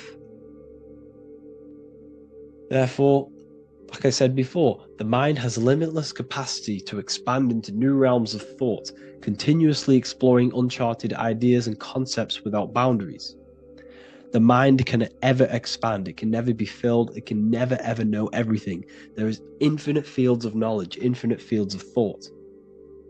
Your current state is just one stage on an infinite pathway. You won't remain human forever. The human experience is a crucial phase where we learn to balance polarities, master the fundamental laws of the cosmos. It is a period of growth and transformation, preparing us for the next stages in our cosmic evolution. The goal is to strive for perfection, yet the true perfection is unattainable. It's like a tunnel, and there is a light at the end of the tunnel. And as you walk through this tunnel, the light is ever moving backwards. You should forever seek to meet that light, but you will never meet that light because consciousness is ever expanding. You should strive for perfection, yet knowing that perfection is forever unattainable. The journey is endless, with each step revealing deeper layers of understanding and experience. The pursuit of growth and expansion is itself the essence of our evolution.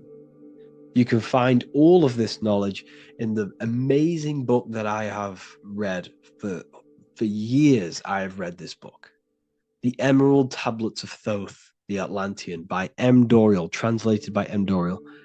I'm telling you now, this book, now that I've told you this, you have some context on the book. The whole book is about evolution of consciousness. He's talking about higher dimensions beings. He's talking about how you can transcend this physical plane. It is truly the most amazing book you will probably read. One of the best spiritual texts you'll see. It's hard to understand, so you must read it over and over again. And the more your mind progresses, like for me, I read this every couple months. And the more I learn about consciousness, the more I expand my own consciousness. And every time I read this book, I pick out something new that just completely blows my mind, because you can only understand this book to your level of consciousness, to your level of understanding. So now that I've told you all this information, go and read this book and it will absolutely blow your mind. And so will the Book of Wisdom Volume 2, which is now available. I released it the other day.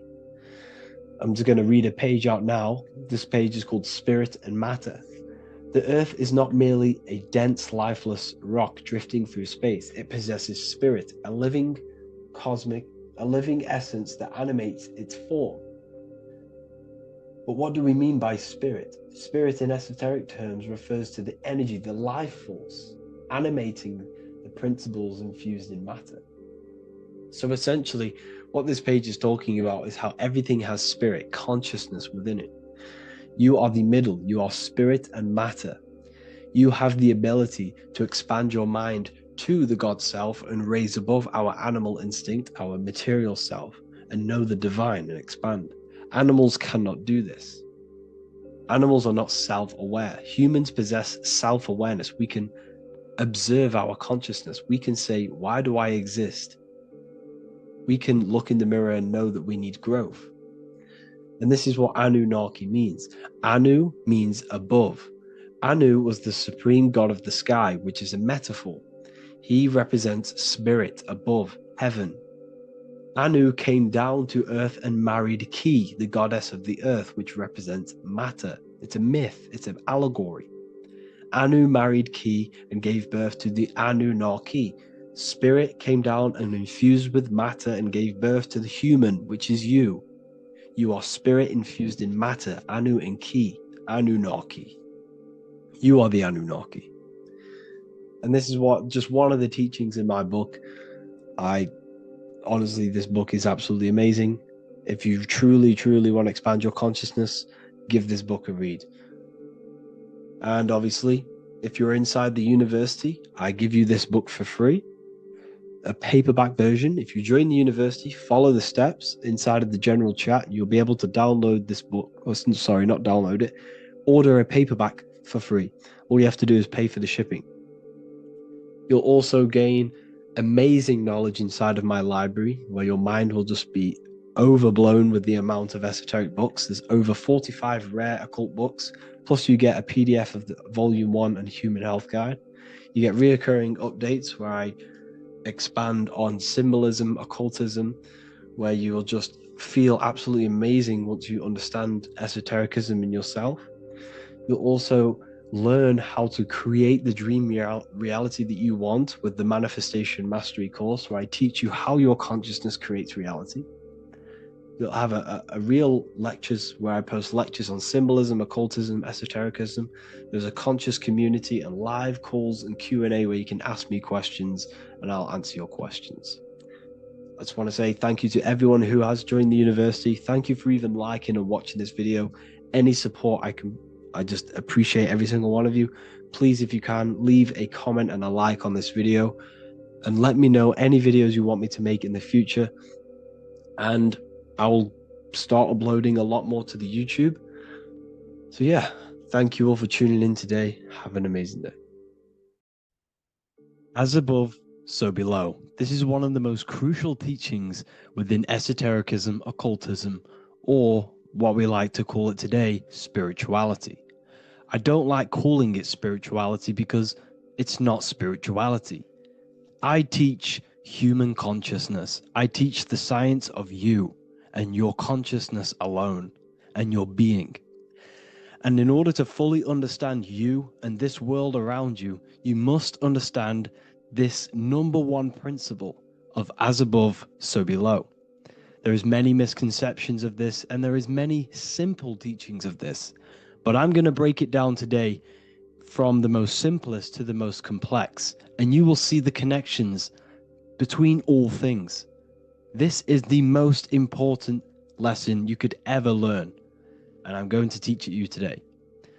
So what you must understand is with the term as above, so below, it applies with everything you see in this world and about yourself. We have something called the macro, which means the bigger scale. On the bigger scale, we have the whole earth. If we look down from the sky on top of rivers, this is what we see. We see this tree pattern. Then on a smaller scale, we see trees have this same pattern. Then we look even closer. We're going smaller and smaller into the leaves of the tree. We see the same pattern. Then we go even more micro into the human brain and look at the human brain cells, and we see the same pattern. This is proof this is a fractal universe, and everything is in the micro is reflected in the macro. As above, so below. As within, so without. On the macro is a reflection of the micro. So now that you understand this, we can go a bit further. A yearly cycle of spring, summer, fall, winter is a macro. A micro is a daily cycle. So a day is a mini year. The summer is the midday. Autumn is the evening. Night is the winter, and spring is the morning. This is a macro, a reflection. We have a miniature cycle of the zodiac every single day. And this cycle is also reflecting the cycle of life and death. We live, we are born, which is the spring. We live, which is the summer. We then age, which is the autumn. And then we die, which is the winter. And then we are reborn again. This is the cycle of life and death. And you do this every single day. You see, death is a macrocosm of sleep. This is why we say sleep is the cousin of death. Because you die every single night. You do this process of life and death every single day. As above, so below. What's in the micro is in the macro. So when you go to sleep, you are essentially dying. And then in the morning when you wake up, you are then born again. This is a fractal cycle that we live in. Everything in this whole world is fractal. Everything applies to as above, so below. We have the sun, we have the moon, we have the day, we have the night. We have the life, we have the death. We have the conscious, we have sleep. As above, so below. We have the conscious mind. because now we're diving into as within, so without. As above, so below more refers to the external world. As within, so without is referring to your inner world and the outer world. What you must understand is about yourself. You exist in two realms. You're an individual. The dual nature of you. You exist in two realms at once. You have an inner world of your thought, emotion.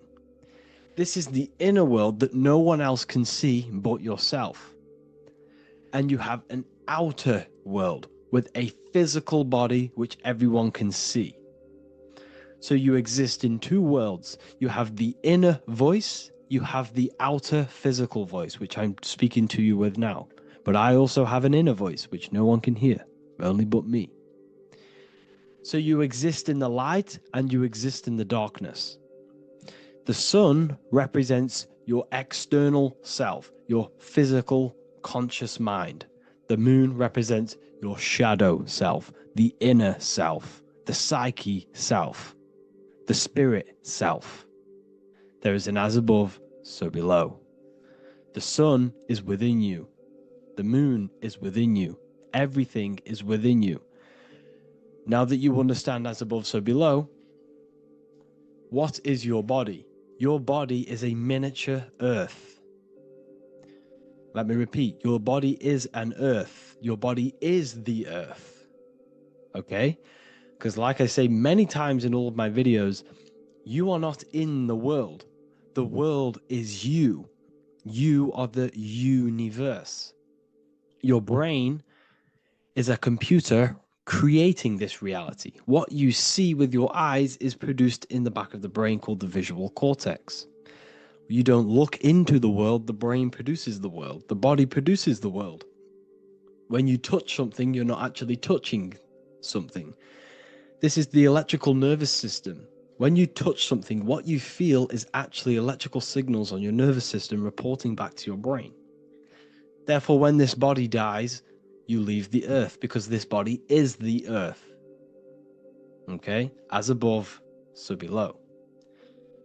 You have the mental plane, the astral plane, the etheric plane, and the physical plane. This is essential for understanding reality and the teaching of as above, so below. Everything in this material plane began in the thinking mind. For example, the microphone I'm speaking into, the phone you're watching this video off, or the laptop or iPad. Where did this begin? It didn't begin in the factory. The first ever place this item begun was in the mind of an individual. The invisible realms of mind is where all physical things and physical items begun.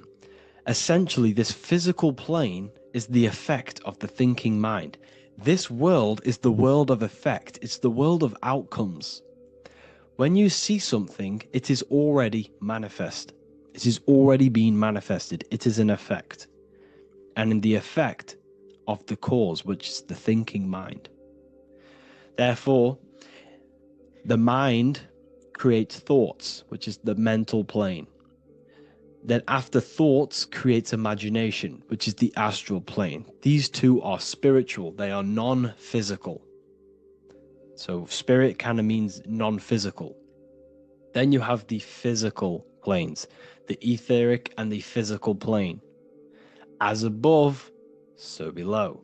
What happens in the mind is manifest on the physical plane.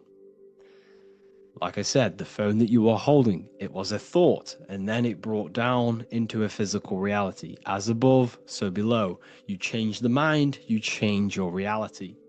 Your environment. The word environment has ment in it because your environment is mental. So now that you understand this, so what is the world around you? The world around you was created by the mind of God. It was manifested through God's thought. So you are living in the mind of God. You are a thought in the mind of God. God thought you into existence. But like I said, we are all fractals. Everything is fractal. If God exists, this means that you are God, as above, so below. God created you through the thinking mind, and he gave you a thinking mind. So God created the macrocosm. God created the macro, the whole world. He designed the whole world, the sun, the stars, the moving. He designed this. But then he gave you the thinking mind to design your own life and create your own life in his world. You are a microcosm of God's macrocosm. Just like God thought you into existence and the whole world into existence, you are a microcosm thinking your world, your reality into existence. You see this now? Everything is a reflection, everything is a mirror, everything is fractal.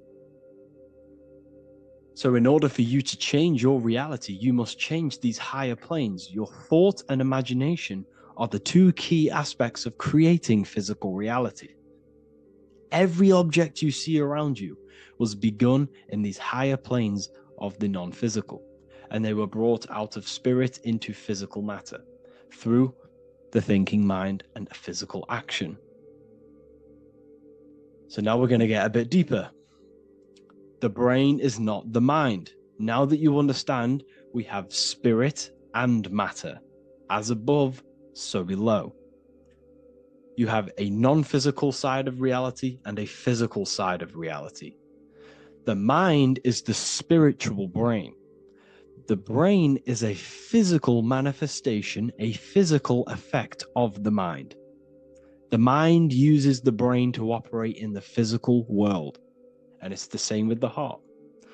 The soul manifests itself physically through the heart. The heart is a physical manifestation of the soul, of the emotion, thought and emotion, the mind and the soul, the brain and the heart, heaven and earth.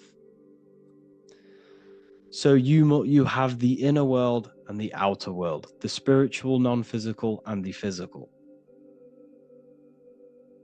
So essentially, we are all on this process of awakening, an expansion of our minds into new fields of thought, into new fields of awakening ourselves.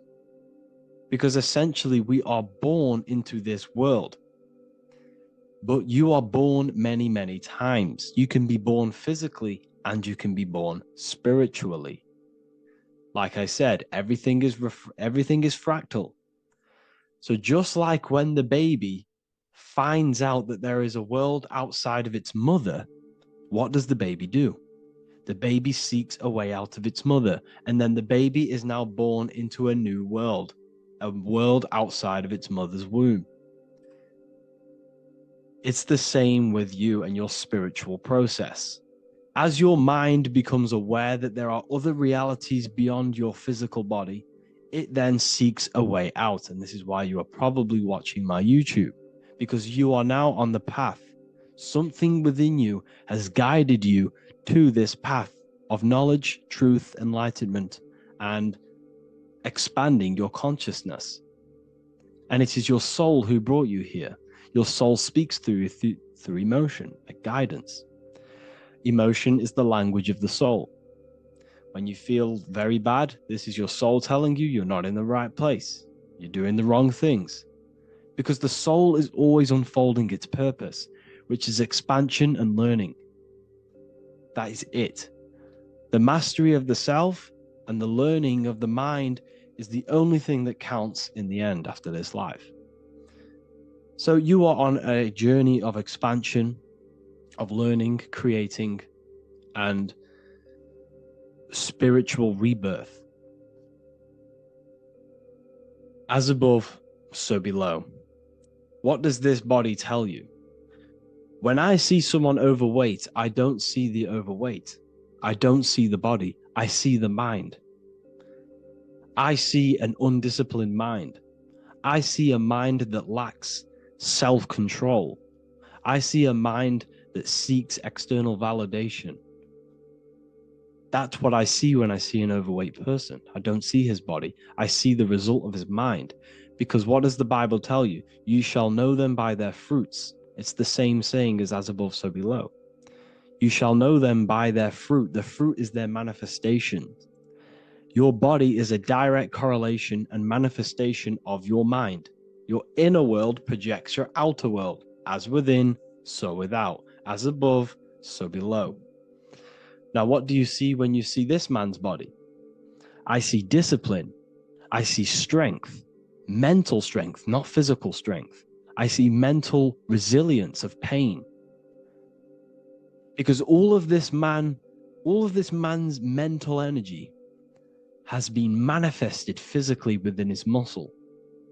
This body is a direct manifestation of this man's mind's pain and suffering. And it shows discipline. This is why people instantly respect you if you are in shape. You walk into a room and you are in shape, people will instantly give you respect because they know that you are mentally disciplined. The body is a reflection of your inner world, and it's the same with your friends, your family, your connections with people. If you think about yourself very negatively all the time, and you don't have a good connection with yourself, you don't have a connection with your true self, this will manifest into every single relationship you have in your life. If you don't have a good relationship with your inner self, you don't have a good relationship with the people and the friends around you. Because as within, so without. If you think negative about yourself, you will only pick up the negative in other people. If I think very highly of myself and I think very happy and good things about myself, I will then see the good things in other people. Because it's as above, so below. As the inner world is, so is the outer world. It's the same with your life circumstances. Your life is a direct correlation of every thought you thought in the past. If you possess millions of pounds, millions of dollars, this is because you have thought this into physical reality. You live the life you are deserved. You live the life that you manifest through your thoughts. If you live a very poor life, this is a reflection of your mind. This is a reflection of what you have thought into physical existence. Because like I said, everything begins in the mind. As above, so below. And this is even present within the body. So where is the head? The head is at the very top of the body. And where does all manifestation begin? In the mind. That's where the mind is, in the head. And then the thoughts we think travel down the body into the heart, which is the emotion. Every thought we think is in the emotion. Every thought we think creates an emotion. This emotion then drives the action. Where does the action come from? The feet, because the feet move our body. We move with our feet to take action. Our hands. You see, so the body is even a micro reflection. I can't even say it. Reflection of the order of manifestation. This blew my mind when I figured this out. You see, the head, the thoughts begin here. This is the beginning of all manifestation. Then it comes down to the heart. This is the emotion. Then you take the action. The thought and emotion then sparks the action, which is taken with the hands and the feet. And where's the lowest point on the body? The feet, and that's touching the physical earth. So the head is where the thought is, the non-physical, and the lowest point on the body, which is touching the physical earth. So the head represents spirit, the feet represent matter, spirit and matter. Your room, if I walk into your room and I see a messy room, I don't see the room, I see a messy mind. The room is a reflection of the mind. If you have a messy room, this is your mind. It's an externalization of your unsorted mind, undisciplined mind. So like I said, we are all God, and we must find the God self within us. And I teach all of this inside the Book of Wisdom, Volume 2. This is not just a book, this is a revolution. This is the beginning of a new age with this book. If you have read it, I congratulate you. You should feel very proud of yourself if you have an open mind. You should feel proud of yourself for watching these videos, because not many people have an open mind. Remember this, people. You are special if you're watching these videos. You have the mind. You have the ability to see through the illusion. And I take my hat off to you. You want to take this to the next step? Read the book. Or if you want to take it to the serious levels, join the university. The university, you gain access to every piece of my material that I've ever done, all of my books, all of my lectures that are hidden from YouTube, that are hidden from everywhere else, the lectures that give you real power. And if you feel alone on this journey, we have a conscious community where you can connect with like-minded individuals, because I've been there. I've been there when you feel lonely, because you feel like no one else is thinking the way you are feeling. You can't talk to people about these things because people just think you're crazy. That's why I put together this, so we can connect, so we can unite, so you can connect with people, so you don't feel crazy about thinking about this stuff, learning about this stuff.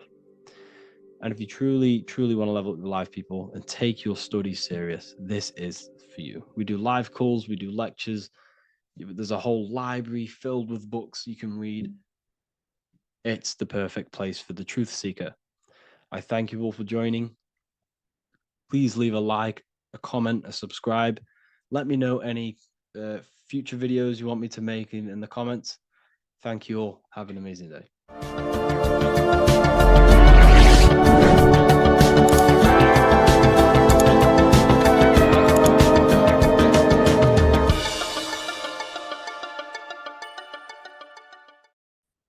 You are not breathing correctly. 98% of people only use a third of their lungs capacity, which is shallow breathing, which ages you, lowers your brain capacity, and also lowers your state of consciousness. So it's essential that you breathe consciously on a day-to-day basis, because this is what truly elevates your consciousness. I am going to give you the key for you to raise your consciousness just through breathing alone. Such a simple thing, but yet the most effective way for raising your state of consciousness and becoming more spiritually and mentally advanced. So tune in for this video, and I'm going to show you exactly how to do it and the symbolism behind breathing. Air is more than just air. It carries electromagnetic energy. So now I'm going to give you the science behind this spiritual truth. This invisible force is what sustains all physical life, providing the life force energy essential for existence. Electromagnetism. Everything is fed off electromagnetism. Your body is an electromagnetic battery. Now, we can prove that air carries electromagnetism just by doing a simple test, a simple scientific experiment, by getting liquid oxygen and pouring it between a north and south magnetic pole, two polar opposite magnets. We see that the liquid does not fall straight through it. It is sucked. It is magnetically attracted to these two opposing forces, opposing magnets. This is proof that air, liquid oxygen carries electromagnetism. When you are breathing electromagnetism, the essential life force behind all living beings. This is known as energy or prana, chi, ether, or spirit. This is all the same thing. Air is not just empty space. It is energy. It is prana. It is life force. It is spirit. It is ether, chi, prana. You are an electromagnetic being. Your consciousness is in direct correlation with your electromagnetic aura or biofield around your body. Your state of consciousness is mirrored within this field around your body.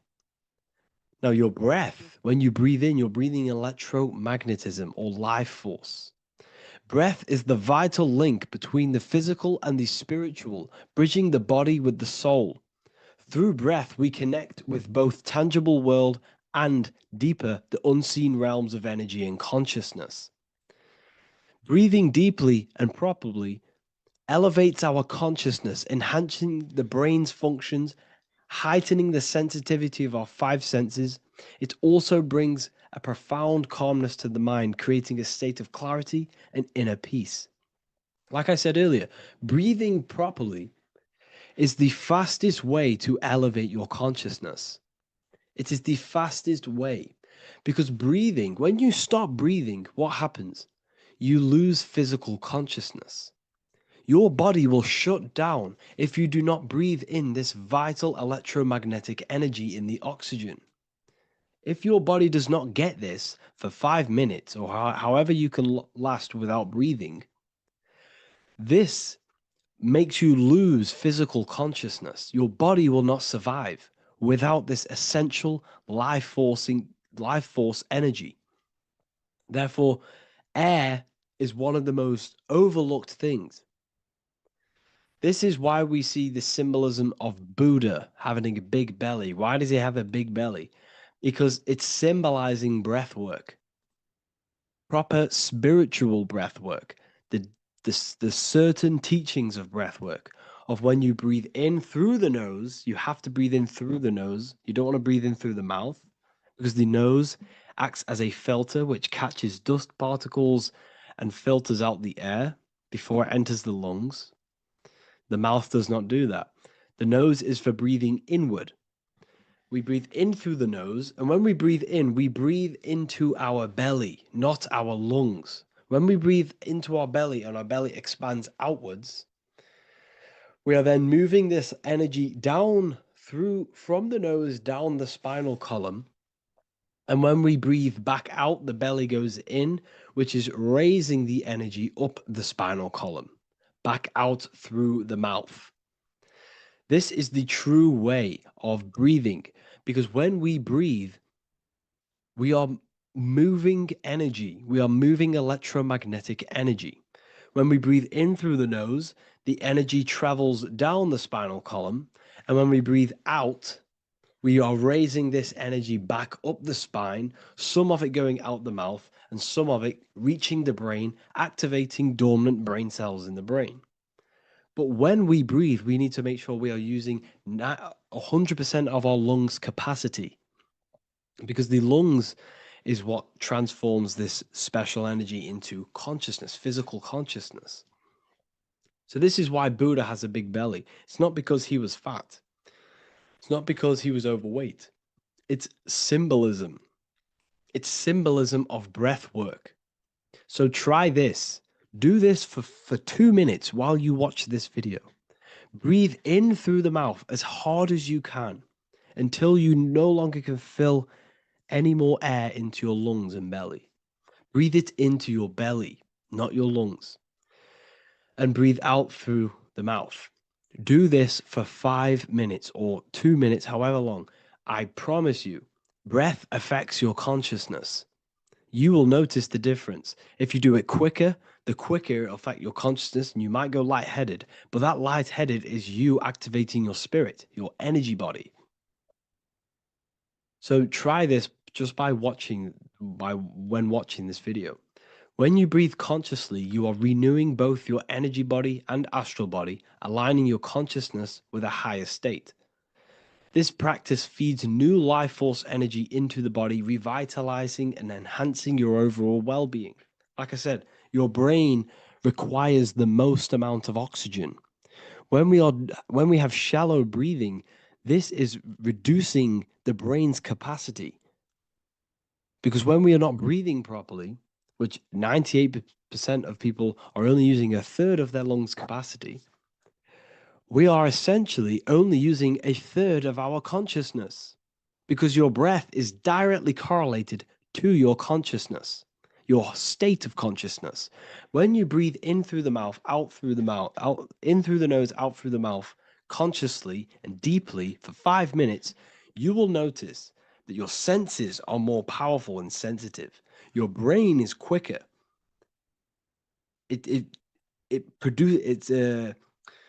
what's the word?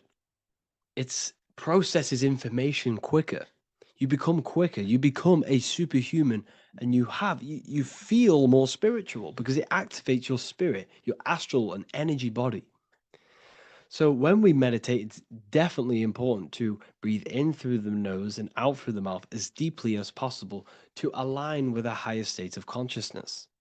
And this is the easiest way to separate your consciousness from the body.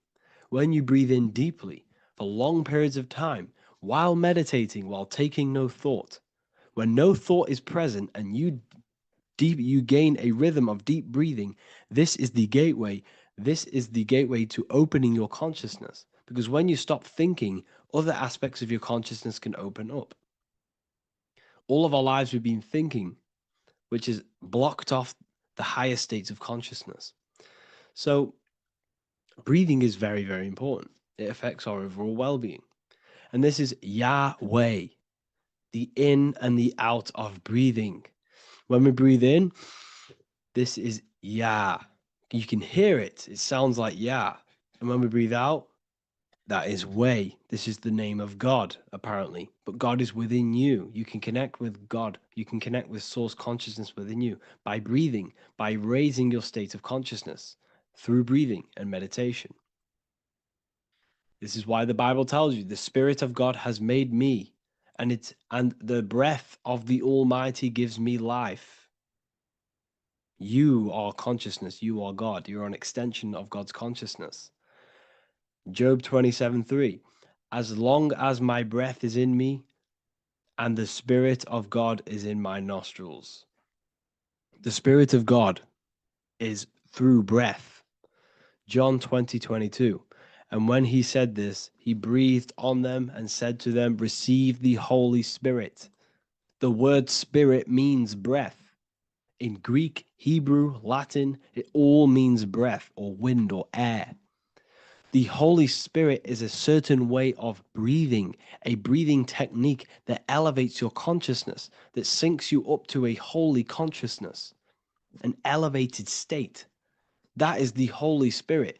That's why it tells you in the Bible, when he said this, he breathed onto them. He breathed onto them and said, receive the Holy Spirit. You must breathe to receive the Holy Spirit.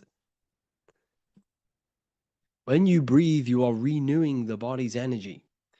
You're taking in new life force, which is regenerating your cells, regenerating your brain, nervous system, and also connecting with consciousness, pure consciousness. This is not something that we should be doing during meditation. Yes, it is. We should be doing it during meditation, but this is something that we need to apply all of the time. This is the fastest way you can raise your consciousness. I just want to say, all of this knowledge is inside of the Book of Wisdom, Volume 2. Make sure to give a like and a comment on this video to help the algorithm. And let me know what you think about the last book or this book if you have read them, to let the new people know what they're looking at with this book. This is truly life-changing, the Volume 2 and Volume 1 is truly life-changing. You can get them in a bundle also. Learn hidden knowledge inside of the Ethereal University. This is where truth seekers belong. I'm not here to try sell you this, but this is the place for truth seekers. And if you are serious about your spiritual journey and serious about gaining knowledge, which gives you the advantage over life, join Ethereal University.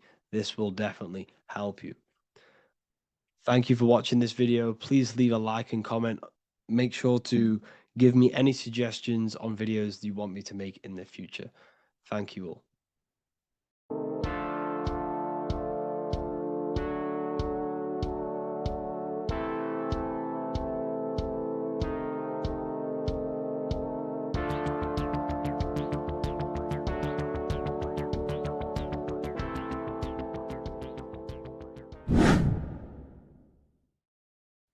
What is up, people? How are we all doing? Today, we're talking about the flat earth cosmology. So let's jump straight into this. Please drop a follow and leave a like to help the algorithm. So we live in a torus field. Everything's made out of torus fields. And every torus field has motion. It's what it is. It's the motion of energy. And every torus field has a center, which is the black hole. It's a womb of creation. It's counter space. Now, this is why the North Pole is magnetic, because the center of this torus field is the most magnetic part, the strongest part of the field. So this is why all compasses will point you to the center. And the Earth's magnetic field is spread across the whole of the Earth. And it's spinning, as you can see here, it's like a tornado at the center. And this tornado is the force which is spinning the sun and the moon around us. You got the sun, the moon, Polaris, just like in the Masonic cosmos here. The sun, the moon, Polaris, the all-seeing eye. Now we'll get into Polaris a bit later, but the sun is the magnetic force. Sorry, is the electric force, because every field is electromagnetic. Now, the sun is electric. It's positively charged. It's gonna give you energy. It's feeding energy. The moon is more magnetic energy, which is taking your energy away from you. And this is why you become sleepy when the moon comes out, because it's taking away your energy. So these two forces is the balance. It's the yin and yang. It's the balance. Everything in this creation is balanced, because the torus field is the Earth is the plane of inertia, the 0 point within the field, because physical matter is a result of two opposing forces equalized on the plane of inertia. And that is where matter crystallizes into physical results. And this physical plane is the plane of inertia, planet Earth. And at the center of this plane is the black hole, the womb of creation. And outside of this black hole gives birth to light. So the torus field is constantly rotating, going into counter space, the black hole, and then out of counter space gives birth to the white hole, white light. You see? So it's going around, black hole, birth again, black hole, birth again. And it just keeps going around. It's an infinite cycle of energy. And this is where the infinity sign comes from. This is the motion, this is the force which is creating everything to spin inside of this circle. Okay? And it's making the stars spin. It's making the sun and moon spin around us, around this center point. Now here you see Horus and Set. Horus and Set putting their feet inside of this dome. This is the royal arch, the arch of the dome above us, which is like you see in the Masonic cosmos, the royal arch of Freemasonry. This is the dome above us, the firmament that the Bible talks about. You see, they're putting their feet in because Set symbolizes the moon and Horus is the sun. Horizon, Horus. Horus is rising, the sun. So they're both putting their feet around this center magnetic pole, which is the pole, North Pole. And above the North Pole, you have Polaris, the pole of electromagnetic energy. You see? And this is how we get the sun and the seasons. Because the sun, for us, when it becomes summer, it's on the Tropic of Cancer. Then it spirals outwards, going out and out and out, then goes to the Tropic of Capricorn. That's winter for us. Then it comes back in and creates summer again. So it's constantly spiraling around this center magnetic North Pole. You see? So this roof above our heads is the firmament, and this is what they've taken off of us. They haven't physically taken it, but mentally they have taken this away from you. It's a female energy, and this is what the Egyptians called Nut, the sky god Nut. And this is the womb. We are inside God's creation, God's womb. And the woman's womb, when she has a baby, is a microcosm of this, because everything inside of this creation is macro. It's a reflection of the bigger things, as above, so below. So the dome above our heads is the dome we are in when we are a baby. And you can see the sacred geometry of it is the exact same. It's the dome. And when we are inside of the womb, the woman, the sacred maker, which is the M, the Masonic M, this is the Gmail symbol. The Masonic M is maker, mason, matter, male. She delivers the male, you see. She delivers the male because it's the maker, the female, the magnetic. The woman is magnetic in nature, the male is electric in nature. So when we are in this womb, the female, we are being fed by the center umbilical cord, by the center of the mother's stomach. We're connected to the center of the woman's stomach, just like we are when we are in the earth. The center is where the aurora borealis is being emitted from, the electromagnetic aurora borealis, the northern lights. This is our spiritual umbilical cord connecting us to counter space, connecting us to the realms beyond this world. Because at the center of every Taurus field is counter space. And at the center of the earth is our spiritual umbilical cord. And this is the earth's belly button, as you see. As above, so below. We had a physical umbilical cord. We have a spiritual umbilical cord. And this gets cut when we die, when we're cut away from the physical reality. You see, here's the ancient Egyptian tablet showing this female. You can see the hair, it's a female above us because the female energy is nurturing, helping, looking after. And that's exactly what the dome is. It's protecting us. It's the Ark of the Covenant, the Ark covering us. You see? And this is what they've taken away from us. By you believing in space, it completely destroys the idea of this being a sacred creation. They've taken the roof off your head, whether if you believe in space, you believe that there's chaos, there's planets, there's asteroids that could kill us at any moment. But this isn't true. They've made you fear your own creation that you're inside of. They've made you fear what's above you. You see, and it's to hide the power of astrology, the power of the lights in the firmament, which are constantly flowing through the ether. These powers which are above us are sending rays down to the earth, which are influencing our psychology and how we behave. And this is what astrology is. It affects human consciousness. It interacts with our consciousness. And there's a different energy every day because the planets are in different houses, different alignments. And this is, we'll go into this a bit deeper later on. So the world tree, this magnetic north pole, the pole of electromagnetic energy, was symbolized as a tree, the great tree at the center of the earth. You see? And this tree is symbolized everywhere. You can see here how the center person, this Egyptian person, is holding up the sky. This is the North Pole, the hyperboloid, at the center of every Taurus field. And this tree was in the Mayan cosmology. This is an ancient depiction. This is the Taurus field. There's the plane of inertia. Here's the center tree. Here's the tree in the center, the magnetic North Pole, the woman holding the stars. Here's the Hindu with the two birds symbolizing the sun and the moon revolving around this center tree. The Mayan tree, his Horus and Set around the North Pole. They all knew this flat earth cosmology. They knew these secrets. It's so sacred you understand the creation that you're inside of. Because if you don't, you'll be led astray. You don't know where you are. You're lost. You see? And here's the Masonic art with the rays of the stars coming down with the tree in the center. So it was personified as a tree. And we are in Asgard, Midgard, the middle garden, where there's good and evil. So the 7 layers of heaven, which is talked about in the Quran. Each planet has a different layer of the firmament, and this is the 7 layers of heaven, and these are our 7 layers of the energy centers in our body.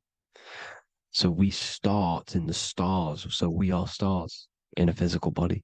And this is why we say Mr., sister, fraudster, sinister. Stir is star, and we are in the stars, and our star descends into the soul system, not solar system. And as we descend into the soul system, we enter Satan's kingdom, Satan's world. As it says in the Bible, Satan is the god of this world. Well, if you've been into my research for a while, you know Satan is Saturn. Saturn's world, because Saturn's the outermost ring. He's the Lord of the Rings. and you enter his kingdom, the kingdom of time. And this is why Saturn's the time god. As soon as you go past the rings of Saturn, you're now in the solar system. You're now in time. You're now bound by space and time. And you're bound to the earth plane, the heart. Earth is heart. It's a rearrangement, it's an anagram for heart. And the heart of the electromagnetic color spectrum is green, and that's why the earth is green. And above green is blue, and this is why the sky is blue. In order to go to heaven on the macro scale, you have to go through the blue sky, through the 7 layers of heaven. In order to reach heaven in your body, whilst you're here, you have to go through the blue chakra to your head, which is heaven. It's micro, macro. Everything is micro, macro inside of this creation. Is an ancient. I think this is a French image, piece of art from the ancient French, with obviously the 7 layers of heaven, which they all depict. And notice how it's like a dome. We'll go into this dome symbolization, the Royal Arch of Masonry, which is next. But these 7 layers of heaven give us the 7 metals, the 7 days of the week, the 7 diatonic tones, the 7 chakras, the 7 everything. It's God's favorite number. And this is why the Masons use the G inside of the compass, because the G is the 7th letter and God starts with G. You see? So it's 7. God is 7. Here's another depiction of the heart, the soul system, the 7 layers of heaven. La fermente. You see, la firmament, with the stars on the outermost layer. Here are the 7 planets: Jupiter, Mars, la Sophie, the sun, la Luna, the moon. So Saturn. So we are in the heart of this soul system. In order to ascend, we need to ascend up our chakra system, reach 144,000 hertz, God consciousness, the God man. You have to unfold God man, master of the mind, mastery of the mind. So what are the stars? The stars make everything unique. The stars are constantly rotating around the center, magnetic North Pole, the tornado at the center, which is stirring everything. It's stirring the ether. The center is the ether, and the 4 elements are born out of this ether. There's 5 elements: ether, spirit, water, air, and earth. The ether gives birth to the 4 other physical elements, which the whole of creation are made out of. About them 4 elements. 4 is the number of stability. You know, a chair, a table has 4 legs. It stables things. It's a foundation, and these 4 elements are the foundation of this creation. You see, and this magnetic North Pole is stirring this, and the 4 vibrational states of the ether are the 4 elements. Now let me get back to the stars. I just wanted to give you that. The stars are being stirred around this center point, center. It's stirring everything, and they're always in different alignments. Every millisecond, they're moving in different placements of the stars. And the planets are called the 7 wanderers because they're not fixed. The stars are fixed, but the planets are called the 7 wanderers, the 7 layers of heaven, because they move faster and slower than each other. Each planet is slower and faster, has a different rate of speed it's moving. So these alignments are mixing in with the energies of the different 12 constellations. And this is why you have a unique characteristic. You have a unique look, a unique energy, a unique personality. This is because when you were born and you took your first breath, that energy which was in the ether, because the ether is all around you, and energy travels through the ether. The energy that the stars were casting down and the energy that the planets was mixing in with the 12 constellations was in the ether. So when you came out of the womb and your first breath, because breath is spirit, okay? So that first breath you took, that is the energy that is imprinted within your DNA, your soul. And you reflect that energy, you emit that energy. That's the energy that is with you forever until you die. Till this physical body dies off. And that's what the stars are. The stars are giving a unique energy, characteristic, personality to every living thing. Every dog, every cat, every animal has a unique personality. because it was born at a different time and place in the sky. Okay, the stars are your destiny. Now, the stars are constantly changing as well.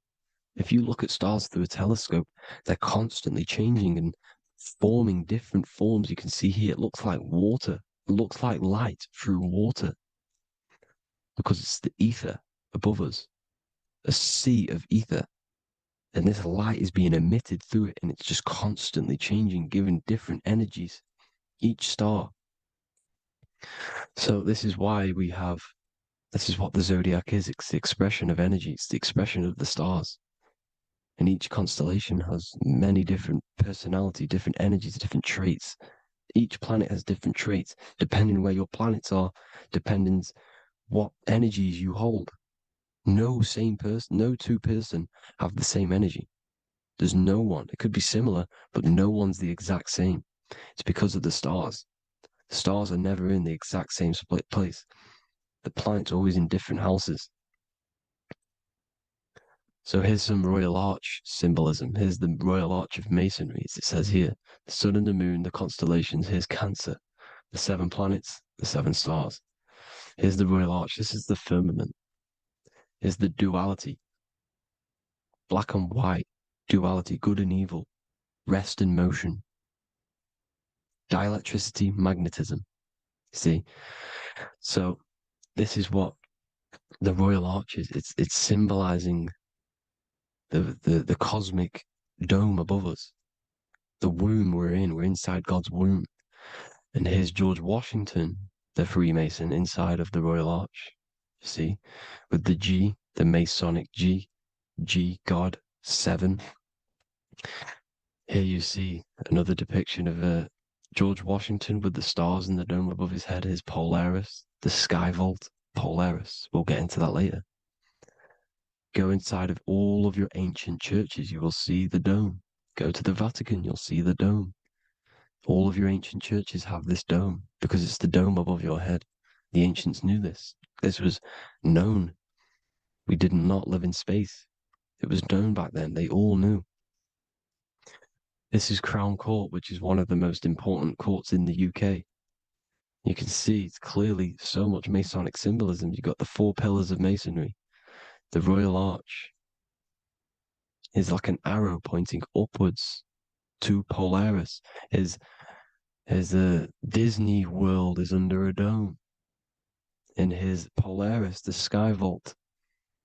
You see? And also 666 in the symbol. Here's more 7 layers of heaven. Here's an ancient depiction. The firmament. Here's the astral plane outside of the firmament.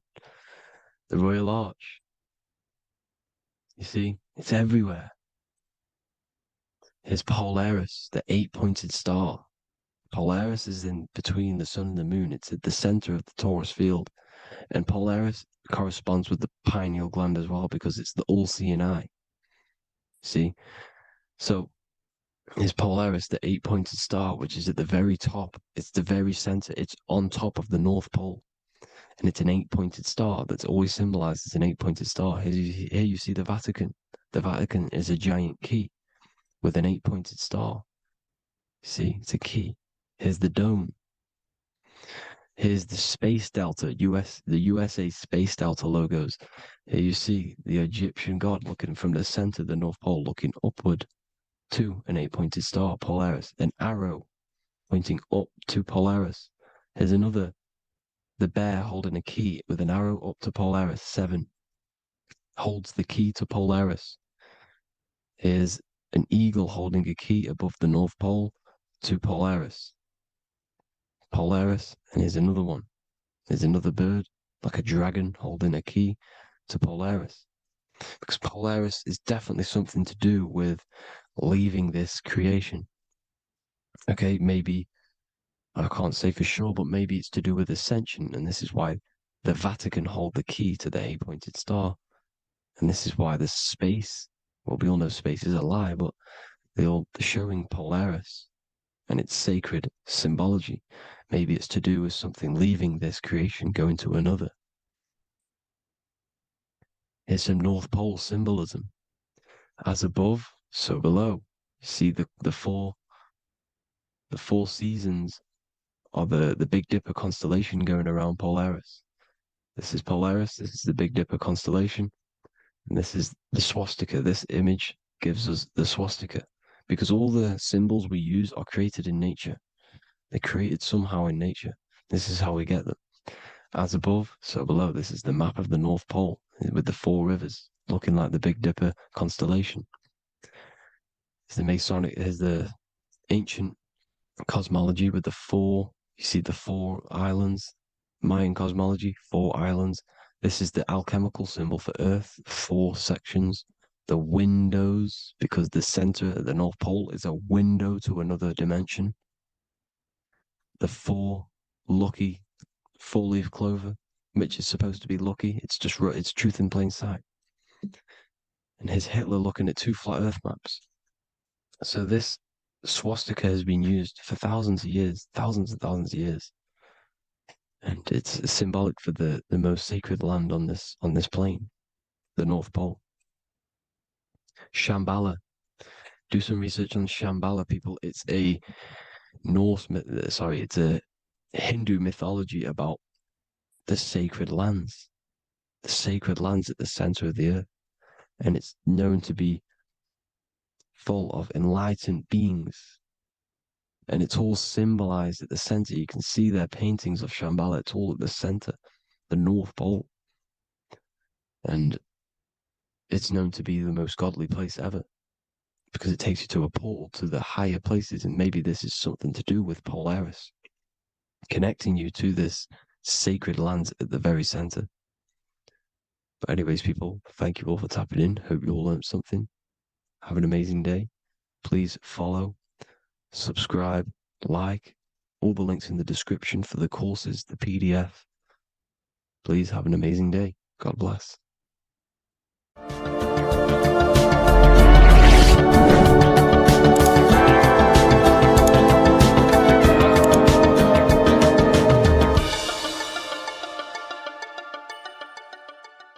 Welcome to Revival of Wisdom. Today we're going to be breaking down Saturn worship and how the occult are linked in with Saturn.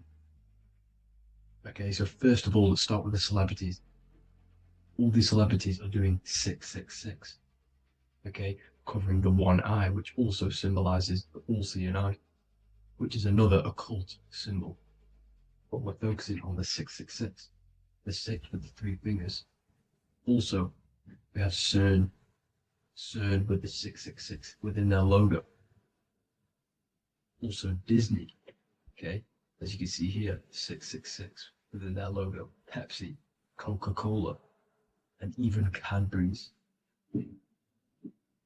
Monster Energy with the 666 in Hebrew numerals. Unleash the beast. So what is 666 to do with Saturn? Because on Saturn, on their north pole of Saturn, there is a 6-sided hexagon, okay? So Saturday is named after Saturn Day, the 6th planet. It is also the 6th day of the week, and has a 6-sided polygon on its north pole, 666. Not only that, when you create a star out of the hexagon, you will create a 6-pointed star, okay?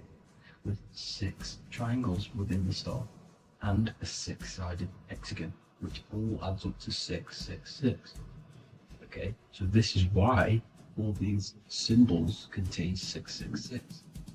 So why do they worship 666? Saturn. Because Saturn is the god of time and death, okay, and order and lessons. Okay, Saturn is a very cold and dry being. That is the 6th planet from the sun. Okay, Saturn represents the winter, which symbolizes death. Okay, because all nature dies within winter because the sun's not there. So it represents darkness and death. It rules the zodiac sign of Capricorn. Okay, so in the celestial cycle, Saturn is always opposite the sun.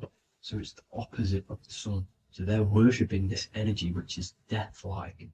Okay, this god which is death and does not bring life.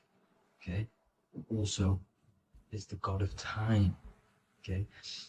Also, in the Roman and in Greek, it's called Chronos, okay, which is just a translation for time.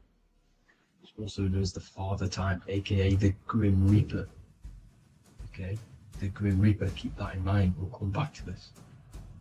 Here are some more logos for Saturn, okay, NAG, Internet, Wi-Fi, okay, all these occult logos all worship Saturn. They are a satanic occult. They worship this death god, this evil god. Okay? This is where the cube now comes in. Okay? Because what colour is associated with Saturn? It's black, because it's the absence of light, it's opposite the sun. So black is the colour associated with Saturn. Each planet has its own colour associated with it. Okay, so when you make the cube, okay, as you can see here, the cube out of the polygon, it creates what? A black cube. Okay, and the Kabbalah, okay, Kabbalah means cube, Allah means the god, the cube god. These religions are secretly worshipping this cube god, the god of death, Saturn, Satan. It's the same entity behind it all. Okay, so also we have these black cubes in Australia, Denmark, all around the world, these black cubes, because this occult is worldwide. Okay? Saturn, Satan taking over this realm. Okay, also with this black cube, they walk around it like the rings of Saturn. Around the black cube of Saturn with the rings, they walk around in circles. What are circles? Cycles. What is a cycle? Time. The time god. This is why it has a ring around it, because it represents time, cycles. Okay? And this is another depiction. Saturn, always depicted with this Reaper staff. Okay? Keep in mind this staff, just like we associated with aka the Grim Reaper. The Grim Reaper also wears a black robe, representing Saturn with the same staff. Can you see it? This is where it comes in. Okay? The same thing, look, the same staff with the black robe. Black representing Saturn, the god of death. Okay, the Grim Reaper, Satan. Okay. Also, when you graduate from university, what do? You wear a cube on your head, a black cube with a black robe. This is Saturn worship. See, this is how Saturn, Satan, has tricked the world into worshipping him, not God, the sun, which represents God. So what is a corona? Because a corona is a crown, a circle, okay? A set of concentric circles of light seen around a luminous body. So Saturn. So this is why they used to worship Saturn by wearing crowns in ancient days. And we still do to this day. The king or queen has a crown, a corona. Also, corona, the drink. Corona adds up to 666, just like Saturn is 666. But like you see in the corona, you see the staff. You see this staff, just like the staff of Saturn, the Saturn god, like the Grim Reaper, with the black robe and the staff, just like the Saturn god. What is the Grim Reaper? It's a killer, it represents death, just like Saturn, the god of death and time. So all these occults and secret societies all worship the 666 god, which is Saturn, Satan. All of our energy is being put into Saturn. Okay, and Saturn, Satan, is harnessing all of this energy. So gradually, this is what the mark of the beast is. Like it says in the Bible, the mark of the beast, or the name of the beast.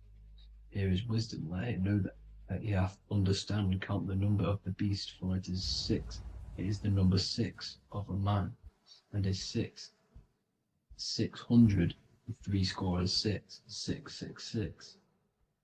So this is what the mark of the beast is. They are going to eventually put green chips, just like Neuralink, which is what Elon Musk is pushing.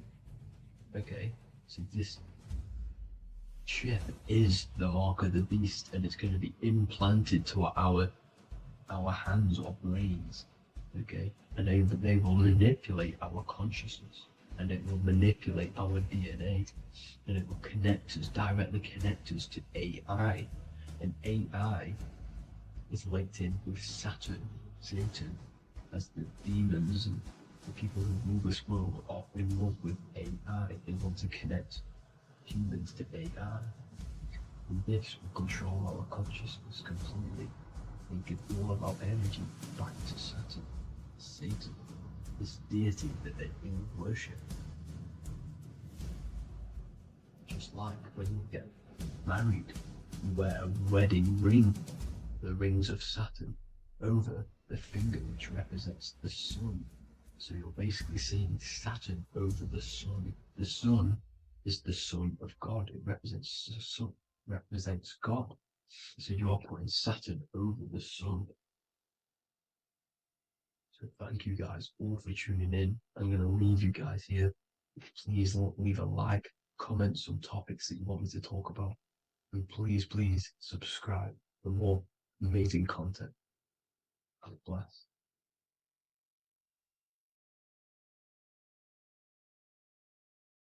What if the word Yahweh is proof that God is embedded in our very own being? Stay with me, because what I'm about to show you might change the way you see yourself forever. Today's topic is decoding the mystery name of Yahweh, the sacred name of God from the Hebrews. By the end of this video, you'll uncover the true meaning of the word Yahweh and how your connection to it unlocks your own personal power. When we look at the word Yahweh in Hebrew, we flip it on its side. We're actually looking at the human body. These are the legs, this is the torso, here are the arms, and here's the head. So if we actually switch this on its side, we see the human body. The Hebrew name Yahweh often translates to I am, the I am. Now, what is the I am? The I am, when you say I, you're referring to your highest self. Everything with the letter I in the beginning, most of them words are referring to our inner self, inside, intelligence, internal, in. The I represents the inside self, the invisible self. You cannot see the I am, because this is the spirit, this is our consciousness. It's the intelligence controlling the human body.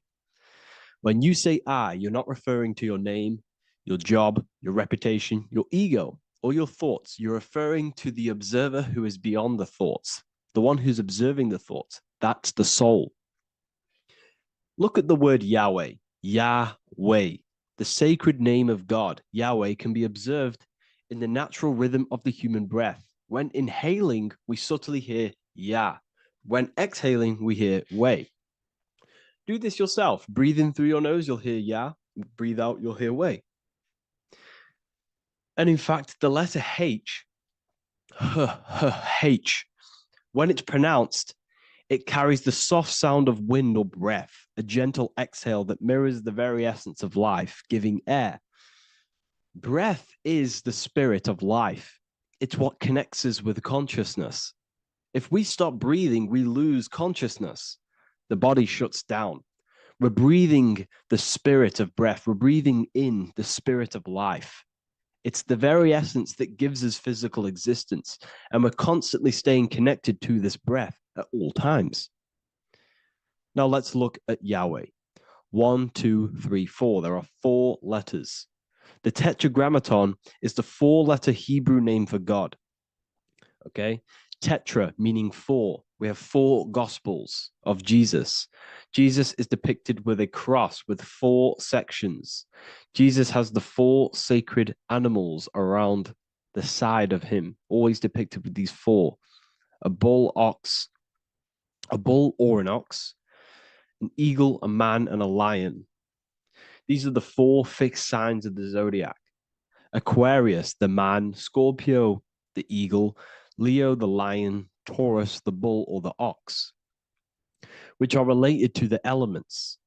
Leo is a fire sign, Aquarius is an air sign, Taurus is an earth sign, Scorpio is a water sign. These are the four elements.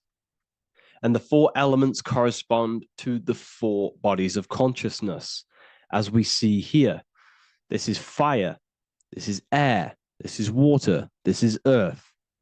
So we are made out of the four elements, which represent the four bodies of consciousness: mind, emotion, spirit, and body. The soul is incarnated into four sections.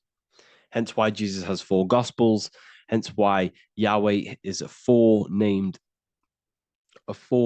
word, because we are tetraform. We have four bodies of consciousness. There are four pillars to reality: the mind, emotion, spirit, and the body. So what we're actually looking at here is the name of the very essence of the self. Yahweh represents the universal consciousness that we're all tapped into, because the body is like a radio. The body is basically a radio antenna, which is picking up the stream of consciousness, and we're all the same consciousness, just experiencing it in a different body. And Yahweh is the name for this intelligence that we're all acting out, that we're all manifestations of. So now let's look at the word Yahweh, where we read it this way in Hebrew, which is 10565. 10565 in the Hebrew letters and the numerical values. And the DNA is made up of four bases. These four things which create the DNA. This basis is the genetic code for all living things. Each DNA strand is held together by sulfur bridges that appear in a repeating pattern of 10565. This pattern matches the numerical value of the Hebrew letters of Yahweh, Yod, He, Vah, He, which are 10565. This means the structure of DNA, the code of life, follows the same number sequence as the sacred name of God, Yahweh. This is a factual observation. So we're looking at 10565. So let's look over this one more time. Yahweh represents the breath, Yahweh, inhale, exhale. It translates to I am. It's written in our DNA. The word Yahweh on its side looks like the human body. Now, this is where things get a little bit deeper. 10565 adds up to 26. The number God, well, the word God adds up to 26. Allah adds up to 26. There are 206 bones in the human body, 26. 26 adds up to 8. 8 is the number of infinity. We are all the infinite consciousness. Consciousness will never die. It's immortal. It's infinite. We are all infinite. We are not these skeletal structures. We are Yahweh, the universal consciousness. The creator of all things is our essence. We're all God with individual identities, but the highest versions of ourselves is God. The ego is our own personal experience of God. Does this make sense?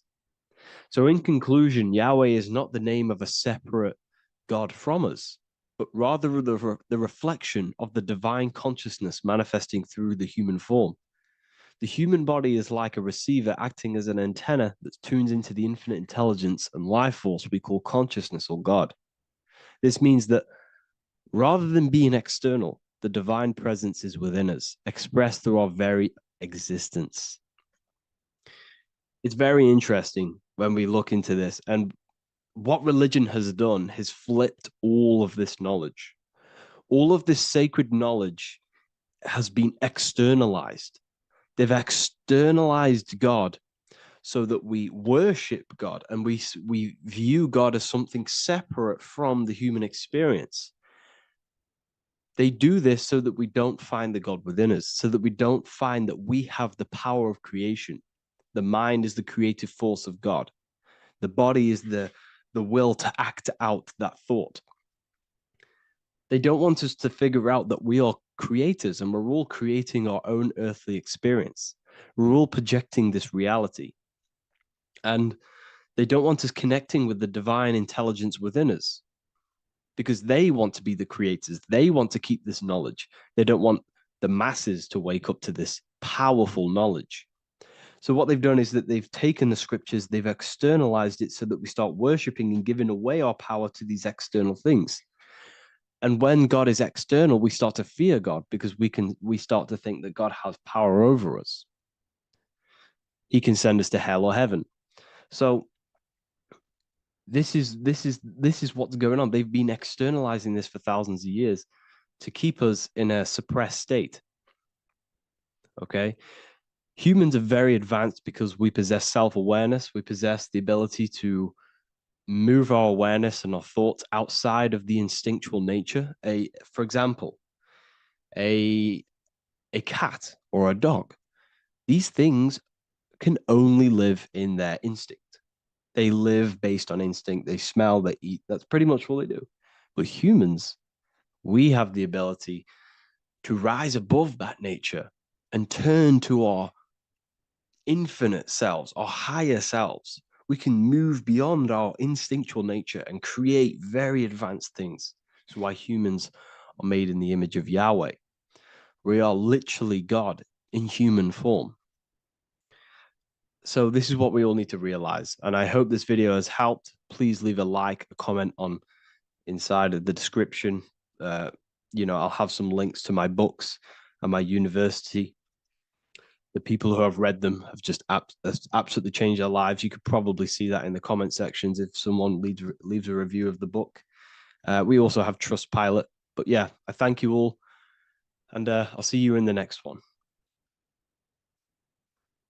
Do the elites actually worship Saturn? In this video, we're going to be discussing the occult and esoteric meaning of the 7 planets and the abuse of the Saturnic energy within today's world. This will help you gain a deeper understanding of reality, yourself, how you create reality, and what these 7 planetary energies actually truly are. In order to understand anything within the universe, we have to understand the law of correspondence, the law of as above, so below. There is one consciousness expressed in infinite forms. Me, you, the squirrel, everyone who possesses consciousness within this universe is an expression of the one divine consciousness, what we like to call Source, God, or the grand architect of the universe. We have to understand there is a large scale, but the large scale is mirrored in the small scale. If we look at lightning, this is a large scale. This is the macrocosm. Then we go a bit smaller to the trees. We see the same pattern. Then we look a little bit smaller into the human body. We see the same pattern of the nervous system. Then if we zoomed into the microcosm, brain cells, we still see the same pattern. This reveals the universe is a fractal universe. The large is reflected in the small. And this is the symbol of the Fibonacci sequence, which represents this as above, so below principle. The big spiral represents the macrocosm, but then this spirals into the tiny spiral. This symbol goes for eternity, never touching, never finishing. The large is mirrored in the small. With understanding this, we can realize that we are a microcosm of God. We are our own universe. We are our own world. Your body is the earth. Your mind is the mind of God, just in a smaller version. You are a drop in the ocean of the vast collective consciousness. With that being said, everything you see outside of you is inside of you. As above, so below. The 7 planetary energies on a macrocosmic scale are the 7 energies that form the physical world. The physical dimension is crystallized thought. Everything you see around you was thought made manifest. Thought imagined, then created in the physical reality. Therefore, these 7 planetary energies are 7 astral forces that create and weave the material existence. For example, if we look at a tree has 7 categories of consciousness, 7 creational forces that create the tree. This is the reason why we have 7 days of creation in the Bible. This is the reason why we have 7 days of the week for the 7 planetary energies. Monday is for the moon, Mars is for Tuesday, Mercury for Wednesday, Jupiter for Thursday, which is Thor. Thor is Jupiter. Venus for Friday, Saturn day for Saturn. Saturn, Sunday for the sun. This is also the reason why we have 7 major energy centers within the body, the 7 life forces that flow through the body to give physical existence to the physical form. Man is a microcosm of the universe. With that being said, if we look at a tree is nature, and nature is the macrocosm, the creation of God's mind. And if we look at the tree, we can see 7 creational categories that go into create the tree. For example, the stem of the tree, the trunk, represents the sun. The root system, the base of the tree, where the tree grows out of, is Saturn. If we look at the fruit of the tree, that represents Jupiter. The smell, the look, the colors of the tree, that's Venus. How the tree communicates with other trees through the root system is Mercury, the intellect, the intelligence, the communication. The leaves of the tree is the moon. The defense mechanism of the tree, how it defends itself from infections and other territories, is Mars. So we can see all physical matter, all physical creation demands these 7 categories of consciousness, these 7 planetary forces. But again, that is the macrocosmic scale. The macrocosm is reflected in the microcosm, which means you have access to these forces, these 7 planetary energies, and you use them to create anything in reality. You've been using them maybe unconsciously your whole life. For example, this book that I've created, the Book of Wisdom Volume 2, you can find it in the bio if you're interested in reading it. It has the 7 planetary forces that go into this tree, into this book. I used the sun, which is my passion and my drive to take actions. I used Mercury, which is my intellect, my thinking, my communication. I used Venus, the layout, the look of the book. I use Mars, my defense of my work, my trademark, my copyright. I use Saturn. Saturn is my time, my discipline, my attention. I use Jupiter, which is the why, the reason why I created it. I used the moon, which is my care. My care is the generative force. Whatever you create in your reality is because you care. You care about keeping a house above your head. Therefore, you go to work and earn money. Care is the driving force to create anything in reality. What you see right now watching this video is because you care about watching this video. If you lose care about watching the video, you will turn it off and continue to do something else. All creation demands these 7 forces, hence why we have here a midsection. Sometimes we see the symbol of the earth, which is a circle and a cross in the middle, because these 7 forces create earth. But again, this video is specifically aimed to Saturn. We're going to be discussing Saturn's Saturnic energy because there is a lot of misunderstanding in today's world, and I'm going to give my perspective and my research on the energy of Saturn and how we use it and how it's being abused in today's world. Saturn externally, because remember, we have an external world, an internal world, a macro and a micro. Saturn externally in the material plane governs the foundational and enduring aspects of existence, such as the roots of plants, the bones of our body, even the insects that dwell beneath the ground. It represents the dull, hard, unyielding forces of life, symbolizing structure, limitation, and conditioning. Under Saturn's influence, things become rigid, bound by the god of time, bound by restriction and boundaries. In Roman mythology, Saturn is revered as the god of time, ruling over the cycles, beginnings, and endings. This connection with this emphasizes Saturn's role in marking the passages of life, aging,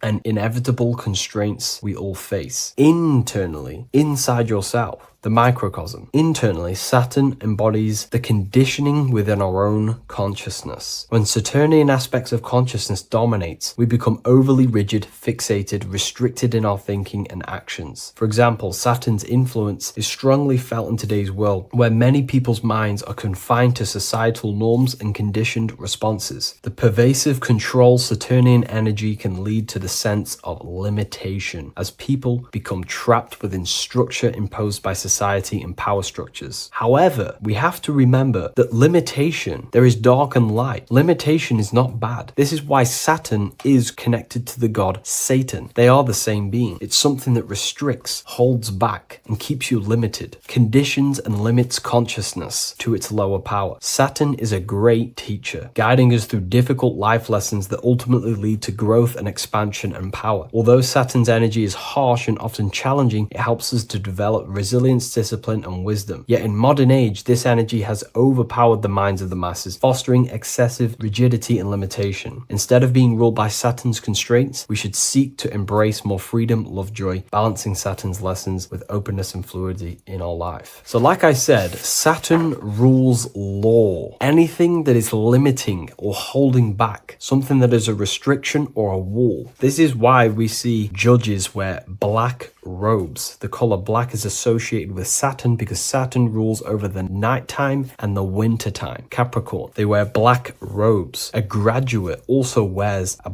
black robe with a black square cap on its head because black is associated with Saturn, restriction, limitation. University graduates wear this. Personally, not to offend anyone, these educational systems that we have in today's world are not here to give you power, to find you the power of consciousness or yourself. They are simply to restrict you, to keep the mind limited in a certain belief system. That's not to say the things in university are completely useless, but what I'm saying is it is a conditioning by the educational system. And if we actually look at the top of the hat, it's a square over a circle. And in Freemasonry, we see the compass on top of the square. In Freemasonry, we see the square underneath the compass on top of the square. The square creates squares and the compass creates circles. So this is symbolizing the square, which is matter, the circle, which is spirit, matter over spirit when it needs to be spirit over matter. This is a symbol of conditioning, limiting the mind into being locked in the five senses and base consciousness. Saturn's energy is keeping people restricted. This is why there is so much Saturn symbolism in today's world, because Saturn is anything to do with limitation, restriction, and time. All of the systems in place are to limit our minds, to keep us on base consciousness, only thinking in a limited box, only thinking and aware of the five senses. In base consciousness, in animal nature, one only thinks according to their senses. When they have a sense, their mind thinks. This is an affect state of consciousness. They're living in the affect. We need to understand that in base consciousness, we have no true power to create. We're simply living in cycles of affect. Now, what do I mean? The physical world is the effect. It's already manifested and cannot be changed. Our consciousness needs to rise to become a cause instead of playing around and being lost in the effect, to become a co-creator. And this is what the system does not want you to do. It does not want you to become a conscious creator. So they keep you in base consciousness, not giving you the awareness that you are literally a God creating a world right now. You are a world and you are shaping the world. Our consciousness needs to be mastered, controlled, and then we can become a conscious creator instead of running around in the world of illusion and effect. As above, so below. What happens in the mind happens in reality. We do not want to be matter over spirit, which means the external world over the internal world. We need the internal world to rule over the external. Saturn symbolism can be symbolized as a black cube. The cube symbolizes this physical world because everything has 6 sides. We can move forward, backward, left, right, up, and down. We are in this cube. This is why we say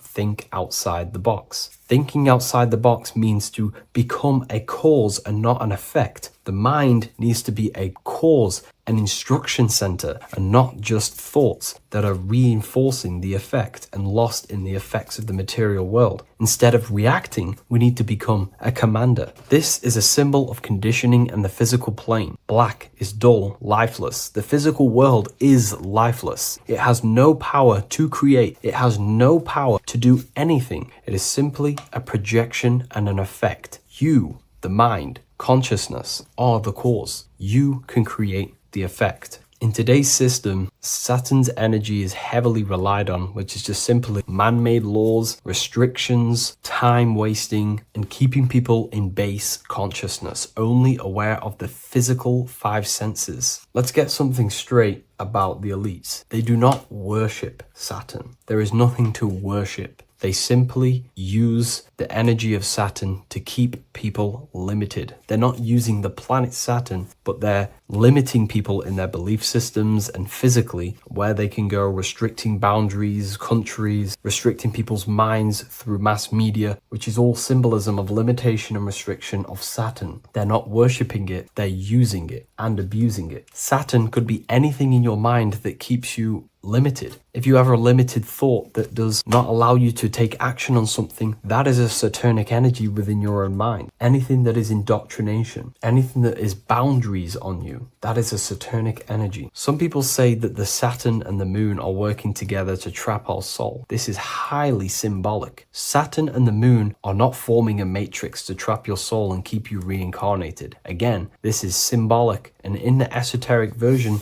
and understanding of this, we can see that they do have a relationship. The moon is our subconscious mind, and Saturn is restriction. If we have restrictions and belief systems in our subconscious mind that keep the soul locked and trapped only in these 5 bases, these 5 senses, then we will think and condition ourselves that we are only the physical body and never actually free ourselves from the material world and ascend. Saturn and the moon are not working together, but these are highly linked. By limiting the subconscious, we keep people stuck in base awareness, keeping them locked in the world of effect, never becoming a conscious creator. We have 2 spiritual currencies, time and attention. These are the 2 currencies that we spend. We spend time or pay attention. These are the 2 spiritual currencies that pretty much create our reality. And the system aims to hijack these 2 currencies from you, to limit you, to dominate you, so you do not become a conscious creator. So again, no one worships Saturn. It's simply just a symbol of limitation and restriction. Limitation has good and bad. Limitation can make us learn, overcome, become strong, disciplined, but when it's abused, it can keep people locked in base consciousness and stuck in their lower nature, never figuring out how powerful they are. You hold the power to shape a world. That's how powerful you are, to turn thoughts into physical existence. I'll see you in the next video. Please leave a like, comment,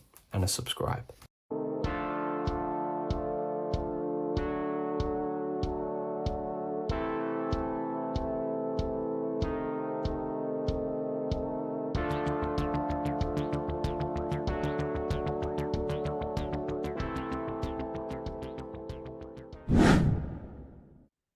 How are we all doing, people? It's Revival of Wisdom from the Wisdom Academy.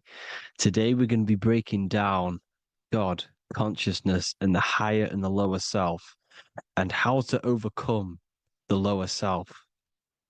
Now, the first thing you need to understand is that you are the invisible intelligence within the brain, within the body. This invisible intelligence is known as the mind. But you are not the mind. You are the observer of the mind, which is the soul, the invisible entity. The mind is your intellect, your intelligence. Now, the mind is, it's hard to put this in words, but the mind is something that gives you the ability to explore the universe. And this inner self is the I am. It's the quiet, the inner self, the voice you see in you hear in your head. This is why within spells high twin, inside, internal. The I is also the number 1, which is 1 line. Because the one and only, is the inner self, which is the I am. This is why you say, my name is Harry. You are not Harry, you are the I, the inner self, the intelligence. Okay, this is why Jesus in French is I am. You look with the 2 eyes and you see with the inner eye. I and I, the same thing. Okay, because the I inside is what gives you the perception of what you're looking at.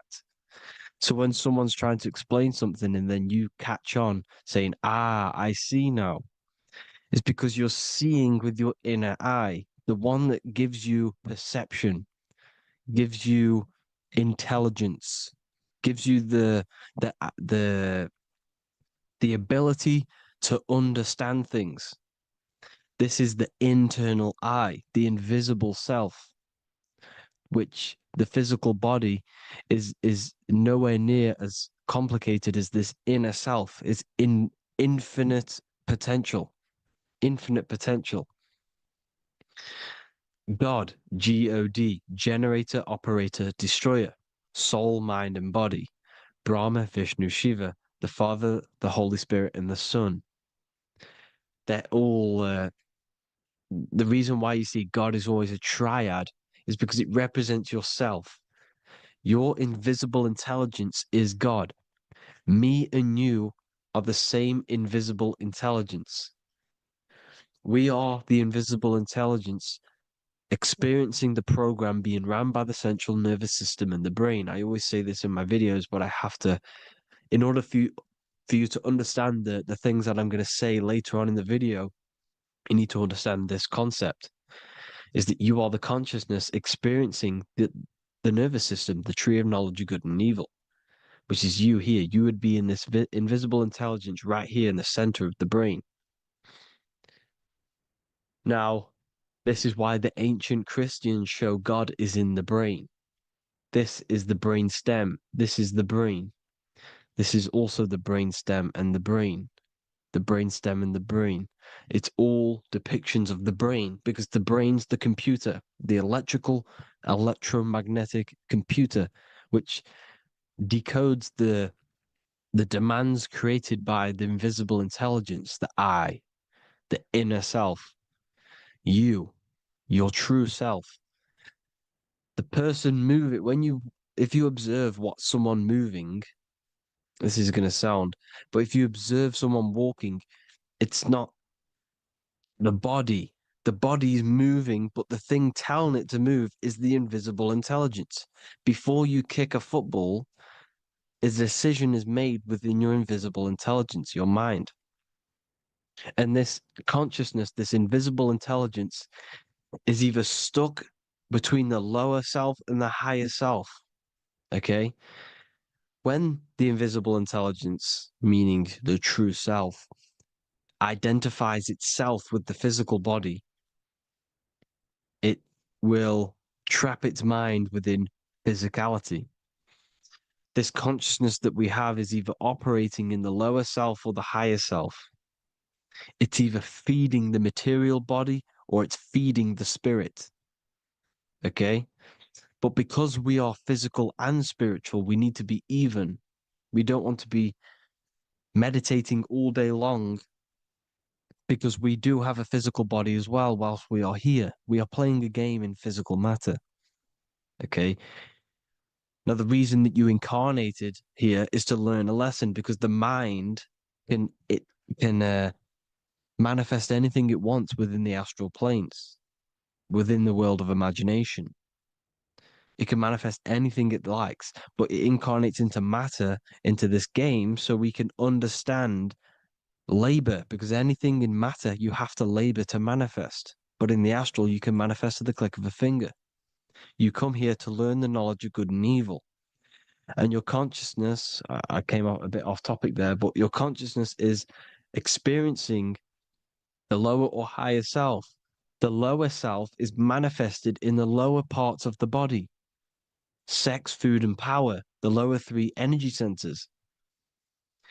These centers are like mini brains. You are literally thinking with these centers. And when your mind is stuck within these lower centers, you'll think, have you ever heard the term of thinking with your penis or thinking with your, you know what, as a man? Even females maybe, but mainly this is a boy saying, you're thinking with your penis. This is a truth, it's truth in plain sight. You think with these energy centers. When you're living off the lower three centers, all you care about is sex, food, and power. Eating, sleeping, and greed. Power's kind of like greed. Now, when we move up to the higher parts of the body, when we live our life within the higher parts of the body, this is considered heaven, love, expression, intuition, and wisdom.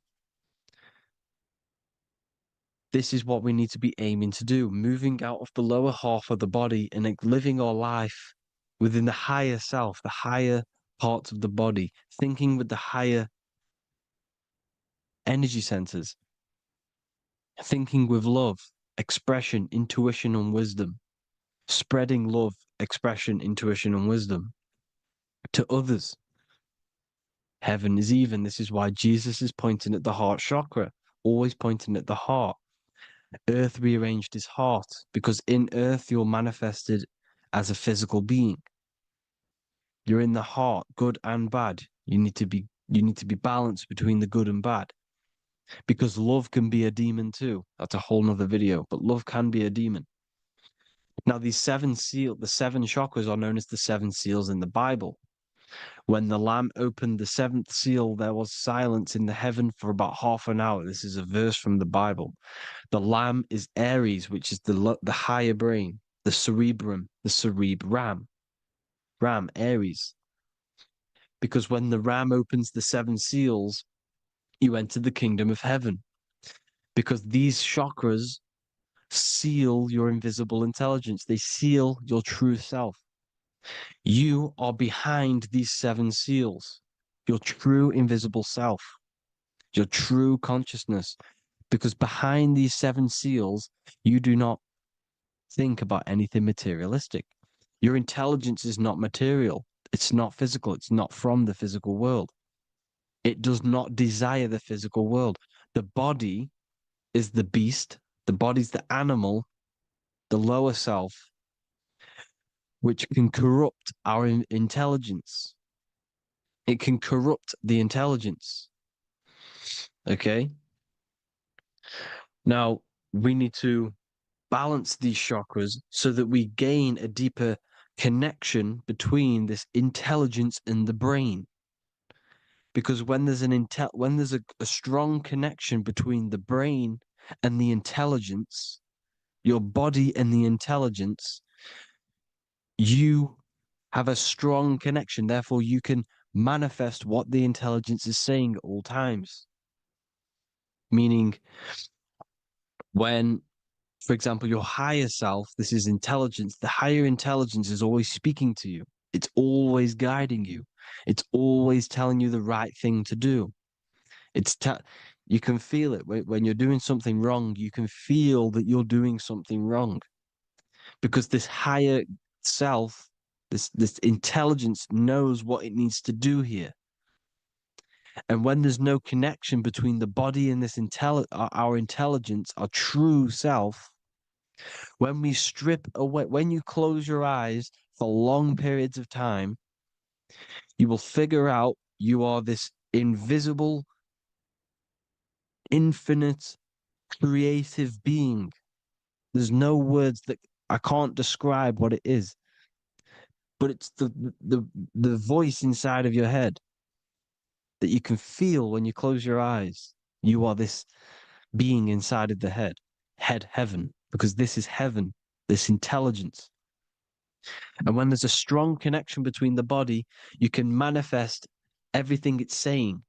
When everything is balanced, when you're no longer thinking with the lower centers, when they're all balanced, you're not thinking in particular with every center, you balance them all, you can manifest everything it says. Your body will act out what the intelligence is always saying. This is God in the brain, the intelligence, trying to touch Adam, representing the lower self. This is why they're not touching. Notice how Adam is resting, but the intelligence is always reaching out, stretching, symbolizing metaphorically saying it's guiding. I'm always reaching out. Your intelligence is always guiding you. It's always reaching out to you. But Adam is ignorant of it. The lower self is ignorant of it. And that's why he's so relaxed and God is so stretching out. Because at our highest self, that when you think of when you want to better your life, that highest true version of yourself is God. When you're manifesting this, your highest self, this is God. Your truest form, your most perfect form, that is God. Your highest version of yourself, that is God. Emotions are not what you've been taught. Emotions are not something that should be reactive, okay? You should not let the emotion be you, except that you should experience them instead of letting them become you. You need to understand there's a separation in our consciousness. You have the soul, which is the person who is observing your thoughts. When you think a thought, who's the one observing that thought? The soul, you, the I am, the I, the inner self, the one and only. And inside of every single body, inside of me, inside of you watching this video, there is this same intelligence that is inside of me, inside of you. And it's the exact same intelligence, experiencing a different body. And this is what we mean by the universe is mental. We all sharing the same ball of consciousness in a different body. The animals, the fish, the cells, all expressing this one consciousness. Me and you are the same. This is why the golden rule is treat others like others should be treated, because I am you and you are me in a different body. Now, going back, you need to identify that there's different levels of consciousness: soul, mind, emotion, and body. Okay? Your emotions are on a separate layer than the body, the mind, and the soul. So when you identify there's a difference between all of these, you do not let them become you. You do not let your mind rule you, because your mind can be corrupted. Your soul is the one that is pure good, pure love, but your mind can be corrupted. Okay? Your emotions can be corrupted. The body can be corrupted, but the soul can never be corrupted, only layered on top. You can only throw piles of programs within the subconscious, layering the soul down, but deep down inside of every single one of you, there is a loving being. Because love comes from the heart. Love is the universal emotion, expression. Now, your thoughts can become bondage, your emotions can become bondage. Now, what do I mean by bondage? By conquering the lower self, we need to conquer our own mind, because the mind is what's manifesting the lower self. When you're thinking with the lower half of the body, when you're becoming your emotions, you need to experience the emotion, not become the emotion. Do not let the emotion become you. Do not let your thoughts become you, because your thoughts are tools that you can manifest. Your thoughts are the idea. Your emotion is the energy that you can use to manifest that thought. Your emotion is energy in motion, emotion. You use emotion to manifest, to feel as if you already have the thought. Therefore, you become that vibration. Therefore, your emotions are actually a creational force that is given to you to manifest things, because you're a human, a manifester. You're here to manifest things. You're a creator. You are a god. Your inner self, your intelligence, your I am, the one and only inside of you, the inner self, the quiet one, the one that's deep down, the invisible intelligence, is it's creating things all the time. All the time. Speak no evil, see no evil, hear no evil. This is the astronauts, they're Freemasons, but they understand this, because thinking, seeing, and hearing can corrupt your mind. And when you have a corrupted mind, you'll have a corrupted subconscious. The subconscious will manifest into the body, because 90% of your behavior comes from the subconscious mind. So you got to speak, see, and hear no evil. But sin, what is a sin? To overcome our lower self, to overcome our lower self, the 7 deadly sins are not something that goes against an external God. A sin is something that goes against your inner guide, your inner conscience. the inner self that's always speaking to you. It's always telling you the right thing to do. A sin is something that goes against this inner guide. And this is why you can feel something where you can feel you're doing something wrong. Because the inner guide is speaking constantly. And when you commit these 7 deadly sins, which are 7 internal states which keep your invisible intelligence bound to your physical body. Because evil, right? Evil love bondage. This is why they stay in this realm and they control this realm, because they love the bondage of the body. They like matter. They want to stay in matter for eternal life. They don't want to ascend back into the heavenly realms where you do not have a physical body. You can explore the universe within the astral planes. They stay bounded to the body, bounded to the 3D construct of the physical world. They have greed, lust, envy, gluttony, wrath, sloth, pride. They want all of this. And if you want that, that's okay. But deep, deep down, you don't want that because your soul is always telling you the right thing to do. Your soul knows what to do to get out of here. It needs to detach from the external world. Detach from all of these 7 internal states which bound you to your lower self, your lower centers. That's what a sin is. You know, you have a left and right brain. The left brain is always analytic. The right brain is metaphorical. So the right brain is producing a holistic view of reality. Now, what do I mean? And not view, perception. When you see, because your eyes are parts of the brain, so when you look at something and you look, that image is produced in the back of the brain in the visual cortex. And then the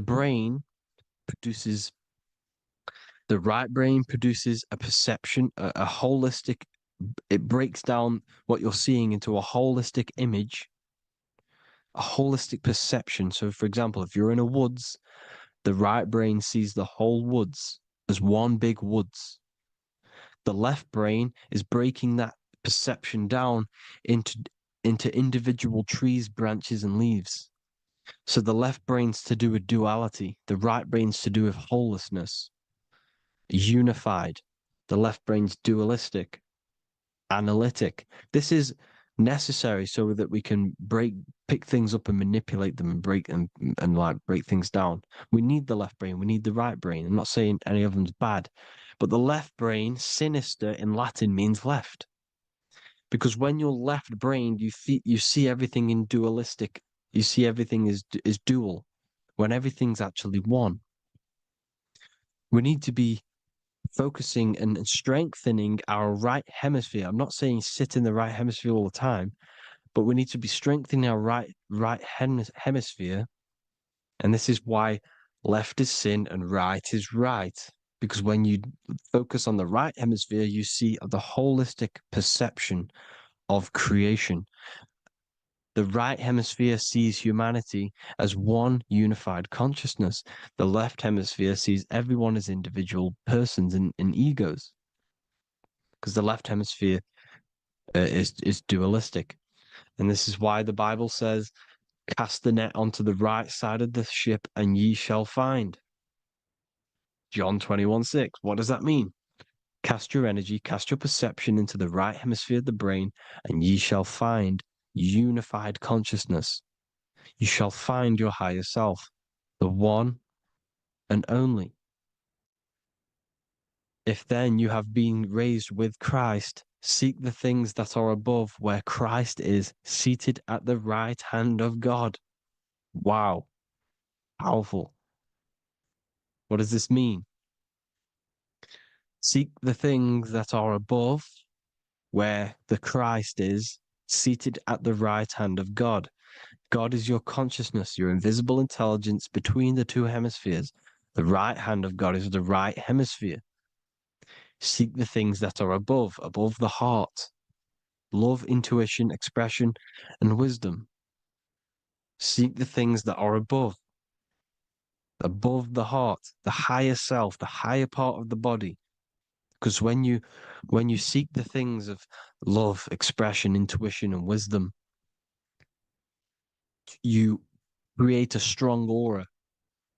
You attract the same frequency. And this frequency is heaven, God.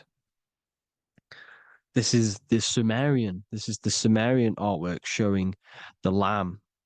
This is a step symbolizing stepping upwards, raising up. He's stepping over the lamb up to the bird. His hand is going to the bird. The lamb symbolizes the lower self. Okay? The bird with the wings is in the sky. It represents the higher self. This is why angels always have wings, because it represents the higher self in the sky. The lamb is a ground animal, symbolizing the lower self. He's stepping over the lamb to the bird, his higher self, his invisible intelligence. Horus and Set, Jesus and Satan. Look, Horus has an evil brother, Set, just like Jesus and Satan. Horus is a bird, higher self. Set is a ground animal, lower self, which is the devil and the angel on your shoulder. You see? The right and the left hemisphere, the two wings. So the devil and angels always speaking to you. The higher and the lower self. It's the battle between the higher and the lower self, between the invisible intelligence and the physical body, because the body's the one that wants the sugar, it wants the pleasure, it wants the sex, it wants the porn, it wants all of the materialistic things, it wants the 7 deadly things. Okay, it wants this. There's a battle between the higher and the lower self, your intelligence and the body. This is why you need to become balanced, so that there's a deep connection between the body and the invisible intelligence that I am. You need to master your mind with discipline, and you gain a connection between the brain, the body and the intelligence. Resurrection, transmuting sexual energy. Okay, this is important. Res is Resh, which is Hebrew.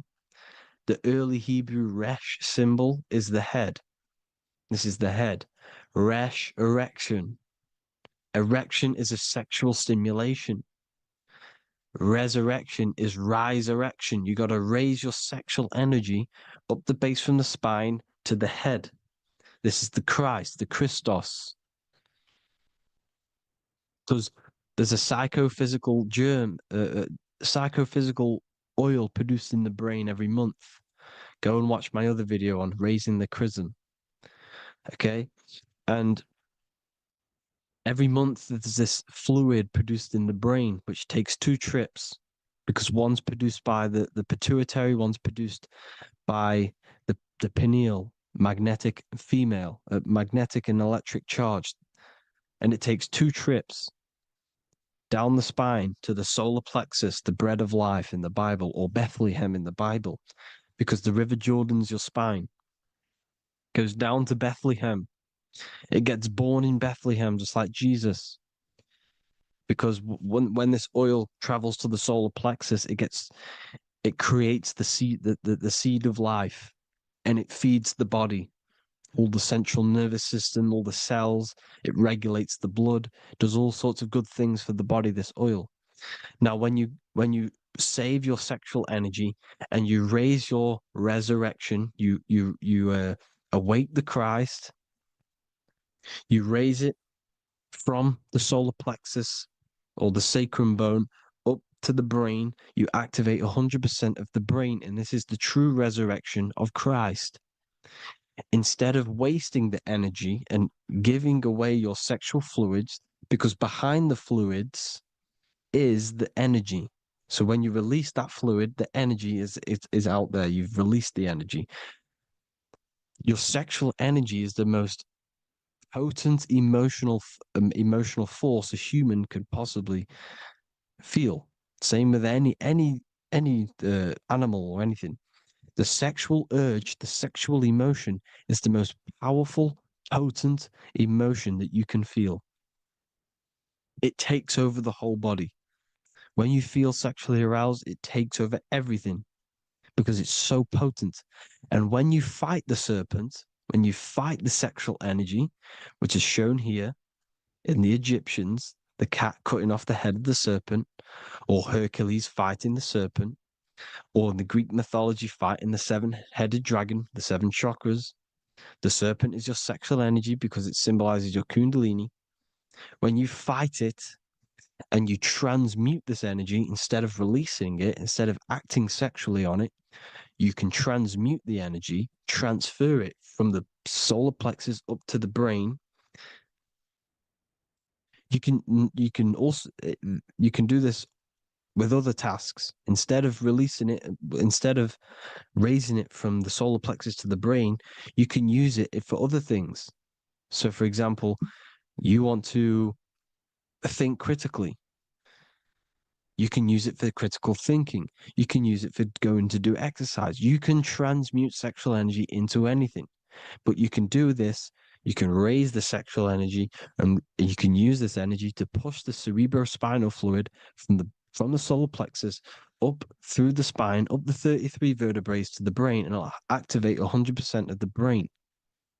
And this is the resurrection of Christ. Jesus was never dead. Jesus was never rose from the dead. It symbolizes the Christ, Jesus Christ. Christ is Christos, which means oil in Greek. The resurrection of the Christ, the Christos, the oil. When it activates 100% of the brain when it's raised, and it can regulate all the systems, it can regulate all the blood, it can regenerate the body. And this is the true Antichrist. They don't want us doing this process. The Antichrist is not against Jesus, it's against the fluid in our body that makes us live hundreds and hundreds of years and makes us live as gods. This is the true resurrection. And when you fight the serpent, you fight your sexual urges, your sexual emotion, the most strong emotion that you could ever feel. You can do this process. And this is the true secret of transmuting sexual energy.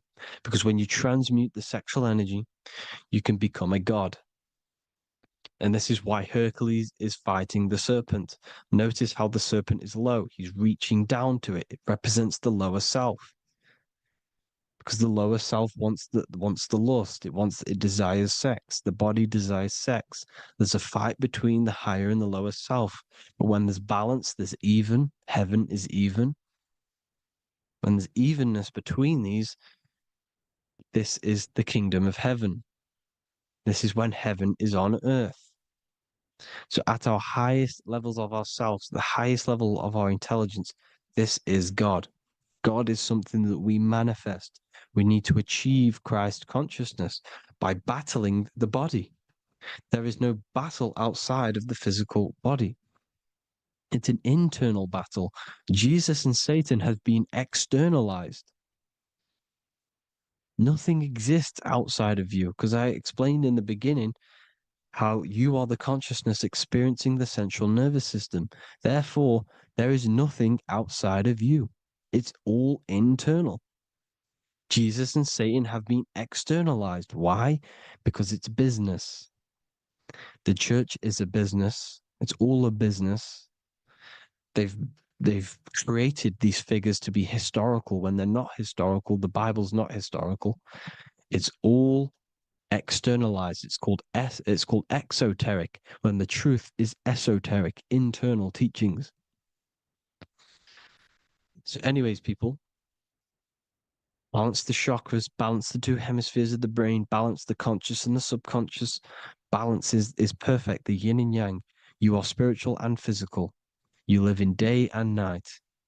You need to be balanced. Oneness. Seek oneness. And this is the true kingdom of heaven. And when we all realize that we are all the same intelligence, the same consciousness expressed in different bodies, When we all realize this, we all realize we're all one. Doesn't matter what race you are. It doesn't matter what race you are, where you're from, your nationality, because none of you are actually from here. None of you are from the physical world. You're manipulating the physical world through the physical body. You are the I am. We all have a soul. Every single one of you has a soul. We all have souls. The reason why they say some people don't have souls is because they're trying to suppress your mind. They don't want you to know that you have a mind. That sounds crazy, I know. But a lot of people haven't realized that they have an infinite intelligence called a mind. And behind that mind, if you can observe your thoughts, the person who is observing the thoughts, you have a soul. Everyone has a soul.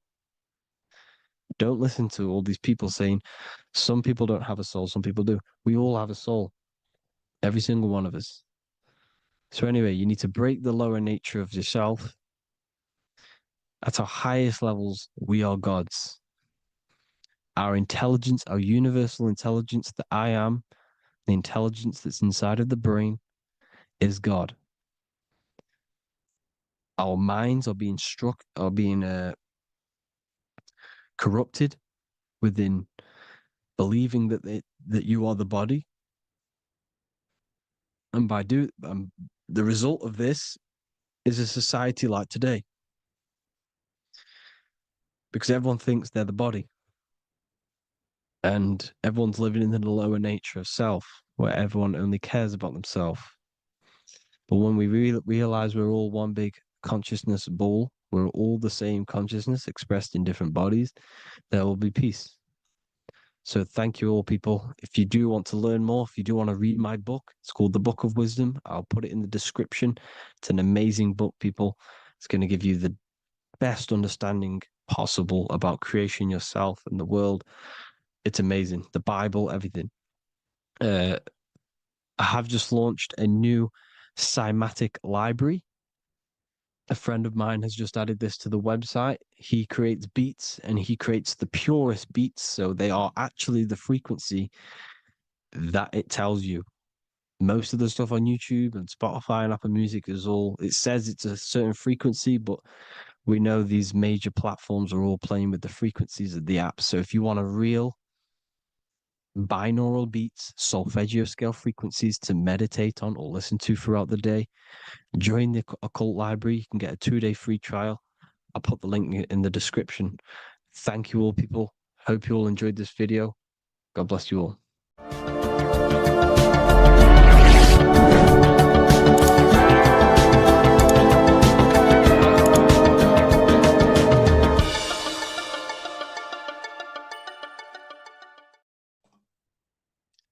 So this is known as the Bag of the Gods. This symbolism is widely known, but no one knows what it truly symbolizes. We see this in ancient Sumerian artwork. We see this in the Mayans' artwork. We always see this bag with the gods. What does this actually represent? Okay, so the bag itself represents carrying. Carrying what? It represents information, represents knowledge.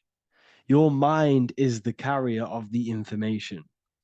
So this is why in his left hand, he carries the bag, and the right hand has the pine cone. This represents carrying of information. Why is it a bag? A bag can be passed on to someone else. The information can be taught to someone else. This is the information of activation of the pineal gland or higher consciousness of humans. Because as humans, we all possess an animal nature, the nature that tells us to eat, to steal, to gain material wealth, to survive, to hate. This is our animal self. This is our animal behavior. But we also have a divine nature of consciousness, which we have access to, the higher planes of consciousness, the planes that manipulate this material world and create all things in this material world, the human mind has access to. The animal does not. The animal has no idea he exists. The animal has no inner dialogue, but humans have the inner dialogue. Humans can create infinitely. We can expand our minds infinitely into new realms of thought. So we have this higher divine nature and a lower nature. This bag of the gods is basically just representing the knowledge they possess of higher consciousness, of the higher aspect of life, okay, which is the activation of the pineal. The pine cone. The pine cone is in his right hand. The right represents wisdom. The left represents intellect, knowledge. Knowledge and wisdom are two separate things. Wisdom is applied knowledge. It's a feminine aspect. Knowledge is just gained information that you know, which is masculine. So in his right hand, he holds the pine cone. The pine cone can be opened and shut. The shut pine cone represents the asleep human being, the human being that exists in his lower nature, that just basically survives, lives on eating, consumption, material lust, living in chaos with his emotions, living in a place of hell. This is the animal nature. Then we have the awakened human, the one who has consciousness of himself, the one who looks within himself, the one who knows there is more to him when he looks in the mirror. He is far more than just the physical body. He is a divine spiritual being, a divine being who has limitless potential of creation into the material plane. So this represents the awakened. This represents the asleep. This is why he carries the pine cone in his right hand. It represents applied knowledge. This is the information. This is the intellect he possesses. And this is the applied knowledge of the awakening, of activation of the pineal gland. Because remember, the pineal gland is not your consciousness. The pineals, the same root word. Pine cones were always symbolizing the state of consciousness one was living in, whether he was asleep or awake. We see this at the Vatican.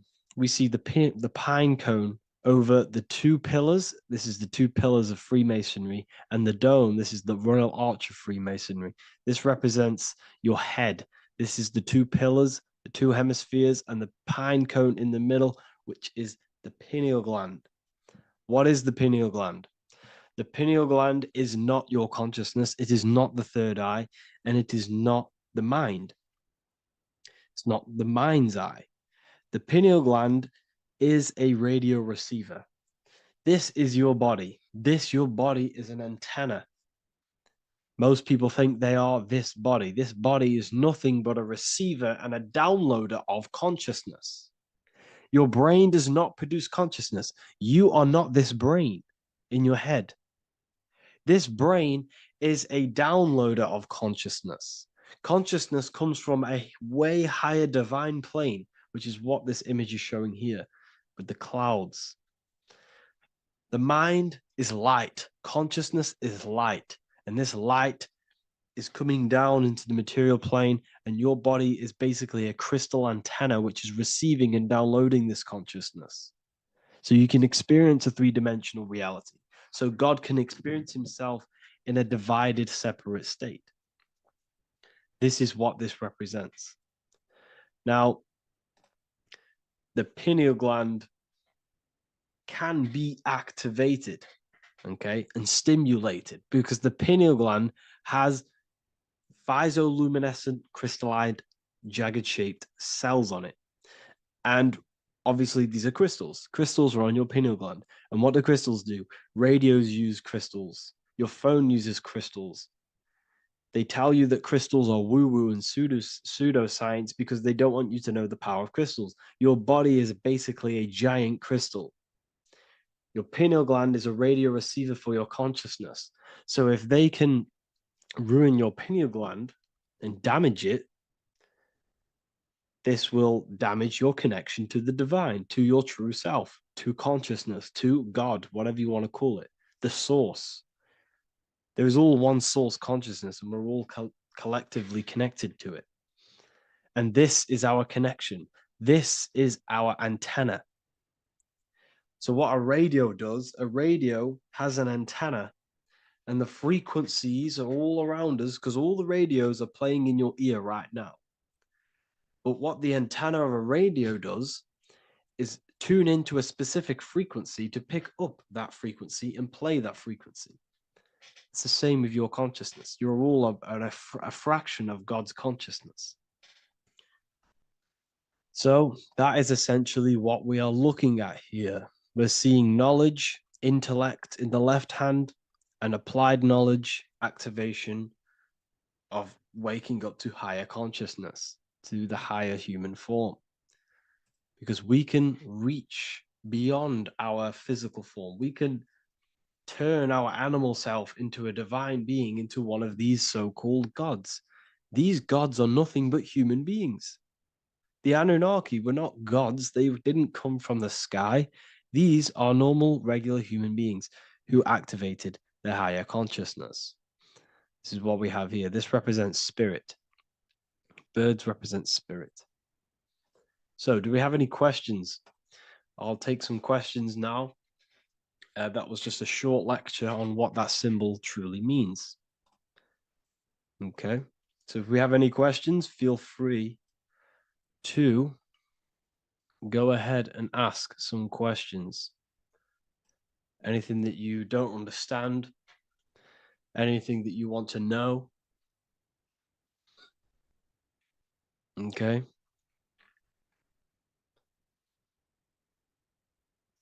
So base reality would be where source resides. Yes, the base reality is your consciousness. Are these lectures available in the university? There's a whole section, basically inside the university, there's a whole section with like over 30 long form lectures like this. So the base reality is where the source resides. Yes, the base reality is your inner world, your consciousness. That is the only thing that exists. Your outer world is just an effect of your consciousness. Your consciousness, everything that has gone on within the mind and emotion is pushed outwards into your reality. You have thought and felt your way into your external circumstances. Your life is a direct correlation of every thought you thought in the past. Therefore, your inner world of consciousness is creating and molding your outer world.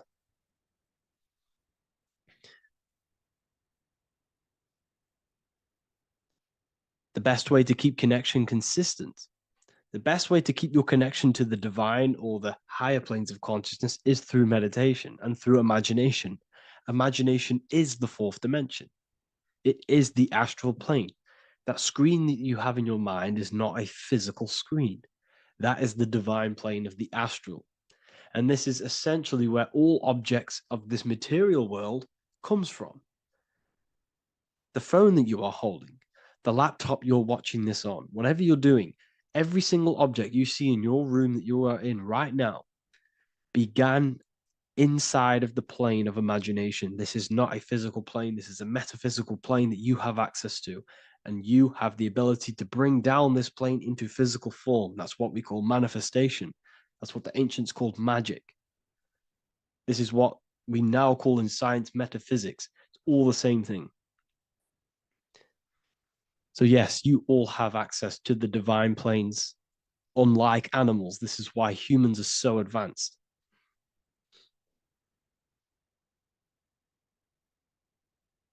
Okay.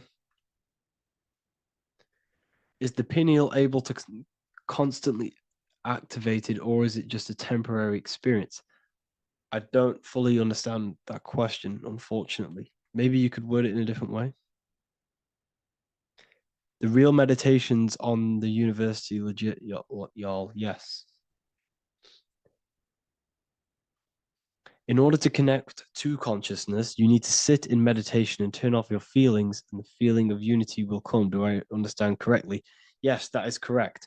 So when you sit in silence and in stillness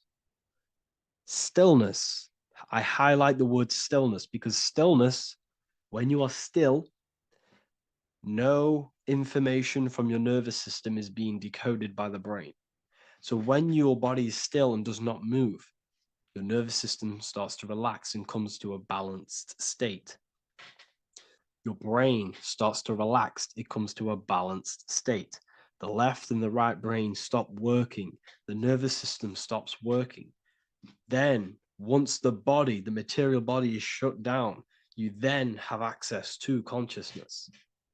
You can't access consciousness if the body's in such a busy state. If electricity is being fired every 2 seconds, your whole body's electrical. When you move your foot, that's electricity being fired from the brain to the foot instantly through the nervous system. Your brain, your whole body is a technological machine. So you must shut down the technological machine to access the divine that exists beyond the technological machine. Do you understand that? Did we create ourselves from the higher plane? When you say yes, you created yourself, you manifested yourself in this material form for a reason in this specific time and place. Wisdom books, are these available inside the university? Yes, they are. So anyone who joins the university, they all gain 50% off the store. So you can get anything off, anything you want inside the store for 50% off. Plus, you get the Book of Wisdom Volume 1 PDF for free. You get the Human Health Guide. Plus, you get all of the library books. There's a loads of different books on occultism, symbolism, esotericism. Do you need to place your attention somewhere specific during meditation? You can do. Okay, you can do. So if you struggle, when you first start to meditate and you struggle to turn off the thoughts, think of the back of the brain, the back of your head. Don't think of it, place your attention on it. Okay, so when you place your attention on the back of the brain, this now shuts off thought because the back of the brain doesn't have any activation to do with thought. The front brain does, the neocortex. That's all to do with activation of thinking. So place your attention on either the back of the brain or your breath. What's more important, creating yourself or finding yourself? It's a balance of both. So in order for you to create fully, you must have awareness of self and awareness of thought and control over the mental dialogue, the inner voice inside of you. Okay? When you control that inner voice, that is when you gain power. That inner voice is what brings commands into physical reality. Before you kick a football, there is a change in consciousness. There's a decision made in consciousness before the body takes to action. Therefore, every physical manifestation is a change of inner consciousness before it's a physical reality. You can have the reality you want through consciousness before physically having it. That's the secret to creating. But you must believe it like you know the sun is going to rise in the morning. That's how much you should know that you have that reality in consciousness through feeling and thought and imagination. And that's how you can truly create in your reality. Shrooms help with consciousness or ego. I can't really talk about that because I'm maybe uploading this to YouTube, unfortunately. But we need to clean our pineal gland first from calcification. Yes, definitely. You should go on a detox the body. Because you can't really connect with consciousness if your body is in such a dirty state. Because the brain is, your nervous system is in a state of fight or flight, trying to fight off all these toxins. So when you meditate, you're probably going to be having thoughts all the time because your brain's firing, your nervous system's being attacked through toxins. So you must detox to have a true connection with the divine. Your diet plays a big role in your spirituality and mentality.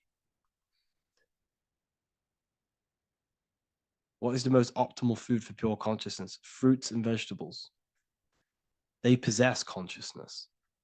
So when you place them inside of you, they're syncing with your consciousness. How to check the cleanliness of your body, your skin, your teeth, your tongue, your mouth. If your skin has spots, different colors on it, you're not clean because your skin is a reflection of your inner organs. Coffee's not the best for you. Coffee gives you fake energy. Okay. So what coffee does, that buzz you get off coffee is actually the toxic effect of the chemicals reacting with your body. If I'm inside the university and wanted to buy your book, you said it would be 50% off because we are your student. Is that automatic or we need to have a code? You will have a code. Yes, I'm going to releasing a code for all the students after this. Caffeine equals neurotoxin. Yes, it fries your brain, it fries your nervous system, it fries your dopamine receptors. Will the Q&A last week about money symbolism be posted? Oh, I didn't post that. That's my bad. I totally forgot. I will post that after this. Thank you for reminding me. How to detox the body. The best way to detox the body is going through a week cleanse of fruit. So only consume fruit, sea moss, and cayenne pepper, and lots of freshly pressed juice. Do that for a week or 2 weeks, depending on how you feel, and then start to fast. You will lose weight, but you're not losing weight. You're losing impurities. It's good to do this every couple months to just go on a raw fruit diet, cleanse the body, push everything out, and then start to fast while consuming sea moss and having lots of freshly squeezed juices. What is an alternative for coffee? Something with high energy levels. Okay. We're not taught the most simplest thing about the human body. It is an electromagnetic machine. It's electrical. It runs off electricity. The only energy you need is electricity, and that is found in fruits, vegetables. If you want energy, drink pure, fresh, pressed juice. That will give you more energy, more electricity than coffee. Can we cleanse ourselves through oil pulling? Do you recommend it? I do oil pulling every day with coconut oil in my mouth. Celery juice is a good one, very good one. Yeah, celery juice.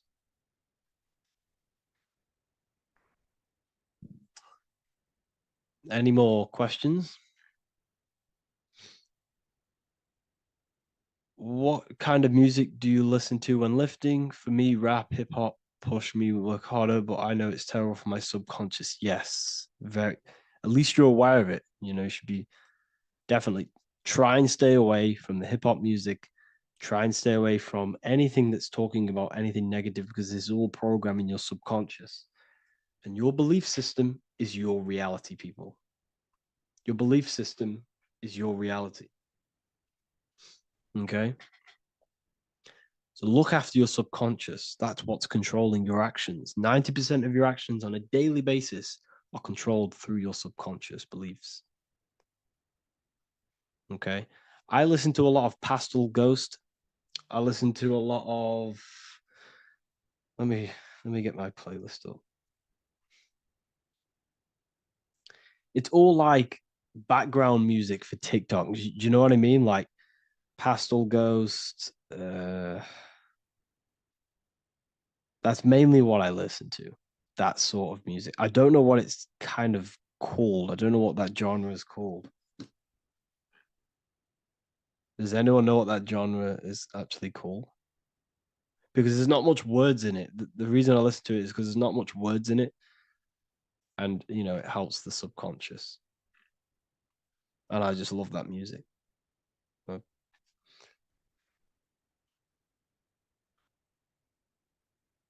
Like lo-fi, yeah, a bit of lo-fi.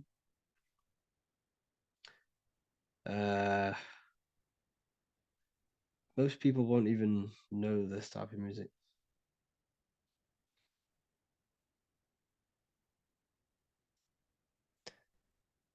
Can you tell us how you use cayenne pepper? So I mix it with freshly squeezed orange juice every morning. So the first thing I have, empty stomach, I have a teaspoon of cayenne pepper, mix it in and just down it every morning. And sometimes at night. The feeling you get in your stomach after putting cayenne pepper on an empty stomach is absolutely amazing. It tingles in your stomach. It kills parasites. It kills all horrible organisms.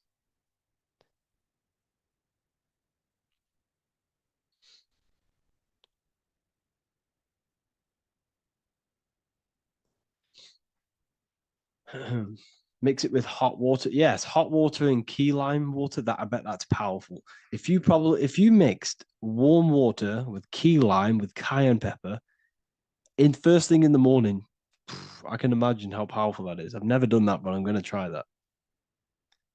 Do you use sea salt? I don't know what to think about sea salt, to be honest. I try and stay away from it. I don't know whether it's good, don't know whether it's bad. I'm kind of mixed on it, mixed information.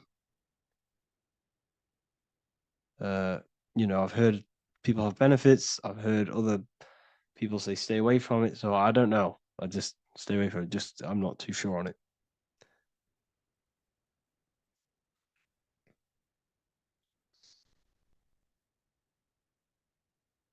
I drink fresh pressed celery juice every morning. Yeah, definitely. Is there any chance we could move to esoteric occult questions? The only reason I say that is because I might be posting this to YouTube, so it's I don't want them. I don't want them thinking I'm giving health advice because I'm not. This is what I do. I'm not giving anyone medical advice. This is what I would do to myself. Because I can probably get in trouble for that. So the subconscious is the all-knowing. It is the all-seeing eye. The subconscious knows everything. Your conscious mind does not. Your subconscious knows every single cell in your body. Your subconscious is making your heart beat. It's talking to your heart. It's talking to every organ, every cell in your body is being connected and spoken to by your subconscious mind. It is the all-knowing. The subconscious has access to the astral plane, imagination, the fourth dimension. It has access to the mental plane, thoughts. It has access to the ethereal plane, energy. And has access to your physical body. It's the door. It's the portal. The subconscious is the portal to the divine. You must go through the subconscious in order to access the divine. Any coupon codes for book 2? Yes, inside the university, there will be a 50% off coupon code. Speaking of ancient civilizations, why did they use symbols to give us true knowledge? This is a very, very good question. Very good question indeed. The reason they use symbols is because symbols are their keys. They hide meanings. They hide things. For example, if it was written down, if all of this sacred knowledge that I'm speaking now was written down, it can be easily taken. It can be easily misused. Someone can take it, read it, and steal it and misuse it and abuse the world and create horrible things. The reason they use symbols is because they're hidden. They hide the teachings. Only the ones who possess the key, that possess the knowledge, can read the symbol. So the symbols act as a guard towards this higher wisdom, this higher knowledge, which gives you power. All of the knowledge I teach you gives you power. And you can misuse it. You can misuse your imagination. You have no clue, unless you've put this into action, how powerful your inner consciousness is. You can become a Okay, listen. If you hate your job, it's not the job that you hate. Think about it. It's not the job that you hate. The hate is coming from your inner consciousness. It's the state of consciousness that you hate. So what does that tell you? You can change that inner consciousness to another reality, the feeling of another reality. You can become that consciousness within before you actually externally have it. And by becoming and knowing that reality, that's what produces effect on shaping your outer world. When you really, truly know that reality inside of you, of being free, of being wealthy, of having abundance, your outer world has no other choice but to rearrange itself to your new inner state of consciousness. That's what magic is. It's manipulating your inner state of consciousness. It's convincing yourself that you already have it, not believing it, knowing it. Okay? Knowing is different than believing. Believing is a lie. You should know thyself. Okay? So we can say that human overpopulation is intentional. There is no human overpopulation. We're all cramped in these cities. We're all cramped into one little place. We're not supposed to live like that. We're not supposed to live so cramped. This is why there's so many weirdos out in public. So many weird people doing weird things. This is when things start to go weird, and we shouldn't be living in this state, in this condensed state. We should be spread out. Okay. There is no overpopulation. It's just an illusion because we all lived in such. Have you ever been on a plane? Have you seen how much land there is? It's crazy. There's no overpopulation. And how many people do they say there's in the world?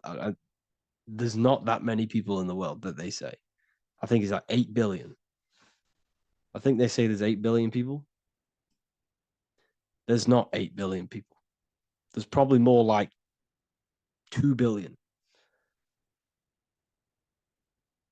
And the reason I say that is because I have a friend who only has like 300K followers. So that's a lot of followers, okay? And he gets recognized everywhere he goes.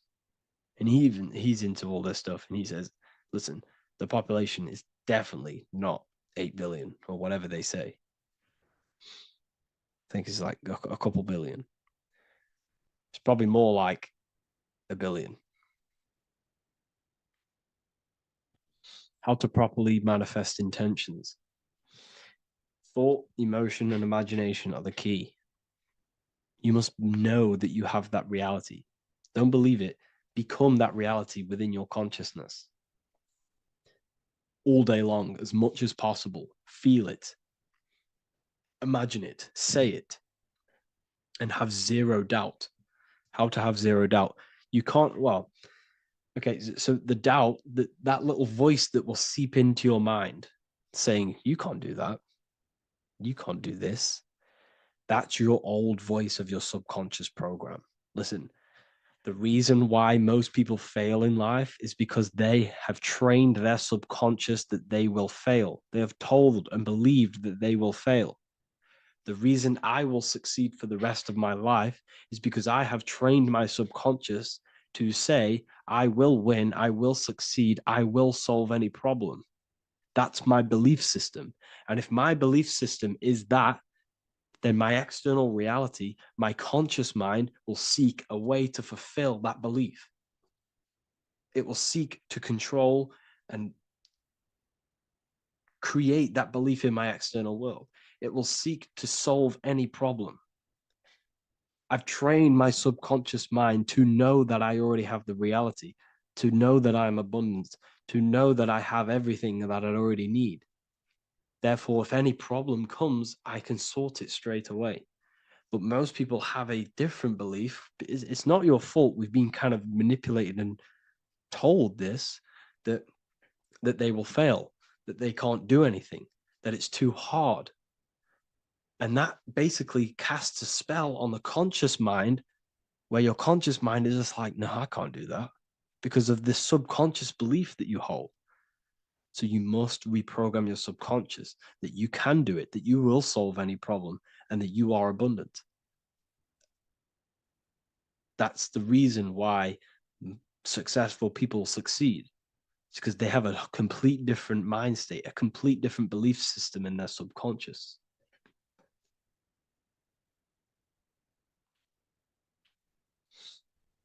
Do you offer mentoring? Yes, I do offer mentoring, but it's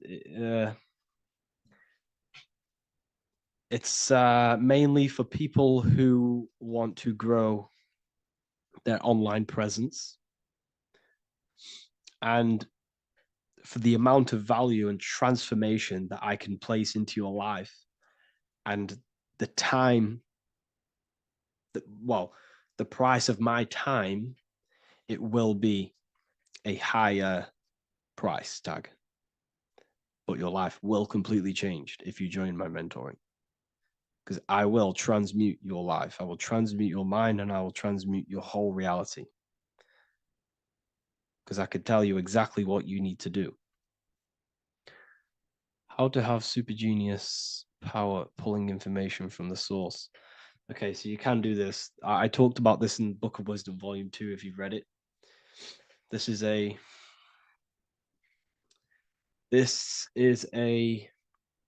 technique that Albert Einstein used. This is a technique that Thomas Edison used. This is a technique that all of the ancient geniuses have used. So you get on a chair, you place metal below you or plates, and you hold a metal ball in your hand, and you fall asleep. And every time you fall asleep on the chair, you're going to drop the ball because your body will become unconscious, and you will basically drop the ball, and it will wake you up because it's going to hit and make a loud bang on the plate. And every time you go to sleep, basically what this is actually doing is shifting your consciousness from conscious into the subconscious. So from physical into the astral. Your consciousness is shifting between these two planes.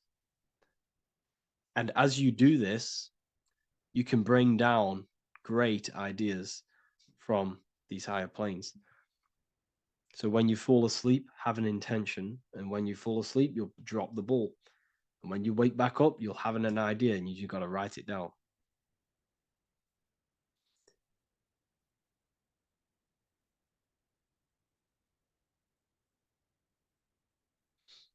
How to balance chakras. Don't focus on balancing your chakras.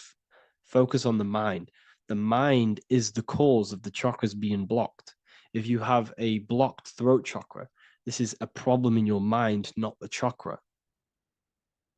You see, the chakras are a result of the mind. You transmute the mind, you can transmute the chakras and cleanse them.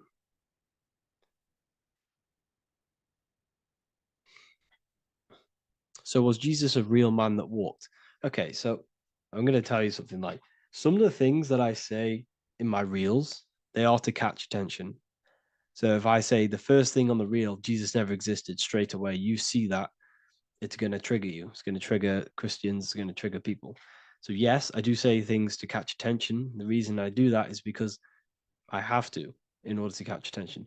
Maybe there was a Jesus who walked. So in the past, I have said Jesus never existed. Yes, this is to catch attention, to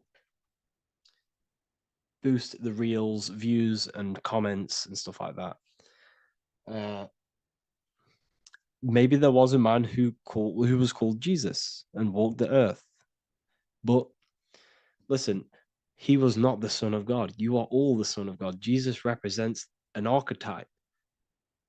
He represents morals. He represents a way of living that you should embody in your life, not to worship.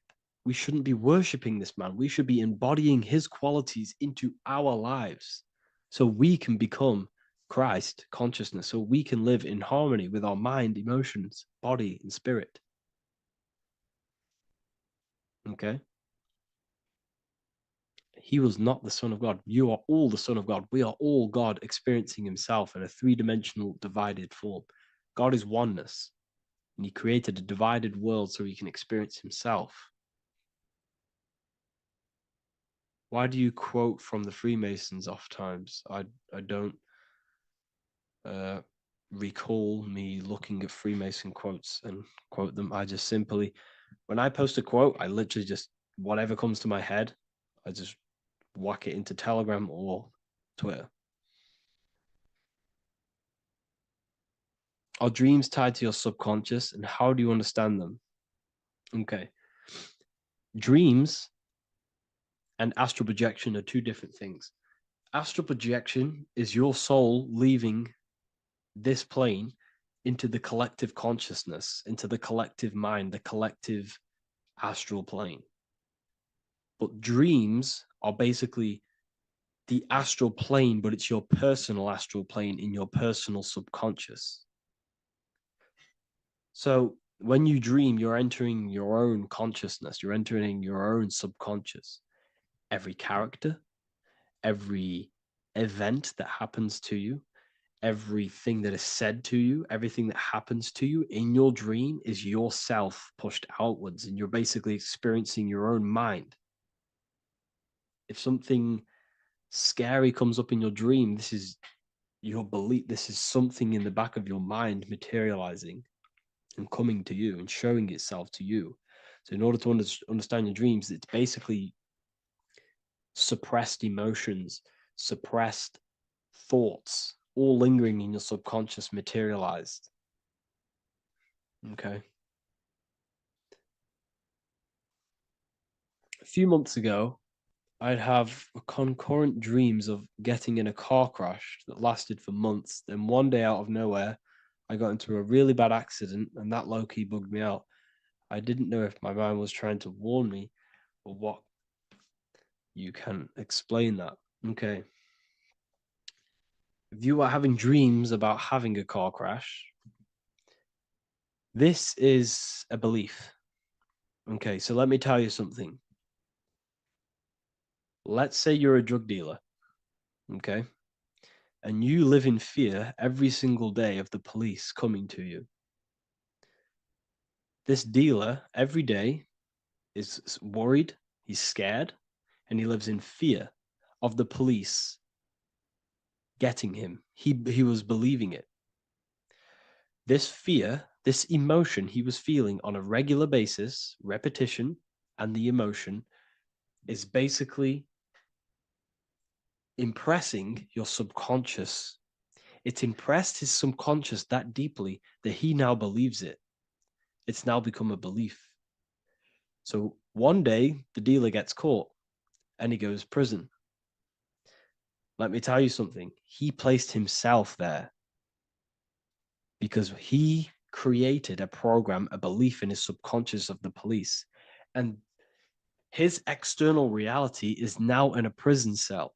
But that prison cell is just an external manifestation of the prison cell of fear he installed in his subconscious mind. The four walls he's now trapped in is just basically an externalization of his own belief system that he created through consciousness, through the subconscious. If you embedded your belief that you will be in a car crash, you will be in a car crash. He placed himself there. He materialized that reality through the thought, through the emotion, through the belief. He put himself there. You see? So if you were having dreams, this was maybe, it could have been anything. You could have watched a program when you were a child about a car crash, and that maybe scared you. Or you saw a car crash when you were very young and that scared you and that impressed your subconscious. Then you had a dream about it. Then you started to believe it. And then one day, bang, it happens. That's the power of the subconscious mind. It holds control over you. It holds control over every aspect of your reality, of your being. So, I hope you all enjoyed this live. I'll see you all inside Ethereal University. I'll be posting another lecture this week. And yeah, let me hold on.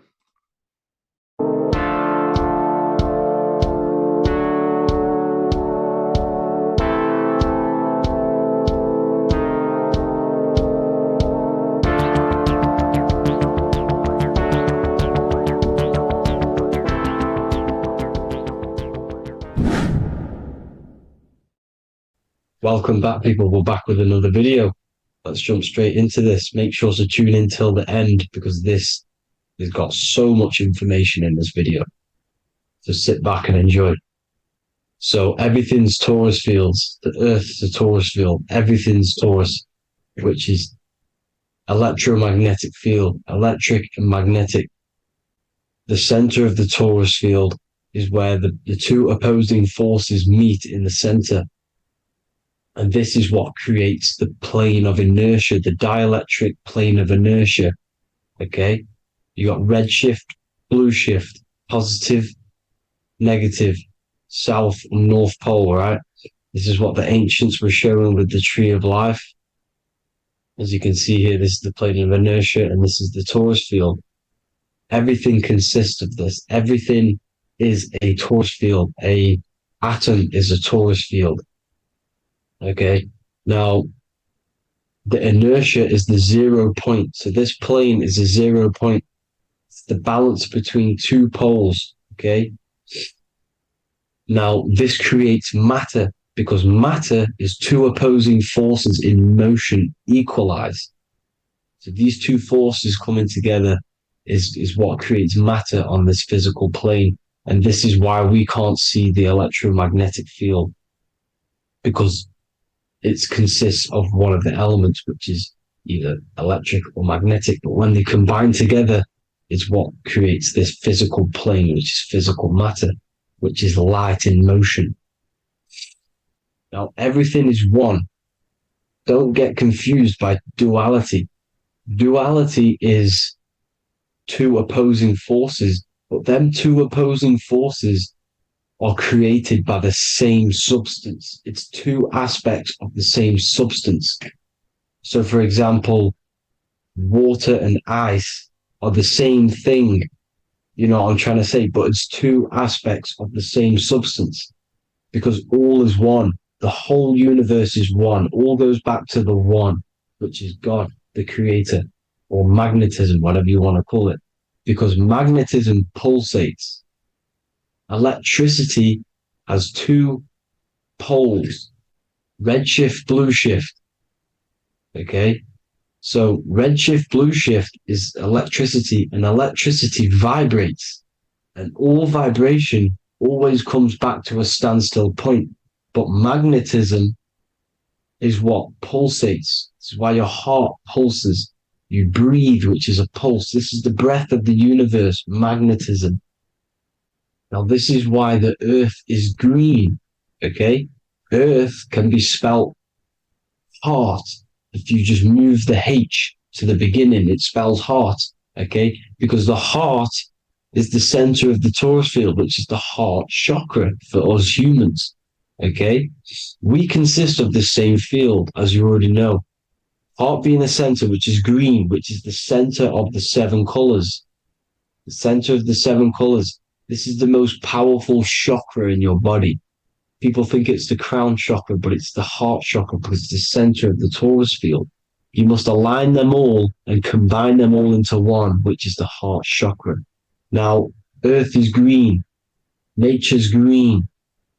Okay, this is because we live on heart chakra, the plane of inertia. It's the center of the torus field. Okay, and this is what the Egyptians called Isis, which is nature. Nature is balanced, and nature is female, Mother Nature, because it looks after us with the fruit it grows with abundance, and the water. It's a female energy, Mother Nature, and this is the symbolism of an equal, balanced arms. This is the scales, it's balanced. Mother Nature is balanced. This is why the sky is blue, because what comes after the heart chakra? Blue. Sky is blue. We live in Midgard. This is what the ancients called Midgard. You don't have to take this tree literally. It's a metaphor.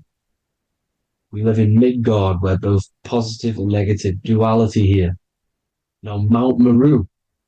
Mount Meru was known as the center of the earth, okay, or known as Hyperborea. And this is the North Pole, the electromagnetic North Pole. But when I say Mount Meru, it's not an actual mountain.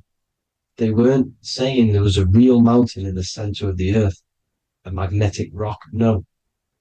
The plane of inertia, okay, there's something called a hyperboloid. That's what it's called, a hyperboloid. And this is the center of the torus field. And this hyperboloid is what is in the shape of a mountain, you see? So if I go to this next one, they say Hyperborea on this map. Why did they call it Hyperborea? Because this is the hyperboloid in the center of the torus field. And this is the electromagnetic mountain, a metaphor. Mountain, what they're metaphorically saying, this is the electromagnetic mountain at the center, the double vortex, the center of the torus field, which is the North Pole. Pole of electromagnetic energy. So this is why they call it Hyperborea. It comes from the word hyperboloid. And the center of the earth is so sacred. And they symbolize this with, obviously, the North Star, which is Polaris. And this is where the swastika comes from, because it's the 4 seasons moving around the North Star. This is the Big Dipper constellation moving around the North Star, which is Polaris. There's that pole again. Pole. Magnetic pole of the torus field. And this is where the green, emerald green, aurora borealis comes from. It comes from this center hyperboloid at the center of the earth, where the most electromagnetic energy is stored. The center of the plane of inertia. The center of the plane of inertia. This is the all-seeing eye as well. As you can see, they got the sun, the moon, this is the Masonic cosmos, the sun, the moon, and the all-seeing eye, because the eye is Polaris, the eye of the stars. It's all the big eye. Now, the eye means a lot more as well. It's not just that. There's different ways you can interpret symbols. Now, this is the emerald tablets. Deep in Earth's heart lies the flower, the source of the spirit that binds all in its form. Okay? The flower of life is thine own place of thine spirit, and stream through the earth as thine flows through thy form, giving off life to the earth and its children, renewing the spirit from form unto form. This is the North Pole. This is what he's talking about. He's talking about the aurora borealis. Aurora borealis. It's the earth's aura. Emerald green. Heart chakra. Plane of inertia. Green. Earth. Heart. You see? All related. Now, there's many symbolism of this. So much symbolism of the ancients. The 7 layers of heaven. 7 layers of heaven, which are the 7 planets. Okay? These planets are the solar system. It's the solar system because we are the soul. We are the sun, the soul. And we're inside of a solar system, which is the 7 planets. That's why there's 7 layers of heaven. Okay? The rings of Saturn, the rings of the planets are moving around us. Okay? So this is what the ancients were depicting in their cosmology. Now this is the Hebrew cosmology of the earth. This is the Mayan cosmology of the earth. You see, it's all an enclosed system. We live inside of a giant torus field. All is atum. It's what the ancients said, ancient Egyptians said. All is atum. Atoms are torus fields. Don't be tricked by the modern science today with the current model of an atom. It's completely wrong. They're hiding the torus field. They're hiding the electromagnetic field, which is in everything. Absolutely everything is in motion, and motion comes from this field. And you see, this is upside down, but this is the I think it's pretty sure it's candles, but the 7 candles, the 7 planets, the 7 Elohim. You see, it all goes back to the stars and the heavens. Now, this is how the earth really works, with the stars on the outside of the cosmic egg, and then the torus field spinning around the sun and the moon, the positive and the negative charge. The sun gives you energy, the moon takes your energy. The moon controls monthly cycles. Moon is mon. This is etymology. Mon, month, money, demon, monster. Stir is star, moon star. We are all stars. youngster, minister, superstar, a Hollywood star. We're all stars. We come from the stars, which is heaven. Our soul comes from the stars. You see? We are the universe. The image of man is made in the universe. We are a microcosm of the universe. The universe is a macro. We are micro. We consist of everything. The body, mind, and spirit. The sun, the soul. Moon, the mind. Earth, the body. Body, mind, and spirit. We have 12 systems in the body, which are governed by the 12 zodiac signs. Starting at the Aries, which is the ram, the ram of God, all the way down to Pisces and Capricorn, kneecap. It all goes back to the stars. We are the stars. We are the universe. Everything is inside of us. Everything. Like I say, the Temple of Solomon, the Temple of the soul and mind. The soul, the temple is the body. The soul is the soul, and the mind is the mind. The temple of the soul and the mind. Body, mind, and spirit. We consist of the 5 elements: air, spirit, water, earth, and fire. We consist of everything. We are the universe. We're made in God's image, which is the universe. You see? Now, everything goes back to the stars. The ancients worship the stars because the stars govern everything. They govern the systems in the body. They govern your life. This is why your zodiac is so important, your sign. Each zodiac has a specific element associated with it as well. Aries, which is the first sign, the Ram of God, the Lamb of God, which is a fire sign. Fire, first. Fire, first. F-I-R, this is etymology. The cerebrum, ram, which is in the brain. Aries, the ram, control the head, the face, and the nose upwards. So it controls the cerebrum. The Torah, which is, I'm pretty sure it's the Hebrew Bible, which is the Taurus. Tornado comes from the Taurus field. You see? Everything's inside of you. It all goes back to the Taurus field, and the Taurus field is everything. Now, like I said, 12 zodiac signs, 12 systems, 12 cranial nerves in the brain, the 12 disciples of the Bible. All symbolic. Have to read the Bible properly.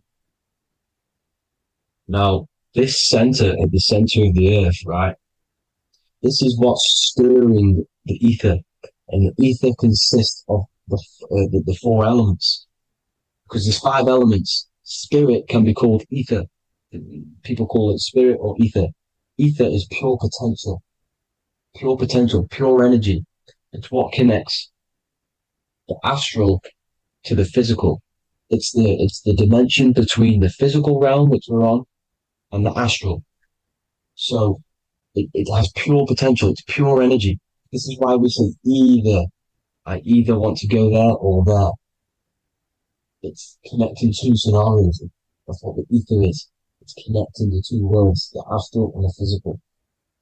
The center is like the cosmic womb. There's a black hole in the center. This is the center of the Taurus field. This is the womb of creation. This is the womb of creation. And inside of this black womb are the 5 elements, and everything's being stirred around. Everything's in motion. Light is motion. Everything's motion. Now, like I said earlier, light crystallizes into physical matter. They are the same substance. Spirit and matter are the same substance, but different variations, different aspects of the same substance. Low vibrational spirit turns into matter. High vibrational matter turns into spirit. Or light, whatever you want to call it. Matter is light crystallized. This is where we get the 7 metals from. The planets. The planets are light. Specific frequencies and vibration of light. When these lights, or the planets, materialize, material metals materialize, they turn into the 7 metals. Saturn turns into lead. That's why lead is red. Saturn is red. The sun turns into gold. That's why the gold is yellow and the sun is yellow. You see, Saturn is the time god. What happens in autumn? the leaves turn red and they die. This is why Satan, time god, the reaper, everything is crystallized till it's death and then reborn again. You see, rust, when things rust, it turns to red because it's Saturn. Saturn crystallizes everything. He's the reaper who comes around in winter. You see, he's Satan. Jesus and Satan, the sun and Saturn. They say we live in a solar system. The solar system, I think I've already just broke this down. The 7 planets are the 7 chakras. Everyone already knows this. But I'm going through it anyway. But this is where we get the 7 planets from and the 7 metals. You see, all the ancients knew it was an enclosed electromagnetic system. It's not a spinning ball in the middle of space, people. They want you to believe this so you get stuck in this material world. Because if you believe everything's material, you can never affect this plane effectively. You can never create your life effectively. You don't understand the planes of existence. Because the mental plane is a higher plane. And it breaks down and it controls the planes below it. The mental plane, hold on, I've got it here for you. The mental, the astral, etheric, then physical. Etheric connects the physical to the astral, but the mental is what's above them all. You see? Now, it's important to understand this. It's important. However, the ancients always talked about the enclosed system. Only NASA, which is introduced around the Roman times, not NASA, but the globe Earth was introduced around the Roman times. Okay? By these Masons. These Masons introduced this because they wanted to take over the minds of the masses and control them. These people worship the physical realm. They know how it works. They know the ins and outs of it. They know how to do the magic. They know how to do it all. They understand it all. That's why Masonry have to take the oath. The oath of not speaking. You're not allowed to speak about anything you learn about in Masonry because they're discovering the truth about your mind and how it creates reality and stuff like that. So this is the Masonic cosmology, the 5-pointed star, the 5 elements, the checkerboard for duality, positive and negative, the 2 aspects of every substance. This is another ancient painting depicting the firmament, the stars inside the firmament, the sun. You see, the ancients worshipped the sun because it's so important for sustaining our life. It's the only reason we're alive is because of the sun. But then people think it gives you cancer today. They brainwash you to think the sun gives you cancer when it's the #1 source of all life. They want you to believe it's a big, spinning, dangerous ball in space. It's not. It's here to give us life. It's God's son. That's why Jesus is known as God's son. It is the Son of God. God created that to sustain us. You see? So it's important you understand the true cosmology of where you are, because if you don't know where you are depleted of all of your morals. You're depleted. You're demoralized. You're lost. You don't know where you are. You don't know where you exist. Okay? Once you accept the globe model, the heliocentric model, you will subconsciously think that you come from nothing. This is why they implemented the evolution theory just after the globe model was introduced by Charles Darwin. Charles Darwin came in after the globe model. He's a Mason, he was another Freemason, and implemented evolution where we came from monkeys because they want you thinking less of yourself so they can manipulate your mind. You see? They want to manipulate your mind, and they have done since you got here. Since you came through that portal, you were manipulated from that day to believe this, believe that. The true cosmology, the truth will set you free. You'll understand things better. You will feel better in yourself when you know the sun is here for you. You'll feel better in yourself that you know that you didn't come from a monkey. You were created as a human, a manifester, a creator. You're so intelligent. Your mind is amazing. You can manipulate matter, mind over matter. See? Thank you all people for tuning in. Tap in with yourself. Love yourself. Find the truth. Spread the truth. Nothing dies. Nothing in this creation dies. Everything's energy. Everything's light. Light can never die. You're a light being. That's why it says Q. Q man. Q is light in Hebrew or Latin. Either one of the two. You are light. You're a light being. You never die. Ever, ever, ever die. Ever. Stop thinking you're going to die. This body will die because it contains electricity. And electricity always goes back to a standstill point because of vibration. Electricity vibrates. You are pure light. You will never ever die. Thank you all people. God bless. Make sure to like, subscribe and share.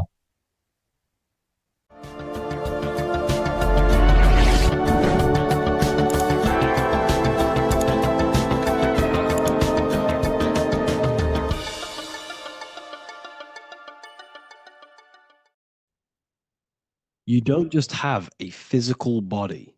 You have a physical, mental, spiritual, and emotional body. Each one of these aspects are a body of its own. Body does not just refer to a physical substance. You have a mental body for thinking, an emotional body for your emotions, a spiritual body for your energy in your astral form, and a physical body to encapsulate all of these. Each four of these aspects are essential for the human experience and essential to balance. Now, today we're going to be syncing the four aspects of your consciousness with the four seasons and the four elements and how this ties into the Bible. So we have four physical elements. We have 5 elements in total, spirit being the most important, but spirit is pure invisible. We have 4 physical elements. We have air, fire, earth, water. Earth and water are feminine. Air and fire are masculine. Air and fire are active. Water and earth are passive. The air corresponds with the mental body of consciousness. This is where your intellect, this is where your communication, this is where your thoughts, intuition all comes from. This is the mental body of consciousness that allows you to think, allows you to process, figure things out, and have intellect and gain knowledge. This is your intellectual aspect of your consciousness, located in the head region. We have a fire nature, a spiritual nature. This is our astral body. Our astral body is all to do with the subconscious realms, the higher realms of consciousness. This is the body that allows us to be free from the physical body. Our spirit is more of our energy. Water is our emotional body. This is what allows us to feel things, that allows us to gain intuitive feelings of conscience. So emotion allows us to understand what is right and what is wrong. When we feel something bad, we know that this is wrong. When we feel something good, we know that we are doing good. Emotions are a creational force that allows us to feel certain things to bring them into existence. Our emotional body is a creational force and should not be reactive, and they should be controlled. Most actions are stemmed from emotions. Actions bring thought into physical existence. Emotions are the driving power. They are what drives your actions. The thought, then the emotion, then the action. Earth is your physical body. This is your physical state that allows you to take mind and emotion into action, into fruition, into physical matter. This is what your physical body allows your consciousness, your soul, to interact with the physical world and bring things into physical existence. The physical body, the physical world, is an outcome and an effect of the thinking mind. All physical substance comes from the thinking mind. The pen, the phone you're holding, the microphone I'm speaking into, all began as a thought in the thinking mind, then it was brought into physical reality. Earth is the most dense. So it goes in this order: body, emotions, spirit, mind. The higher you go up, the more lucid and fluidic it becomes. The lower you go down, the more dense and dull it becomes. Air is the mind, fire is the spirit, water is the emotion, earth is the physical body. So this is why you are a microcosm. You have these four things within you. You contain of these four elements, which correspond to the four bodies of your consciousness, the four bodies of the soul. You are the soul. You are the spirit. So this is why in Theologians 4:17 it says, "Caught up together with them in the clouds to meet the Lord in the air." You don't meet God or the Lord in the physical air, in the clouds. This is clearly a parable. A human being cannot go up to the clouds and meet a mystical man in the clouds. This is obviously a parable, a metaphor. The air is your mind. You must raise your consciousness beyond the body, beyond the emotions, beyond the spirit, and enter in the mind during meditation, turning the mind inward to connect with the Lord. The Lord is the highest aspect of your consciousness, the one that exists beyond the physical body, beyond your emotions, beyond the thought. So you meet the Lord in the air, in the mind. The mind represents the air. This is why in America there's a saying called an airhead. You're an airhead. This means that you are stupid, or you don't think, or you have nothing in your mind. You have nothing in your head. When someone's very stupid, you call them an airhead, because air represents the mind.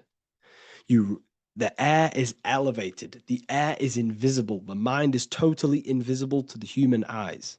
It is a metaphysical substance. In fact, it's not a substance at all.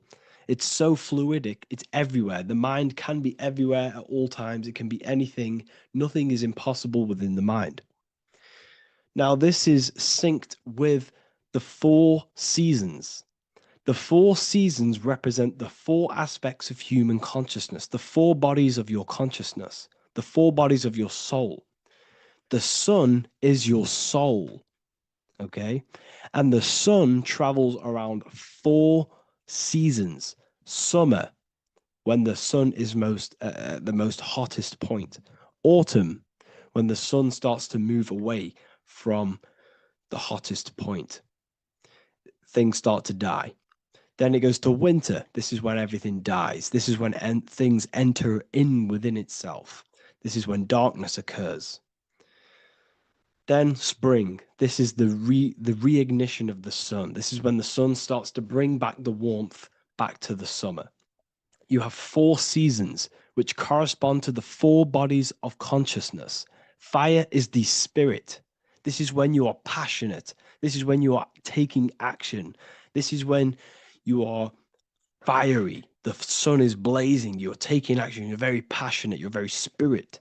You're in the spirit. Autumn is water, emotion. This is when you start to become very reflecting. This is when you start to feel emotional, because in autumn there's lots of water. This represents the emotional body of consciousness. Winter is the mind. This is air. Winter, what happens in winter? Everything enters within itself. The leaves die, the trees die, everything dies and goes within. This is the mind. The mind is the darkness, remember. You close your eyes to enter within the mind. The winter represents meditation. In the winter, what do people do? They stay inside of their house. They research more. They read more books. They become more intellectual. They think more in the winter because we are so we're stuck inside. So we're more reflective. We're thinking more. We're more communicative. We're more intellectual. In the spring, this represents the earth, the body. This is when we start to come out of the mind and we awaken to the body, and things start to grow again. The plants start to grow. The earth is growing again and reborn again. This is the body. This is when you become more active in the spring. And then the summer, back to the summer, we then take action on these thoughts and these thoughts that we gained over the winter. Essentially, this is just a massive cycle. And this is a daily cycle also. The nighttime is the winter. The morning is the spring. The midday is the summer. And the evening time is the autumn. This is a microcosm. We have 4 bodies of consciousness. You are the sun, you are the soul, and the soul has 4 bodies: summer, autumn, winter, spring. Emotion, air, body, spirit. Sorry, emotion, mind, body, spirit. So you are the soul. You are the pure essence of consciousness. The sun is your soul in the heart. And the seasons are inside of you because you are a microcosm. Okay? You are a microcosm. The word sun is son. The Latin word for sun is sol, which is soul or solo, because the sun is solo. It's on its own. You are the soul, and the soul has the 4 different bodies of consciousness. So before we move on any further, if I've blown your mind, please, if you can, leave a like, a comment, a share, and a subscribe. Let me know what videos you want me to make in the future. Please drop a like. It definitely will help me. You are a microcosm of the macrocosm. Man is a miniature universe that goes through its own cycles. The seasons of the summer, winter, spring, and autumn do not occur merely outside of him, but within him as well. The summer is within you. You feel different in the summer. You feel different in the winter. You feel, depending on the body of consciousness, it's your soul's interacting with. So the sun in the sky is your soul inside, and the sun goes through these cycles, which is affecting your bodies of consciousness, because the cycles represent your bodies of consciousness. Now, this ties in with the Bible. This is why we have 4 Gospels.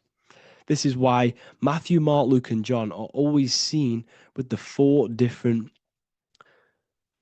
zodiac sign animals or symbols.